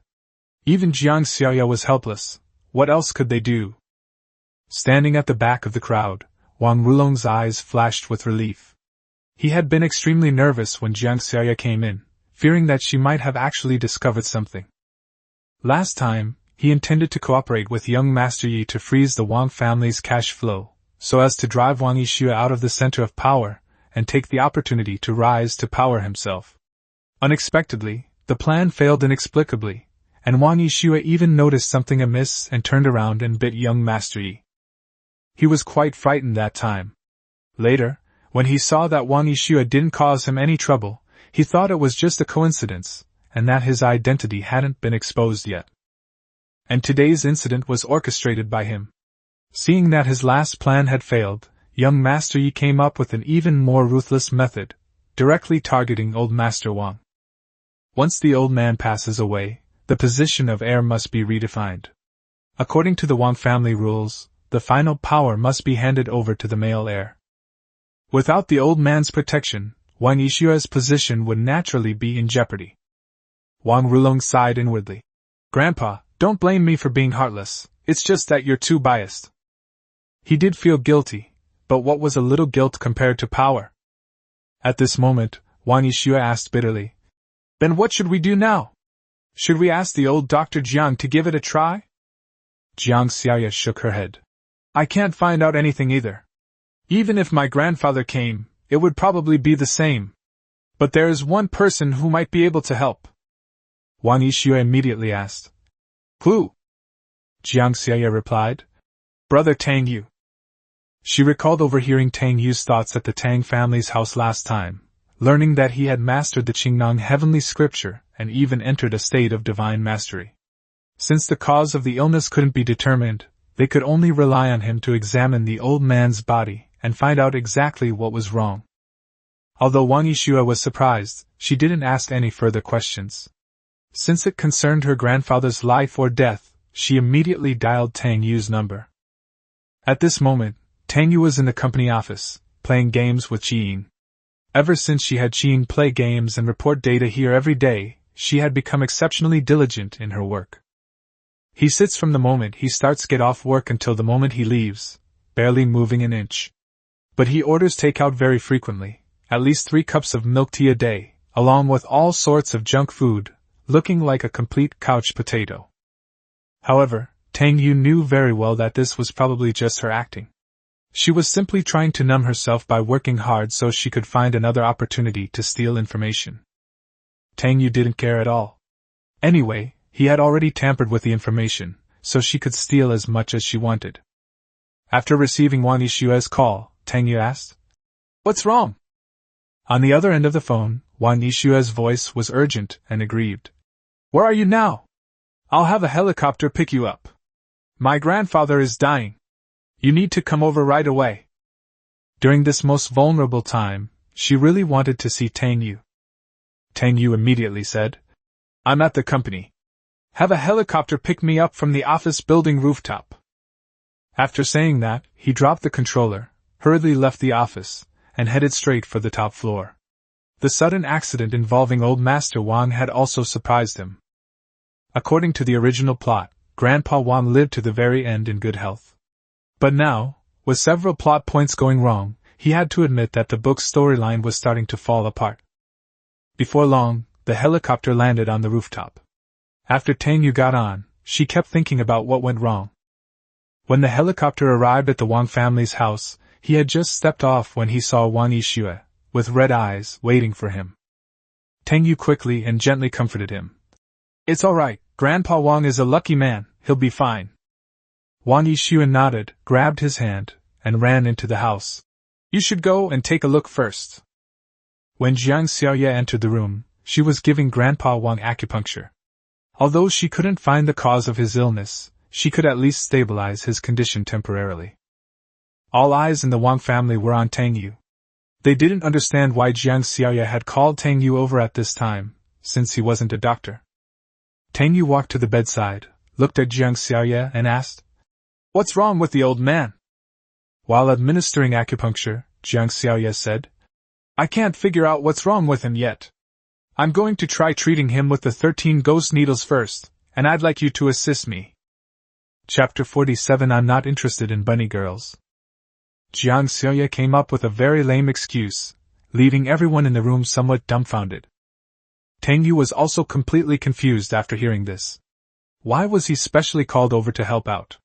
He subconsciously focused his attention and glanced at old Master Wang. Even Jiang Xiaoye couldn't find the problem, so what exactly is wrong with the old man? Could it be that after the Wang family storyline collapsed, the system forced the Dragon King to appear as a divine doctor to fix the plot? This was the first time Tang Yu had encountered such a situation. After all, in every previous transmigration into a book, he had never survived the first part of the story. He would either die suddenly at the beginning or survive for 2 or 3 hours before being beaten to death. He stared at the old man for a moment, and finally found a thin golden line in the old man's heart. Strange, what is this golden thread? Why is it wrapped around my heart? Holy crap, it can even move! Isn't this Ye Chen's golden silkworm goo? This thing is too insidious. Once it enters the human body, the host will die within 24 hours. It will dissolve itself after the host dies, leaving no trace. To save the old man, either Ye Chen must personally remove the goo, or the secret formula from the Qingnong heavenly scripture must be used. The 11 medicinal herbs, mugwort, Maria paniculata, and red ochre, can be used to make incense to force the old man to die. I need to find a way to remind them later. We can't let the old man really die. Upon hearing these thoughts, Wang Yixue and Jiang Xiaoye's expressions changed simultaneously. They also noticed each other's reactions at the same time, instantly realizing that the other could also hear Tang Yu's thoughts. Wang Yixue finally understood why Jiang Xiaoye insisted that she bring Tang Yu over. The key was right there. Jiang Xiaoye didn't say much. She immediately picked up a pen and paper and wrote down all the medicinal herbs she had just heard about, instructing the Wang family servants to fetch the medicine immediately. Then she began to analyze the prescription and its pharmacology, secretly amazed that the prescriptions in the Qingnong Tianjing were indeed lost treasures. Wang Yixue breathed a sigh of relief and said to everyone, "Since Xiaoye has a treatment plan, everyone should go out and rest first. Let her stay here and look after Grandpa." Tang Yu was still figuring out how to remind them when she heard this and was taken aback. Then there's nothing for me to do?" Wang Yixue grabbed his arm directly. "Yes, I have something to tell you. Come with me first." Tang Yu followed her toward the small garden, puzzled. Why is she so serious? Does she have something important to say? There's something off about the atmosphere. Upon arriving at the small garden, Wang Yixue pulled him to sit down and asked, "I think something's wrong with my grandfather. He was very healthy before, but suddenly he's like this. It's very likely that he was poisoned. What do you think?" Tang Yu nodded. "I also think that's possible, but we still need to investigate carefully. This isn't poisoning, it's clearly being poisoned with a goo. The golden silkworm goo can only be used when it's close to its target. If Ye Chen didn't come personally, it was most likely that idiot Wang Rulong who did it. This kind of person is truly brain-dead, colluding with outsiders and thinking he can become the head of the Wang family.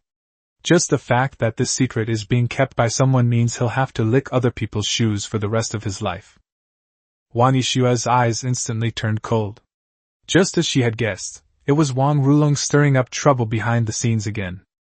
She kept Wang Rulong around last time not because she lacked evidence, but simply because she didn't want to alert him and wanted to use his foolishness to trick Ye Chen again. But she never expected Wang Rulong to be so reckless as to dare harm her grandfather. In that case, there's no need to keep this bait any longer.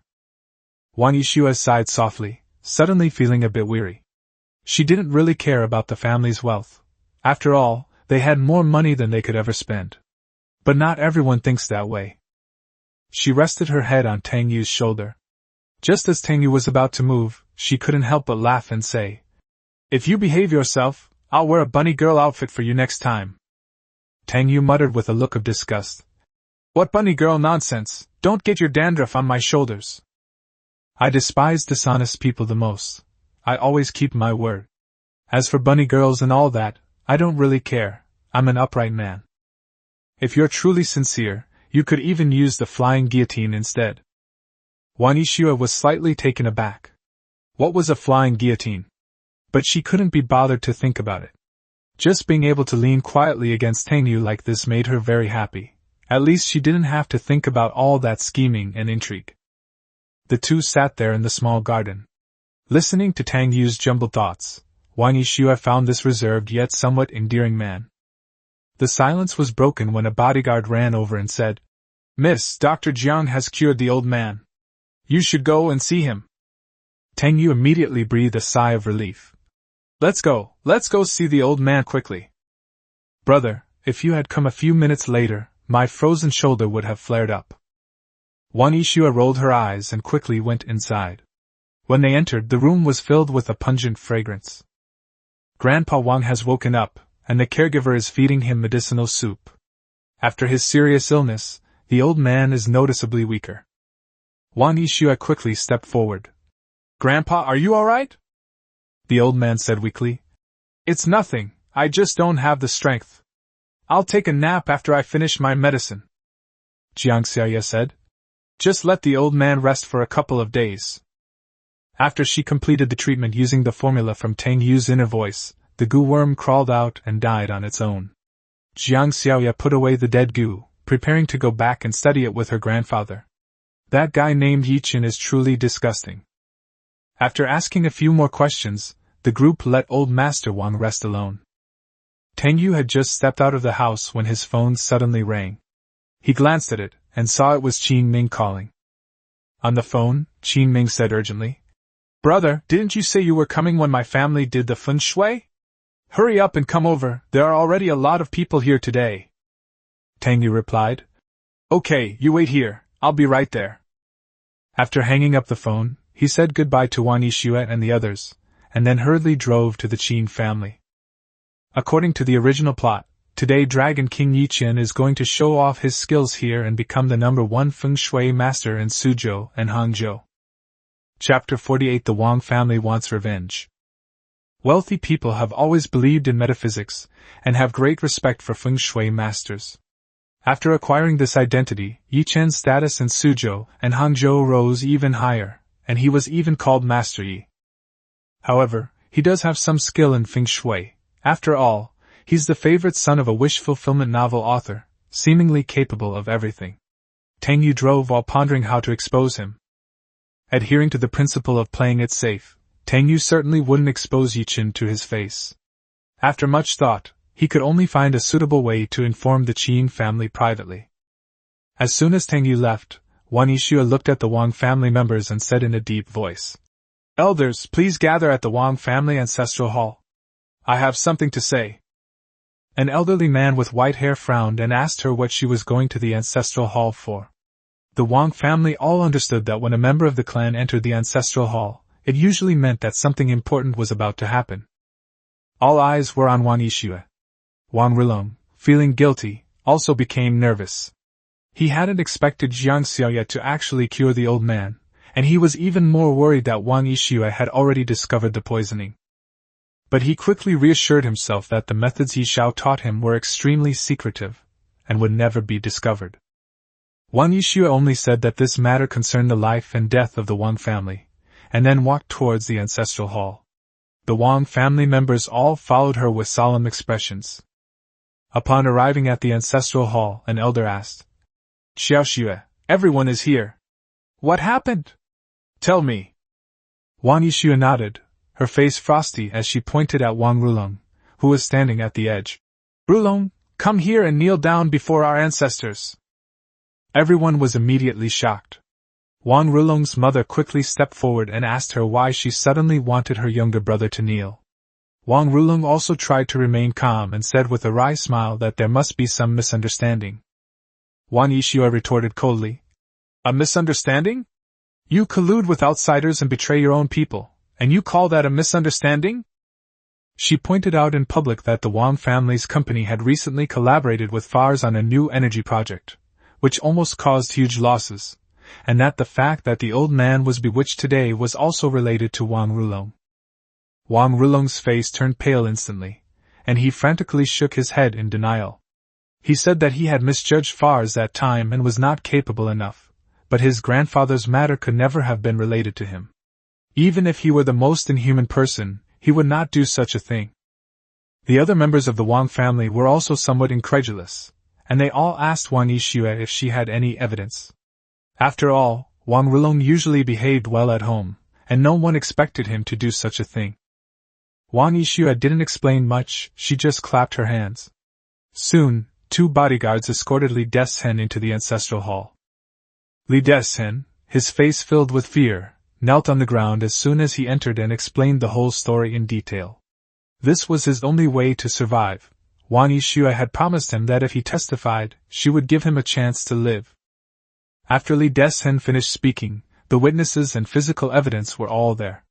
Wang Rulong's face turned pale, and he still wanted to speak in defense, but his father was already furious and rushed up and punched him in the face. Wang Rulong was knocked to the ground, and his father kicked him hard. Wealthy families hate betrayal the most, especially since he dared to lay a hand on the old man. In the Wang family's eyes, this was a capital offense.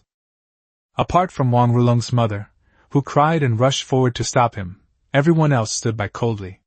Wang Yixue did not immediately intervene either. Only after Wang Rulong was beaten to the point of near death did Wang Yixue speak. "Second uncle, let's stop here for now. Grandpa hasn't recovered yet, so let's leave this matter to him to decide after he's better." Wang Rulong's father nodded, as if all his strength had been drained away. He couldn't believe his son could be so foolish. Given the old man's temper, would Wang Rulong even have a chance to survive after learning the truth? Wang Yixue instructed her bodyguards to lock Wang Rulong up first, then looked at everyone and said, "This matter cannot be entirely blamed on him. He is stupid, but the person behind him is even more vicious. The Wang family must take revenge." The Wang family members all echoed this sentiment, declaring that this person must not be let off the hook. Since someone dared to scheme against the Wang family, they must pay the price. Soon, the Wang family began sending people to search for Ye Chen's whereabouts, preparing to take action. At the same time, all the companies under the Wang family's name also launched attacks on the Longchen group. Meanwhile, the Qin family was bustling with activity. 2 days ago, the Qin family suddenly announced that they were inviting feng shui masters from all over the country to come and solve their family's problems, offering a reward of 1 billion yuan to whoever could resolve them. For these feng shui masters, 1 billion yuan is an astronomical figure. So masters from all over the country flocked here, all to break the deadlock for the Qin family today. When Tang Yu arrived in her car, she saw Ye Chen getting out. Just as Ye Chen stepped out, Qin Kursen was already waiting at the door. Ye Chen smiled and asked her, "Miss Qin, how effective was my amulet?" Qin Kursen nodded and said, "It's very effective, so I'll have to trouble Mr. Yi today." However, her eyes held a complicated expression. She still remembered the whispers she had heard last time. To verify their authenticity, she secretly opened the amulet this morning, and sure enough, inside was a hastily drawn talisman with a drop of dried blood on it. Just as she was wondering, that familiar voice rang out again. "Ha ha, Qin Kursen, that silly girl, must have been terrified by the amulet. Thankfully, I've taken pity on you this time and will expose his true colors later." Speaking of which, where did Qin Ming go? Qin Kursen was startled and immediately looked around. "Who exactly is it?" Chapter 49. I'm here to make young Master Tang look good. She looked around, but still couldn't find where the sound was coming from. This only excited her more. Today, the whole truth might be revealed. If the person who had reminded her of this was also here, she would definitely thank them in person. More importantly, the person had mentioned her brother's name, indicating they knew each other, making it easier to find him. After the 2 men entered the Qin family's gate, Tang Yu slowly got out of the car. He didn't see Qin Ming, but instead saw Zhao Gaoshan dressed in a black tang suit, holding a pipe, pacing back and forth at the gate. His attire certainly gave him the air of a master. Tang Yu walked over, patted him on the shoulder, and asked with a smile, "Uncle Zhao, what brings you here too?" Zhao Gaoshan chuckled and lowered his voice, saying, "I definitely have to come to this opportunity to watch a good show and make Tang Xiao look good." After Ye Chen bought the yin-yang fish jade talisman last time, he kept wondering what the other party wanted to do.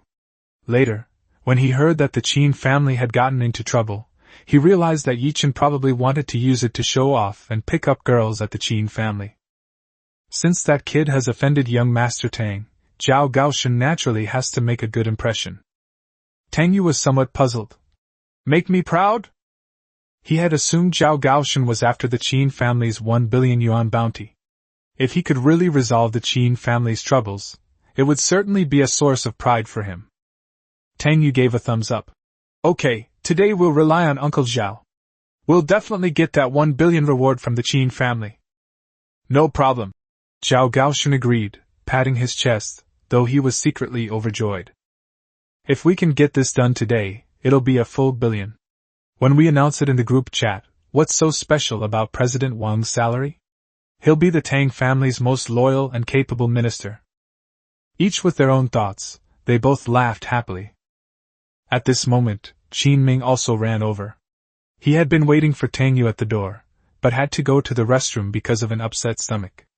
Seeing Tang Yu smiling happily, he came up and put his arm around Tang Yu's shoulder, asking, "Big brother, what's making you so happy?" Tang Yu looked at him meaningfully and said, "I'm happy for you. Your family's problem will definitely be solved today." Qin Ming sighed. "Don't even mention it. This mess might not even work out. If all else fails, my family might as well just move away." In the past few days, the Qin family privately consulted several feng shui masters, but none of them could solve the problem. One even vomited blood halfway through a ritual and is now in the hospital. Left with no other option, the Qin family set aside 1 billion yuan as a bonus to invite masters from across the country to gather together. Tang Yu said calmly, "Don't worry, not only will the matter be resolved today, but the culprit who harmed your Qin family will also show up." Qin Ming was taken aback, but assumed Tang Yu was joking and didn't take it to heart. When the three of them entered the Qin family home side by side, the hall was already filled with feng shui masters. The people were dressed in various ways, some were monks and Taoists, and some were dressed in strange costumes, making it look like they had arrived at a film set. To keep a low profile, Tang Yu deliberately chose a corner to sit down. Not long after, Qin Pingqi, the head of the Qin family, came out with several bodyguards. Everyone immediately stood up to greet him, their eyes filled with eagerness and respect. After all, this was today's lucky charm. Qin Pingqi nodded and said, "Thank you all for coming to help my Qin family out of this predicament. The Qin family keeps its word, and a check for 1 billion is ready. Whoever solves the problem today will receive the check with both hands, and from then on, they will be an honored guest of my Qin family." Upon hearing these words, the masters in the hall immediately became incredibly excited. Some people patted their chests and guaranteed that the problem would be solved today. Some said that the mere evil energy was not worth mentioning, and others boasted that after they took action, the Qin family's feng shui would be worry-free for 50 years. Everyone started talking at once, and the hall instantly became as noisy as a market.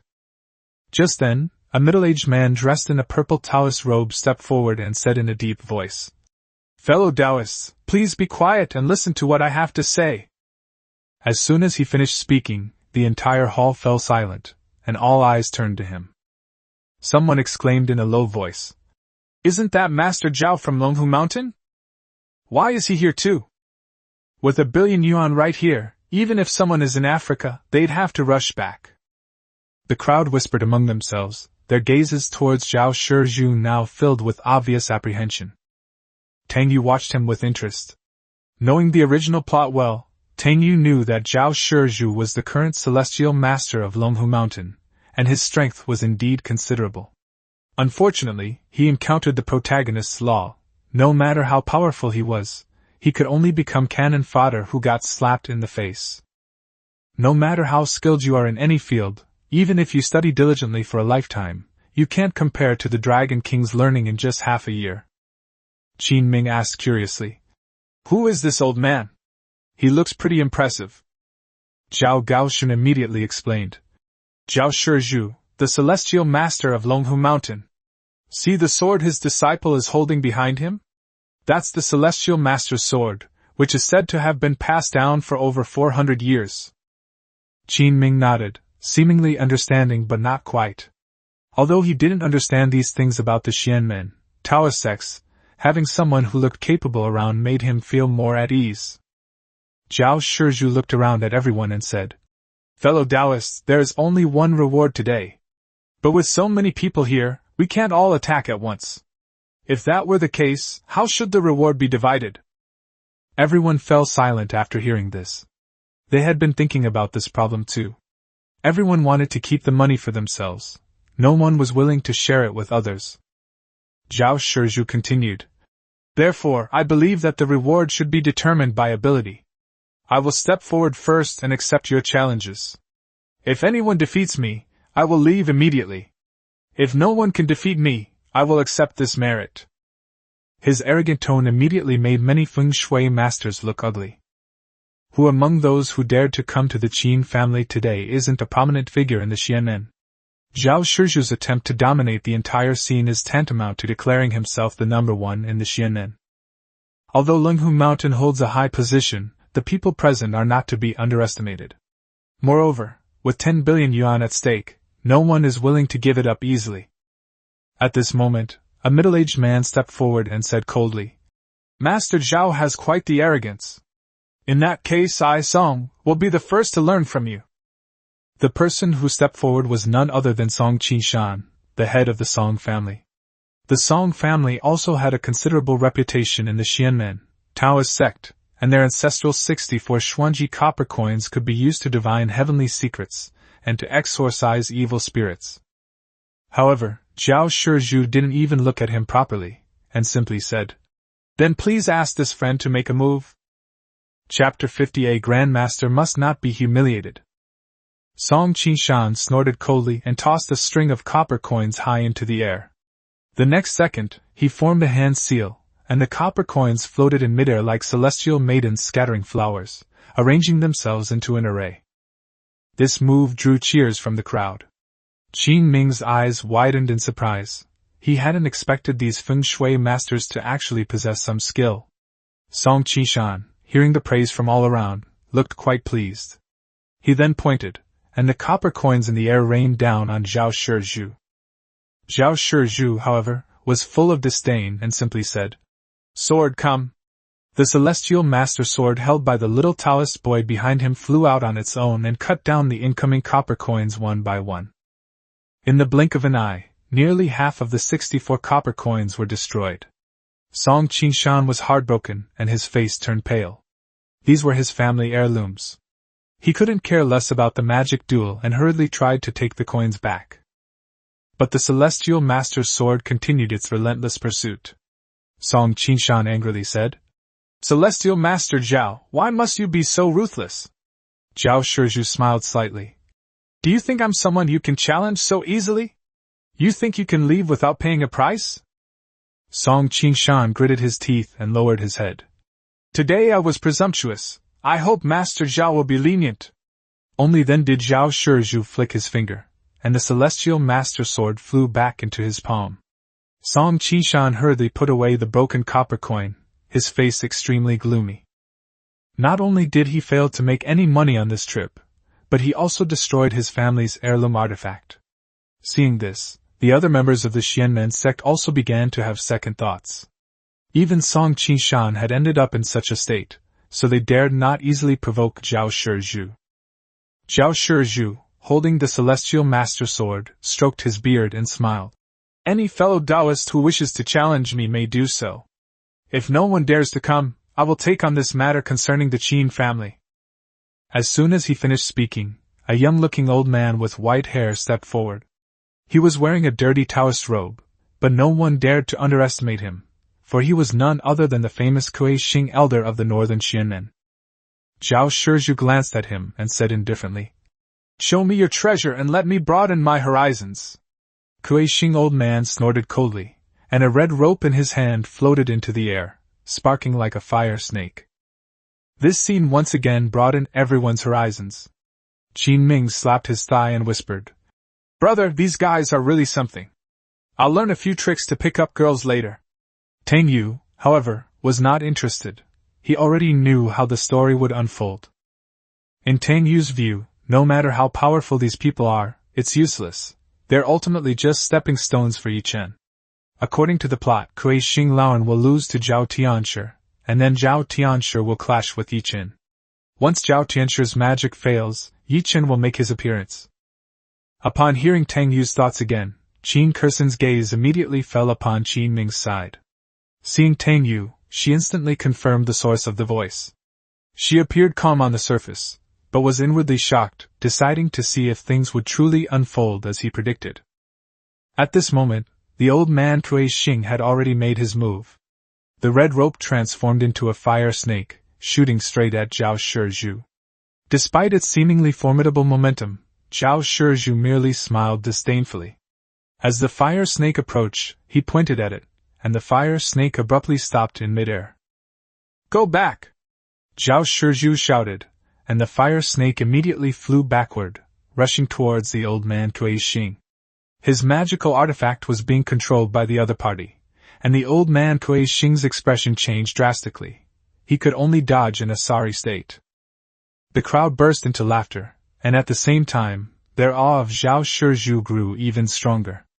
As expected of the celestial master Zhao of Longhu Mountain, he overwhelmed his opponent with a single move, leaving them utterly powerless. The old man Kuei Xing ran for a while, but finally couldn't hold on any longer and had to beg for mercy. "Master Zhao, I have lost, and I admit defeat wholeheartedly." Zhao Shizhu smiled with satisfaction, pointed his finger, and the red rope fell to the ground, where it remained motionless. The old man, Kuei Xing, picked up the red rope and retied it, his face grim, but he dared not utter another word. From then on, no one else dared to challenge Zhao Shizhu. Zhao Shizhu clasped his hands and said, "My fellow practitioners are too kind. Since that's the case, I will take care of the Qin family's problem." Although the many feng shui masters were unwilling, they had no choice but to accept it, since none of them were his match. Qin Pingqi had certainly broadened his horizons today, and said politely, "Then I'll have to trouble Master Zhao." Zhao Shizhu was quite gentle with this wealthy man, saying, "We cultivators are supposed to subdue demons and monsters. It's our duty." Qin Kursen was now even more certain that everything happening before her eyes was exactly as Tang Yu had imagined. She quickly suppressed her surprise, turned to look at Ye Chen, and deliberately said, "Mr. Yi, this Master Zhao is amazing, he's practically a god." Ye Chen scoffed, coldly saying, "These are all unorthodox methods." In his view, this Taoist priest did have some skill, but compared to himself, he was far inferior. Once he made his move, Qin Kursen would naturally know what a true master was. As soon as he said that, all eyes turned to him. Tang Yu rolled his eyes while holding his tea, thinking to himself, "Here we go again. First, he provokes others with his sharp tongue, then he bets on them to put them down, and finally he pretends to be magnanimous to win people over." As expected, Zhao Shizhu was immediately enraged. He looked at Ye Chen and, seeing that he was just a young man in his 20s, his face darkened. "Where did this brat come from? How dare he say that my Longhu Mountain is a heretical sect? If you're not convinced, come out and fight!" The surrounding feng shui masters also began to curse angrily. "Who invited this person? Throw him out! A mere brat, utterly ridiculous! A master cannot be insulted, Master Zhao, teach him a lesson!" The way everyone looked at Ye Chen was as if they were looking at a clown who didn't know his own death. Chapter 51 Our young Master Tang is a scholar of heaven and earth. Chapter 51 Our young Master Tang is a scholar of heaven and earth. Qin Pingqi frowned and looked at the two bodyguards pointing at Ye Chen. "Get this person out of here." Just as the two bodyguards walked over to shoo them away, Qin Kursen quickly stood up and said, "Dad, Mr. Yi is a highly skilled expert I invited." Then she took out the amulet from her pocket. "This is a talisman he gave me. I've been sleeping very well these past 2 days since I started wearing it. I haven't had any nightmares either. The truth hasn't come out yet, she can't let Ye Chen leave." Ye Chen stood up, looked at Qin Pingqi, and smiled. "Uncle Qin, I'm not being arrogant, I'm just telling the truth. This Master Zhao can't solve your family's problems. If I don't step in to stop him, he will only suffer the consequences of his actions and die, which will only harm the Qin family. Ignorant brat, if I were to resolve this mere evil aura today, would you kneel down and apologize to me?" Zhao Shizhu said angrily. What if you can't solve it? Ye Chen countered with a question. If I can't solve this, I'll give you this celestial master sword. After Zhao Shizhu finished speaking, he looked at the disciple behind him and said angrily, Bring incense. His 2 disciples immediately took out 3 incense burners. 3 incense sticks were placed in each incense burner, but were not lit. Zhao Shizhu began to chant incantations while making hand seals. As soon as he finished chanting the incantation, the 9 incense sticks instantly ignited. Immediately afterwards, the smoke curled up and condensed in the air into a gray humanoid shape. After seeing the gray humanoid figure fully materialize, Zhao Shizhu looked at Qin Pingqi and said, Mr. Qin, this is the evil energy gathered by your Qin family. As long as I eliminate it, your Qin family will be safe and sound from now on. Then I'll have to trouble Master Zhao. Qin Pingqi breathed a long sigh of relief. The entire family has been plagued by this problem for a long time, but it is finally time to resolve it. It's a small matter. Zhao Shizhu smiled easily, stepped into the 7-star step, and pierced the mist with his celestial master sword. When his sword struck, the cloud of mist seemed to scream, startling everyone in the room. A few seconds later, the fog dissipated on its own. The Qin family members also felt much more relaxed. After successfully dispelling the evil energy, Zhao Shizhu looked coldly at Ye Chen and said, Now that things have come to this, what else do you have to say? Kneel down and apologize. Ye Chen said calmly. Why don't you take a closer look and see if the evil aura has really gone away? As soon as he finished speaking, the murderous aura that had just disappeared gathered again. These gray, malevolent energies rushed towards Zhao Shizhu. After Zhao Shizhu swung the celestial master sword to counterattack twice, he was still attacked by the evil energy. His face turned pale, and after spitting out a mouthful of blood, he collapsed to the ground and began to convulse. His disciples panicked and quickly helped Zhao Shizhu up from the ground to check his body. The Qin family members, who had just felt much more relaxed, now felt extremely uncomfortable. It felt as if a huge boulder was pressing down on his shoulders. The other feng shui masters present also had drastic changes in expression. This was the first time they had ever seen such a powerful malevolent aura. Several people tried to join forces to extinguish this evil energy. As a result, his attempt backfired, and he ended up like Zhao Shizhu. Feeling extremely uncomfortable, Qin Pingqi looked at his daughter and found that Qin Kursen was perfectly fine. Could that amulet really work? Is this young man the true master of the world? So he looked at Ye Chen with a fearful expression and spoke. I was rude just now. Please, young friend, save my Qin family. Everyone's eyes in the room were now focused on Ye Chen. Get out of the way, he's about to show off. After taking out the jade talisman to dispel the evil energy, he would take the jade Buddha that he had deliberately sold to the Qin family later. This malevolent aura comes from this jade Buddha. The jade Buddha was soaked in the blood of stillborn fetuses and infants for 7 days to cultivate its malevolent aura. In fact, if this jade Buddha is smashed, this guy will suffer a backlash. Upon hearing Teng Yu's thoughts, Qin Kursen's pupils constricted. Some time ago, Qin Ming did indeed buy a jade Buddha statue from outside, saying it was a good thing he got from a high monk. She suppressed her anger and looked at Ye Chen softly. Mr. Yi, then I'll trouble you. Of course, you are my friend, so the Qin family's affairs are my affairs. Ye Chen gave a wicked smile. He took out the yin-yang fish jade talisman from his pocket, injected a drop of blood into it, and the talisman emitted a faint white light. Immediately afterwards, the gray evil energy inside the room frantically condensed into the jade talisman, and eventually disappeared. A mere trace of malevolent energy can be dispelled with a flick of the finger, Ye Chen said arrogantly. Everyone in the room looked at him with admiration. No matter how much this kid tries to act tough, his real skills are truly impressive. This deadly aura could be easily broken with a flick of his finger. Less than 5 seconds later, the jade talisman in Ye Chen's hand cracked and then shattered. The malevolent energy that had been sucked in earlier suddenly erupted. This time, the malevolent energy is much stronger than before. In an instant, the entire house was shrouded in a gray, malevolent aura. Several members of the Chen family felt difficulty breathing, their faces turned pale, and they were unable to speak. Ye Chen's expression also changed. What's going on? Could it be that I've nurtured too much malevolent energy, and it's already out of my control? Holy crap, this plot isn't right.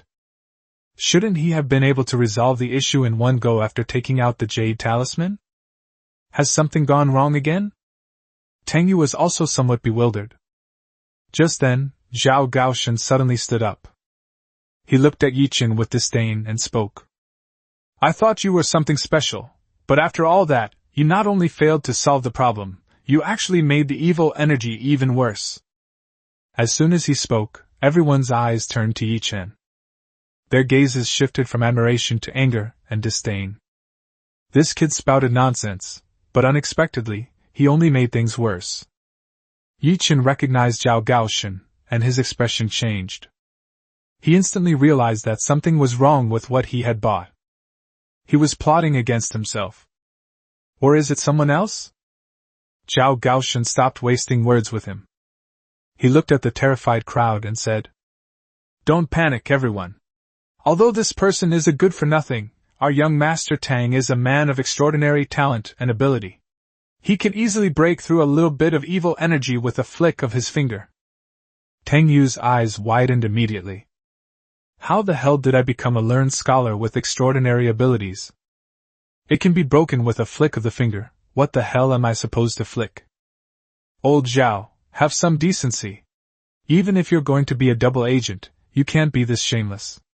I wouldn't even do that, and you expect me to act like this? Tang Yu was completely bewildered at this moment. He truly had no idea what to do. But everyone was already looking at him with great anticipation. It was as if he were the only light in the darkness. With a splitting headache, Qin Ming looked at Tang Yu and spoke. Damn, bro, if you really have a way to save my family, then hurry up and do it. He finally understood at that moment. Why did my older brother tell me as soon as he arrived today that the family problems would definitely be resolved? It turns out the eldest brother had been hiding something. As expected of the eldest brother, he can do anything. Zhao Gaoshan pulled Tang Yu out from the corner. Tang Yu, looking completely bewildered, felt something burning hot in her pocket. After he took it out, he realized that it was actually a yin-yang fish jade talisman, which had been placed there by someone at some point. At this moment, the yin-yang fish jade talisman has been activated by a drop of fresh blood. After Tang Yu took it in his hand, the jade talisman immediately shone with golden light. Tang Yu standing here looks like a human-shaped little sun. The surrounding gray malevolent energy rushed towards him, but was melted by the golden light. Chapter 52 The Dragon King is furious. The consequences will be severe. Chapter 52 The Dragon King is very angry. The consequences are severe. Soon, the evil aura in the room dissipated completely. The golden light surrounding Tang Yu also disappeared. After the evil energy disappeared, everyone in the Qin family felt their bodies recover. The feng shui masters who had been injured by the backlash of evil energy had all lost the evil energy in their bodies. The consequences of such malevolent energy entering the body are extremely serious. If the problem cannot be resolved quickly, it can lead to a shortened lifespan and serious illness, or even death on the spot. They all looked at Tang Yu with admiration. What is a master? This is a master. He sat in the corner the whole time, without saying a word. He stepped up at the crucial moment, and turned the tide. Looking at his handsome face and imposing figure, many people were so moved that some had tears in their eyes. I never imagined I would have the honor of meeting a truly masterful person today. It's true what they say, true masters don't reveal their abilities, and those who reveal their abilities aren't true masters. I am truly ashamed. I am a dignified celestial master of Longhu Mountain, yet my cultivation is so far inferior to that of young Master Tang. Oh well, I will return to the mountain and cultivate in seclusion for 20 years. I will remember your kindness in saving me today, young Master Tang. I will do my utmost to serve you in the future. A group of feng shui masters loudly praised it. They were truly impressed by this young master Tang. Hi! That's brilliant! Despite being showered with praise, Tang Yu's lips merely twitched. Who am I? Where the hell am I? This plot is totally wrong. How did I end up being the one showing off? Stop bragging, I really can't take it. At this moment, Ye Chen was so angry that he was trembling all over. He never expected that Tang Yu would steal the credit for his carefully planned scheme. In his mind, he should be standing here right now, receiving the worship and praise of the crowd. He will then transform himself into the #1 feng shui master in Suzhou and Hangzhou. The Qin family admired him immensely, and Qin Kursen even fell in love with him because of it. But now everything has vanished. He stood there, like a lonely clown. Occasionally, a couple of glances would fall upon him, but they were filled with disdain. He was filled with rage and wished he could kill everyone present. Especially Tang Yu, who has repeatedly brought him humiliation. Just as he was about to lose his temper, Qin Kursen suddenly rushed towards the Buddha statue placed on the shrine. She grabbed the Buddha statue and slammed it to the ground. Snap! As the sound of the Buddha statue shattering rang out, everyone's attention was drawn to it. After the Buddha statue shattered, a beam of red light shot out from within and flew towards Ye Chen. After the red light entered his body, Ye Chen's face turned slightly pale, and blood flowed from his nostrils. Because he forged the jade Buddha with the blood of an infant and a stillborn fetus. Now that it has been destroyed, he, as the owner, will suffer a backlash. He had learned a lot of these unorthodox methods from the old man since he was a child, and he didn't think much of it. Those who achieve great things do not concern themselves with trifles. The success of one general is built on the bones of 10,000. If a dragon king doesn't even have this much courage, how can he possibly accomplish anything? But those present today are all feng shui masters. In terms of strength, they may not be as good as Ye Chen, but their vision is not much worse. After seeing the red light and Ye Chen's reaction, Zhao Shizhu was the first to react, and he pointed his celestial master sword at Ye Chen. You shameless scoundrel, so it was you who orchestrated this malevolent aura. I saw it too. This kid is so cunning and vicious. After all that, it turns out he was just putting on a show. What a shameless person. The other masters also pointed at Ye Chen and angrily cursed him. Seeing the reactions of these masters, Qin Kursen was finally certain. The thoughts I heard all matched up perfectly. After being exposed and cursed by the crowd, Ye Chen's face turned extremely resentful. He himself was the mighty Dragon King. When did this kind of person get the right to point fingers and hurl insults at me? Oh no, I tried to show off but got screwed over instead. This narrow-minded guy is definitely going to get angry. Don't go on a killing spree. You're the Dragon King, you need to be patient, you know? Seeing his gloomy face, Tang Yu sensed something was wrong. He originally only planned to survive the plot, and then remind the Qin family that this kid was setting a trap for them. I never expected things to turn out this way. After realizing what had happened, Qin Kursen ran over to her father and said, Dad, this man is malicious and we, the Qin family, must not let him get away with this. Qin Pingqi stared at Ye Chen angrily with a cold expression. Mr. Yi, shouldn't you give the Qin family an explanation? His eyes were filled with murderous intent as he looked at Ye Chen. The Qin family has really been ruined by this kid lately. What explanation? I don't understand what you're talking about. Why would I stage this myself? Could it be that I had precognition and knew the Qin family would offer a reward of 10 billion? Ye Chen denied it in a cold voice. Of course you didn't know the Qin family would come up with 1 billion yuan. You're after Qin Kursen, aren't you? You just want to be the hero and save the damsel in distress. If you win Qin Kursen's heart, the entire Qin family will be yours. What a despicable bastard. The evidence has been presented, yet he still stubbornly refuses to admit it. Tang Yu thought to herself with disdain upon hearing this. Qin Kursen's eyes blazed with fury. She stared at Ye Chen and said coldly, Stop pretending, I know you designed this. You were the one who threw that snake into my villa, weren't you? I've already checked the security footage. A hint of embarrassment flashed across Ye Chen's face. How did she know about me losing the snake? Why doesn't she expose herself? Sis, why waste words with him? Just kill him. Qin Ming gritted his teeth in hatred, because he was the first one to be schemed against. That jade Buddha. He was tricked into buying it. He thought he had bought something good, but he never expected to cause so much trouble for his family. After he shouted, about a dozen bodyguards from the Qin family immediately rushed forward. Ye Chen, however, showed no intention of running away. Dragon King! I'd rather die standing than run away with my tail between my legs. Faced with the attack of a dozen bodyguards, he snorted coldly and took the initiative to strike. The bodyguard at the front threw a punch, which he easily dodged, then kicked the man away. He then took the initiative and punched two bodyguards, one on his left and one on his right, sending them flying. These bodyguards are undoubtedly professionally trained. When facing ordinary people, even with their bare hands, they can take on 10 opponents at once.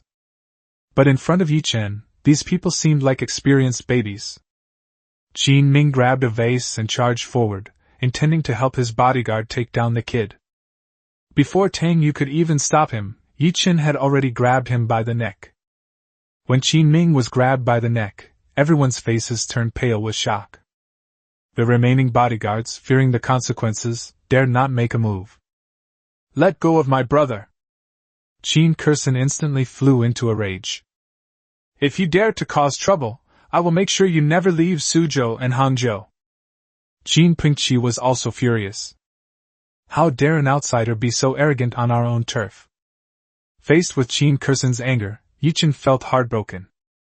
Even with his womanizing skills, he probably couldn't salvage the situation. He looked at the Qin family members and said coldly, The little Qin family dares to threaten me, Ye Chen? We could have all been at peace today, but blame that bastard surnamed Tang. After he finished speaking, his gaze fell on Tang Yu, his eyes filled with resentment and venom. From the Tang family to the Wang family and then to the Qin family, this kid is constantly ruining his own affairs. He decided to stop enduring it. Today, let him know what it means that the Dragon King cannot be insulted. Chapter 53 Who the hell is the villain? Chapter 53 Who the hell is the villain? Tang Yu was both amused and annoyed by his stare. You worthless piece of trash, what the hell is it to me? You had the chance to be useless, so how can you blame Lin Bei? I don't want to be pretentious. I just want to be a quiet, handsome man. Hey Tang, come here. I'm giving you a choice today, either the Qin brat dies, or you take his place. Ye Chen stared at Tang Yu and said angrily, That treacherous and cunning bastard. He stabbed me in the back countless times. If we don't get some interest back from him today, wouldn't that be letting him off too easily? After he finished speaking, he exerted a little force with his hand, and Qin Ming's face instantly turned red and he could hardly breathe. Don't do anything reckless.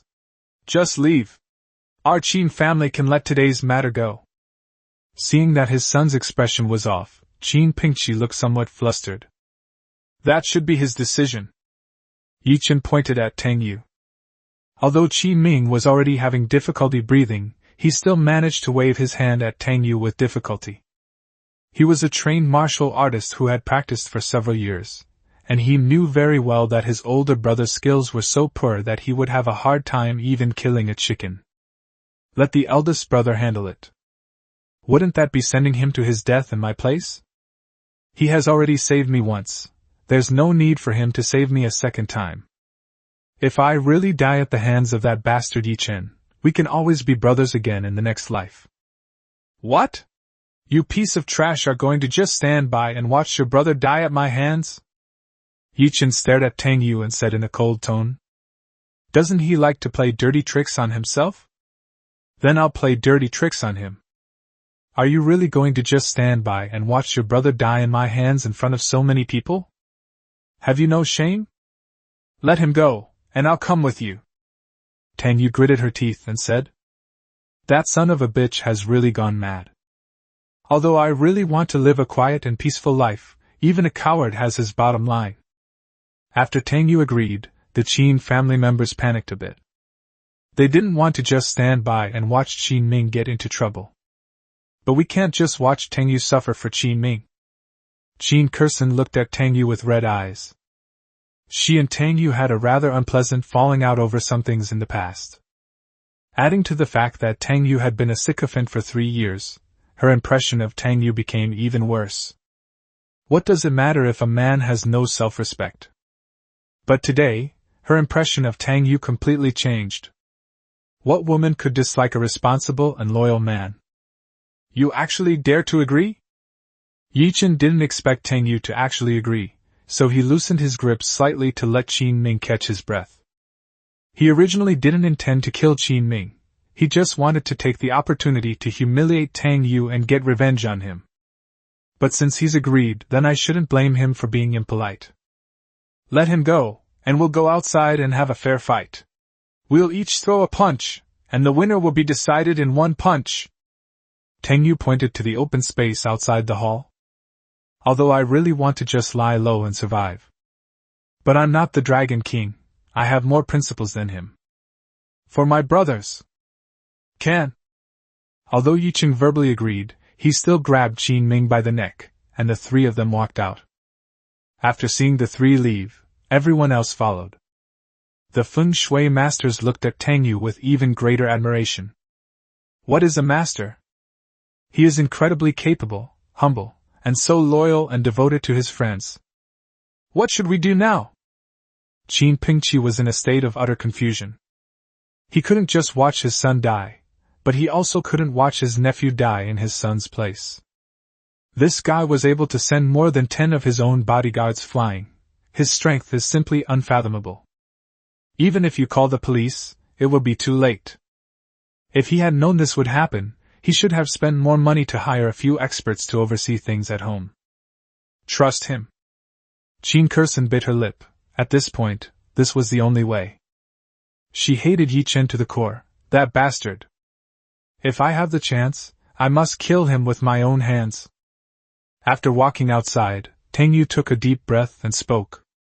You can let him go now. Okay, so you finally dared to stand up like a man. What kind of person are you if you only know how to play dirty tricks?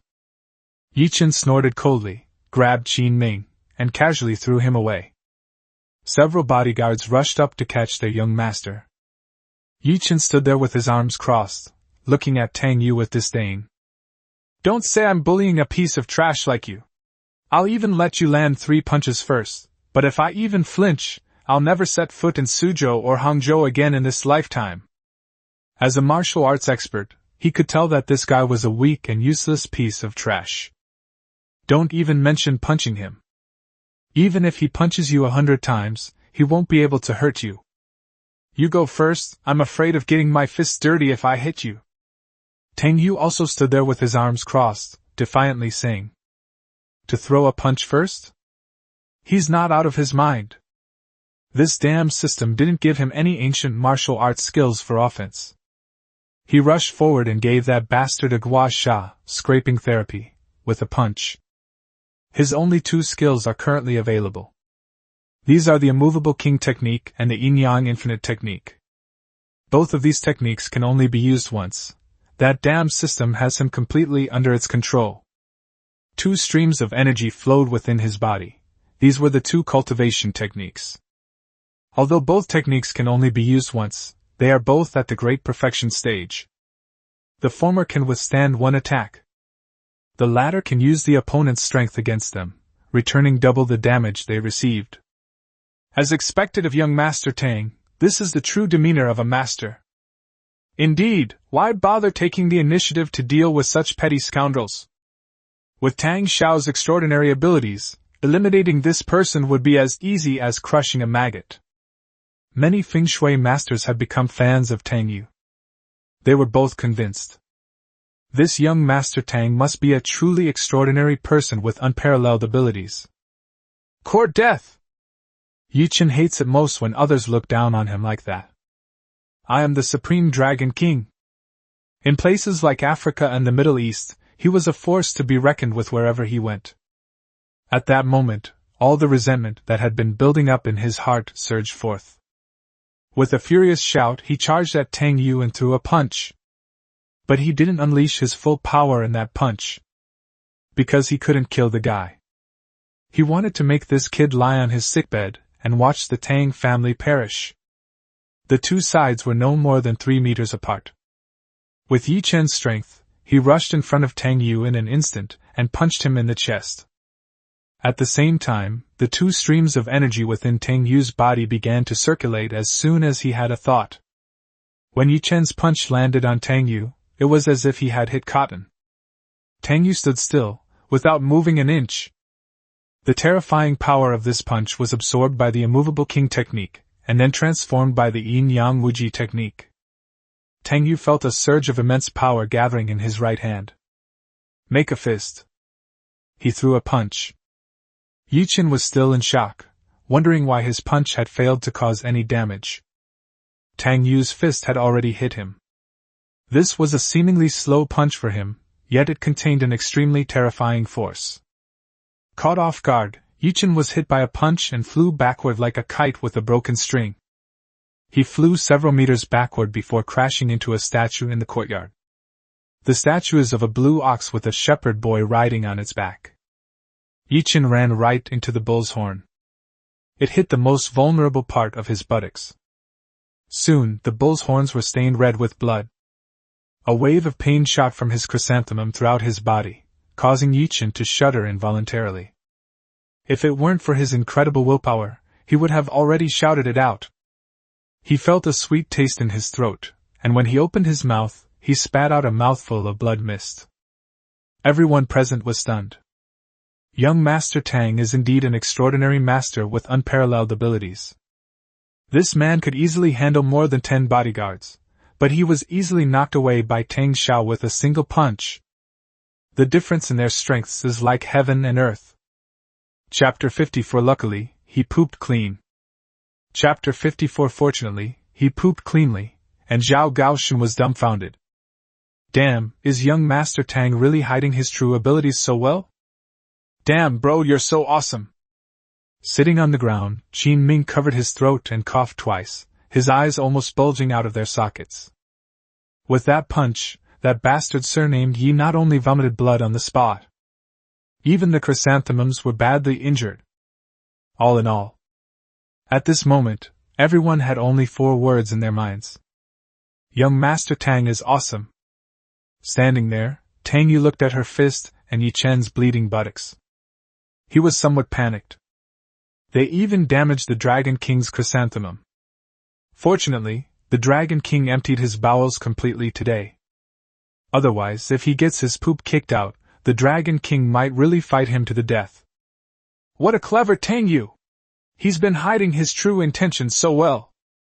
After Ye Chen climbed down from the statue, his walking posture became somewhat incorrect. No way. Every step I take hurts terribly to my anus. He gasped, his eyes filled with hatred as he looked at Tang Yu, but also with a hint of fear. Even if I didn't throw a punch with my full strength, it shouldn't be that it can't deal any damage at all. As for the punch that kid threw, although it was a bit slow, its destructive power was even more terrifying than his own. If it weren't for his amazing physique, that punch would probably have taken his life. He is now suffering from both internal and external injuries. Don't let him go. Go up there and beat him up. I'll give you 10 million for breaking his arm and 100 million for killing him. At this moment, Qin Kursen suddenly shouted. She had endured for so long, and now that she finally had a chance for revenge, how could she let it slip by? The Qin family's bodyguards had just suffered a great loss and were furious. Seeing an opportunity to beat a drowning dog, a group of people rushed forward. With a livid face, Ye Chen dared not fight this group of people. Tang Yu's unassuming nature alone made him extremely wary. A real man can bend and stretch. He silently comforted himself, and, enduring the pain, rushed out of the Qin family's old house. He dashed forward and jumped over the wall, only to be dumbfounded when he landed. There were about 10 cars parked outside the Qin family's old house. Wang Yixue, with a frosty expression, was standing outside the Qin family's old residence. She was accompanied by more than 30 people. These people were all dressed in black suits and bodyguard attire. After dealing with the traitor Wang Rulong, the Wang family mobilized their resources to search for Ye Chen's whereabouts. Revenge is imperative.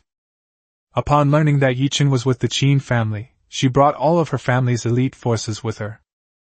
As soon as he got out of the car, he saw Ye Chen climb over the wall.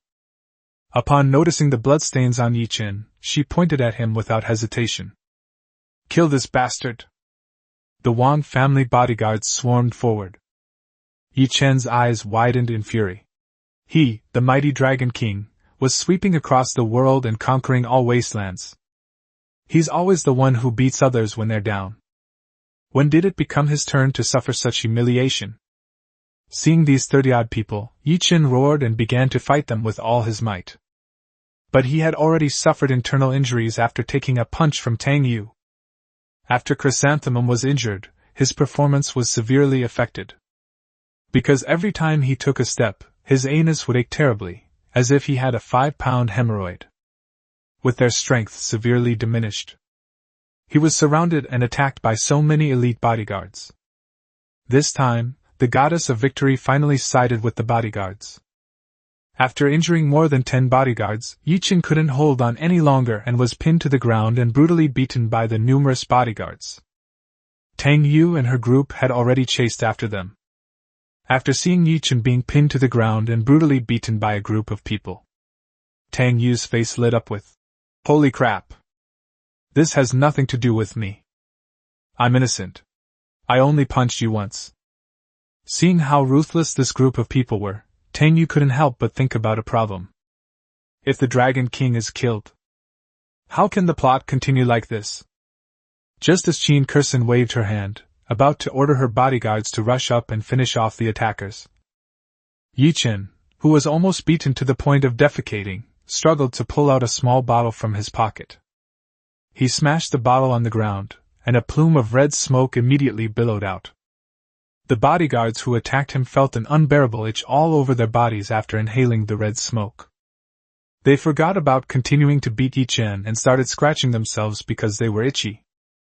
After all the bodyguards were hit, Ye Chen was finally able to escape. "If I stay here any longer, these bastards will really beat me to death." He gritted his teeth and struggled to his feet, enduring the pain, intending to steal the car and flee as quickly as possible. "I have suffered such a great humiliation today. We'll repay you 100-fold in the future." Just as he was about to flee, a bodyguard gritted his teeth and grabbed his pants tightly. "The young lady said that when we arrived. Kill this brat. Year-end bonus 10-fold. If I were to personally keep him here, I'd deserve a reward of at least 20 million. 20 million! That's enough money for him to drive his Cadillac to the club 10,000 times. So he endured the itch all over his body, determined not to let this kid go no matter what. "Don't even think about running away." The bodyguard glared and roared. The other bodyguards couldn't just stand by and watch their year-end bonuses slip away. They endured the excruciating itching as they struggled to their feet, determined to keep Ye Chen with them. Ye Chen's mentality has been completely ruined by this group of people. This was the first time he had ever seen someone who could get up after being poisoned with their own itching powder. At the end of one's rope, he had no choice but to resort to his last resort. The cicada sheds its shell. He unleashed the last of his inner energy, and his pants ripped instantly. Using this method, he successfully shook off his bodyguard. At the same time, his blood-soaked buttocks were exposed to everyone, just like a wild monkey. "Holy crap!" Upon seeing this, everyone exclaimed, "Holy crap! It's so disgusting." That means they left alive. As a person, one is already dead in society. Ye Chen, however, no longer cared about such things. He rushed toward a Mercedes and was about to drive away. At that point, who the hell cared about anything else? "Quick, lock the car!" One of the bodyguards reacted and immediately shouted. They all took out their car keys from their mouths and pressed a button, locking the doors of more than 10 cars. Ye Chen rushed to the car and pulled hard on the car door. The car door remained completely still. He was filled with shame and anger, and had no choice but to turn around and run towards the roadside. There happened to be a taxi parked on the side of the road at that moment. Without saying a word, he rushed to the passenger seat, glared at the driver with a ferocious expression, and roared, "Drive right now! Who are you?" The driver, a young man, looked at Ye Chen with a fearful expression. "Why isn't this guy wearing pants?" "Just drive, stop talking nonsense." Seeing that the pursuers had caught up, Ye Chen was extremely anxious. "It's not that I don't want to drive, I just want to know where the hell you're going to get the money from," the driver said angrily. Ye Chen punched the driver on the head with his backhand. The driver was punched in the head, and slammed his head against the glass, instantly losing consciousness. Ye Chen skillfully threw the driver out of the car, stepped on the gas, and sped onto the road, fleeing for his life. A group of bodyguards who caught up with the person found that he had run away, and they were also a little annoyed. "Damn it, my bonus is gone!" After learning that Ye Chen had escaped, Wang Yixue and Qin Kursen were both quite annoyed. How did that bastard manage to get away? Tang Yu, however, was not surprised at all. What is meant by the chosen one? That means you'll have amazing encounters wherever you go, and you can safely overcome even the biggest crises. That's why he wanted to play it safe and avoid fighting with this cheater as much as possible. Unfortunately, the whole world is forcing me to cheat. Chapter 55 Elbow, come inside, your sister will examine your body. Chapter 55 Elbow, come inside, let your sister check your body. Sees Ye Chen escape. The feng shui masters present also expressed their regret. Such a scourge, yet he managed to escape. Gentlemen, from this day forward, we of the Xianmen sect will expel Ye Chen from our ranks. Anyone associated with Ye Chen will be considered our enemy. Zhao Shizhu from Longhu Mountain shouted at the crowd. His face was still pale. Although the evil energy in his body had been removed, it would take him at least 10 days to half a month to recover. That's right, we must not allow such a villain to continue to use the name of the Xianmen sect to swindle and deceive people. Humph, if I were to encounter this man in the north, he would certainly not have a good drink. The others also expressed their opinions. Those in the Xianmen, Taoist sect, all adhere to the rules of the martial arts world. Ye Chen's behavior today is the most despicable thing in the Xianmen. After everyone reached a consensus, Zhao Shizhu looked at Tang Yu and said, Young Master Tang, Zhao Shizhu will remember your kindness today. If you ever need anything from Longhu Mountain in the future, please don't hesitate to ask. So it is with Song. Young Master Tang is so accomplished at such a young age. I believe he is the #1 feng shui master in Suzhou and Hangzhou. Does anyone have any objections? It wouldn't be an exaggeration to say that Tang Xiao is the best in China, haha. A group of people started praising it again. Tang Yu felt so awkward that she wanted to carve out a daming palace, a summer palace, and maybe even a Prince Gong's mansion with her toes. Stop bragging. Seriously, stop bragging. What a load of rubbish. He's the #1 braggart in China. You flatter me, seniors.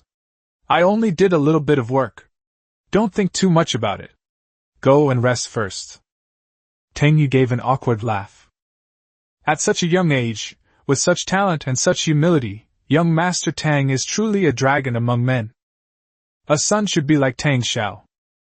After another round of flattery, everyone went to rest. Are you all right? After all the sycophants left, Qin Kursen ran up to Tang Yu and asked her with concern. Her beautiful eyes were filled with worry. I've known Tang Yu for so many years. She knew very well that Tang Yu probably didn't have much power. This guy is standing here calmly, he must be putting on a brave face despite his injuries, not wanting his people to see that he's worried. It's nothing. Tang Yu shook her head calmly. Holy crap, why are you all over here? Wait a minute, didn't you really dislike me? After hearing Tang Yu's thoughts, Qin Kursen said with a gentle smile. Thank you so much for today. She and Tang Yu had known each other for many years, and their relationship could not be described as respectful to each other. At the very least, it could be said that they were like strangers. The reason for the discord is that their relationship is not harmonious.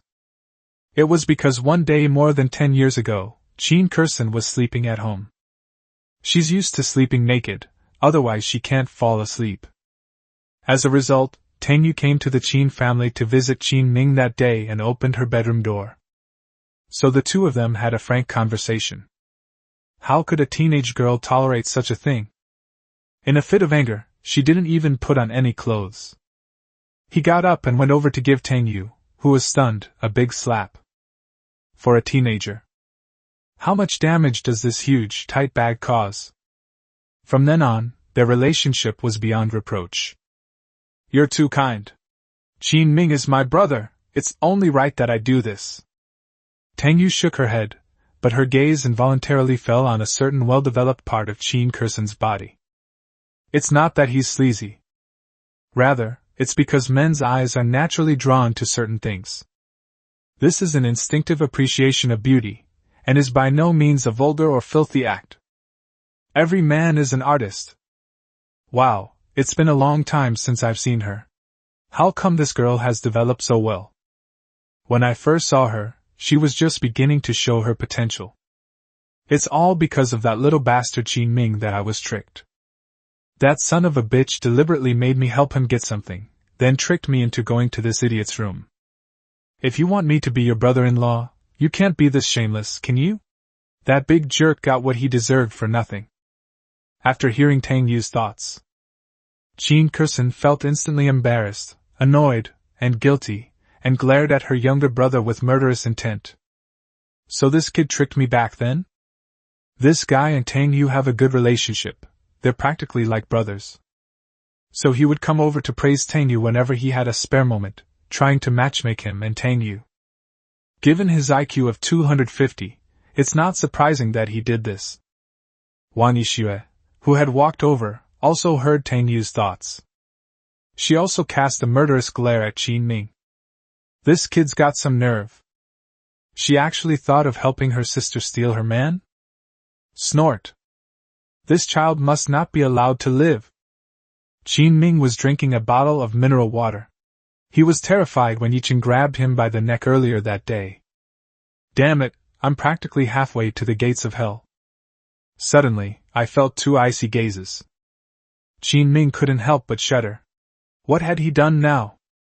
He stood up, ran over, touched Tang Yu's chest, and asked, Damn, bro, you're really okay after that guy punched you? It's not a big problem. Tang Yu shook her head. The dog system can be a pain at times. But the rewards given are still of real value. Brother, you're awesome! I never expected you to be so secretive. Qin Ming's eyes grew increasingly adoring. He truly is a great older brother. Get out of the way. Wang Yixue walked over and told Qin Ming to go aside. She looked at Tang Yu and frowned, asking, You were really hit by Ye Chen? She had just witnessed Ye Chen's skills. To escape from bodyguards after suffering such serious injuries is truly remarkable. I got punched, but it's nothing serious. Tang Yu gave a wry smile and pointed at the group of bodyguards, asking, Why did you suddenly bring so many people here? It's one thing if the Qin family's storyline is off today. Why did she bring people to cause trouble for Ye Chen?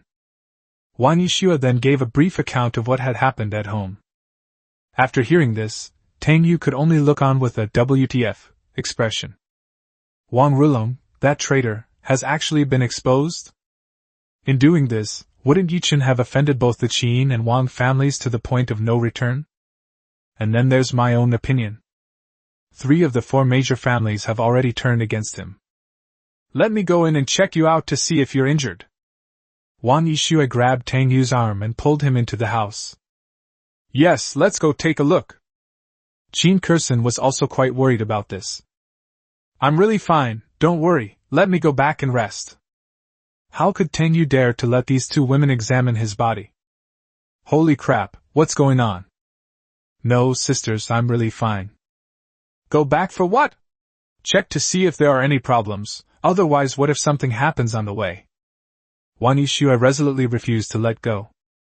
Sigh, I'm really just worried about his health, I have no other thoughts. Then let the doctor come and see. Tang Yu said with a bitter face. Something's wrong, absolutely wrong. Is this a physical examination, or just a physical examination? My doctor resigned a couple of days ago, so let's get the checkup done first. Qin Ming could not hear Tang Yu's thoughts. They can be good brothers. He understands women.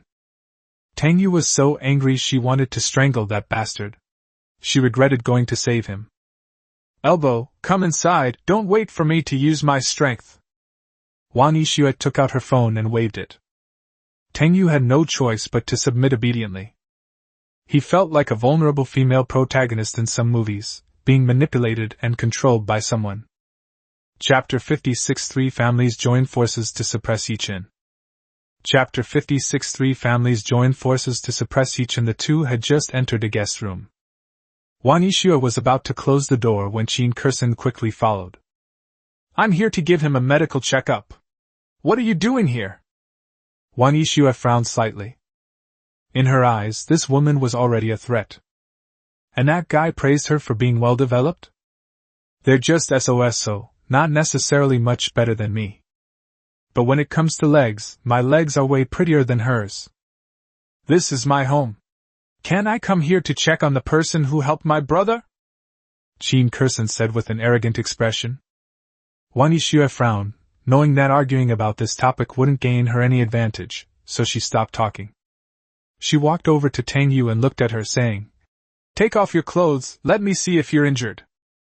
I'm really not injured, why would I lie to you? Tang Yu was on the verge of tears, trembling slightly. Damn it, how come she's even more of a pervert than I am? Let me see. After taking off her glasses, Wang Yixue reached out to pull Tang Yu.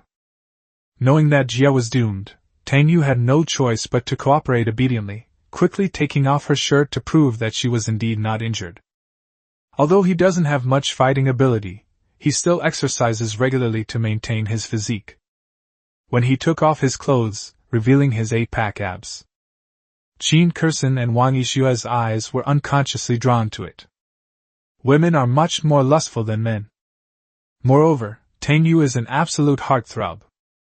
Seeing that Tang Yu was a little embarrassed, they felt even more embarrassed. Women also enjoy seeing men blush. They also enjoy seeing men vulnerable, as it evokes their maternal instincts and protective desires. I told you it's nothing. Being stared at so intently by the two women, Tang Yu really couldn't take it anymore. Wang Yixue chuckled and gently traced her fingertips across Tang Yu's chest, asking, Does it hurt? It doesn't hurt. Tang Yu shook her head and quickly grabbed her clothes to put them on. Looking at you like this, we're not going to eat you. Wang Yixue snorted and slapped Tang Yu's butt. Damn it, you female hooligan, do you really think I'm easy to bully? If Qin Kersen weren't here, I would have definitely fought back for you. After Tang Yu's thoughts were heard, both women's expressions became somewhat strange. This guy seems to be having a lot of fun internally, though. Wang Yixue chuckled to herself. Would you dare to hit him in private? If you dare, I'll let you hit me. Then I'll head back now? After putting on the clothes, Tang Yu felt like a gigolo who would come to her door, take the money and leave after the job was done. Why are you going back? I have something important to tell you. Qin Kersen called out to Tang Yu. What's up? Shouldn't the three of us join forces? Although I don't know much about Ye Chen, he must have quite a background, right? Qin Kersen spoke up. She didn't really know much about Ye Chen. But this person is quite formidable in both methods and skills. He escaped today, but the war is not over yet. This man must be eliminated as soon as possible. My Wang family will surely kill this man, Wang Yixue said coldly. How dare they scheme against me? How dare they lay a hand on my precious child? This absolutely cannot be left like this. Seeing that both women were looking at her, Tang Yu suddenly felt a toothache. I really just want to quietly lie low and collect the rewards. Today we almost beat the Dragon King's shit out. Now that things have come to this, simply trying to survive is definitely not an option. My Tang family is the same. Tang Yu smiled wryly. Damn it, I never thought a villain like me would team up with the heroines to fight the Dragon King. What kind of nonsensical plot is this? I simply can't understand it. However, it's not necessarily a bad thing. Since we can't survive any longer anyway, we might as well just do whatever we need to do. Okay, starting today we should spend some money to increase our security forces. The other 3 companies joined forces to suppress Longchen Group, which belongs to Ye Chen. Wang Yixue began making arrangements. The security forces of these large families are not currently considered strong. The reason is simple: Suzhou and Hangzhou are their own territory, and everyone knows about the 4 major families. Those with sound minds wouldn't dare to provoke them. Those who are mentally unstable have no right to provoke them. Now that the situation is different, we need to bring back some experts to oversee things and ensure that Ye Chen doesn't escape again next time. The combined power of the 3 families is terrifying. This is something that at least one Longchen group cannot withstand. After driving a taxi for more than 20 kilometers in one go, Ye Chen finally escaped to the He family's house. He did not go to Longchen Group. Longchen Group is just a company. It doesn't have any security forces to protect him, given his current precarious situation. So he chose to come to the He family. After driving the car to the He family's door, Ye Chen was about to get out when he suddenly realized something. Although I was wearing clothes. But damn it, he wasn't wearing pants. Seeing his disheveled state, he felt an intense hatred for Tang Yu. As for Qin Kursen and Wang Yixue, he was determined to win over those 2 women. There's no reason to let go of something you've set your sights on. After thinking for a moment, he took off his coat, tied it around his waist, and walked into the He family's house. He seemed to know the He family quite well. Seeing his miserable state, they quickly sent him to the He family's private hospital for treatment. After some treatment, he was admitted to a ward to recuperate. It definitely won't recover in less than half a month. Lying in his hospital bed, Ye Chen finally understood. The main reason why he failed to conquer the 4 major families was because of Tang Yu. This good-for-nothing rich kid is actually quite cunning. Every time something good happens to me, it's because of him. If you want to take over Suzhou and Hangzhou, you must eliminate this person yourself. Just then, a series of footsteps echoed down the corridor. Immediately afterwards, He Huiyin walked in from outside the door with an elderly woman with white hair. The old lady is none other than He Lianhua, the current head of the He family. The He family is a very strange large family, where women have always been in charge. The women in their family never marry outside the family. They only take in sons-in-law who move in with them. Given the power and influence of the He family, there must be countless sons-in-law who would marry into their family. When the 2 entered, they saw Ye Chen lying on the hospital bed looking disheveled. Grandma He came up with a smile and asked with concern. Xiao Yi, I heard you got injured? Is it serious? It's all right, just a minor injury. Ye Chen looked somewhat embarrassed. As long as it's not serious, just rest here quietly for a while. If you need anything, just let the servants know. Grandma He smiled. After exchanging a few pleasantries in the ward, Mrs. He left the ward with her granddaughter, He Huiyin. After leaving the ward, He Huiyin's face showed a hint of disdain. She already knew about what happened with the Qin family. She didn't find Ye Chen's methods particularly noteworthy. As long as you get things done, that's a skill. But he failed to accomplish his goal and was beaten to a pulp, even losing his pants. Waste. Grandma, do you still think he has the potential to become a true dragon among men? He Huiyin couldn't help but speak up. Grandma He sighed and said, I am indeed a little disappointed. He is not even half as handsome as his master was when he was young. His master was such a genius back then, how could he have taught a disciple who was beaten up like this? After hearing her grandmother's words, He Huiyin didn't say anything more. When his grandmother learned that he had come to Suzhou and Hangzhou, she was thinking of betting on him. Now, that's absolutely impossible. Chapter 57 Old Zhao, the Antarctic Man. Chapter 57 Old Zhao, the Antarctic Man, was alone in the ward, unaware of the He family's opinion of him. After resting in his hospital room for 2 hours, 4 men in black suits walked in from outside. They were all wearing skull rings. This is the hallmark of the Dragon Soul Organization's death squad. It's also their honor.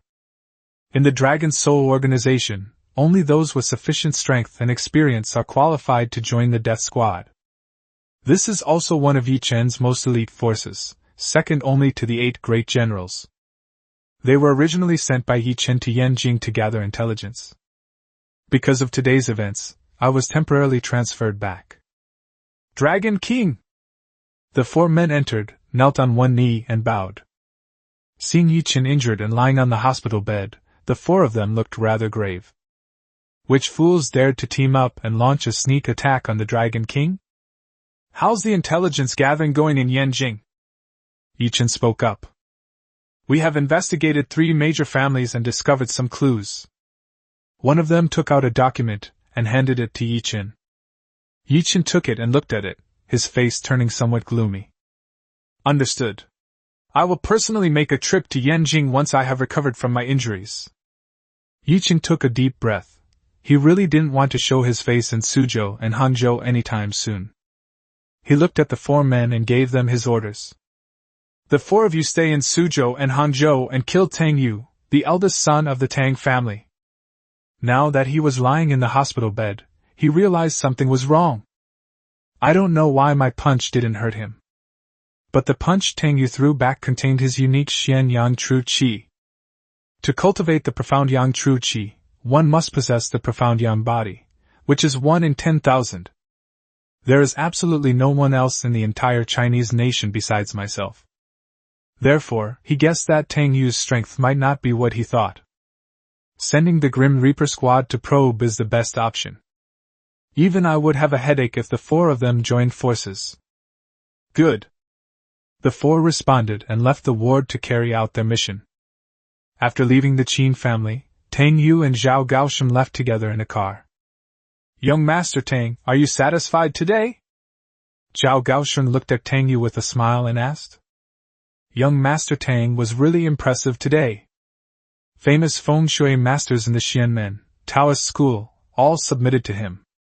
The Qin family was extremely grateful to Tang Xiao, and the friendship between the 2 families took another big step forward. Once young Master Tang takes over the Tang family, the Tang family's status will only continue to rise.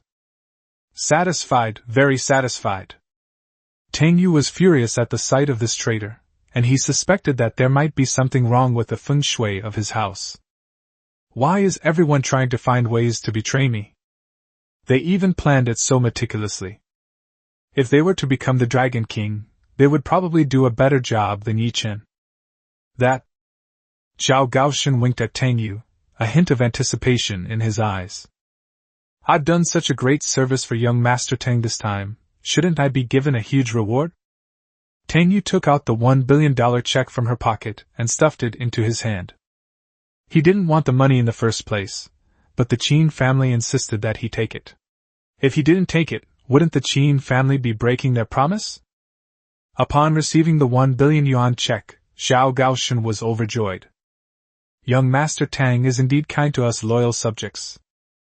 By the way, Uncle Zhao, isn't our family planning to develop an Antarctic tourism project? I'd like you to be in charge of this project. It's not easy to go there and back.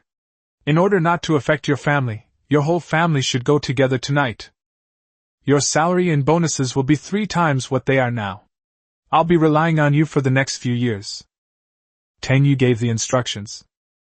Those who betray brothers should all be exiled. He originally intended to send it to Syria, but then he thought that Syria was still too close. Send them to Antarctica, it'll be peaceful there. If there are any traitors again, we'll have to try sending them to the space station to explore outer space. Thank you, young Master Tang. I, Zhao, will dedicate myself to the Tang family until my dying breath. Zhao Gao was so grateful that tears welled up in his eyes. Young Master Tang was really taking good care of him, even letting him bring his family along. After getting off the bus, he took a picture of the check with his phone and sent it to the management group. "Oh dear, I accidentally did something for young Master Tang today, and he rewarded me with 1,000,000,000 yuan right off the bat. Young Master Tang also arranged for me to go to Antarctica to oversee a new project. When I come back, I'll bring some penguins back as a local specialty for the brothers. Brothers, you must also work hard. Young Master Tang never mistreats those who have made contributions." After sending the picture of the check to the group, Zhao Gaoshan smugly said a few words. Soon, the entire group chat exploded. He Holy crap, 1,000,000,000? What a blunder! I should have stayed by Tang Xiao's side to continue making contributions and building up the empire. Wang Defa. Old He, you're mistaken. Even though we're not by Tang Xiao's side, it doesn't prevent us from continuing to make contributions, does it? We need to work harder. What's Tang Xiao planning to do lately? If you know, please let me know. I'll give you 1/10 of the reward after I receive it. If anyone knows, tell me first, and I'll take 1/5. I get 1/3. Are you rolling your own mother's clothes? Get out, you incompetent dog! While the group chat was buzzing with noise, Tang Yu just felt a few inexplicable chills. He seemed to sense some kind of malice. And we don't know the source of the malice? Could it be that Ye Chen, that stinking idiot, is cursing me? Tang Yu grimaced slightly, parked the car in the garage, and jogged back to her room. Tang Yu closed the door and silently recited to herself. Damn system, what's the reward this time? Don't give me another one-time reward. Ding, the host has successfully survived the storyline and is rewarded with a perfected ancient martial arts technique. You can choose one of the two skills, Fudo Myo Kung Fu or Yin Yang Wuji Kung Fu, or you can randomly select an ancient martial art. Tang Yu was dumbfounded after hearing the system's voice. Damn it, my progress in the storyline has absolutely nothing to do with Go. This damn system is being so generous, not even giving a one-time reward? Does being more stubborn actually lead to better rewards? He was moved to tears. This unfilial system had finally become human. Father, I choose the Fudo Myo Gong. Tang Yu made her choice quickly. Because I'm afraid of pain, I've maxed out my defense. This thing can withstand the punch of Dragon King Ye Chen. Not choosing it would be a stroke of madness. Soon, he felt a seemingly inexhaustible surge of energy within his body. This energy flows throughout his body, protecting him at any time. After activating this technique, Tang Yu tried it on himself. Hey! It doesn't hurt. No, we need to find someone else to try. Tang Yu felt that she had been too lenient with herself. We need to find someone ruthless to try. But because of his noble status. In the Tang family, only that man dares to be ruthless to himself. So he left the room, went upstairs for a walk, and went to his father's study. When he went in, Tang's father was inside looking at stocks on his computer. He wasn't very good at business, so he didn't really care about the Tang group. His hobby was using his billions of spare cash to speculate in stocks. Seeing Tang Yu arrive, he raised an eyebrow and said, Aren't you going to work? Are you bored? Aren't you worried about getting bored, Lao Tang? Come over and chat with me. Tang Yu laughed and walked over to pat his father on the shoulder, asking, Old Tang, how's your stock trading lately? Have you made any money? Tang's father's face darkened instantly. Old Tang? This kid doesn't want to live anymore, does he? Chapter 58 A Loving Father with 7 Wolves, Slashing the Wanderer's Body. Chapter 58 A Loving Father with 7 Wolves, Slashing his son's body. Tang's father stubbed out his cigarette in the ashtray, and said with a forced smile, Whether you've made money or not, you can see for yourself. After saying that, he got up and walked towards the door. Click. The sound of the door being locked came from the inside. Tang's father slowly pulled out his belt and walked towards Tang Yu. A loving father with 7 wolves, cleaving his wandering son in two. Tang Yu looked at her father with bright, sparkling eyes, her face full of longing. After the belt came off, he stopped howling like before. The calm and composed smile on his face made Tang's father suddenly question the meaning of life. Is there something wrong with my belt? Or am I really too old to beat this kid? Dad, have you had lunch? Tang Yu asked with concern. This Akala mantra is damn effective. With this, Dad can't hit me anymore. Faced with Tang Yu's provocation, Tang's father suddenly felt that something was wrong with this kid. He put his belt back on and anxiously took out his phone to call Tang's mother. Hongying, go find a psychiatrist and bring him back. It seems your son has some mental issues. Upon hearing her father's words, Tang Yu was startled. He jumped up and ran outside, shouting as he ran. I'm not sick, Dad. I was just kidding. I just wanted to test whether the immovable king technique provided by the system was correct. Being able to withstand a blow from his dad's belt without feeling anything is truly impressive. It seems the system has finally shown some mercy this time. With this thing, your ability to save your life is incredibly strong. From this moment on, we are not afraid of poison or beatings. Seeing Tang Yu whistling and skipping along, the Tang family servants all cast horrified glances at him. Young Master Tang, have you taken the wrong medicine? Just as Tang Yu was about to go back to her room and relax for a while, she saw a beautiful woman dressed as a maid at the door. The other person was also wearing glasses, which added a touch of aloofness to her exquisite and beautiful face. What Tang Yu was even more concerned about was, with her amazing figure, she'd be absolutely perfect for a maid outfit. This portion is only slightly less than that of Xie. Hello, Mr. Tang. The girl dressed as a maid smiled slightly at Tang Yu and bowed. Hello, hello. Tang Yu greeted him cheerfully. Finally, I have a beautiful maid at home. This is the life a rich and handsome guy should have. Wow, this girl is really nice. I just don't know if walking will be tiring. Upon hearing Tang Yu's thoughts, Ling Han's lips twitched slightly. She looked up at Tang Yu and said softly, Young Master Tang seems to not remember me? Tang Yu was slightly taken aback, and only after staring at the other person carefully did she recognize him. Damn, isn't this Ling Han, whom I met at the Galaxy Club last time? He didn't recognize her at first glance, mainly because Ling Han was wearing light makeup and had transformed into a pure and innocent beauty. This is also one of her specialties, makeup and disguise. Simply put, she has everything you like. According to the original plot, she should have been trying to seduce Qin Ming and another young master, sowing discord between them. Later, she reminded Qin Ming to stay away from her, and then she never heard from her again. How did she end up at my house?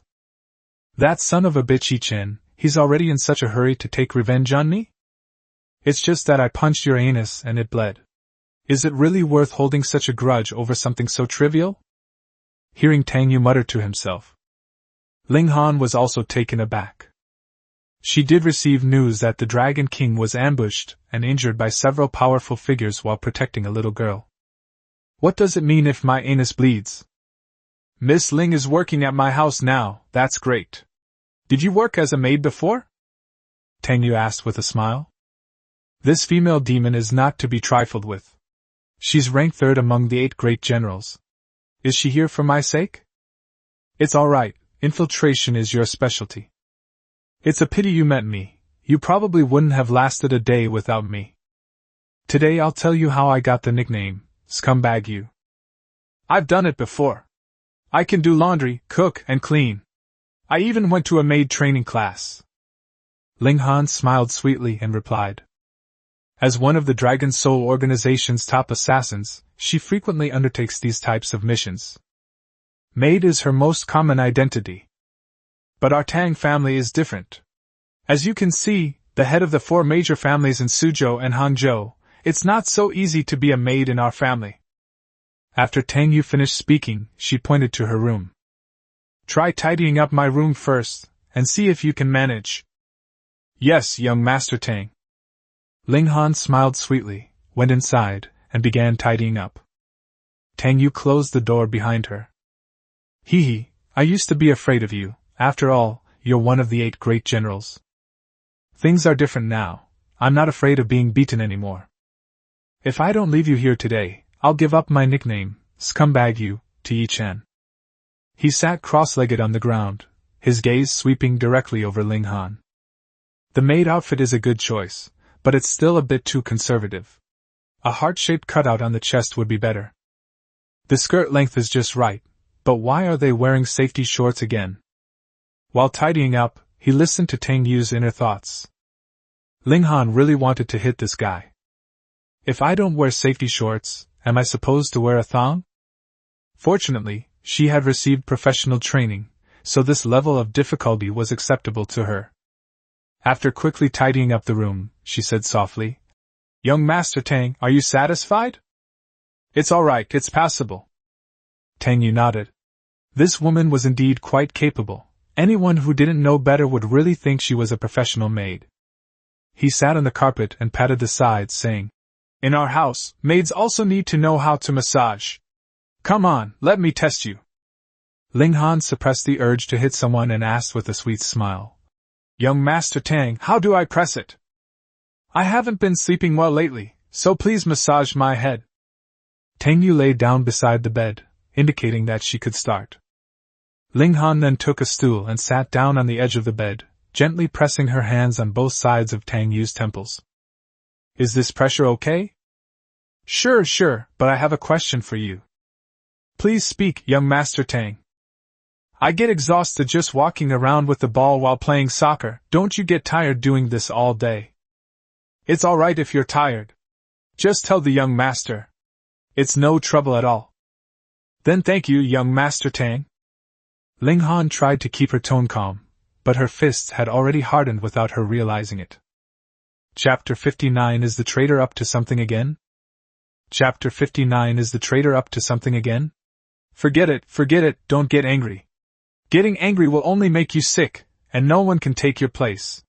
Getting information is the priority. Ling Han took a deep breath and gently pressed her cool, jade-like hands on Tang Yu's head. "Oh, that feels good. This technique is actually quite good." Tang Yu looked delighted. "This is what you call a life of luxury. The technique is incredibly professional." "Sigh, what's the point of such a beautiful girl being an assassin? If you could stay in my house as a maid, working 2 hours a day and having fun the rest of the time, that would be the life I should have. How dangerous is the world of assassins? Fighting and killing all day long, and having to lie in wait everywhere. How tiring must it be for a girl?" After hearing Tang Yu's inner thoughts, Ling Han was slightly taken aback, and even a little touched. Knowing full well that they are the enemy, why would they still think of themselves this way? But deep down, she did have such thoughts. Why can't I be like other girls? She lived an ordinary life, going to school, working, playing games, shopping with her best friend, and looking for a boy she liked to date. In his own world, all he does is kill and complete missions. I deal with all sorts of people every day and have brushed shoulders with death countless times. Living a life of dancing on the edge of a knife is truly exhausting. She also wanted to be an ordinary girl. Every day they collect protection money from various places, and sometimes they eat and dash at dessert shops.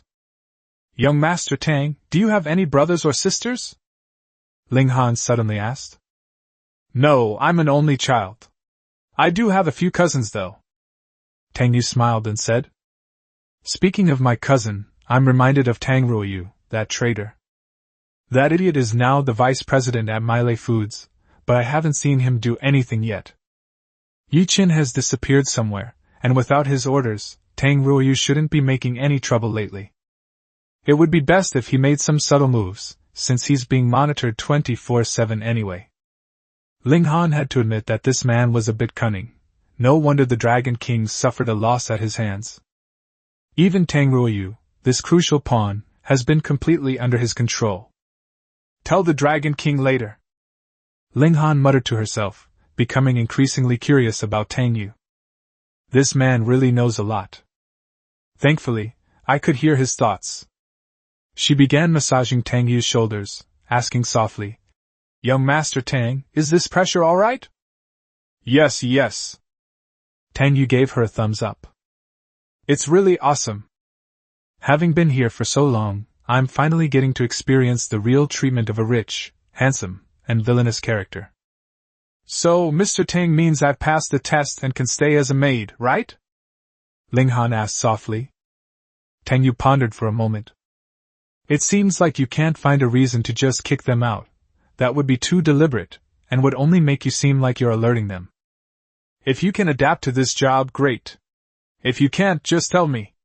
You can leave any time, and you won't be shortchanged on your salary.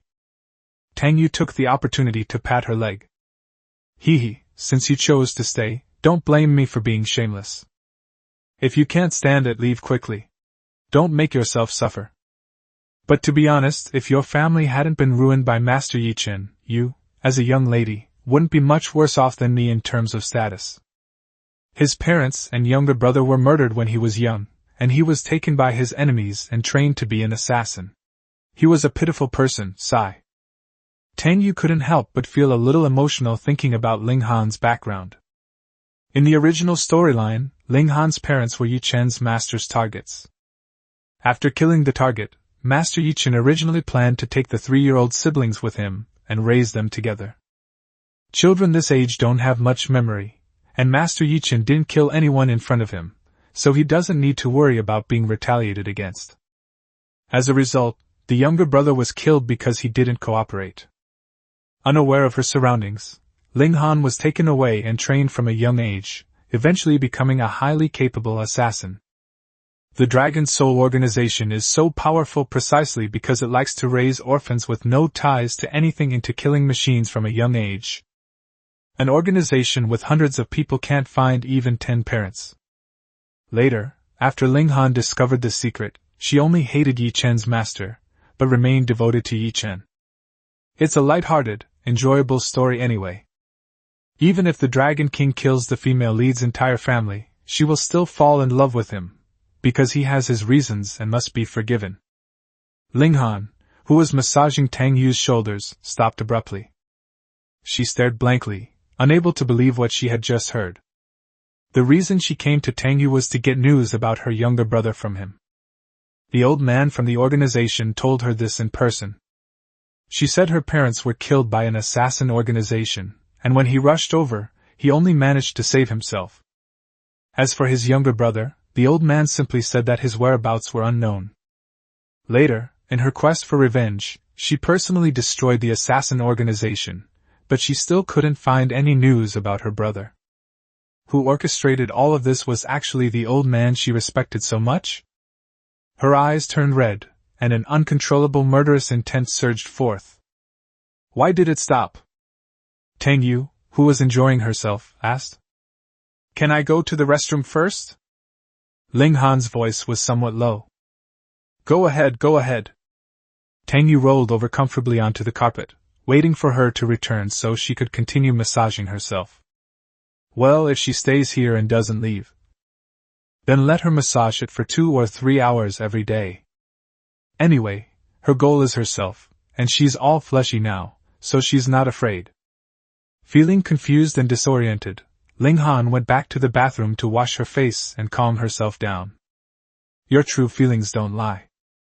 But she still wanted to continue investigating the clues and confirm the matter. If that old man really was his enemy, from this moment forward, she will stand on the opposite side of the Dragon Soul organization. Take it slow, don't rush. She took another deep breath to adjust her mindset. We've come this far, what's a little longer? As for the news about Tang Ruoyu that I just heard from Tang Yu, she would never tell Ye Chen again. When she returned, there was already a young man in the room. It was Tang Ruoyu who came to visit Tang Yu with gifts.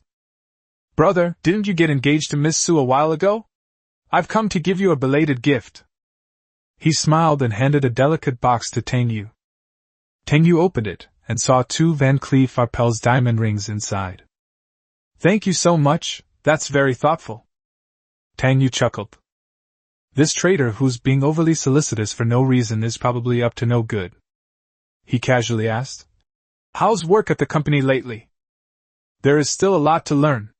I feel that I am not knowledgeable enough. I wish I had half the talent of my older brother. Tang Ruoyu said modestly. Indeed, I wish you had half my talent. Tang Yu nodded. That way, you won't get a score of 250 on the college entrance exam.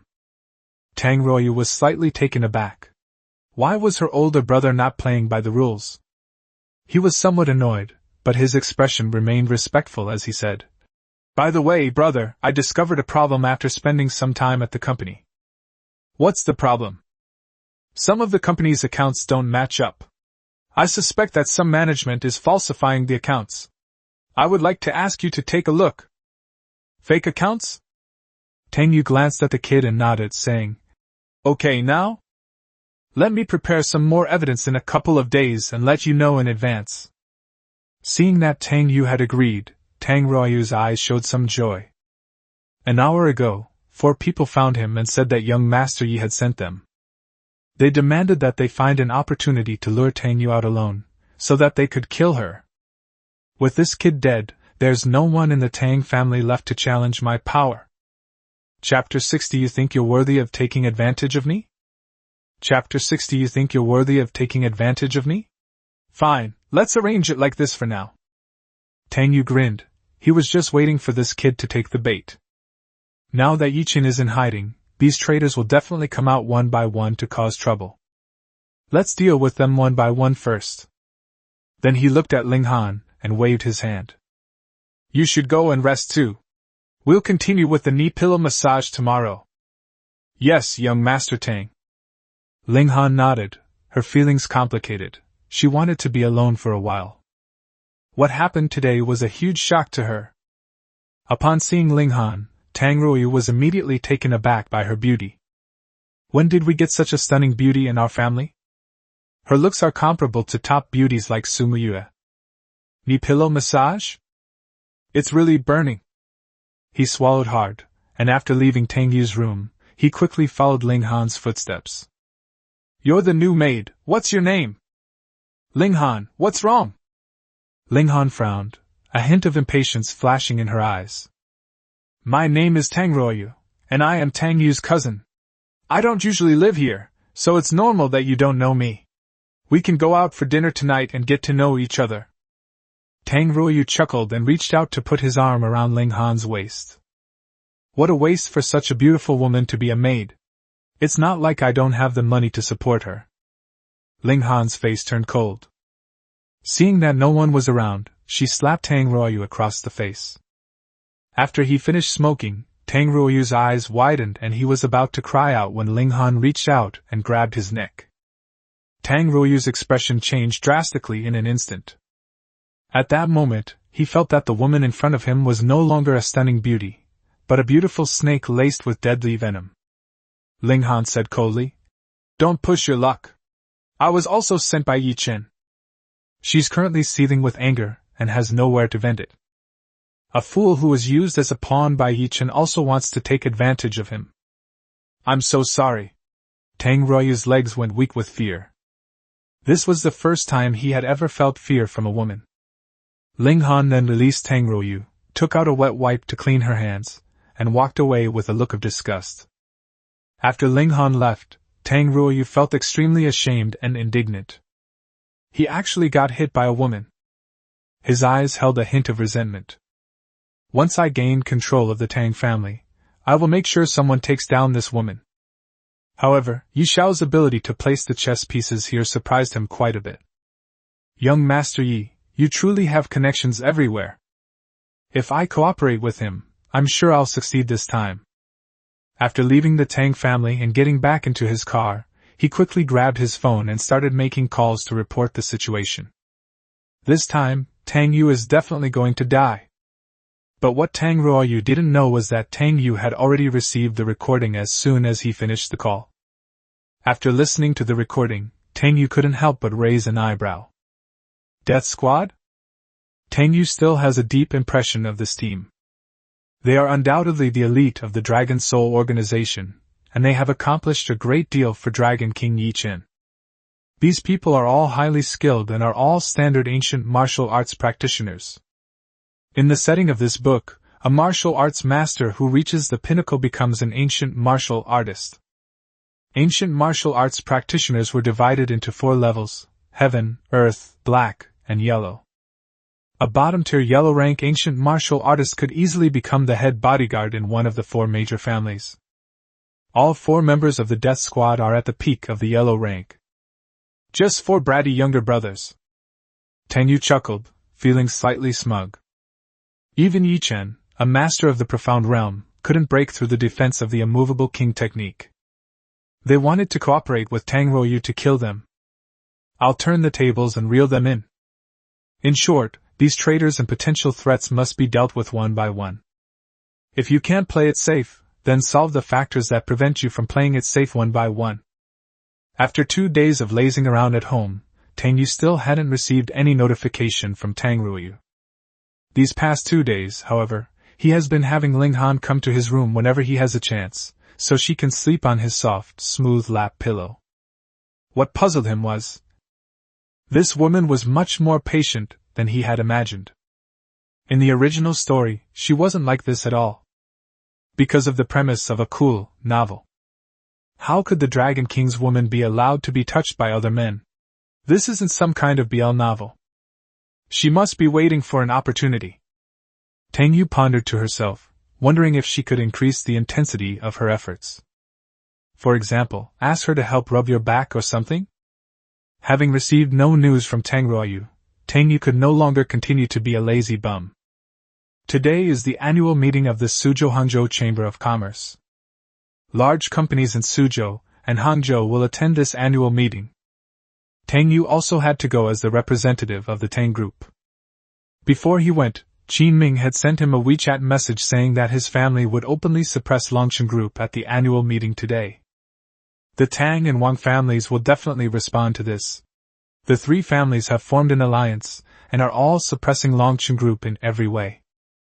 Although Longchen Group has a market value of 500 billion yuan, it can be considered a top company in Suzhou and Hangzhou. However, with the 3 major families joining forces, it was not enough. During this period, all of their business segments suffered heavy losses, and their stock price has fallen for 3 consecutive days. After getting ready, Tang Yu went to the garage and saw her father already sitting in the Rolls-Royce, ready to leave. He quickly opened the car door and grinned as he climbed into the driveway. "Dad, why didn't you call me before you left?" "How do I know you didn't leave?" Tang Gangqing said irritably. He gets a little annoyed whenever he sees Tang Yu now. "Last time I whipped him with a belt, this kid actually grinned and asked me if I hadn't eaten. Now when he sees this guy, he feels a sense of bewilderment, like someone drawing their sword and looking around in confusion. I drank some fake alcohol last time and got a little tipsy, so please don't hold it against me, okay?" Tang Yu saw the unfriendly look in his father's eyes and quickly chuckled. Tang Gangqing snorted coldly, too lazy to pay any attention to this kid. In previous years, the Chamber of Commerce gatherings were held at the Manhwa Hotel. Because of the major case some time ago, Manhwa Hotel has been sealed off, so we can only switch to a slightly lower-class 6-star hotel. As soon as the father and son got out of the car after arriving at the hotel, many celebrities from Suzhou and Hangzhou came up to greet them.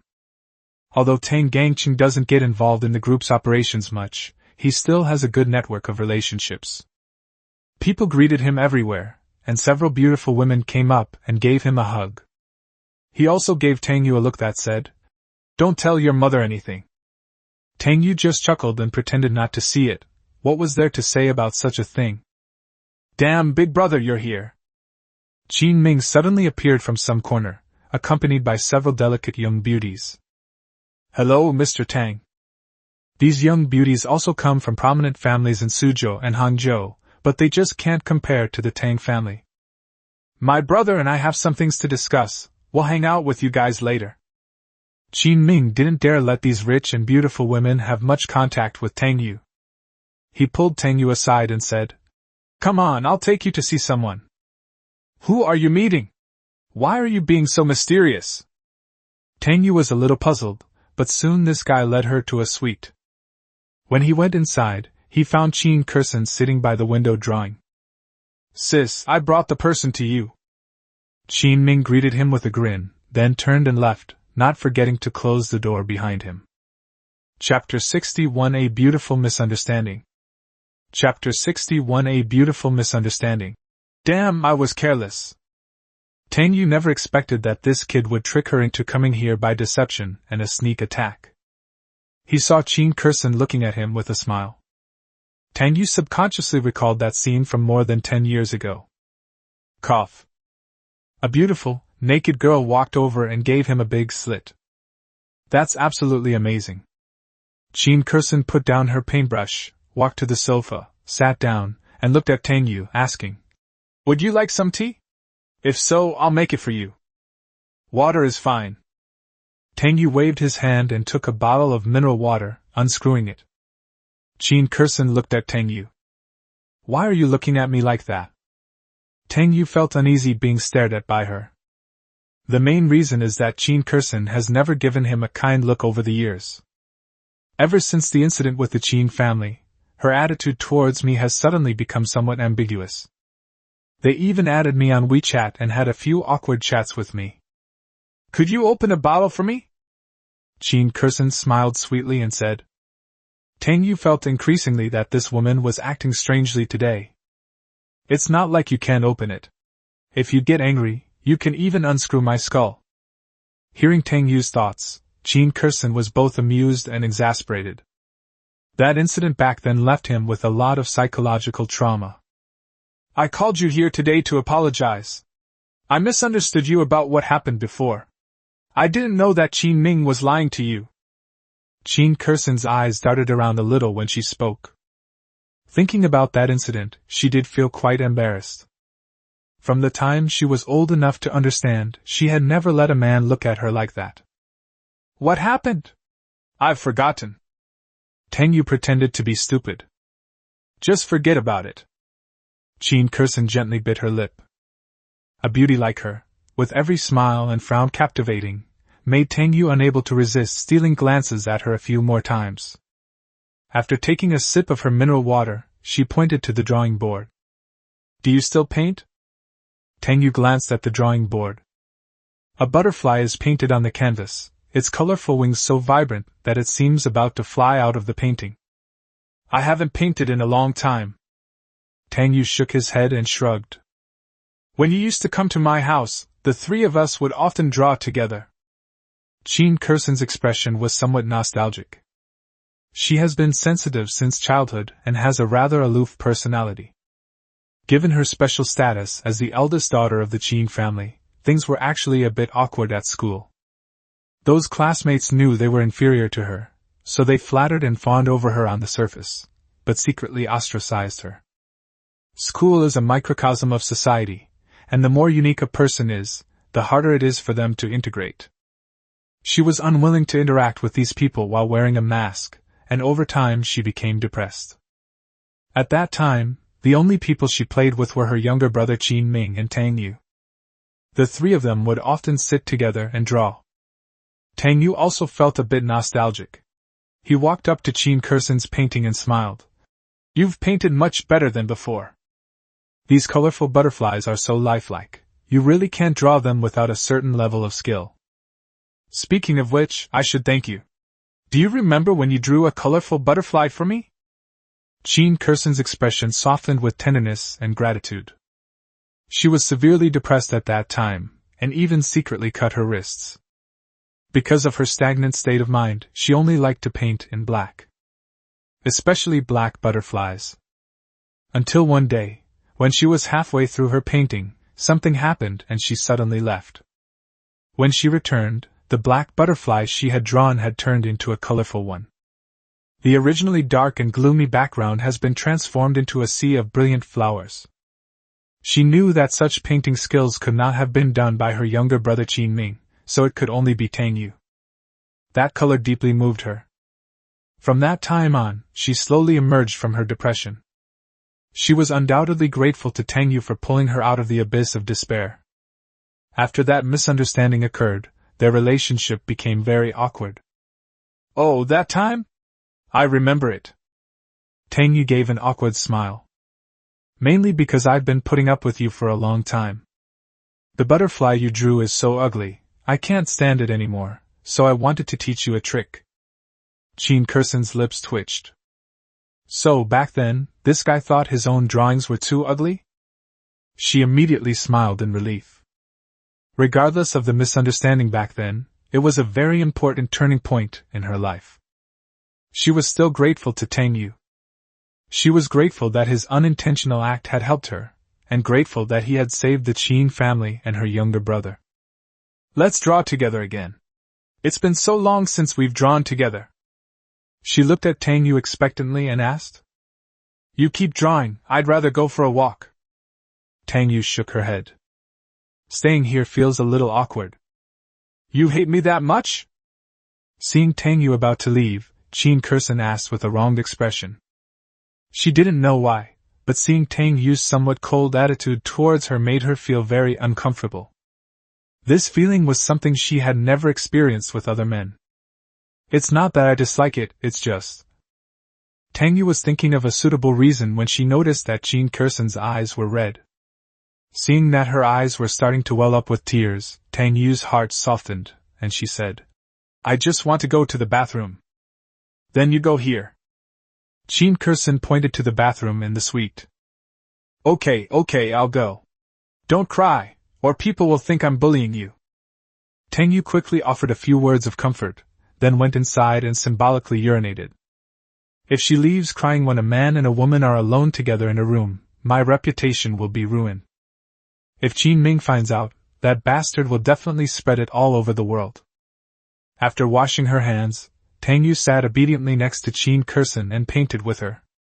He saw that Tang Yu stayed to paint with him. Qin Kursen smiled happily, as if she had found something she had lost for a long time. She was about to get up to get Tang Yu's paintbrush when she tripped over the easel and fell forward to the ground. Ah! Hearing the noise and scream of Qin Kursen falling, Tang Yu quickly helped her up and asked her what happened. Are you alright? It's okay, there's a carpet. Qin Kursen shook her head. The soft carpet on the floor prevented her from getting hurt. Just as she was about to stand up, a sharp pain shot through her ankle, causing her to gasp in surprise. I think I twisted my ankle. She looked at Tang Yu pitifully and said aggrievedly. Let me help you to the sofa first. Tang Yu gave a wry smile. Why did this seem so familiar?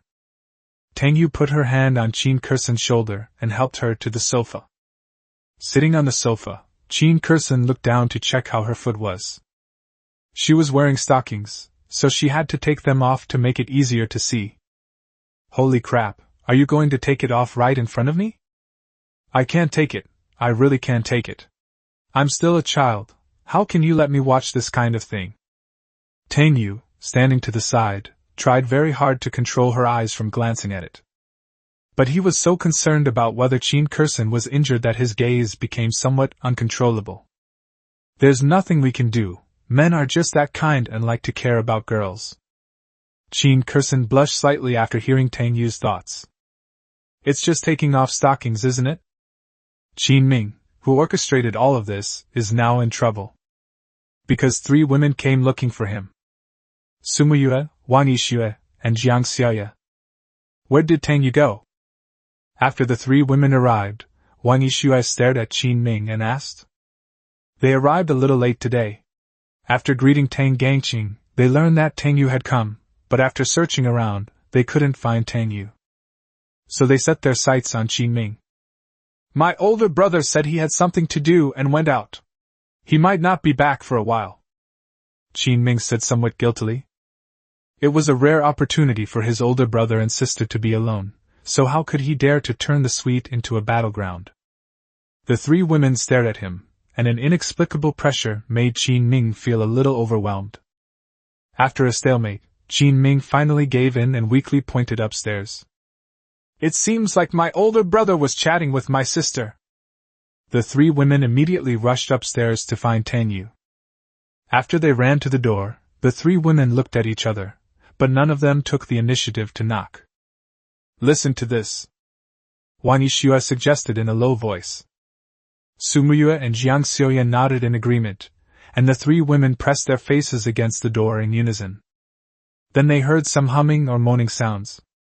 The 3 women, looking puzzled, opened the door without a second thought, and went inside together. Chapter 62 More Women, More Trouble. Chapter 62. When there are many women, there are many troubles. When they went in, Jean Curson was applying medicinal wine to her ankle. The three women had just heard some whimpering sounds outside the door. It was from when she was applying the medicine. Tang Yu looked at the three women with a bewildered expression. Holy crap, what are you three doing here too? Are they playing mahjong? Seeing that it was a misunderstanding, the three women were a little embarrassed. They thought something had happened inside. Thankfully, no. Otherwise I'd be furious today. Seeing the expressions on the three women's faces, Jean Curson couldn't help but smile slightly. As a woman herself, how could she not guess what they were thinking? Why are you here? Tang Yu looked at the three women awkwardly. Why do I feel like I've been caught cheating? Jin Ming said you were here, so I came to find you. Wang Yixue is quite straightforward. That's always been her personality. Miss Jean, what happened to you? Are you injured? Jiang Xiaoya ran over and sat down next to Jean Curson, deliberately blocking Tang Yu's view. Snort. So what if she has long legs? Why are you blocking them so I can't see them? If I could grow another 20 centimeters taller, I'd have long legs too. Besides, I'm much older than her. I twisted it, but Tang Yu rubbed it for me for a while and it's much better now. Jean Curson smiled slightly, her tone carrying a hint of provocation. The three women all turned their gazes toward Tang Yu. Tang Yu looked completely bewildered, sensing that something seemed off about the atmosphere. Holy crap, what are you looking at me for? Don't listen to her nonsense, I didn't do anything. After hearing Tang Yu's thoughts, the three women realized they had been fooled by Jean Curson, but they remained very wary. Women are very sensitive.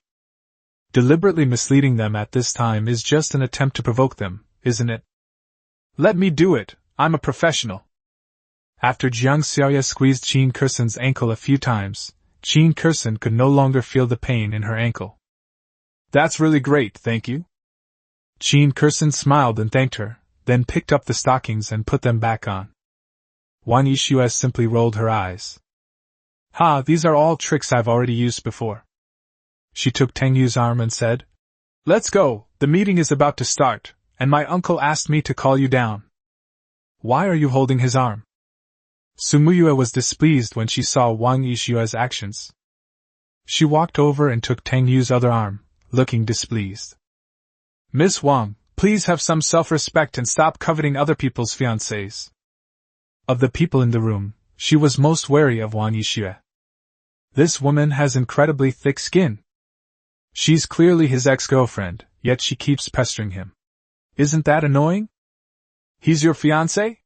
Then let him confess his feelings to me. What era are we living in? Still clinging to arranged marriages? Wang Yixue pursed her lips and looked at Jiang Xiaoya, saying, Little you, aren't you right? Jiang Xiaoya already knew that Wang Yixue, like herself, could hear Tang Yu's thoughts. In addition, their relationship is indeed closer. So she decisively joined Wang Yixue's camp and nodded. Yes, times have changed, now it's all about free love. Jean Curson did not seem inclined to speak. She and Wang Yixue actually have a good relationship, and she tends to side with Wang Yixue. It's just about this marriage alliance. She didn't care before, but now she's definitely voting against it in her heart. Having finally cleared up the misunderstanding, she didn't want to miss out on a relationship. Relationships between women are so complicated. A 4-person dorm can create 8 WeChat groups. Su Muyue was so angry she wanted to bite him, but she just wouldn't let go. I still have 2 legs, why don't you carry me down? Seeing that they had already started their magical duel, Tang Yu gave a helpless suggestion. To be fair, let's divide one strip among the 4 people. Dream on. The 4 women said in unison. Being surrounded by 4 stunningly beautiful women should, by all accounts, be a very happy thing. Tang Yu just felt a lot of pressure. As he walked downstairs, he could clearly feel that everyone's eyes were on him.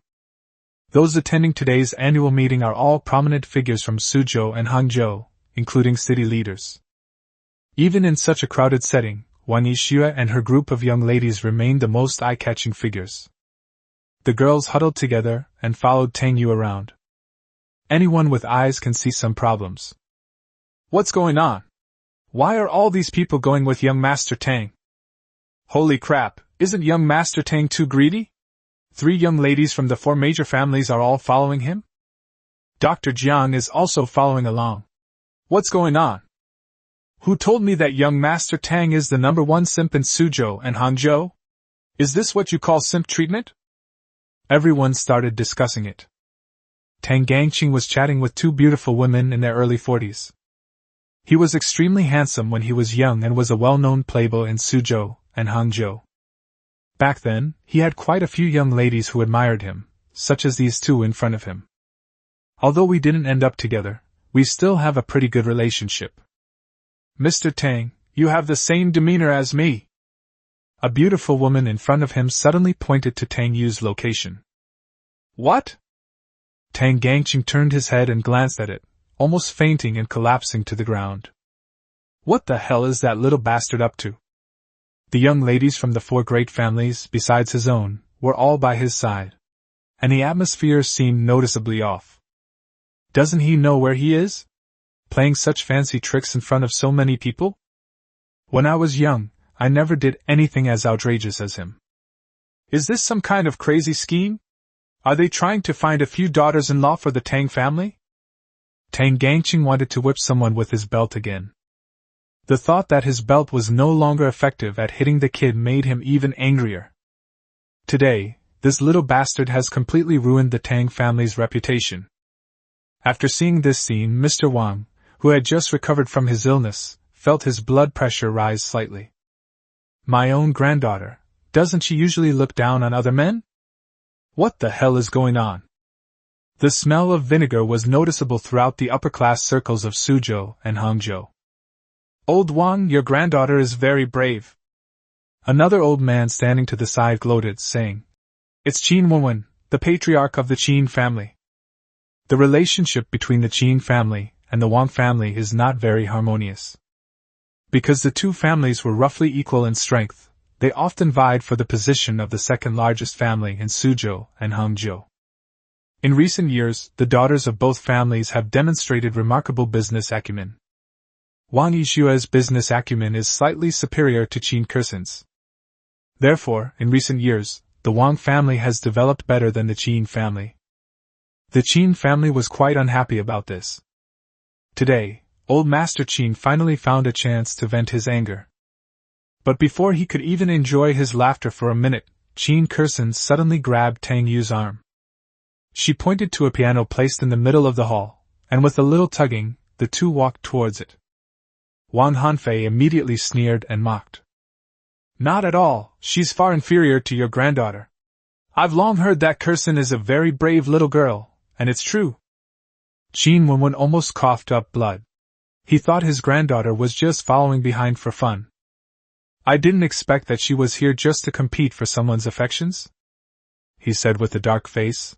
That's right, my granddaughter is just as bold and responsible as I am. Back then, I dared to compete with you for a woman, and my granddaughter is the same. Old Qin, old Wang, I can understand that you 2 don't get along, but isn't Xiao Teng my Su family's son-in-law? At this moment, Su Chongshan, who was standing behind, couldn't hold back any longer. He was so frustrated.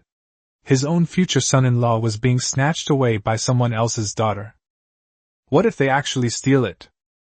The 2 old men glanced back at him, chuckled, and immediately felt much better. That's just how people are. If you find a dead fly in your food, you will feel very uncomfortable. But when you're in pain and see someone fall into a cesspool, you realize it's not such a big deal. Chapter 63 Damn! I actually lost so completely. Chapter 63 Chow! How could I lose so completely? The moment Tang Yu was surrounded by 4 women, looking incredibly flirtatious. Qin Ming, his good friend, immediately took a short video with his phone. He's used to being a womanizer. As long as his older sister can be with his older brother, he doesn't care how many sisters-in-law she has. My older brother is so outstanding, it's normal for him to have several wives. After filming the short video, he immediately posted it on his short video account. I thought my brother was the most romantic man in Suzhou and Hangzhou, but he's a million miles behind my older brother. The moment the short video was posted, a flood of comments appeared. These days, for a video to go viral, it needs to feature handsome men and beautiful women. The short video he filmed, featuring 4 stunningly beautiful women and 1 top-tier handsome man, naturally had a fantastic effect. Holy crap, this guy's insane! He's hooking up with 4 girls all by himself? You beast! We don't even have enough for 1 person each. Aren't you afraid he'll die from kidney deficiency? Brother is so handsome, sister is great too. Envy, jealousy, and resentment comments flooded the screen. Ye Chen, who was lying in a hospital bed at the He family's private hospital, was idly playing on his phone. His internal injuries have almost fully recovered. The Xian-Yang body is no joke. But the external injury on his buttocks will take at least a week to heal. As the Dragon King, he had no interest in playing games. My biggest hobby is watching short videos.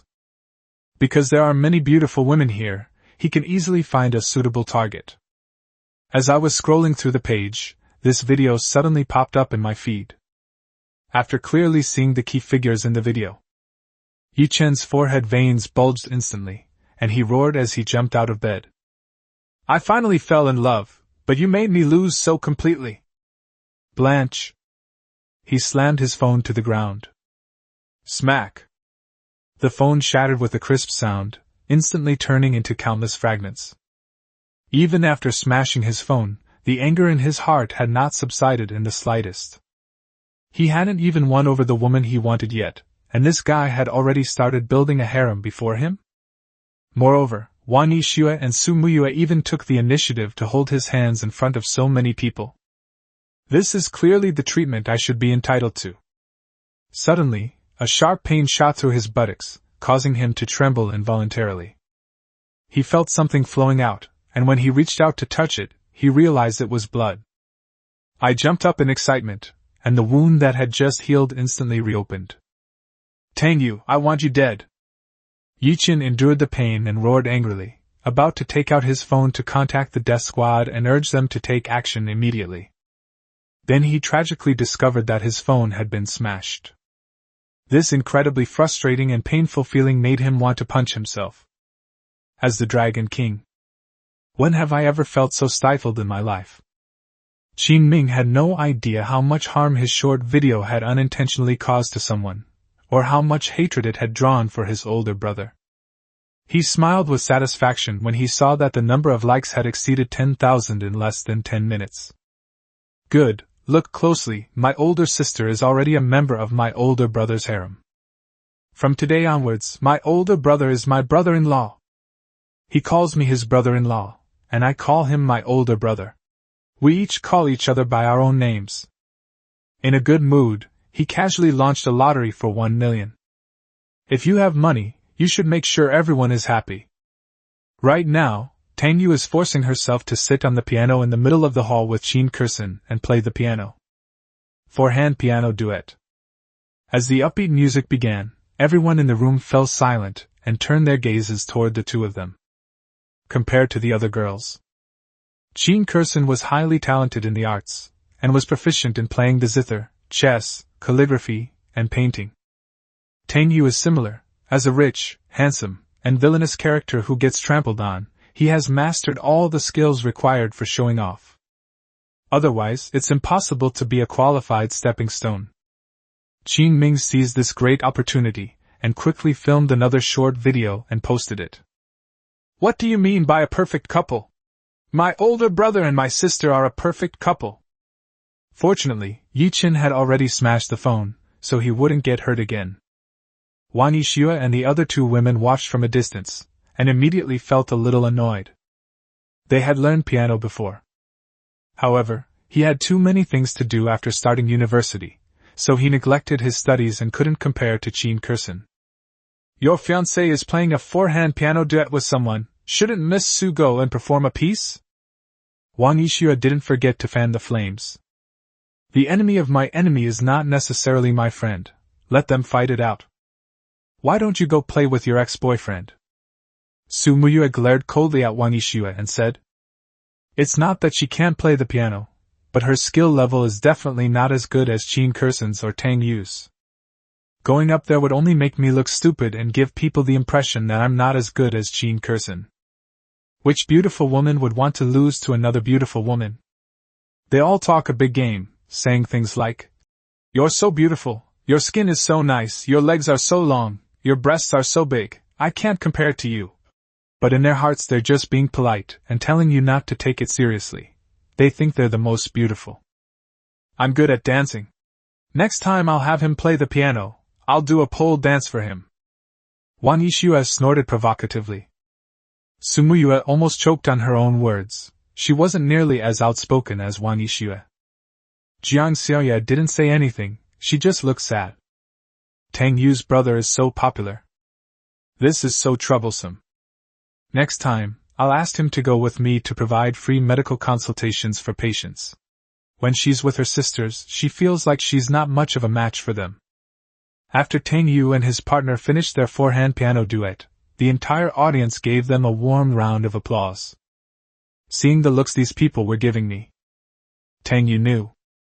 From today onwards, he is the king of the sea pianist of Suzhou and Hangzhou. After seeing this scene, Grandpa Qin also felt that the Tang family's young man was indeed a good match for his granddaughter. They were all outstanding. In Suzhou and Hangzhou, it seems there are indeed few people more outstanding than Tang Jiazi. He looked at Su Chongshan with a smile and said, "Chongshan, I heard that your daughter hasn't paid any attention to Xiao Tang for 3 years. Isn't this marriage a bit too forced?" Su Chongshan's lips twitched, knowing what the old fox was up to, and he quickly said, "After 3 years of hard work, they finally achieved their goal. That's what makes it a truly remarkable story. Don't force yourself. Your daughter's happiness is the most important thing. Don't make Muyue suffer. If you feel it's not appropriate, just tell the old man. He'll help you resolve this. He can also give the Su family some of the Qin family's big projects." Old Master Qin chuckled. Trading a project with billions in profits for a good grandson-in-law is still a worthwhile investment. "Stop fighting over it. Why don't you all just marry your daughters off to them?" Old Master Wang sarcastically remarked from the side. Fortunately, it was time for a meeting, which stopped the three from arguing. The hotel specially transformed a banquet hall into a large conference room. After everyone was seated, the 4 major families and several other large families sat at the front. What's noticeable is that there's still an empty seat in the very front row. In previous years, this position belonged to Blackstone Group. Blackstone Group was acquired and renamed Dragon Group. They didn't even send a representative to this year's annual meeting. This has led many people to speculate about the matter. Just a few days ago, 3 of the 4 major families announced that they were going to war against Longchen Group. Being suppressed by 3 companies simultaneously is an honor no other company in Suzhou and Hangzhou has ever had. Chapter 64. Lack of damage output in team fights. Chapter 64. We're lacking DPS in raids. As is customary, city leaders give speeches first at the annual meeting. Then, we will propose some key projects for the city next year, etc. Next, it will be the time for the major families and large companies to speak. Next year, the key development focus for Suzhou and Hangzhou will be environmental protection. We need to reduce carbon emissions. The leaders would speak for half an hour at a time. After the leaders finished speaking, Wang Yixue, as the representative of the Wang family, stood up and made a proposal. Our Tengwang Group will actively respond to the call and contribute our modest efforts to the environmental protection cause in Suzhou and Hangzhou. I have another question I'd like to raise with the leaders. As a large company in Suzhou and Hangzhou, Longchen Group is willing to damage the environment in order to make money. Their chemical plant in the south of the city is discharging large amounts of wastewater, which has already caused serious consequences. Wang Yixue clearly intended to openly expose the hypocrisy of Longchen Group. After she took the lead in expressing her opinion, the Tang and Qin families also raised other questions about Longchen Group. The fact that the 3 companies launched such a powerful attack in front of the entire Suzhou-Hangzhou Chamber of Commerce has forced everyone to consider a question. Shouldn't we step forward and take sides? If Longchen Group were to collapse, it would be a huge piece of meat. Many people began to ponder this matter, and quickly came to a conclusion. It's time to make a move. After this highly charged annual meeting ended, Longchen Group's enemies have now become most of the business community in Suzhou and Hangzhou. After leaving the hotel, old Master Qin didn't seem to care much about the matter concerning Longchen Group. After returning to the car with his beloved granddaughter, he hesitated, as if he wanted to say something but couldn't. After a moment's thought, he finally spoke. "Kurson, what happened between you and that kid from the Tang family today?"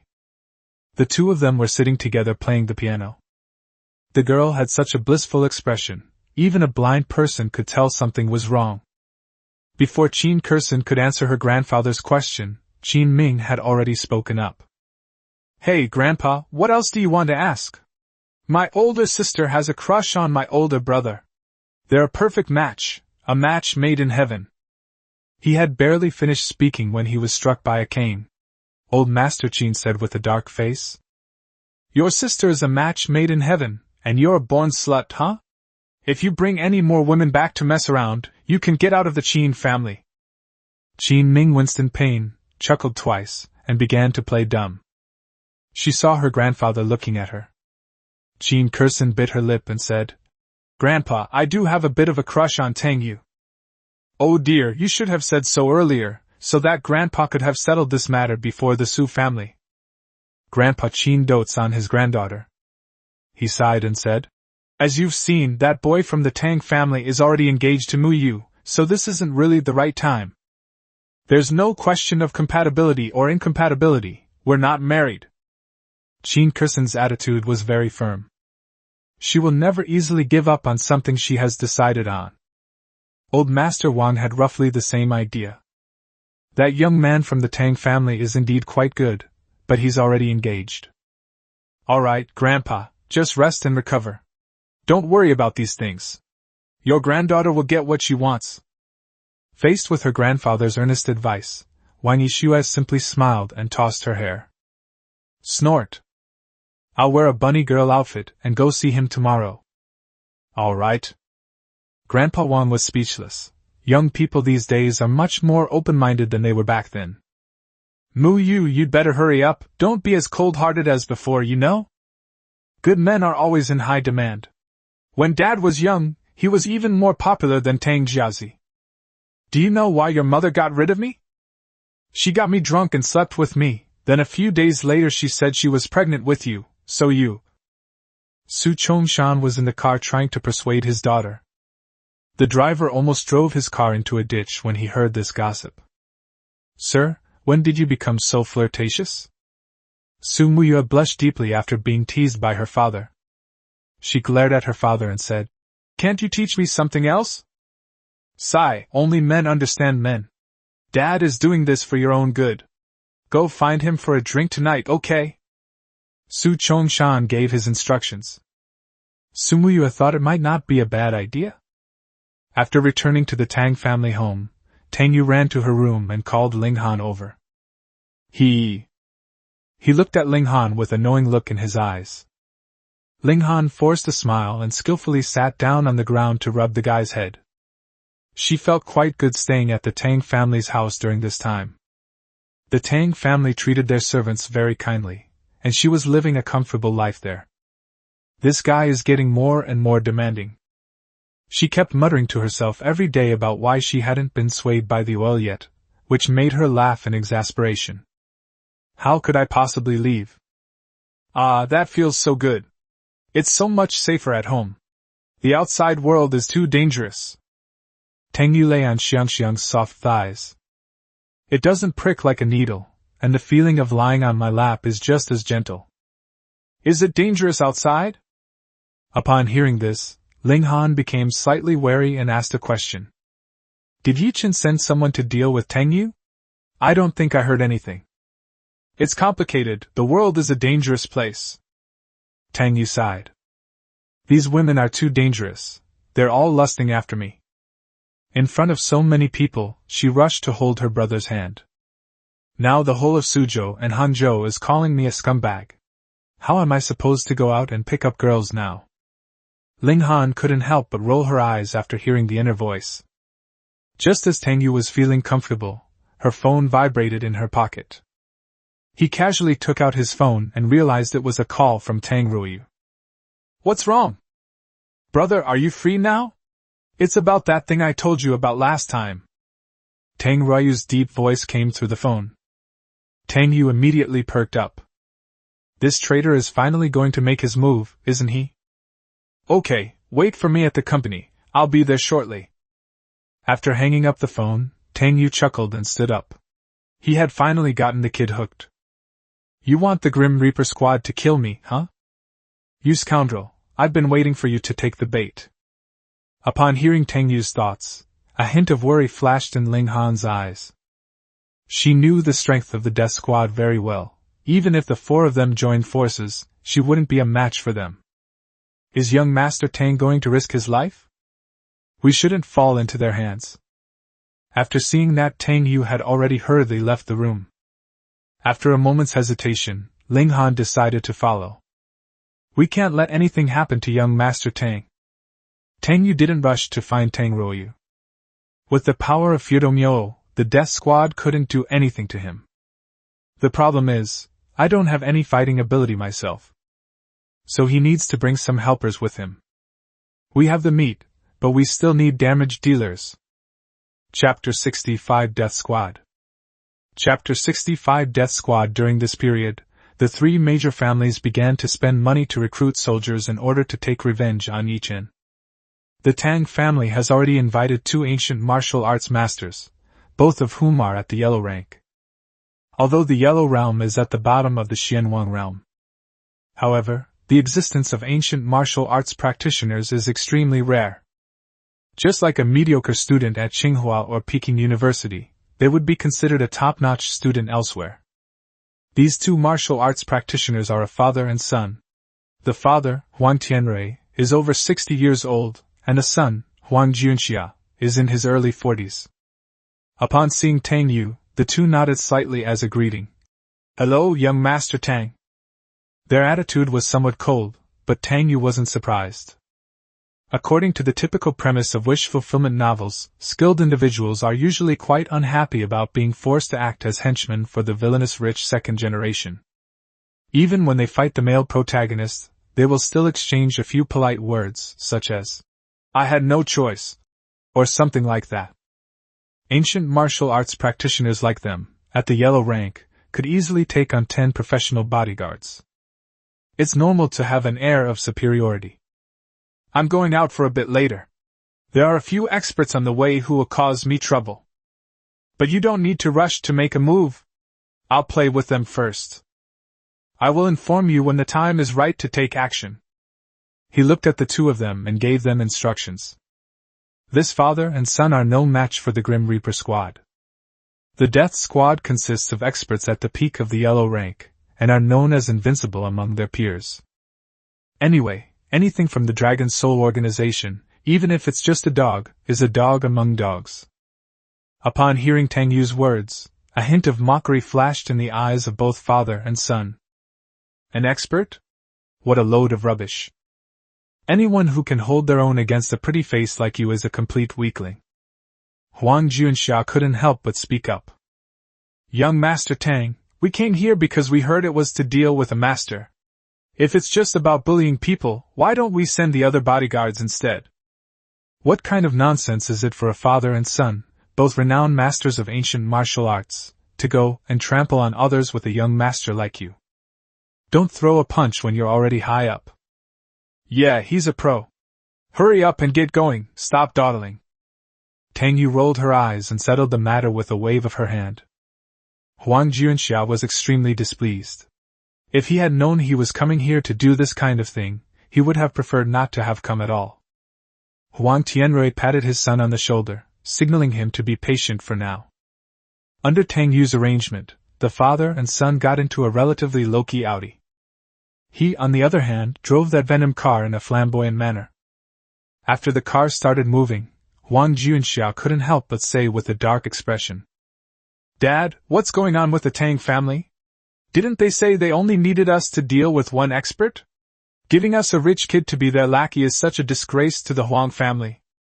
Their family is considered a well-known ancient martial arts family in Suzhou and Hangzhou.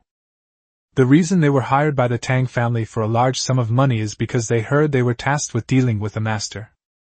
The first task turned out to be to follow Tang Xiao to deal with several experts that he could defeat. Isn't this shameful? Huang Tianrui sighed and said, "Let's go this once. If that's the case, we'll resign tonight." Even a master should have some bottom line. They've worked so hard to train in martial arts for so many years, and now they're just lackeys who help bully others? They can't bear to lose face like this. Huang Junshen nodded. That's how it is. When the car arrived at the entrance of Miley Foods, Tang Ruoyu was already waiting there. Seeing Tang Yu get out of the car, he greeted her with a big smile. "Brother, you've arrived. You must be tired from your journey. How's the investigation into the falsified accounts going?" Tang Yu's smile held a deeper meaning. He already knew that this guy had contacted the death squad, but he really didn't know where they were hiding. "The investigation has been completed, and we have both witnesses and physical evidence. The person has just been arrested." Tang Ruoyu smiled and said, "How about we brothers find a place to eat?" The investigation into the falsified accounts was just a pretext. His mission today was to lure the enemy out. "Okay, it's been a long time since we ate together. Where should we eat?" Tang Yu readily handed over the initiative to him. "I know a nice farmhouse restaurant, let's go there to eat. Shall I ride with you?" Tang Ruoyu looked at Tang Yu's Lamborghini Veneno, a flash of jealousy and resentment in her eyes. Because they were far from the center of power, their family didn't receive much money. Such a supercar isn't something he can just buy whenever he wants. That kid must die. The Tang family's wealth all belongs to them. "Take your car, I only let women sit in the passenger seat." Tang Yu laughed and followed Tang Ruoyu into his Bentley. After getting into the car, Tang Yu glanced at the rearview mirror. The Huang family's car was following far behind. "I brought 2 people with me today so they could help with the finishing touches. All 4 members of the death squad must stay behind." Meanwhile, on a hillside along a certain road, 4 men dressed in black were sitting in the grass smoking. "How much longer until we reach our target?" One of the men, whose face was gaunt, spoke up and asked. His hands have a full 12 fingers, making him instantly memorable. "It will probably take another 20 minutes. We can get ready now." One of his companions answered. "No rush, let's play along with him." The gaunt-faced man took out a cigarette, lit it, and asked, "Do you know about Long Laoba's matter?" "I know, he's in jail." The other 3 laughed out loud, and the death squad was filled with a joyful atmosphere. The 8 great generals of the prestigious Dragon Soul organization were imprisoned less than half a month after returning to China. It's a disgrace to Dragon Soul. He was a good-for-nothing to begin with. If he hadn't clung to Ye Chen's coattails, what right would he have been to be one of the 8 great generals? The gaunt-faced man said with a look of disdain. The 3 nodded in agreement. Their death squad is the elite force of the Dragon Soul organization, and they all yearned to advance further and join the ranks of the 8 great generals. They were quite unhappy about being overshadowed by a good-for-nothing like Long Laoba. Ye Chen isn't much better off. He's only been back for a short time, and he's already lost over 100 billion. All the money the brothers worked so hard to earn has gone down the drain. The gaunt-faced man started firing at Ye Chen again. The other 3 chuckled, not daring to agree too much. After all, that's the Dragon King. The gaunt-faced man spoke again. "We must complete today's mission, but not for Ye Chen, but for young Master Lu." The young Master Lu he mentioned is Lu Junzuo, who ranks second among the 8 great generals of the Dragon Soul organization. He and Ye Chen are fellow disciples, and he far surpasses Ye Chen in talent, skill, and all other aspects. Many people even believe that if Ye Chen were not related to the old Dragon King by blood, it would be a great loss. This position of Dragon King should be occupied by Lu Junzuo. The 4 members of the death squad can be said to be the direct subordinates trained by Lu Junzuo. After we kill our target today, we'll deliver his head to young Master Lu. The person who was standing on Ye Chen's head was easily killed by young Master Lu. That's a great achievement. This achievement is enough to prove that young Master Lu's abilities far surpass those of Ye Chen. We have rendered such a great service to young Master Lu. In the future, when young Master Lu becomes the Dragon King, the 4 of us brothers can all become the 8 great generals. The gaunt-faced man became increasingly agitated. Brothers, we've endured so much with young Master Lu, today is the day to make our mark. The other 3 also got excited. Big brother. Second brother. Third brother. Fourth brother. Chapter 66? That's it. Didn't you eat? Chapter 66. That's it? Didn't you eat? The 4 of them suddenly got excited and almost set the grass on the hillside on fire. In their great excitement, the target finally came into view. When the car was still 20 meters away, the 4 of them rushed out like cheetahs. The gaunt-faced man raised his hand and a dagger flew out. The dagger pierced the windshield, startling Tang Ruoyu, who was driving. Damn it, if I make a mistake, I'm doomed. He slammed on the brakes and glared angrily at Tang Yu. Brother, someone's causing trouble. I'm going down to fight them. The car was equipped with a dashcam, and he had to deliberately put on this line to prove his innocence. Go. Tang Yu gave him a half-smile. This bastard was still putting on an act. Tang Ruoyu was overjoyed. He pushed open the car door, clenched his fist, and charged towards the 4 members of the death squad. His fighting ability is worse than that of a complete weakling. After rushing over, he was easily knocked unconscious by one of them with a chop to the neck. Tang Yu had already unbuckled her seatbelt and gotten out of the car. He glanced at the 4 people and said calmly, Did Ye Chen send you? What's the point of knowing so much when someone is about to die? One of the shorter men snorted and rushed forward, throwing a punch at Tang Yu. A martial arts master at the peak of the Yellow Realm. In his eyes, these so-called rich kids could be killed with a single blow. Tang Yu stood motionless, completely unfazed, letting the punch hit her face. After the punch landed, he stood still, motionless. The short man who threw the punch was also stunned. Why did my punch go unnoticed? You must know, I am a peak expert of the yellow rank. Even a powerful figure at the profound realm wouldn't be able to take a punch from me so easily. That's it. Didn't you eat? Seeing the shocked look in his eyes, Tang Yu said with a contemptuous expression. This look, as if it were directed at trash, deeply wounded the short man's pride. Who is he? The elite of the death squad. Who in the mercenary world doesn't know their legendary reputation? When did a mere rich kid dare to mock him? Take my tiger fist! He roared and unleashed his trump card, Xiniquan. This punch contains immense force. It could easily kill even a bull.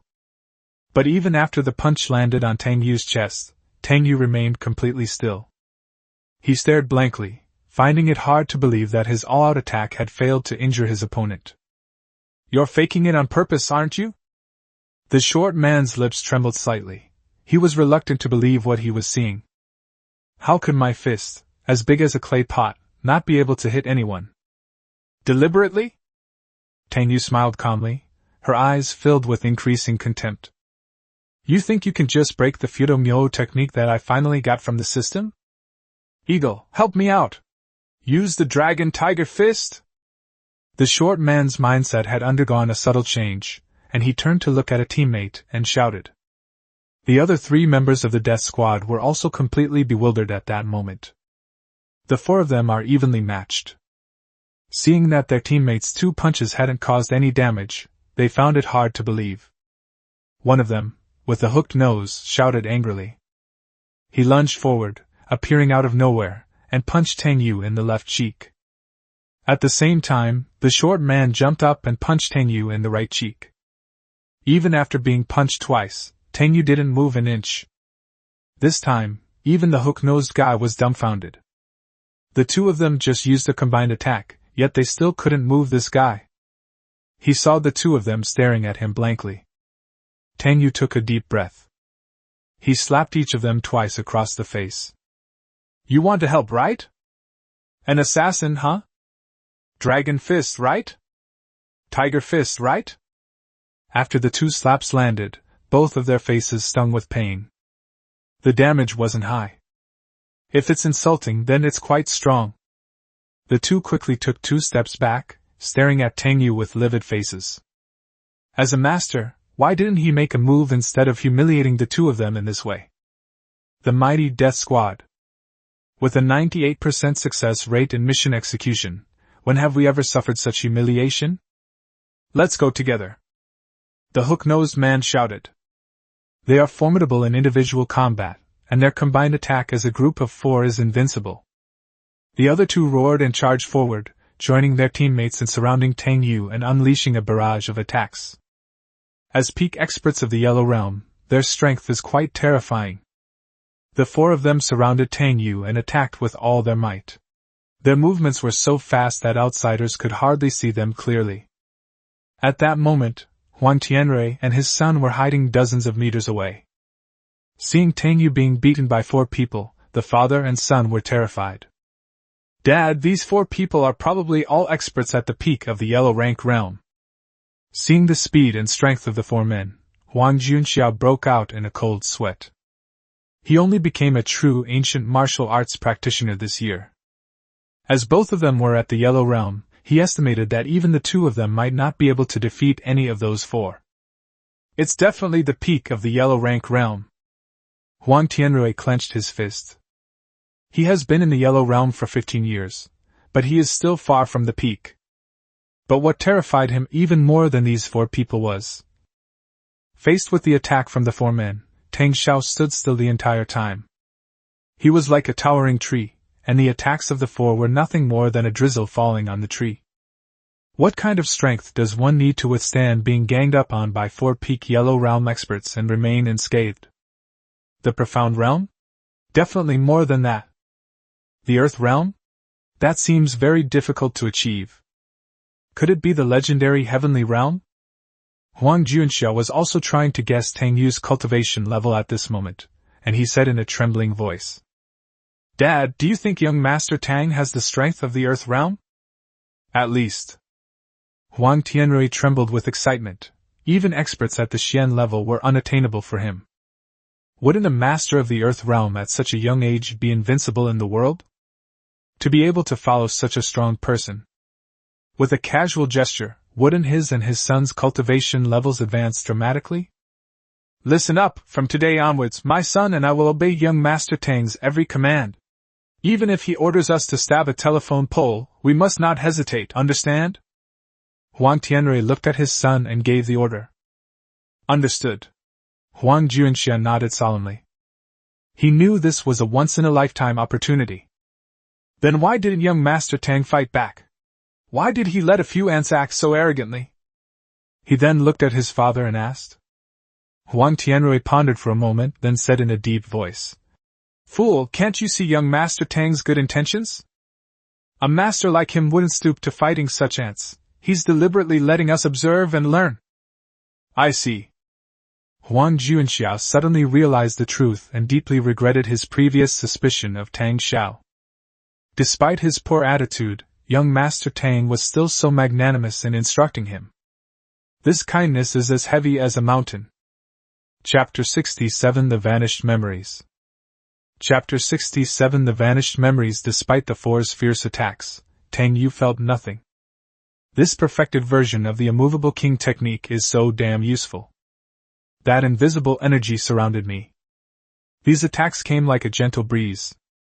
It didn't even leave a single wrinkle on his clothes. Seeing the increasingly terrified faces of the 4 people, Tang Yu was extremely satisfied. After attacking continuously for 5 minutes, the 4 members of the Death Squad were almost dumbfounded.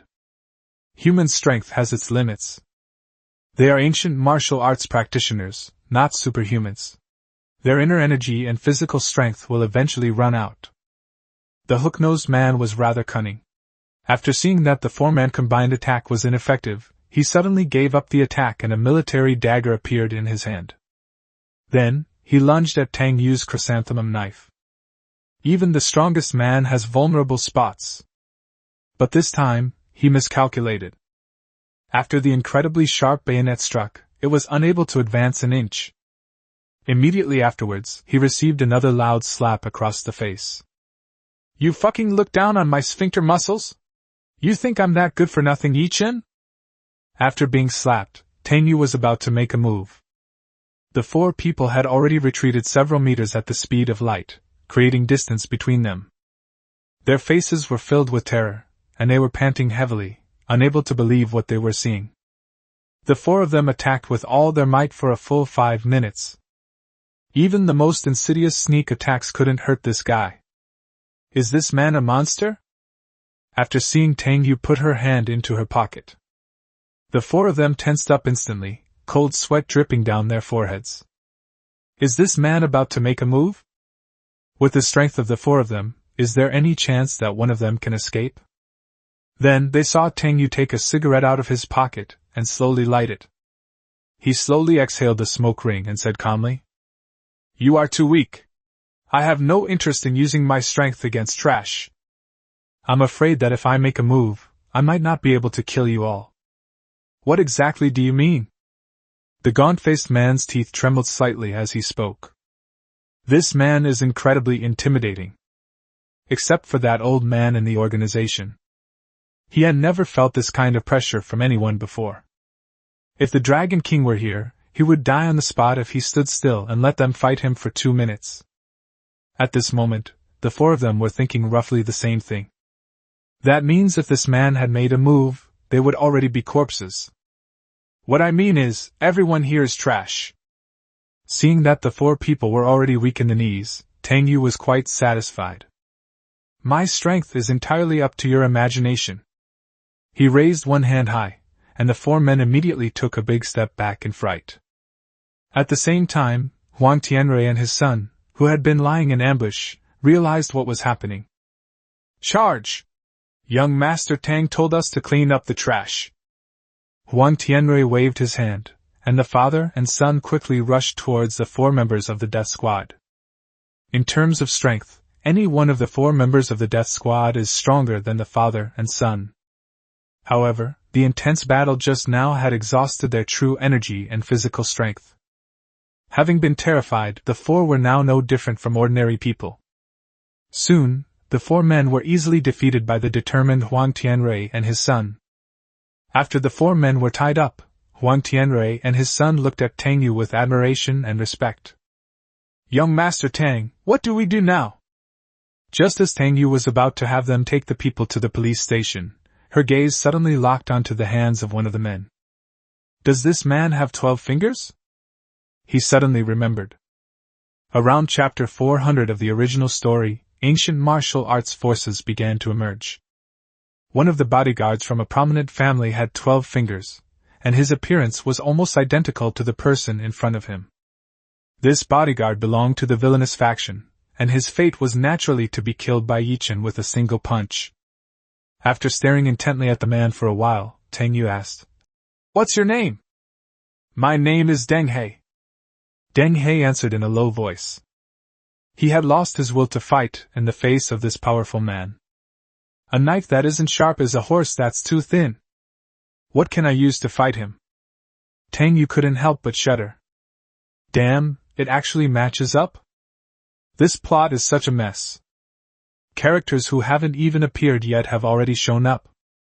And he even became a member of the Dragon Soul organization? Tang Yu, looking puzzled, took a deep breath and waved her hand, saying, Take him to the police station. Lock him up first, and we'll investigate him later. Yes, young Master Tang. The father and son looked at Tang Yu with increasing admiration. As expected of young Master Tang, a true master not only keeps his abilities hidden, but also abides by the law. He was unwilling to resort to vigilante justice when faced with these disrespectful scoundrels. After Huang Tianrui and his son took the 4 people away, Tang Yu turned around and glanced at Tang Ruoyu, who was still lying on the ground. To clear his name, the death squad knocked him unconscious, and they didn't hold back.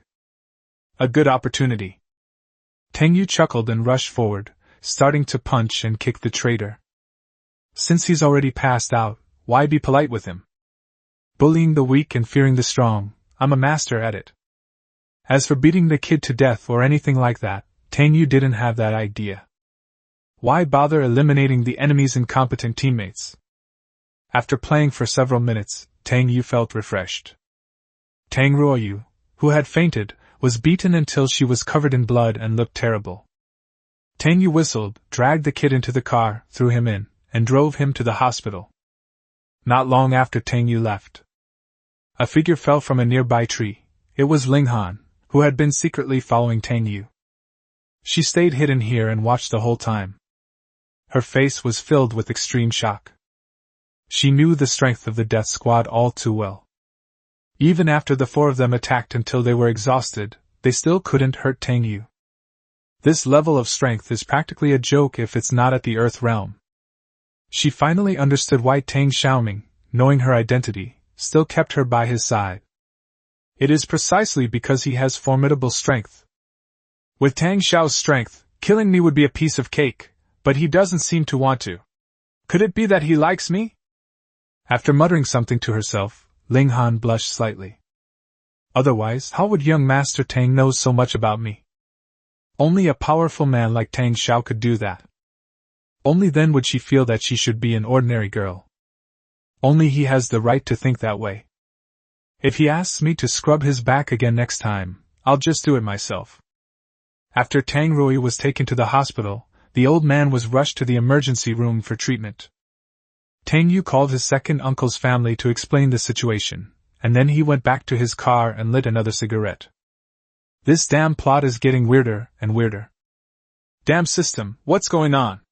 Why are characters who haven't even appeared yet making their appearances already? The plot has collapsed. Please be careful, host.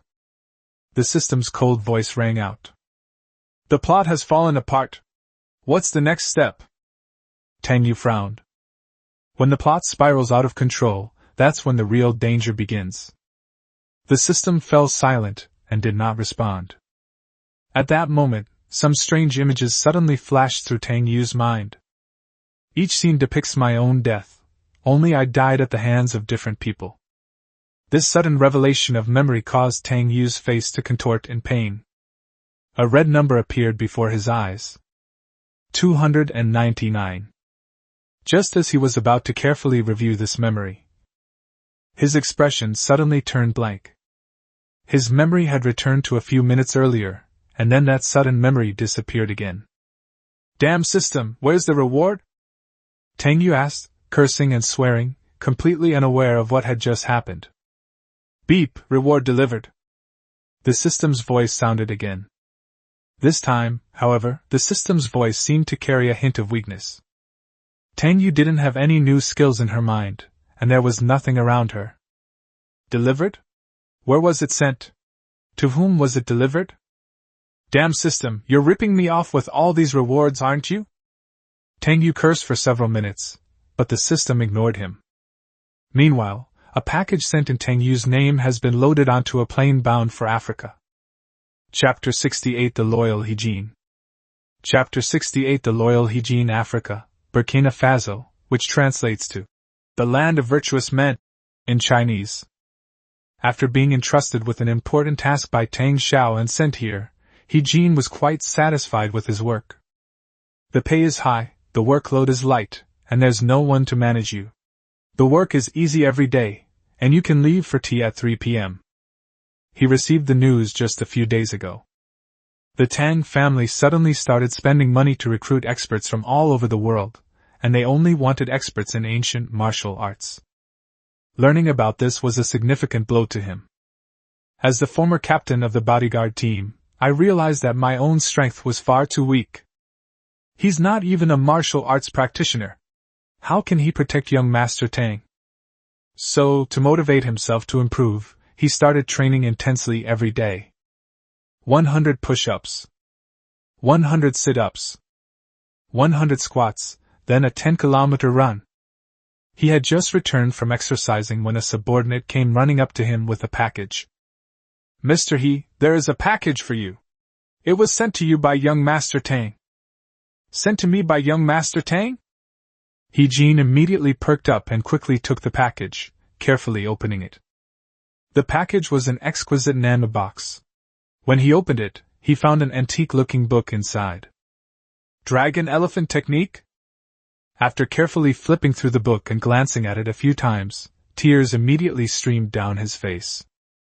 Tang Xiao must be keeping an eye on me all the time.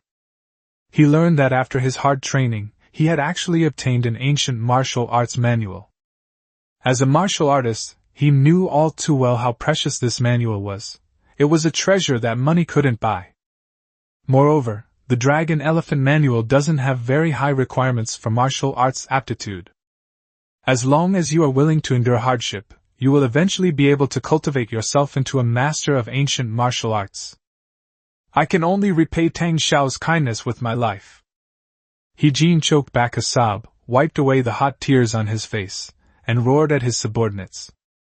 Starting tomorrow, find me 100 young men with martial arts aptitude in the area. I want to train an elite force for young Master Tang. He Family Private Hospital. Ye Chen lay anxiously on the hospital bed, feeling inexplicably uneasy. The death squad had already approached their target and made their move 5 hours ago. But to this day, he has not received any news. This left him very confused and puzzled. That's the death squad. Although the 4 of them aren't as strong as me, their combined attack technique is quite powerful. Even if they can't win, they can still escape unscathed. But so far, not a single person has contacted me proactively. With each passing second, his anxiety grew. Hey Tang, I don't believe you have the ability to keep the death squad here. He clenched his fists and gritted his teeth. But as he got emotional, a sharp pain shot through his chrysanthemum wound. He gasped and quickly relaxed his body, trying not to get too emotional.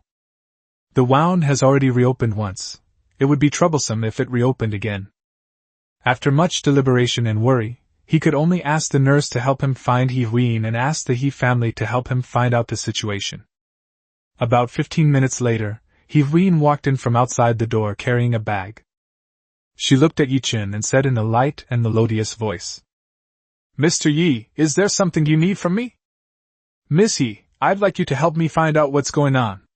I sent 4 of my men out, but I haven't been able to get in touch with them. Ye Chen smiled bitterly, and just as he was about to explain the situation, a man's voice came from outside the door. No need to look anymore, they're already in jail. Immediately afterwards, a handsome young man with a slightly roguish air walked in from outside the door. After he came in, he looked Ye Chen up and down with great interest, his eyes filled with amusement. The mighty Dragon King was beaten so badly he had to run away naked? Utterly ridiculous. Upon seeing the young man, Ye Chen's expression changed slightly. He frowned and said, Junior brother, weren't you on a mission in France? When did you arrive? I came today. Lu Junzhou smiled slightly and said, My master already knows about the incident involving the death squad, so he sent me to help you. Ye Chen's heart sank instantly. Has something really happened to the Grim Reaper team? What's even more damning is that the old man sent him here. What does that mean? His expression shifted rapidly, his emotions extremely complex.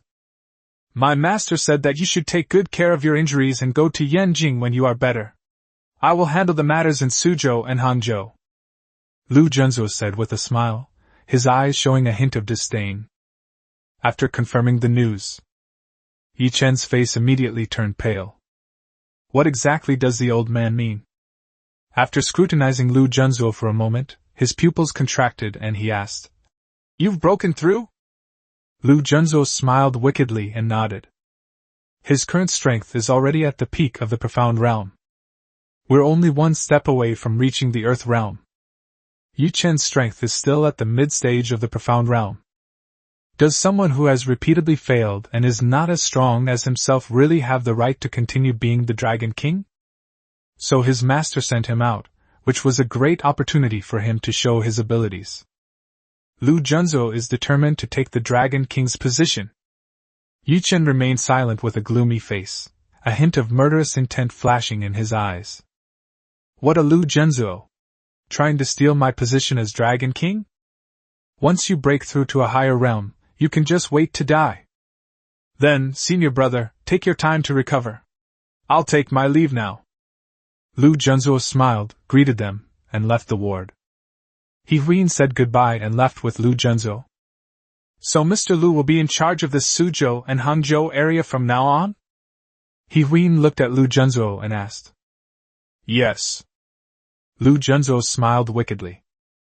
As a fellow disciple, he was also skilled at giving a wicked smile. The difference is that Ye Chen's left corner of his mouth turned up, while his was on the right. That might not be easy. He Huin shook her head slightly. Turning a bad situation around is no easy task, and Longchen Group's current predicament can only be described as dire. The He family won't make a move anyway, so there's no need for them to cause trouble for themselves. What Ye Chen can do, I can do. What Ye Chen can't do, I, Lu Junzuo, can also do. Lu Junzuo smiled proudly and touched the dragon-patterned jade pendant hanging on his chest. He obtained this jade by chance when he was 7 years old. Once, he had a nosebleed and accidentally dripped some blood onto it. Then the jade was activated, and I obtained an ancient martial arts inheritance. In his judgment, the one who left behind this ancient martial arts legacy should be a legendary ancient martial arts master at the heavenly realm. Therefore, he is fully confident that he will definitely reach this level in the future. He was determined to get the Dragon King's position. After arriving in Suzhou and Hangzhou this time, I'll have to play this terrible game for Ye Chen, that good for nothing. He'll take anything and any woman he sets his sights on. Chapter 69 You're playing games again. Chapter 69 You're playing games again, Tang Group, General Manager's office. Qin was engrossed in playing a shooting game, with a freshly delivered KFC and a sugary drink beside her. Tang Yu opened the door, walked in, and patted her on the shoulder. Qin, you're playing games again. Take a break. Roar, it's dead. It's all your fault, young Master Tang. Seeing the screen go black, Qian's face was filled with sorrow. If you're dead, you're dead. You've been playing all day, go and rest for a while. Tang Yu sighed. This silly girl takes playing so seriously every day, is it really necessary for her to act so seriously? Upon hearing Tang Yu's thoughts, Qi-yin's expression turned slightly awkward. Have I been getting too absorbed in work lately? To cover her embarrassment, she grabbed the bucket of fried chicken and asked, Young Master Tang, would you like some? I'm not eating. Tang Yu rolled her eyes and asked, Do you know what day it is today? KFC Crazy Thursday? Tang Yu reached out and touched her forehead. Damn, don't let her play games all day and make her stupid. I remember she wasn't exactly very smart to begin with. If a child is born with an A criterion but isn't smart, then this kid is doomed. Do I look like I'm not very smart? Qin was speechless. She thought to herself that she was very smart. These games take other people at least 3 months to complete, but I only need about a month.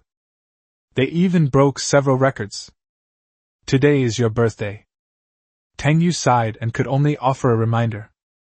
That's right. Qin then came to her senses and said with an awkward smile, Thank you for your concern, young Master Tang. I've been so engrossed in work lately that I almost forgot it was my birthday today. However, as an assassin, birthdays are nothing to her. Tang Yu's sudden mention warmed her heart. This kind of care was like an unattainable luxury for her. The company has a rule that employees' birthdays should be celebrated. I happen to be free today, so let me celebrate for you. Tang Yu looked at Qi-yin and chuckled.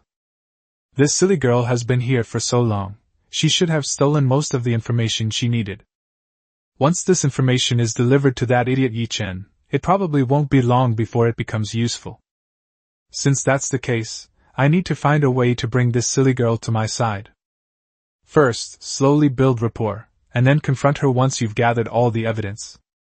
Qi-yin looked at Tang Yu with a completely bewildered expression. Young Master Tang, do you want to win me over to your side?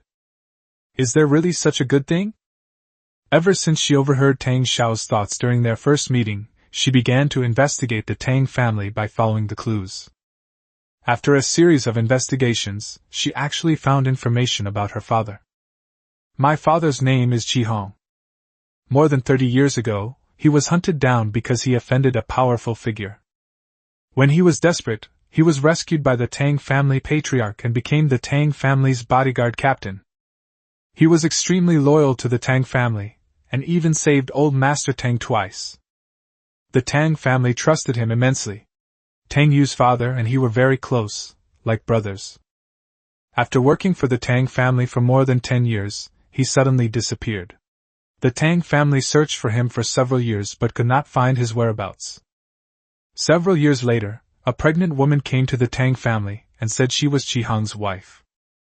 The Tang family naturally took in the pregnant woman and treated her extremely well. Less than 6 months after giving birth to her daughter, the pregnant woman disappeared with her daughter. Qin couldn't find out what happened after that, since the Tang family had limited information. This way, she could be certain that Tang Xiao and the Tang family were definitely not her enemies. They had done her family a great favor. How could Qin repay kindness with enmity? "Oh, Mr. Tang, are you celebrating my birthday?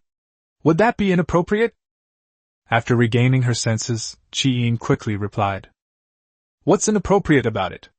You've been with the company for so long, playing games and working hard every day, making significant contributions to the company. Because of you, the company's game projects are progressing at a rocket-like speed. You are the #1 contributor to our Tang group. I must personally arrange everything for your birthday today," Tang Yu said confidently. "That's right, I'm going to show you what a good boss really is. Ye Chen is such a stingy guy, yet he makes you do all the dangerous things, and you only earn tens of thousands a month. What nonsense about hardship tempering the mind. Screw you. Even capitalists would shed tears at the sight of you. If you follow young Master Tang, you'll eat 9 meals a day." "Okay, thank you, young Master Tang." Qin felt even warmer inside. Tang Xiao cared about her so much. She had actually considered confronting Tang Xiao. But having been eavesdropping on Tang Yu's thoughts every day, she felt she couldn't say it directly. Because Tang Xiao has quite a wild imagination sometimes. If I were to tell him that I've come to surrender, he would definitely think I'm putting on an act. So all she could do was help secretly, such as sending over all the fake documents. She now felt only doubt and hatred towards the Dragon Soul organization. Knowing that the Tang family had been kind to him, why did they still send him to repay kindness with enmity? "Okay, let's rest for a bit and then head out. First, we'll pick out a birthday present for you, and then we'll go out for a big meal," Tang Yu said with a smile. "What would be a good gift? A year's supply of papaya milk? But I've heard that papaya milk isn't very effective." There is a similar prescription in the Qingnang Tianjing, and in her case, she needs to clear her meridians first.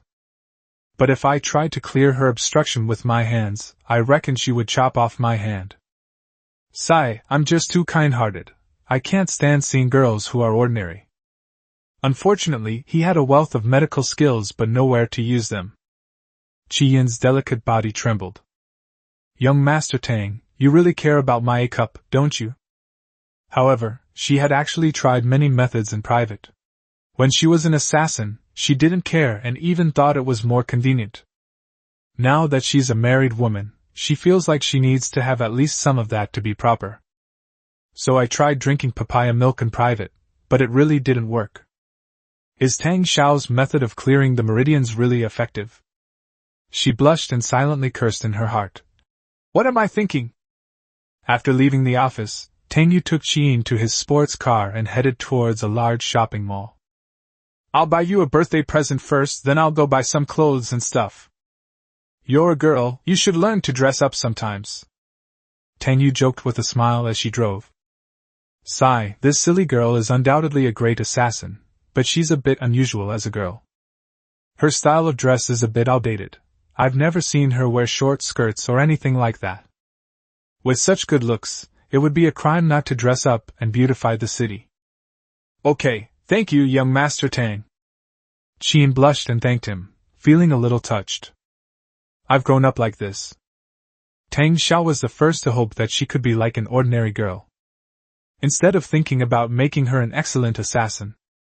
Chapter 70. You should pluck the strings of the piano, not the strings of my heart. Chapter 70. You should pluck the strings of the piano, not my heartstrings. Don't worry, your boss has excellent taste. Today, I'll make you the most beautiful girl in Suzhou and Hangzhou. Tang Yu chuckled. Be bolder and more open-minded. Break away from your past self. It seems like it would be nice to have her wear a cosplay outfit. Considering her A-cup figure, the outfit worn by Chiang Mei should suit her quite well. Add a pair of black stockings, and hey, that'll be amazing. Qin was completely confused and felt a little frustrated. She doesn't understand any of this. Anime and cosplay are from a completely different world for her. Her world consisted only of missions and death. After arriving at the mall, Tang Yu parked the car and led Qin inside.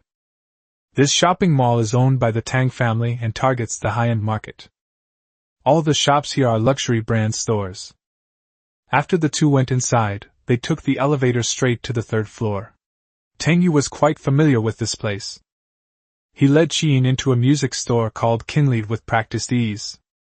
Upon seeing a customer arrive, a female sales assistant immediately came forward, bowed, and greeted them. Welcome! What would you two like to see? Could you please take me to see a guitar? Tang Yu smiled. Okay. The saleswoman nodded repeatedly, but when she looked up and saw Tang Yu's handsome face, she was momentarily stunned. This guest is kind of handsome. She led the two to the area where guitars were kept and asked, What kind of guitar would you like? Classical, folk, or electric? Which one do you want? Tang Yu looked at Qin and smiled. In the original story, Qin is a girl who longs for a normal life deep down. Living every day amidst knives and bloodshed, few normal people would enjoy such a life. Her hobby is music, and she likes the guitar, but it has little to do with her life. So giving her a guitar as a birthday gift is the perfect idea. Qin happily began making her selections. After browsing for a while, she finally chose a pale yellow handmade classical guitar. Let's go with this one. Qin held the guitar with sparkling eyes, as if she had obtained some incredible treasure. Her bright and pure smile was like an iris quietly blooming deep in a secluded valley. Tang Yu, who was standing to the side, was also stunned, and felt her heart beat faster involuntarily. How come this silly girl's smile is so beautiful? Hearing Tang Yu's inner thoughts, a hint of shyness flashed across Jian's face. This heartfelt praise was so sincere that it made her somewhat happy. Beautiful lady, you have excellent taste. This is the last moment classical guitar in our store. Because it is a completely handmade custom-made guitar, each one takes about 2 years to arrive. The saleswoman was overjoyed. This guitar is the most expensive one in the store. Selling it will bring in a large commission. Can I try it first? Qin looked up and asked. Yes, it's fine. The sound has been tuned. Please feel free to try it. The saleswoman smiled and was extremely polite. Qin smiled happily, found her footing, and started playing. Soon upbeat music began to play. Tang Yu sat to the side, silently admiring the scene, her gaze fixed on Qian's face. When she plays the guitar, her focused expression and pure smile make her seem less like a female assassin and more like a cute girl next door. After she finished playing a piece, she looked at Tang Yu happily and asked, Young Master Tang, what do you think? That's pretty impressive, Tang Yu said, giving a thumbs up. The technique was flawless in every aspect, except for one minor mistake. You should be plucking the strings of the piano, not the strings of my heart. Hearing Tang Yu's thoughts, Qin blushed slightly again. Why is this person doing this again? Can't they just say a few less compliments? How much? Tang Yu took out her wallet, pulled out a credit card, and handed it over. Hello, sir. The total is 370,000. The saleswoman quickly took out the card reader and started swiping the card. After swiping her card, she handed the receipt to Tang Yu when a beautiful woman carrying a bag walked in from outside. Her hair was dyed burgundy, and she was quite beautiful. As it walked, its large headlights swayed, attracting considerable attention. Hello, sir/madam, is there anything you need? Upon seeing the woman arrive, the saleswoman quickly bowed and greeted her. The woman pulled a black membership card out of her pocket and waved it around. I'm a black gold member of your store. I heard you have a smoker? Bring it to me. The saleswoman glanced at the membership card and confirmed that it was indeed their top-tier black gold membership, with the recipient's name written on it. Then she looked somewhat embarrassed. I'm sorry, Miss Xiao, that smallman has just been sold. Sold? Xiao Meiyun raised an eyebrow and her face instantly darkened. She saw Qing holding a smallman guitar and gave an order to the saleswoman. Give them their money back, I'll keep the guitar. I went to 2 stores to find a smoker, because I need to use it for my live stream in a few days. The saleswoman was also surprised that she would make such a request, and said awkwardly. Excuse me, sir, but doing that is against our store's rules. As soon as she finished speaking, Xiao Meiyun slapped her across the face and cursed. I'm a black gold member, why should I listen to your rules? Do you know how much money I've spent at your store? More than you could earn in your entire life. The female sales assistant was suddenly slapped, and half of her face instantly became red and swollen. She covered her face and took 2 steps back, her face filled with humiliation and fear. She could only apologize to Xiao Meiyun in a low voice. The music store where she works is a high-end national chain. To become a black gold member, one must spend at least 5 million yuan. How could a lowly employee like her afford to offend a customer like that? Tang Yu frowned. This plot is really intense. After thinking about it carefully, he remembered the woman's identity. She was the mistress of a villain, and was originally supposed to offend Ye Chen here. Then, in a fit of anger, Dragon King Ye Chen beat her up, and then the villain appeared and the conflict between him and Ye Chen escalated. And so the familiar routine of showing off, slapping people in the face, and drawing hatred unfolded. Good heavens, this is the perfect opportunity for Ye Chen to dig a hole. Tang Yu chuckled to himself, having come up with a wicked idea, and then deliberately sat there waiting for the plot to unfold. At that moment, a middle-aged man in a suit ran over and asked, Gentlemen, I am Qin Jizhuan, the store manager. What's going on? Xiao Meiyun looked at his face with displeasure. How does your store train its employees? She's teaching me the rules here. Upon seeing Xiao Meiyun's black gold membership card, Qin Jizhuan's expression changed slightly. He looked at the saleswoman and scolded her. Lu Xiuqin, have you lost your mind? Who gave you the right to talk to a guest like that? Apologize to this guest right now. No, these 2 customers have already paid for the guitar, and this Ms. Xiao asked me to refund their money and sell the guitar to her. Lu Xiuqin covered her face and burst into tears, feeling wronged. Before she could finish explaining, Qin Jizhuan said impatiently. Can't you understand human language? Apologize to this lady right now, or get out of here. If you make her apologize, from today onwards, all your family's music stores can close down in Suzhou and Hangzhou. After waiting for a long time, Tang Yu suddenly spoke.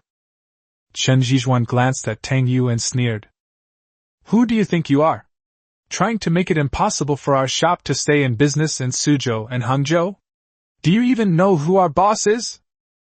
Xiao Meiyun also started to curse in a sarcastic and mean way. Who do you think you are, you poor wretch? Do you even have a place to speak here? You're trying to make a music store go out of business? Do you even deserve to? And you, let go of my smallman. Dress like a country bumpkin, is this something you can play with? If you break this and it affects my live stream, I'll post you all online and make you all die of embarrassment. After scolding her, she reached out and snatched the guitar from Qi Yin's arms. Qi Yin's eyes turned cold. Just as Xiao Meiyun was about to reach out and grab it, Tang Yu had already stood up and swung a powerful backhand punch. Chapter 71 Why should I, Tang Beixian, explain my actions throughout my life to you? Chapter 71 Why should I, Tang Beixian, explain my actions to you all? After being slapped, Xiao Meiyun took 2 steps back, her face showing astonishment. She then screamed and rushed forward to grab Tang Yu's face. Before she could even reach it, Tang Yu had already kicked her in the stomach. Xiao Meiyun was kicked to the ground and screamed in pain, clutching her stomach. Realizing the difference in combat power between herself and Tang Yu, she screamed at Tang Yu. You dare hit a woman? Are you even a man? Tang Yu took out a cigarette, lit it, and took a deep drag. Sorry, I believe in gender equality, and I'll hit anyone who acts like a jerk. Well, even though we're all villains. But someone like you, who's just cannon fodder, is definitely asking for a beating. Qin, who was standing to the side, almost burst out laughing. What the hell is this talk of gender equality? Just then, a young man led an old man dressed in a Tang suit into the room. Upon seeing Xiao Meiyun walking on the ground, the young man's face darkened and he quickly walked over. Young Master Han, please help me get revenge. This bastard hit me. Upon seeing the young man, Xiao Meiyun quickly got up from the ground, crying with tears streaming down her face. This is her sugar daddy, and the source of her arrogance. After becoming his woman, she caused quite a bit of trouble.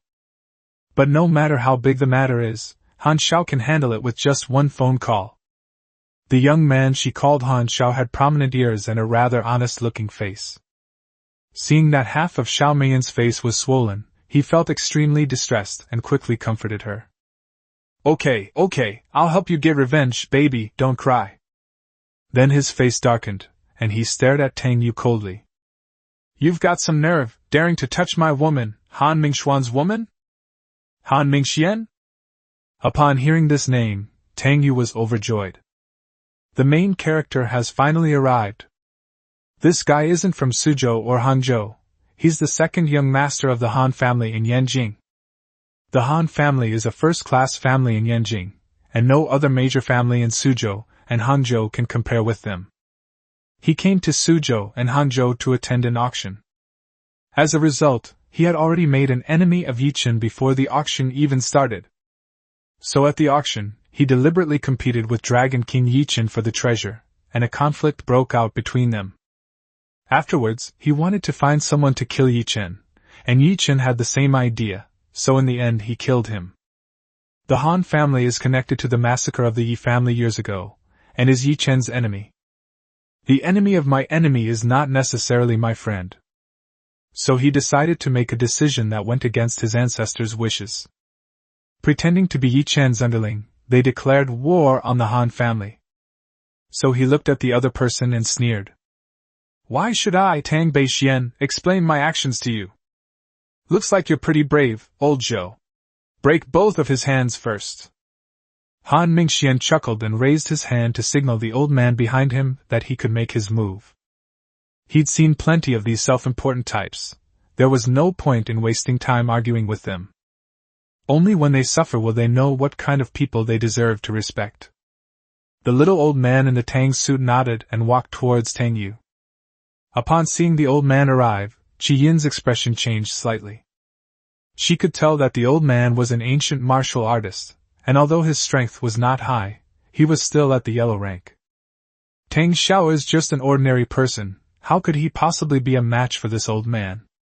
Just as she was about to make her move, a middle-aged man walked in from outside. It was Huang Junxia, the ancient martial arts bodyguard that Tang Jiesen had hired. Ever since I witnessed Tang Xiao's unfathomable strength last time, he volunteered to become Tang Xiao's personal bodyguard, or rather, his follower. Because he knew very well that his strength was far from sufficient to protect Tang Xiao. All he could do was help Tang Xiao clean up some trash.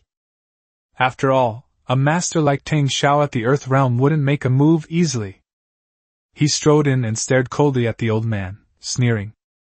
You think you're worthy to lay a hand on our young master Tang? Oh? The old man's face turned cold, and he looked at Huang Junxiao with a sneer. Why am I not worthy to make a move against your good-for-nothing young master?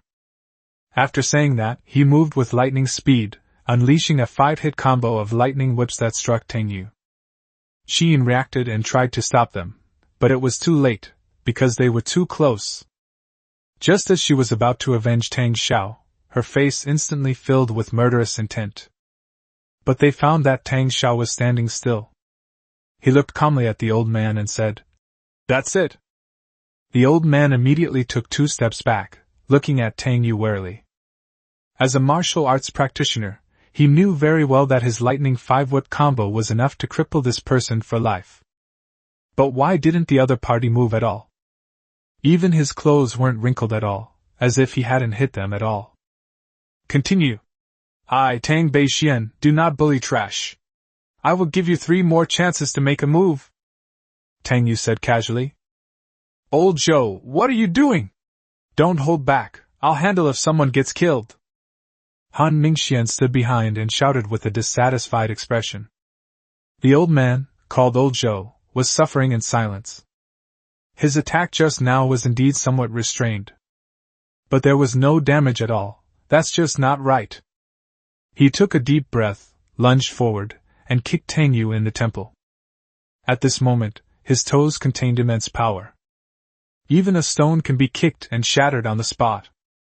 But Tang Yu remained completely still. You have 2 more chances. Tang Yu held up 2 fingers. At that moment, the old man was truly dumbfounded. He used 110% of his strength in that last strike. Qin was also dumbfounded. Her strength was at the profound realm, and her vision was far superior to that of this old man. If she hadn't defended and had taken that hit head-on, she would have been seriously injured on the spot. Young Master Tang, what's going on? Could it be that he is the most unassuming master?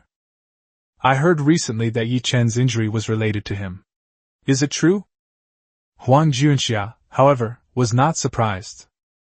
He personally witnessed Tang Xiao being attacked by 4 experts for several minutes without sustaining any damage. Does a mere old man at the Yellow Realm dare to injure young Master Tang?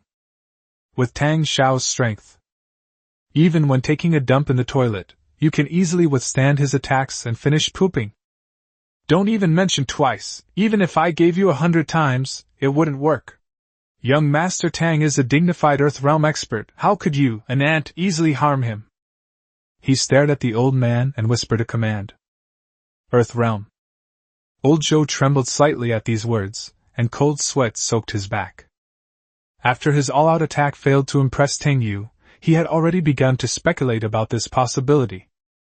So he swallowed hard. Could there really be such a young Earth Realm expert in this world? No wonder I couldn't hurt him. No wonder he didn't bother to retaliate immediately. If a normal person encounters a child playing around, would they rush to intervene? No way. Masters all possess a master's pride. He understands that mindset. At this moment, he no longer had the courage to make another move, and his eyes were filled with fear and submission as he looked at Tang Yu.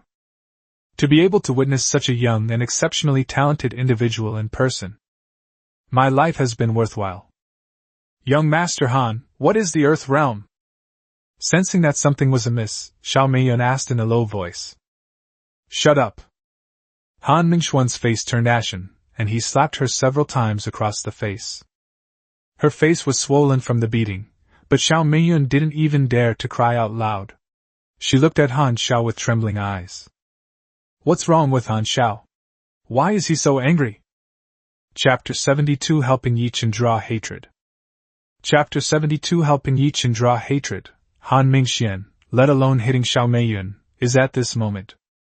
He was even tempted to kill that vile woman. As a direct descendant of the Han family, he was naturally knowledgeable and well-versed in what a master of the word realm meant. Even his grandfather would treat such a master with utmost respect. In the world of ancient martial arts, a master of the earth realm is definitely a big shot. To offend such a master for the sake of a despicable person, isn't that just courting death? Moreover, the guy in front of me who calls himself Tang Beixian is so young. Terrifying. Absolutely terrifying. Seeing that old Joe's back was soaked with cold sweat, he knew he had to step forward. Otherwise, if the other party gets angry, he will surely die today. He walked up to Tang Yu, his voice trembling slightly. Mr. Tang, I, Han Mingxian, have been blind today. I am a member of the Han family of Yanjing. If it were Mr. Tang. Before he could finish speaking, Tang Yu's eyes sharpened, and she stared at him coldly. Are you from the Han family of Yanjing? Yes, Mr. Tang. Do you perhaps know any of my elders? Han Mingxian was immediately overjoyed. If that was the case, things would be much easier to discuss today. What a fine family, the Han family. Tang Yu sneered. Do you still remember the Yi family of Yanjing? The Yi family? After thinking for a moment, Han Mingxian quickly remembered the Yi family, who once dominated a region in Yanjing. In Yanjing, only their family is qualified to be called the Yi family. But the Yi family was brutally wiped out more than 20 years ago. Could it be that the Yi family bloodline has not been extinguished, and they are coming back for revenge? It seems you've remembered. Tang Yu stared at him coldly and said, I'll spare your life today, as long as you cut off your own hands, and then go back and tell your Han family. My elder brother Ye Chen will return like lightning to avenge you families involved in the Yi family tragedy. Let's start with your Han family first. Han Mingxian was so frightened that his face turned pale. Is the Yi family really coming back for revenge? Who exactly is Ye Chen? How could someone so young, a master at the Earth realm, call him Big Brother? He wiped the cold sweat from his brow, gritted his teeth, and looked at old Zhou with a bitter expression. Mr. Zhou, I'll trouble you to do it. Hearing that he had escaped death, old Zhou was secretly overjoyed. He decisively walked to his young master's side and threw 2 punches, breaking his young master's arm. Well, it's better for the young master to die than for this old man to die. The intense pain caused Han Mingxian to faint on the spot. He quickly helped his young master up and looked at Tang Yu with a humble smile. Mr. Tang, may I leave now? Leave both your hands behind as well, Tang Yu said calmly. Old Zhou, who had just been secretly rejoicing, was now dumbfounded. After hesitating for a moment, he gritted his teeth and broke his left hand with a punch of his right hand. Then, clinging to a sliver of hope, he looked at Tang Yu pitifully and said, Mr. Tang, I only have one arm left. I can't break it myself. I'll help you. Huang Junxia immediately showed his kindness, walked over and threw a punch. His punch was merciless, and old Zhou's arm broke instantly. Old Zhou nearly spat out a mouthful of blood, cursing inwardly. Damn it, kind people! Get out of here! Remember to go back and tell the Han family to wash their necks and wait to die. Tang Yu said coldly. Old Master Zhou could only slink away with his young master. After losing both hands, he could only bite his young master's collar with his teeth. Dragging it along like a cat carrying its kittens made me feel extremely bad. I was originally accompanying the young master to Suzhou and Hangzhou for an auction, but given this situation, I have no choice but to go to Beijing first. It seems that things are about to get peaceful in Yanjing. Seeing their patron in such a sorry state, Xiao Meiyun, whose face was swollen from the beating, quickly covered her face and ran away with them. Tang Yu ignored the woman. He cast a kind look at Huang Junxia. This kid, ever since he saw me fight the Grim Reaper squad, he instantly became an outstanding double agent, firmly believing himself to be a master of the Earth realm. Tang Yu was quite satisfied with his imagined scenario. This is exactly the effect I wanted. Having him around makes it easier to show off and impress others. This means Ye Chen's future storyline in Yanjing will be much more difficult. According to the original plot, after he went to Yanjing, he pretended to be weak for a period of time before gradually developing his strength. Now that the news has been released, he can go to Yanjing and pretend to be weak while secretly taking advantage of the situation. As for the Han family wanting to cause trouble for me, that's fine with me. What does your search for Tang Beixian have to do with me, Tang Yu? Jean, standing to the side, looked disgusted. She only came to her senses at this moment. Young Master Tang is not only a top-notch expert, but he's also quite adept at using underhanded tactics. She hasn't fully investigated the truth of what happened back then. But in her heart, she already considered herself a member of the Tang family. So she was happy to see Ye Chen get hurt, since he had a grudge against Tang Xiao. Who's fighting here? At that moment, several men in security guard uniforms rushed over from outside. The commotion in the store alerted the neighboring businesses, and someone notified the security guards. After several security guards rushed over, the head of the security team immediately recognized Tang Yu. He quickly and respectfully called out, "Young Master Tang, what are you doing here? I received a report from a merchant that someone is causing trouble here. It was me who was making a scene. Tang Yu pointed to the store manager, Chen Jizhuan. Contact their boss and either fire this person from the store and make this girl the store manager, or have their music store stop doing business in Suzhou and Hangzhou. Yes, young Master Tang. The security captain quickly agreed. Tang Yu and the other person had only been gone for 2 minutes. Chen Jizhuan's phone rang. After glancing at the caller ID, his expression changed slightly as he said, "Hello, Mr. Wang, this is Chen Jizhuan. You, surnamed Chen, I curse your mother. You'd better get out of this shop within 5 minutes, or you'll lose your salary for this month." A string of profanities came through the phone. Chen Jizhuan's face turned pale instantly. He wanted to plead a few more words, but the phone call had already been disconnected. The saleswoman named Lu Xiuqing received a WeChat message from the company's HR department informing her that she would be taking over as store manager. After confirming several times that it wasn't fake, she burst into tears of joy. Unfortunately, that handsome guy has already disappeared, so I can't thank him anymore. After leaving the music store with Jiyin, Tang Yu took her shopping for clothes, had a meal, and even went to the arcade. For Jiyin, this is an unforgettable and beautiful memory.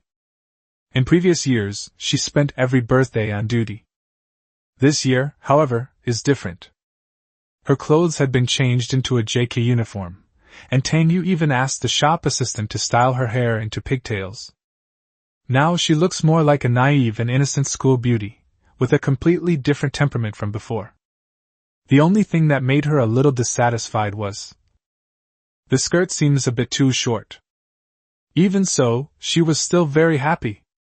Seeing Qiyin's happy face, Tang Yu could tell that this was definitely not an act. She was genuinely happy. Silly girl, what kind of life did you live before? You were so happy just eating, drinking and buying some clothes. He sighed inwardly. Is there anything else you'd like to eat or do? Tang Yu asked with a smile. That's enough, let's go home. Qin said with a satisfied look on her face. She was already very happy today, she was already content. Okay, then I'll take you back. Tang Yu nodded, and the two of them carried the bags back to the sports car. Qin lives in a high-end apartment building near the company. After arriving at the apartment building, the two carried their belongings inside. Upon reaching her front door, Qin unlocked it with her fingerprint and led Tang Yu inside. The room felt empty and monotonous. Aside from the furniture, there were no other decorations in the room. It didn't look like a girl's room at all. Your room is too plain.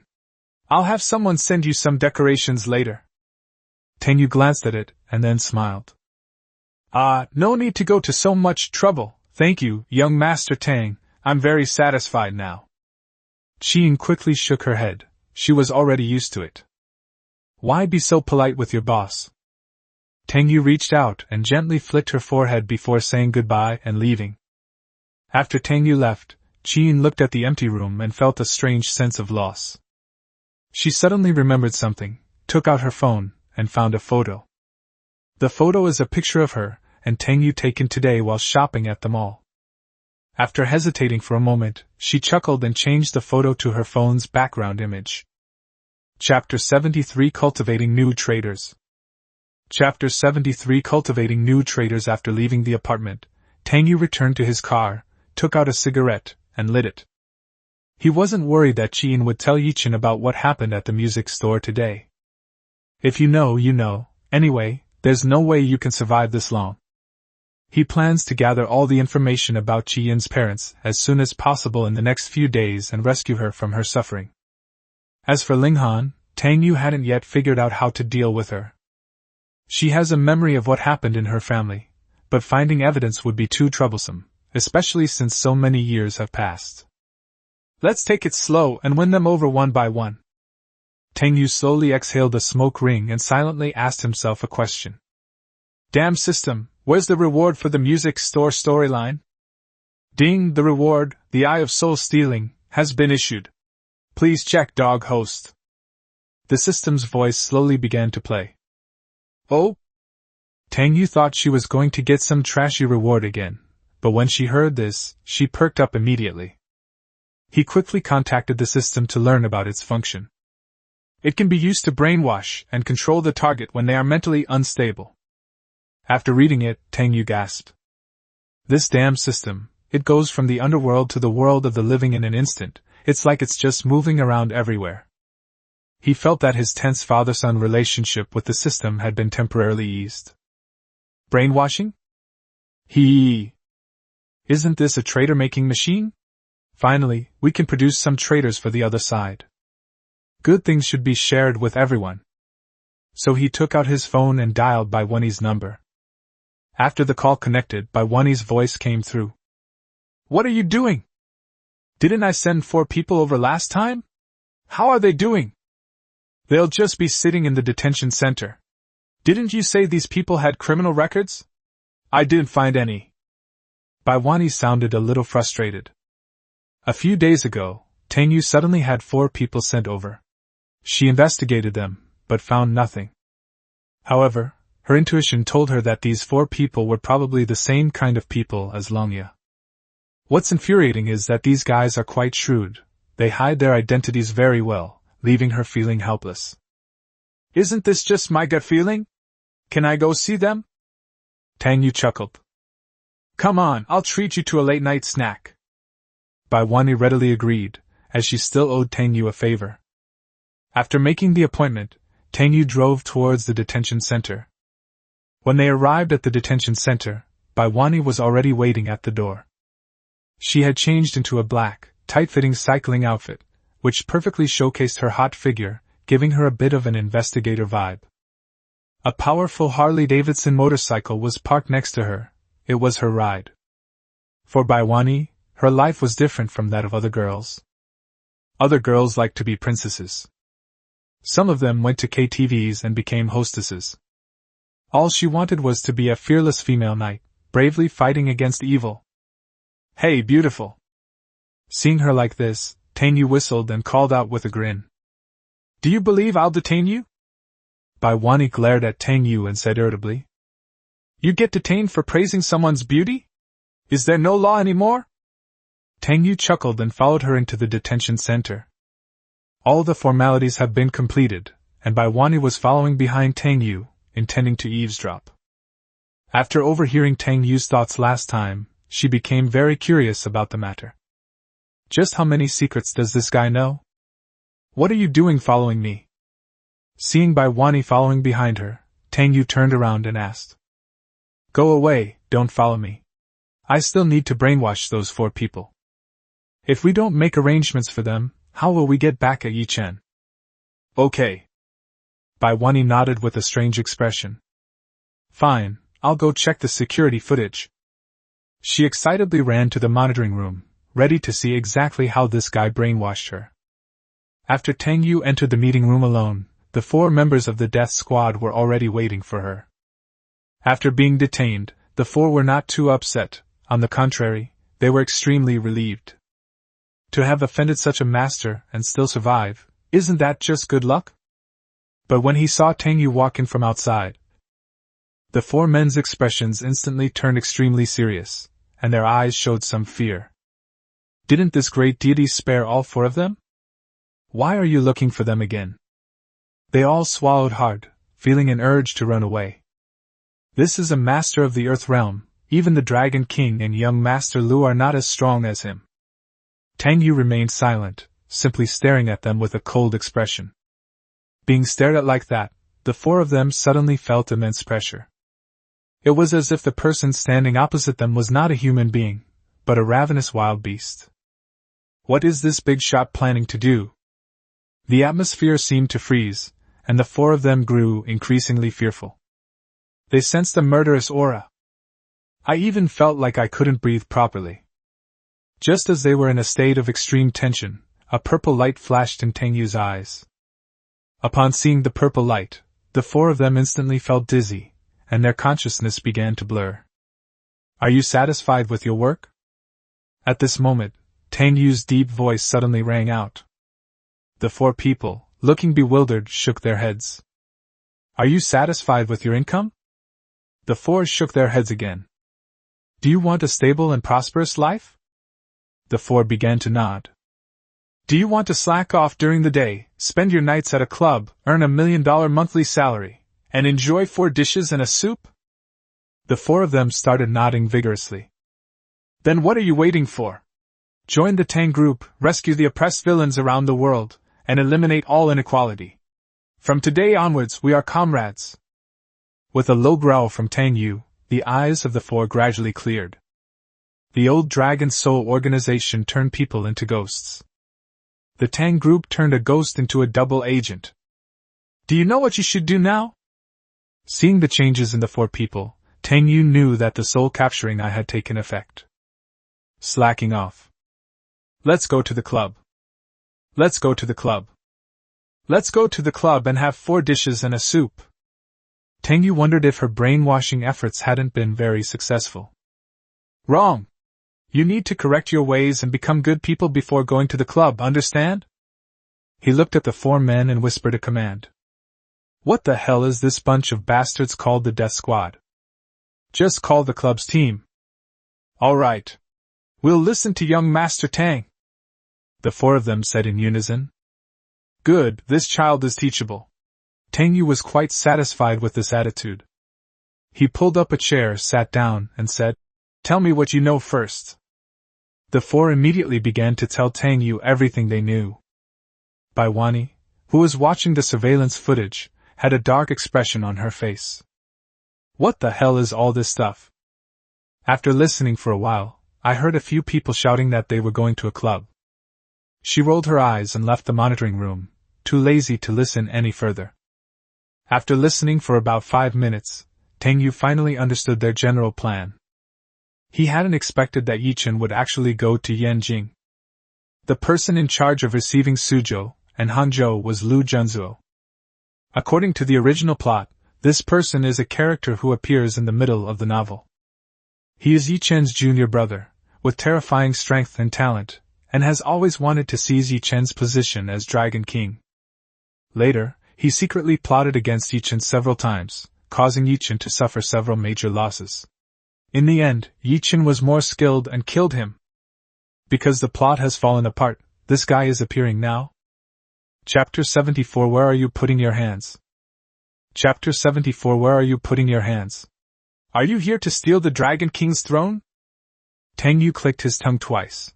It was naturally a good thing for him that the plot was developing in this direction. It's like dogs fighting. But after learning that this guy was going to take over Suzhou and Hangzhou, Tang Yu was less than happy. He wants to take over Suzhou and Hangzhou, and I am definitely his number 1 target. This person does things in a similar way to Ye Chen. They were both taught by the same master.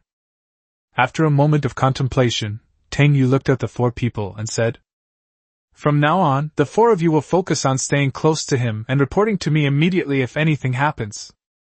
Yes, young Master Tang. The 4 of them said in unison. Also, we can hinder him a bit in the meantime, and when he can't get anything done, we can suggest to him that we join forces to deal with Ye Chen, understand? No. Okay, I'll contact you later. Tang Yu left the meeting room satisfied. By assigning 4 traitors to the enemy, this wave is definitely in the bag. The enemy of my enemy is my friend.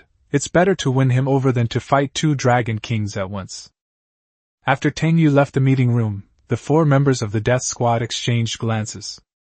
The eldest brother, Deng He, spoke up.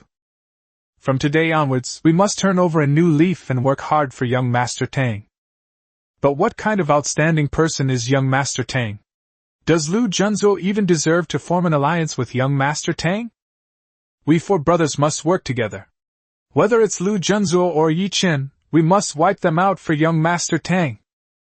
Otherwise, how could we possibly have the face to go to the club with young Master Tang? Brothers, are you in or not? Roar! As soon as Tang Yu stepped out of the detention center, she felt a chill run down her spine. Let's go, I'll treat you to a late-night snack. Bai Wani, who came up from behind, handed him a motorcycle helmet. I have my own car.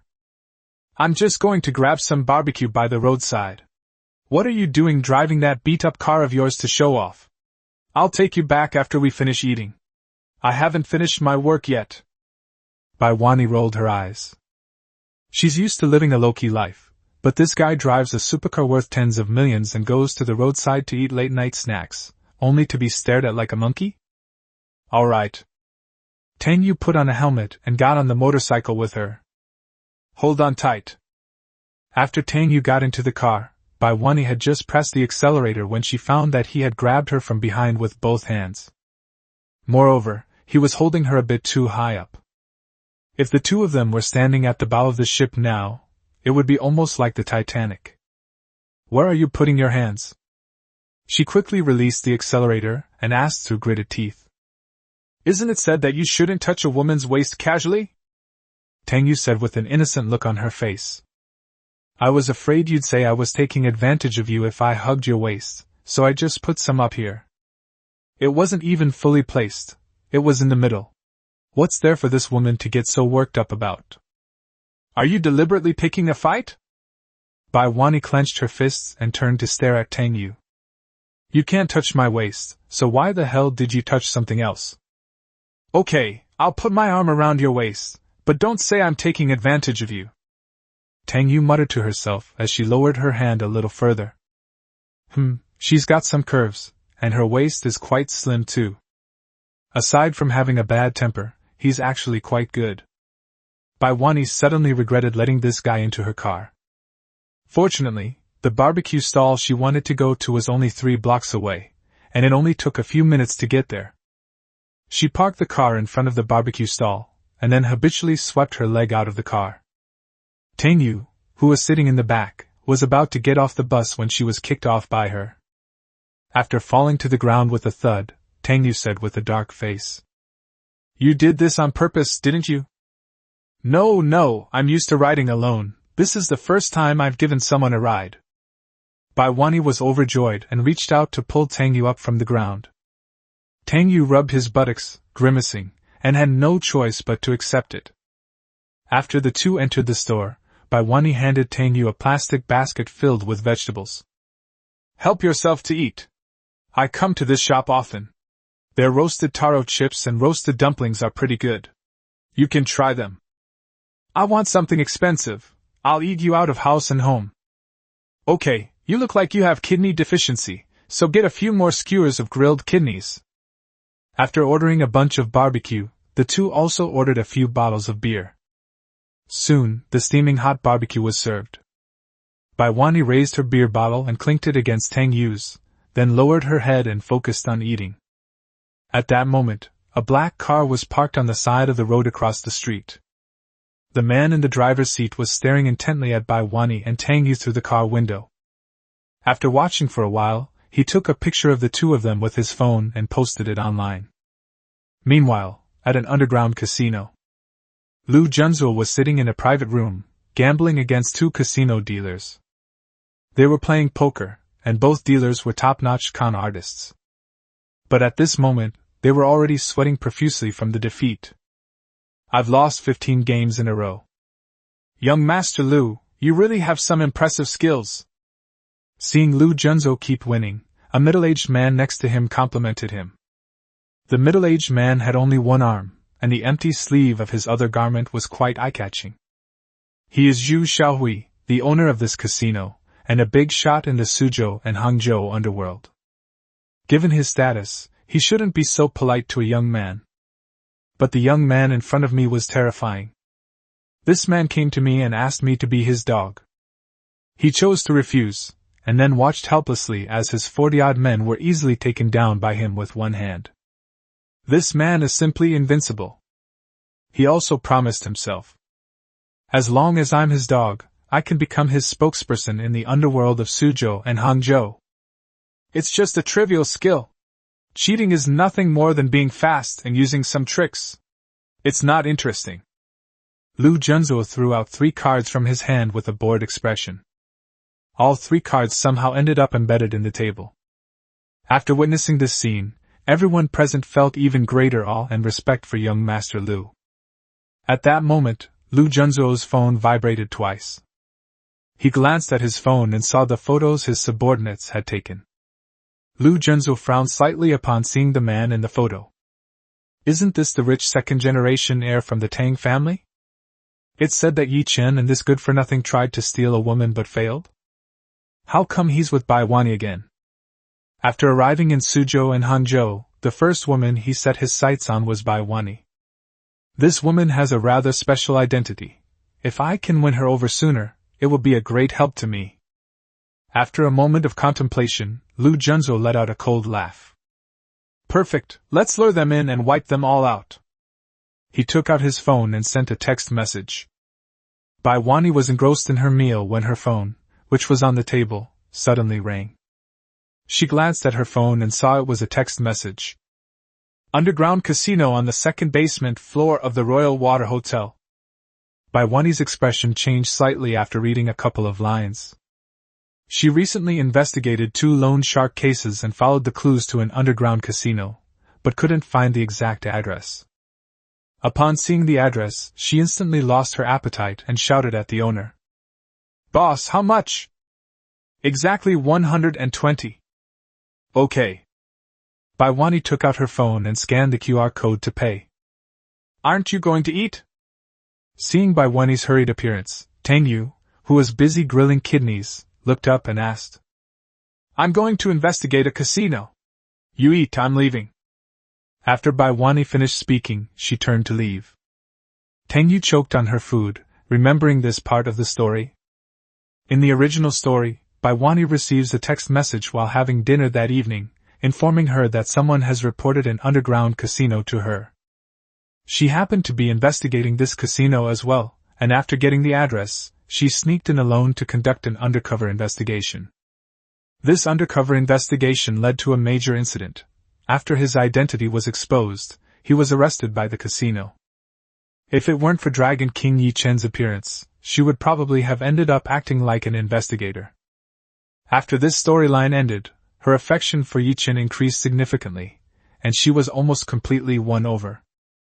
The key issue is that Ye Chen is no longer around. If I don't take care of her, won't her trip be a waste? Or will the plot break down and take other unexpected turns? System, what's going on with this plot? Tang Yu asked silently in his heart. The system didn't respond, which annoyed Tang Yu. When the plot falls apart, you often have to figure it out on your own. Left with no other choice, he could only get up and follow after them, saying, I'll go with you. Are you coming with me? Bai Wani looked at Tang Yu with a strange expression. Yes, I'll assist you with the investigation. I know more about these places than you do. Tang Yu nodded. Nonsense, if I don't go with you, you'll be wasting your time. Casinos are a huge trap.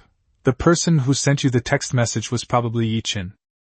He'll lure you to a casino, cause trouble, and then rescue you to gain your favor. But Ye Chen is no longer here. So who set this up? Upon hearing Tang Yu's heartfelt words, Bai Wani was deeply moved. This guy, he found out again? Remembering the clues she had heard from Tang Yu last time, she hesitated for a moment but still decided to go. Just be careful. After the undercover investigation, go back and set up a trap to arrest them. So she nodded. Okay, let's go together. Tang Yu quickly got on the motorcycle with her, feeling very puzzled. He discovered that even though Dragon King Ye Chen was gone, some plot points would still proceed as normal. But who sent this text message? This whole scheme was originally supposed to be orchestrated by Ye Chen. He's not here. Has someone else set up the scheme? Tang Yu immediately thought of Lu Junzo, who had replaced Dragon King Ye Chen to take over Suzhou and Hangzhou. Let's go there first and talk about it later. Anyway, let's not let anything happen to Bai Wani. Once you get to the casino, the person who set up the scheme will always come out. We'll find out whether it's Ye Chen or Lu Junzo then. Bai Wani, who was driving, listened silently to Tang Yu's thoughts and felt a sense of gratitude. This guy actually cares about himself quite a bit. As for the name Lu Junzo, she also memorized it firmly in her heart. Was he setting a trap to scheme against himself? Then don't let yourself find out, or you'll regret it. It's only a 20-minute bike ride from here to the Huanshui Hotel. Upon arriving at the hotel entrance, she habitually used a sweeping leg to get out of the car. Tang Yu, who had been swept to the ground by a kick, stared at the woman speechlessly. So you did it on purpose last time? Bai Wani chuckled twice and skillfully pulled Tang Yu up. After entering the hotel, the two took the elevator to the second basement level. Chapter 75: The Man Who Can't Be Hit. Chapter 75: The Man Who Can't Be Hit. To conceal her identity, Bai Wani took out a black mask and put it on. Tang Yu looked at her from left to right, up to down, and felt that she looked a bit like a certain older sister. Why are you looking at me? Noticing Tang Yu's gaze, Bai Wani asked. It's nothing. Tang Yu chuckled. When they arrived at the second basement level, before the elevator doors even opened, Bai Wani had already taken Tang Yu's hand. The two pretended to be a couple and went outside, where they saw a pool hall and several burly men. One of the burly men walked up to Tang Yu and asked with a smile, Are you here to play billiards? A friend recommended this place. Tang Yu replied.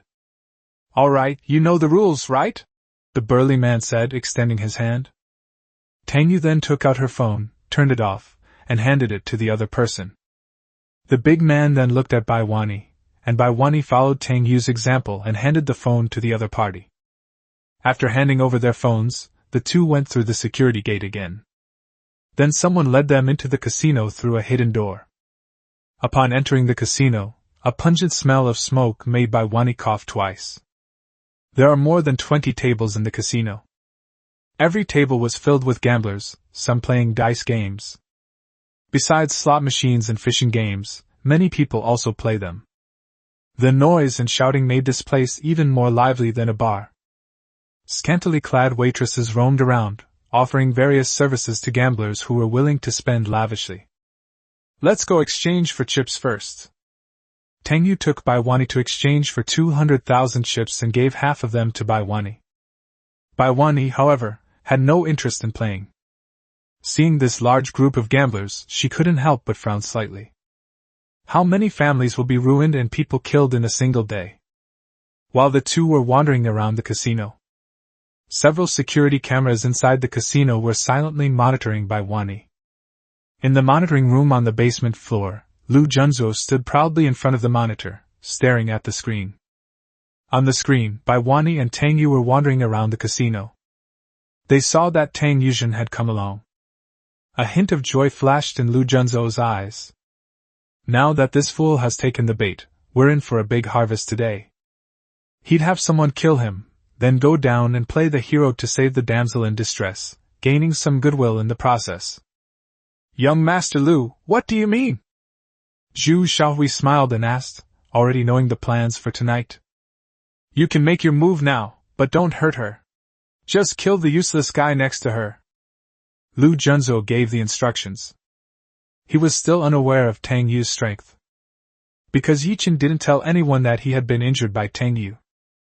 The death squad was captured before they could even report the incident. He planned to have the casino staff kill Tang Yu first, and then he would play the hero and save her to gain her favor. And after saving her, he won't even tell her his name. He just vanished from her world. Make her both grateful and curious about herself. After some time, I'll find another opportunity to approach her, and make her fall completely in love with me. Get ready to make your move. Zhu Shaohui waved his hand, and his underlings immediately sprang into action. After wandering around the casino for a while, Bai Wani had almost finished her investigation. She took Tang Yu's arm and asked, Shall we go now? Let's go. Tang Yu nodded, wondering if the plot was a little off again. A group of people were already charging towards them menacingly. There were more than 30 people rushing over, all of them armed. It's them.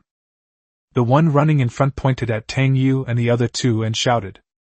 The people in the casino stopped what they were doing and looked at them. What's going on? Run! Upon seeing this group of people emerge, Tang Yu grabbed Bai Wani and ran towards the back. This is an underground casino. The only way to escape is by elevator. Running towards the elevator would be a sure way to get yourself killed. Standing here is too open, which gives the other side the advantage of having more people. So Tang Yu decisively led Bai Wani into the restroom. You quickly contact someone, I'll hold them off. Tang Yu knew that Bai Wani's watch had an emergency contact function. According to the original storyline, Bai Wani was arrested before she even had a chance to use the watch. Bai Wani nodded and quickly pressed a few buttons on her watch to activate the emergency contact function. This was specially made for her by her father, who was worried that she might put herself in danger while carrying out her mission. Once activated, rescuers will arrive within 15 minutes at most. Tang Yu then picked up a hammer from the sink and used it as a weapon. As a character with high defense and low offense, you can only rely on grabbing weapons. He had just grabbed his weapon when the main force behind him charged forward.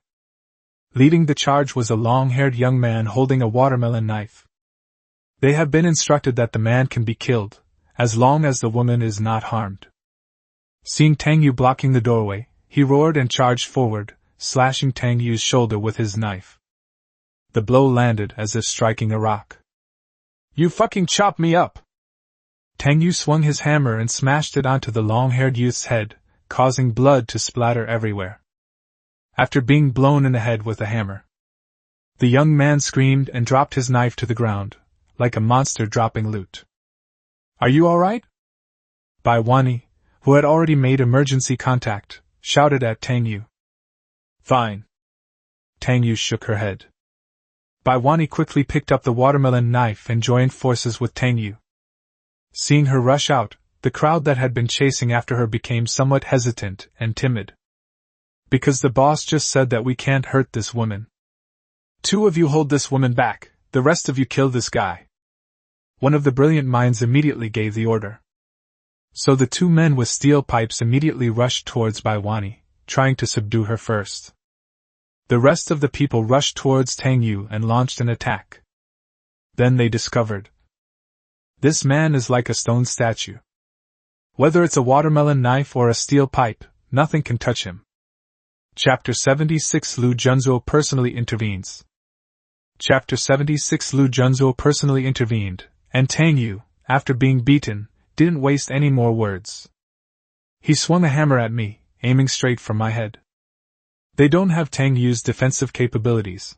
Basically, 1 blow to the head and a person is half dead.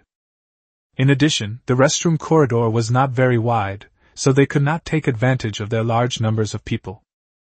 Just like the zombies in Plants vs. Zombies, they line up one by one like the Calabash brothers to save their grandfather.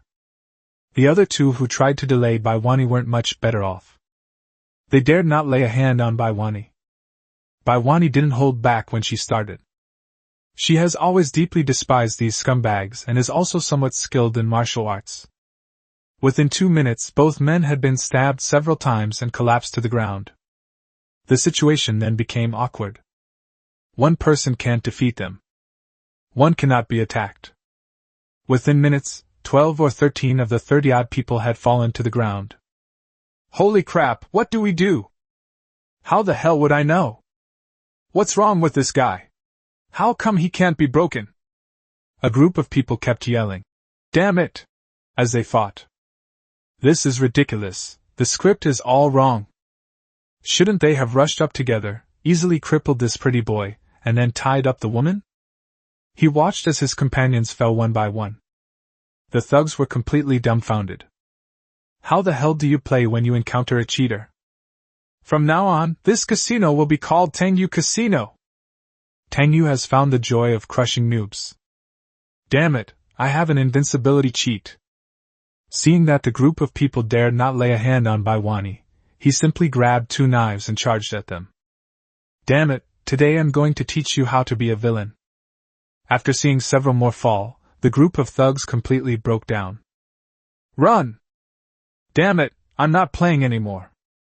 This guy is sick in the head. I'm sure it's not going to work. When the remaining thugs were routed and began to flee, the casino patrons were dumbfounded. A group of thugs just chased after this guy in a menacing manner. How did this guy end up with a bloody face, chasing after this group of thugs and hacking them to pieces? Just as Tang Yu was about to chase after a guy and beat him up, Bai Wani rushed up and pulled him back. Don't do anything reckless, you're bleeding. Baiwani was so frightened that her voice was trembling with fear. She had just seen Tang Yu take many hits and now she was covered in blood. At that moment, she felt extremely regretful, realizing she shouldn't have taken the risk of bringing him along. He wouldn't have gotten hurt if he hadn't been trying to protect himself. I'm fine. Seeing that Baiwani's eyes were red with fright, Tang Yu gave a wry smile. You're all right? You've been hit so many times, let me see where you're hurt. Baiwani pulled Tang Yu's clothes up and was about to begin examining his body. She touched Tang Yu's body but couldn't find any wounds, and then tried to pull down Tang Yu's pants. Holy crap, I'm really fine. Don't do this, everyone's watching. Tang Yu quickly grabbed her hand to stop the woman's crazy behavior. At this moment, a system notification sounded.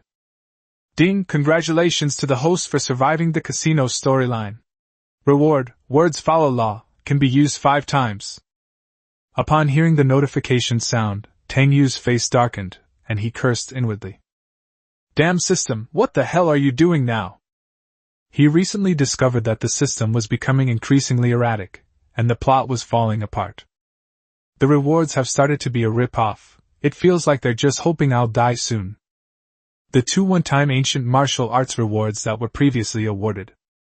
If I hadn't used it well, I probably would have been beaten to death by that bastard Ye Chen long ago. The martial art that was awarded this time, words can be lawful, is not even an ancient martial art. According to the system description, the lion shouted when throwing a punch determined the lethality. What are these things? A certain intuition told him that this damned system might not be helping him. While Tang Yu was puzzled, Lu Junzhuo's face in the monitoring room was as black as ink. What the hell is going on? 30-odd people can't even handle one rich kid? Even a martial arts master at the Yellow Realm would suffer some losses facing so many armed individuals. Are all your men eating shit?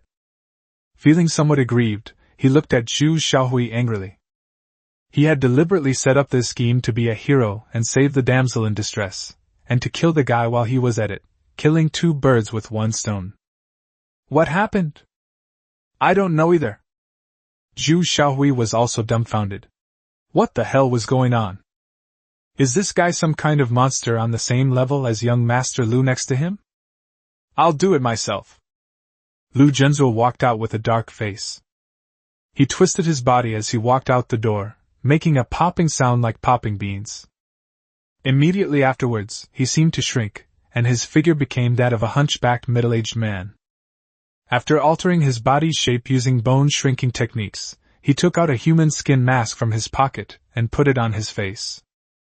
In this way, he instantly transformed into a completely different persona. First, use this identity to kill the kid surnamed Tang, then let the rest of the people deal with Baiwani. After Baiwani is arrested, he will resume his identity and play the hero to save the damsel in distress. He had just taken the elevator down to the casino. Just then, a thug took advantage of Tang Yu's inattention and launched a sneak attack from behind, slashing Tang Yu in the back with a knife. The knife didn't even manage to cut through the clothes. As a peak Xian level expert, Lu Junzhuo quickly figured it out. Tang Yu was protected by an invisible aura.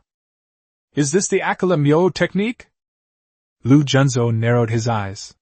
After obtaining the ancient martial arts inheritance from the dragon pattern Jade, he knew quite a lot.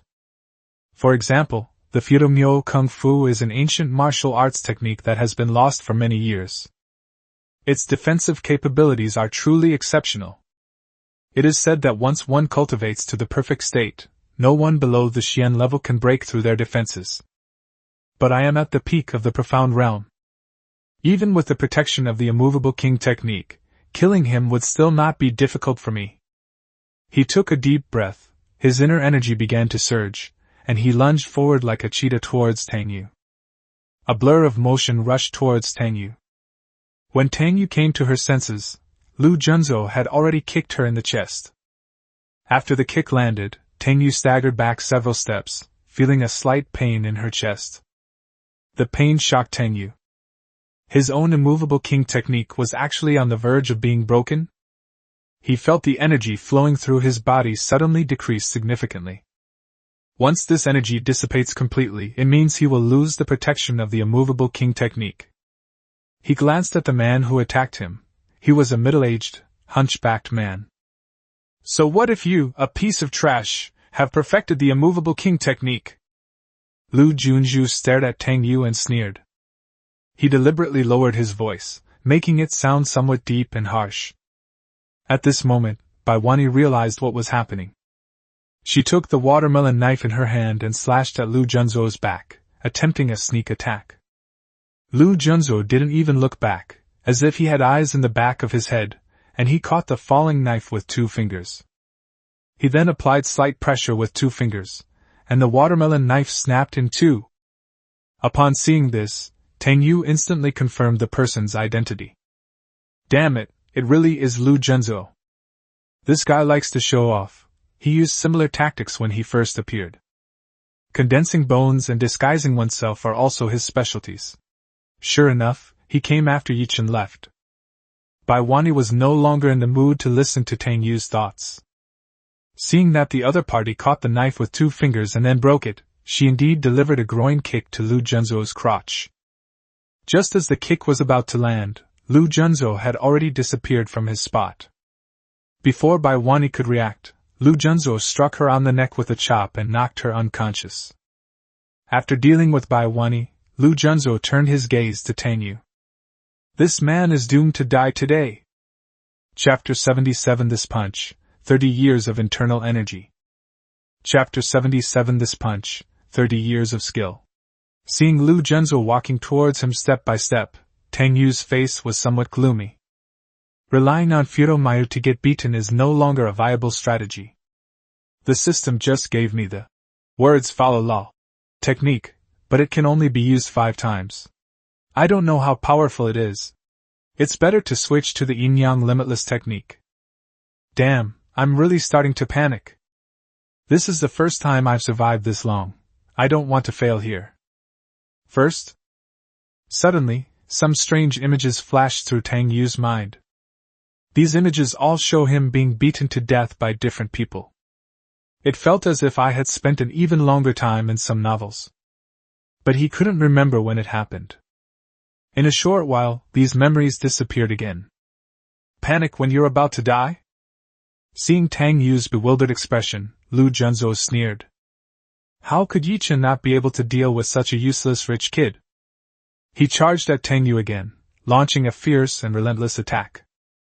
The thugs who had been chased and beaten by Tang Yu earlier started cheering from the sidelines. They were all furious after being chased and beaten by Tang Yu for so long. Seeing that a master had come out to deal with this kid, they all picked up their weapons, ready to kick him while he was down. After being attacked again, the look of confusion on Tang Yu's face disappeared. After feeling the energy of the immovable king technique within his body constantly dissipating, Tang Yu knew he couldn't just sit and wait to die. He has 5 more chances. After withstanding Lu Junzou's punch, Tang Yu began to circulate his words become law, fist becomes power technique. Yora! As he threw the punch, Tang Yu roared. All the output comes from shouting. After the punch landed on Lu Junzou took 2 steps back and frowned slightly. He found this guy to be quite interesting. He clearly doesn't have any internal energy. He's not a martial arts practitioner. However, he had cultivated the immovable king technique to perfection. That sudden counterattack punch just now probably came from someone at the peak of the yellow rank. But that's all. He charged forward again and launched an attack on Tang Yu, his offensive even more ferocious than before. He knew that this guy's immovable king technique could only last for another minute at most. He will be dead in a minute. When a punch fails to cause damage. In her heart, Tang Yu extended sincere and warm greetings to the system's maternal ancestors. Seeing that the immovable king technique was about to give out, Tang Yu threw 3 more punches and tried shouting different lines. But it was still to no avail. Go to hell! Lu Junzou roared and kicked Tang Yu in the chest again. After that kick landed, the energy within Tang Yu's body finally dissipated completely. But at the critical moment of life and death, Tang Yu had a flash of inspiration and finally realized the true meaning of words become law with fists. The damage is determined by the dialogue. What kind of lines can deliver a critical hit?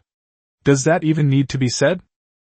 Putting aside the facts, are men completely without fault? After this punch was thrown, Lu Junzuo, standing still, just sneered and let Tang Yu hit him. You little piece of trash, so what if I let you punch me? Then, he was sent flying backwards for a good 10 meters. After smashing 2 gambling tables, Lu Junzuo opened his mouth and spat out a mouthful of blood. His face was filled with terror, and he was in excruciating pain in his chest.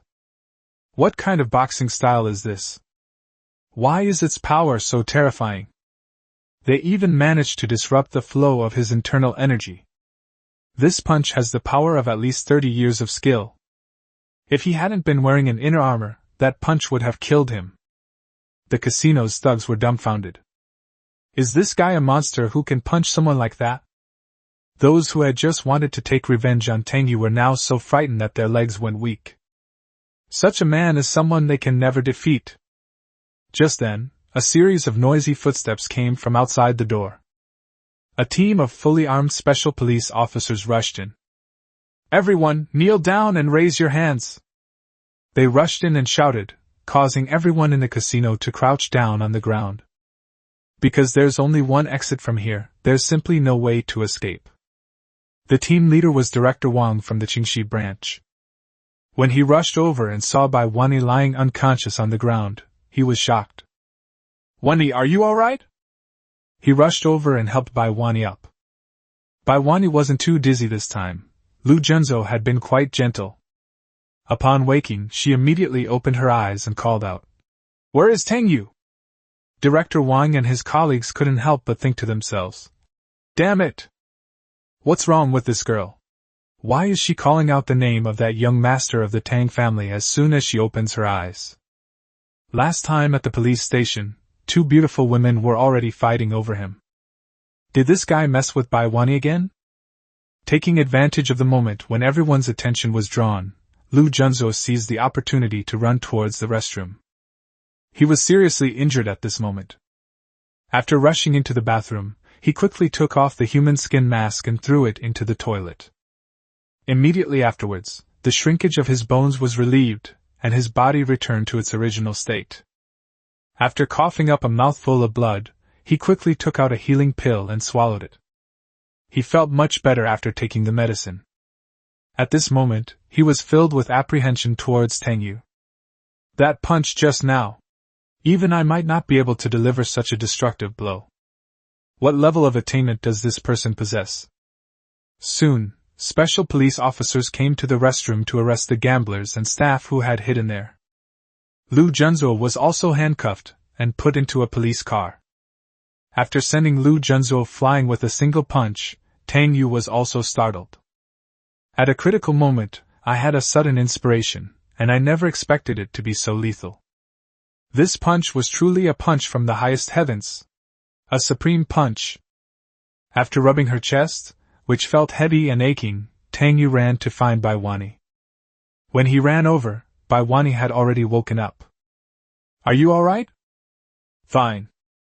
The two saw each other and asked in unison, then answered at the same time.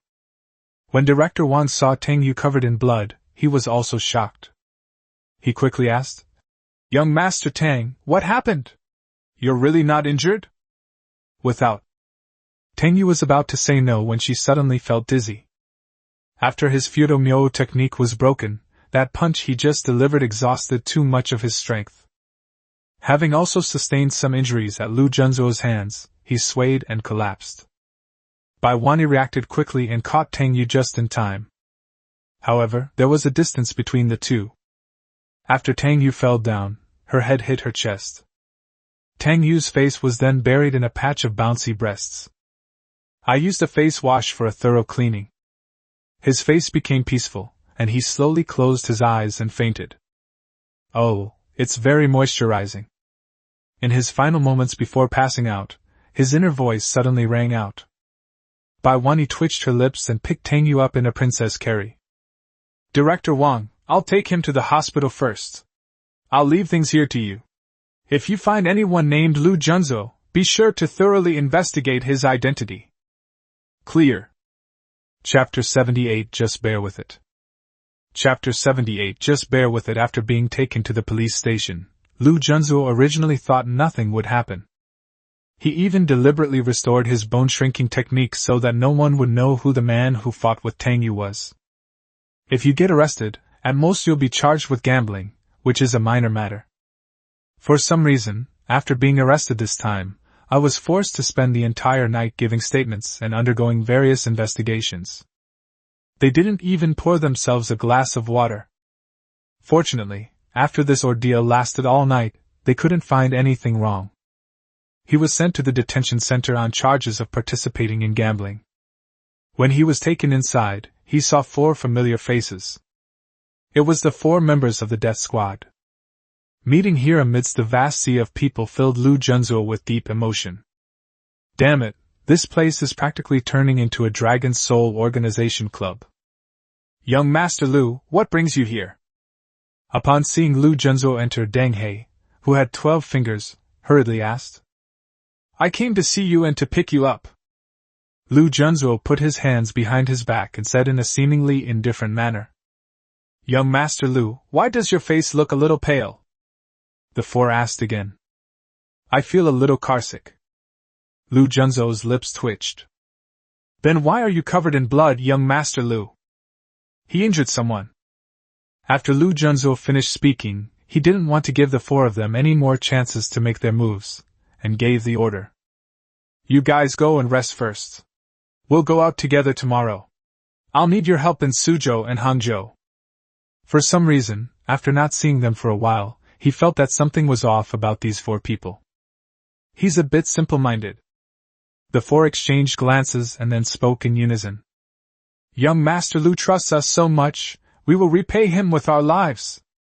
Faced with the 4 men's pledge of loyalty, Lu Junzo nodded with considerable satisfaction. As expected of the assassin I personally trained. This loyalty is witnessed by heaven and earth. After thinking for a moment, he called the 4 of them over and whispered his next plan to them. The 4 listened intently, but their eyes held a strange look. After finishing speaking, Lu Junzo went back to bed and began to heal his injuries. That punch today really hurt him quite badly. It won't take at least 10 days to 2 weeks to recover. At this moment, Tang Yu was also sent to the hospital.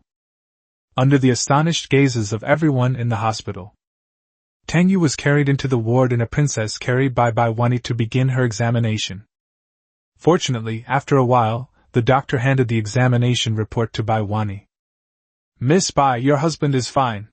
He's just exhausted. He'll recover after a good rest. He is not my lover. Bai Wani blushed, feeling somewhat embarrassed. The doctor just chuckled and didn't say anything. Not your lover?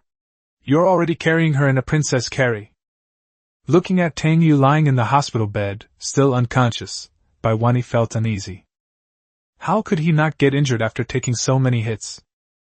After thinking for a moment, she decided to take off Tang Yu's clothes and check her again.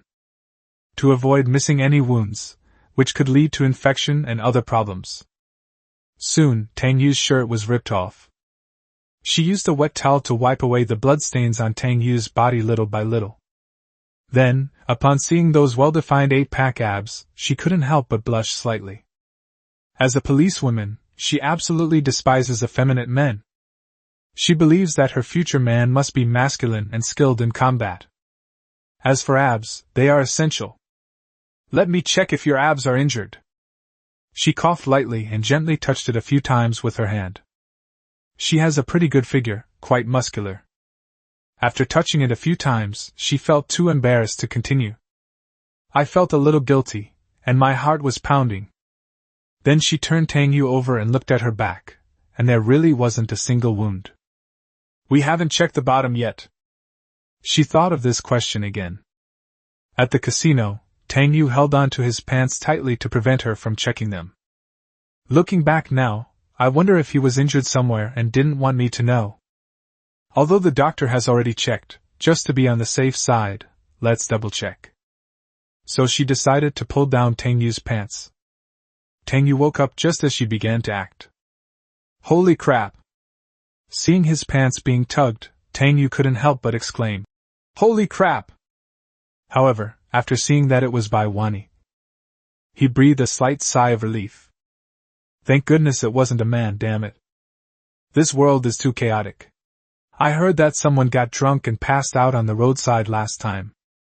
Not only did a guy steal my phone, but I also got yelled at. Sigh, this world is so damn chaotic, it's too dangerous for a handsome guy like me. What are you doing? He quickly asked again, trying to pull his pants up. However, due to exhaustion, he can't muster any strength at all. Bai Wani was startled after Tang Yu exclaimed, Holy crap! Then she snorted. Let's check your body to see if you're injured.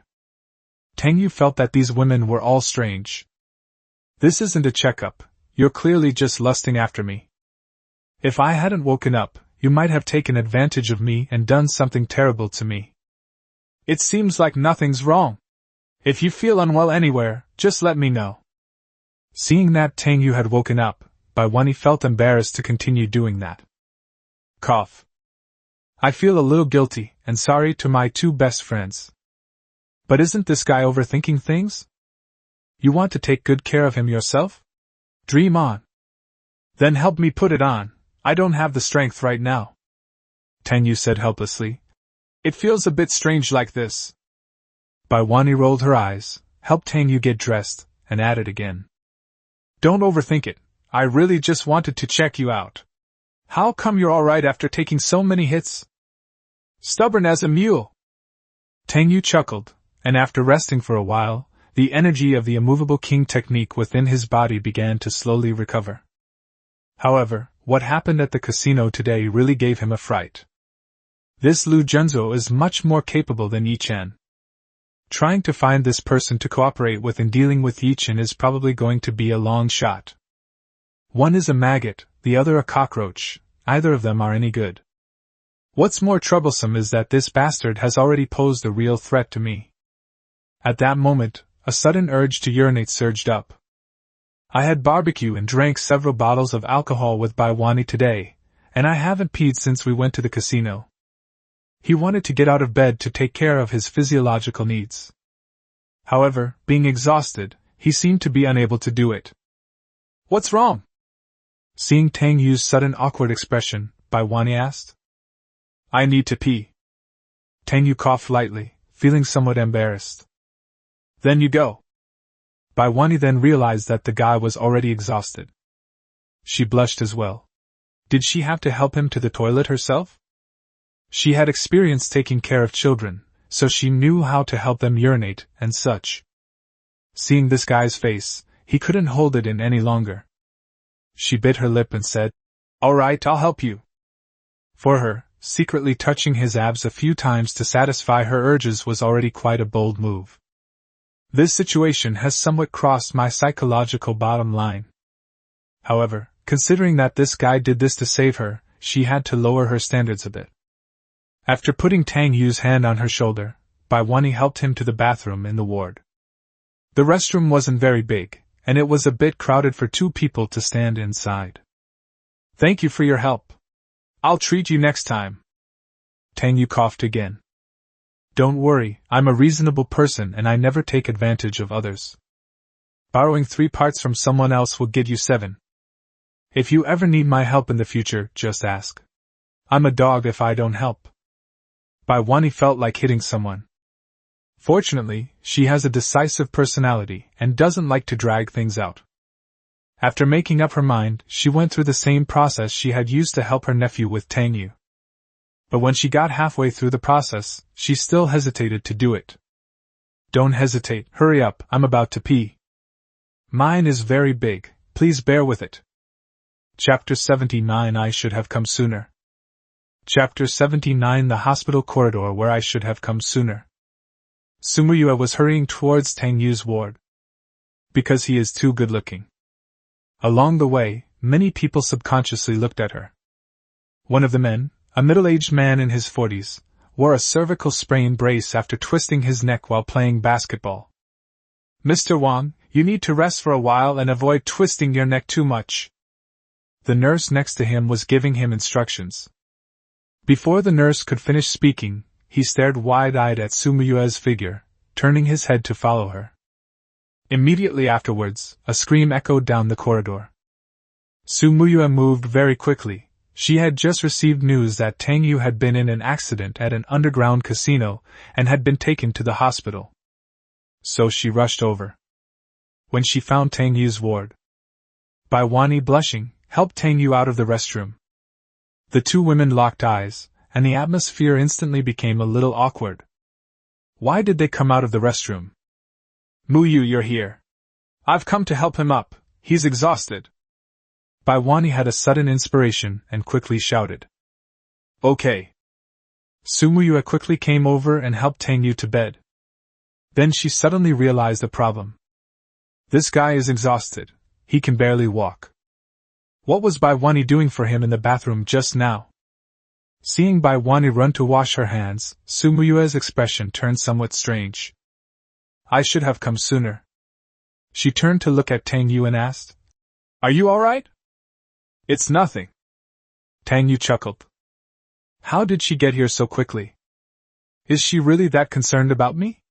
This woman seems to be getting more and more different from before. Upon hearing Tang Yu's thoughts, Su Muyue was slightly taken aback. A bitter smile flashed across her face. She was indeed quite different from before. I wouldn't have cared about him this much in the past. You guys chat, I'm going to take a nap. I'm exhausted after tossing and turning all night.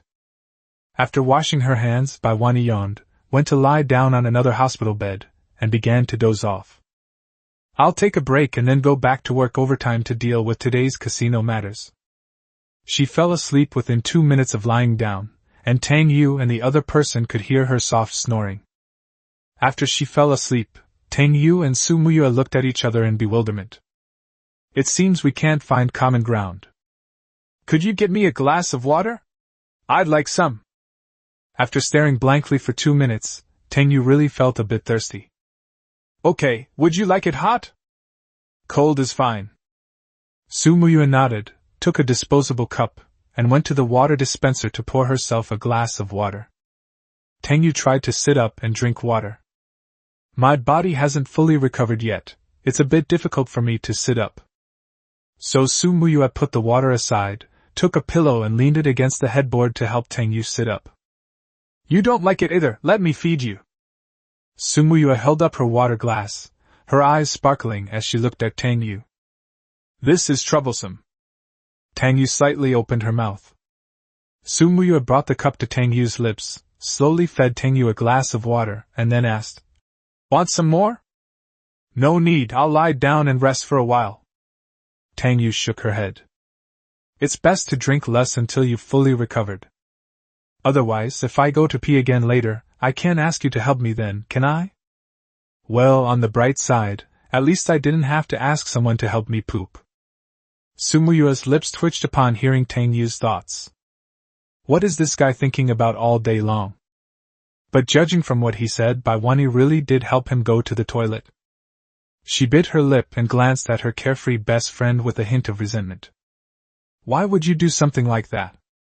Why don't you just give me a call and I'll come help you? What's wrong with you today? She looked at Tang Yu and asked softly.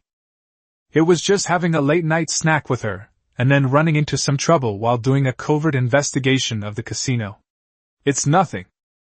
Tang Yu smiled and replied. After saying that, he didn't know what else to say. He couldn't find many common topics to talk about with Su Muyue. The main reason is that my memories of those years were all about being a sycophant, and being treated coldly every day. There wasn't even a normal conversation between the two sides that lasted more than 3 minutes. Su Muyue remained silent for a while before speaking. If you're tired, take a rest. Okay. After lying down, Tang Yu closed her eyes and quickly fell asleep. Su Muyue sat on the side and felt a sense of satisfaction. It's actually quite nice to stay by his side and listen to him mutter to himself. After sitting quietly for half an hour, Bai Wani woke up. She felt much better after dozing off for a while, and looked at Su Muyue asking, Is this guy asleep? Su Muyue nodded and made a shushing gesture. Baiwani sighed, got up, put on her shoes, and whispered, "Then I'll go back to the police station first." Seeing Baiwani about to leave, Su Muyue hesitated for a moment before following her. Seeing her best friend follow, Baiwani smiled and said, "Aren't you going to stay with Tangyu? Let him sleep." Su Muyue shook her head. Meeting him once, chatting for a bit, and hearing his thoughts is actually quite satisfying. "You're just being silly. People used to refuse you even when you offered her your husband for free, but now you're going through a nightmare chasing after him." Baiwani shrugged, somewhat puzzled by these young people.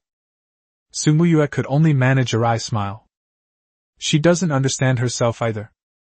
Not long after the two women left, Tangyu woke up. After resting for a while, my body finally recovered slowly. "Damn system, where's the reward?" he cursed under his breath. "The reward system has been upgraded, and the plot hint function has been enabled to ensure that plot collapses will not affect the host's ability to predict the plot." The system's voice rang in my mind.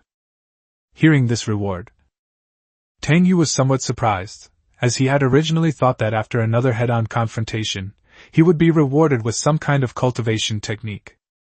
Unexpectedly, the reward this time is that the system will provide a plot hint function.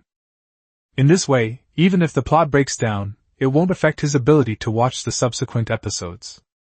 After a moment's hesitation, Tangyu asked, "Will the auction storyline continue as normal?" Since Lu Junzo accepted Ye Chen's position, the plot of the following auction will then be quite important. In the original storyline, Ye Chen won an antique at a low price at an auction. This antique contained elixirs and an ancient martial arts technique, which greatly enhanced his strength. Han Mingxian, who came from Yanjing, was beaten to death for trying to take this thing from Ye Chen. This system is becoming increasingly insidious, and it's been slow to provide me with any useful ancient martial arts. Since that's the case, I'll go and seize the opportunity that belongs to the Dragon King. Beep, proceeding normally, plot summary complete. The system quickly displayed the auction's plot in Tangyu's mind. Sure enough, the main character in the story has changed. The person who got this opportunity changed from Ye Chen to Lu Junzuo. After familiarizing herself with the plot, Tangyu already had a plan in mind. If the system is unreliable, then rely on yourself. Chapter 80 I shouldn't have been so greedy. Chapter 80 I shouldn't be so greedy. After her body had recovered to a certain extent, Tangyu left the hospital and drove home to rest. The auction was scheduled for a week later, so he wasn't in a hurry. When he got home, Ling Han was sitting in his room. Seeing that Ling Han was still in her room at this hour, Tangyu asked in surprise, "Why aren't you asleep yet? Are you planning to sleep here tonight?" "I had something to do during the day and went out. I'm just here to tidy up the room now." Ling Han stuck out her tongue and explained. It wasn't that she didn't tidy up during the day. She was just worried because Tangyu hadn't returned so late, so she waited here. She already knew that Lu Junzo had come to Suzhou and Hangzhou. This person is deeply hidden within the Dragon Soul organization and is a greater threat than Ye Chen. Although she knew that Tang Xiao's strength was unfathomable, she couldn't help but be a little worried. Because the Dragon Soul organization is too well hidden, their 8 generals are top-tier combatants on the surface. But no one knows how many monsters that unfathomable old man has nurtured. However, the only thing to be thankful for is she belongs to Ye Chen's faction within the Dragon Soul organization. Therefore, she doesn't need to help Lu Junzo with whatever he wants to do in Suzhou and Hangzhou. However, there is a downside. They can't get any information about Lu Junzo, so they can't help Tang Xiao much. "Wow, you've been working so hard. Shouldn't I reward you? How about I take some cosplay photos for you tomorrow?" Tangyu rubbed his hands together and chuckled. Ling Han's face immediately burned, and she shook her head vigorously. Last time, she lost a bet with Tangyu while playing a game, and Tangyu said he would take a set of photos of her. Then, they dressed her up in an Ari cosplay outfit. That scale was simply incredible. Sigh, girls should capture their beauty when they're young. Tangyu felt quite disappointed to see Ling Han so resistant. "I'd like you to take a few more photos." "Forget it, It's making me look like a pervert who's bullying innocent girls every day. You should hurry up and find the evidence from your parents' side, then find another opportunity to tell them. Hearing Tang Yu's heartfelt words, Ling Han was suddenly moved. Young Master Tang is still thinking about his own things. Then you should get some rest, Mr. Tang. I'll head back now. Ling Han greeted Tang Yu and happily went back to her bedroom to rest. Tingwang Group. Wang Yixue was leaning over her desk, looking at a framed photo with a grin. The photo frame shows a rather young and innocent-looking boy and girl. It's a photo of her and Tang Yu when they were dating in college. As she looked at it, she suddenly looked up at her secretary and asked a question. Zhou, why do you think Tang Yu and I are such a good match? It was ordained by God. The secretary answered in a very serious tone. Excellent, 100 points. Your salary will increase by 10,000. Wang Yixue gave a thumbs up in praise. I was just telling the truth, and I don't deserve this reward. The price will increase by 20,000. Secretary Zhou tried hard to suppress her laughter, and quickly got down to business. By the way, Mr. Li from Mingzhu April Group would like to invite you to discuss a collaboration. Wang Yixue's secretary suddenly spoke up to remind her. That fat woman? Wang Yixue then remembered the other party, a well-known wealthy woman in Mingzhu, who was said to have 3,000 male lovers. She has an e-commerce platform and wants to merge it with an e-commerce platform under the Tingwang Group in order to compete for a top 3 position in the industry. After a moment's hesitation, she nodded and said, Okay, did she mention a time? Mr. Li said any time is fine. Then let's arrange it for the afternoon. Wang Yixue snapped her fingers and quickly took out her phone to call Tang Yu. After the call connected, she said with a smile, Baby, come to my company. We'll go to Mingzhu this afternoon to discuss business. What are we talking about? It's about e-commerce platforms. Wang Yixue explained the situation in detail. Tingwang Group's e-commerce platform takes a high-end approach, focusing on luxury goods and foreign products. The second largest shareholder of this platform is the Tang Group. Therefore, if a merger is to be considered, it is indeed necessary to discuss it with Tang Yu. After confirming the details over the phone, the two met directly at the airport. After hanging up the phone, Tang Yu drove towards the airport. System, how has this part of the plot been changed? Tang Yu silently recited this in her mind while driving. He remembered that there was this plot in the original book. Wang Yixue went to discuss business, but was drugged by her business partner. Just as he was about to suffer a terrible humiliation, Dragon King Ye Chen appeared out of nowhere and killed the villain. After that, naturally, it was time to find an antidote, and so on. It's a typical plot device for wish fulfillment stories. Beep, the plot has been changed. The system quickly informed Tang Yu of the changed plot. After learning about the plot, Tang Yu simply narrowed her eyes. As expected, Ye Chen's role was replaced by Lu Zhenzuo. After thinking for a moment, he first sent a text message to the death squad. This is where the importance of traitors becomes apparent. When Tang Yu arrived at the airport, Wang Yixue had already arrived. Such a stunningly beautiful woman was standing at the airport entrance. It makes many people willing to risk getting beaten up by their girlfriends just to take a second look. The CEO of a certain listed company, in particular, was immediately struck by Wang Yixue's appearance. I never expected to meet such a beautiful woman while on a business trip to Suzhou and Hangzhou to sign a contract. He walked up to Wang Yixue with a smile and extended his hand. Miss, may I introduce myself? I am Lu, the owner of Jiohe Group. Get out of here! You look like a toad, and you're older than my dad. Who gave you the nerve to come and meet me? Want an old cow to eat young grass? Want me to make 3 keys for 10 yuan? A company worth tens of billions, what's there to brag about? Wang Yixue launched into a tirade, which sent a shiver down the spine of the middle-aged man. After scolding, Wang Yixue ran towards Tang Yu with a smile and waved.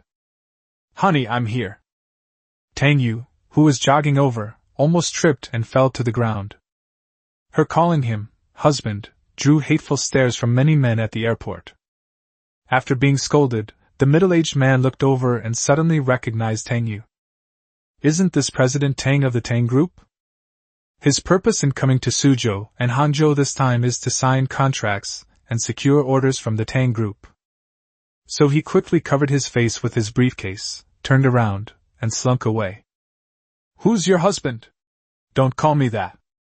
Tang Yu walked up to Wang Yixue and said helplessly. So it is you. You were bullying her last night. Wang Yixue hugged Tang Yu's arm tightly and said coyly. Wasn't I home last night? Yes, but I dreamt about you, so you have to take responsibility. Tang Yu's eyes widened. You can even stage a fake accident online? That's terrible. I have so much to take responsibility for. I shouldn't have done that last time. I was too greedy and dreamed about 4 things at once. Wang Yixue glared fiercely at the guy. Greedy? Nobody can take it from me.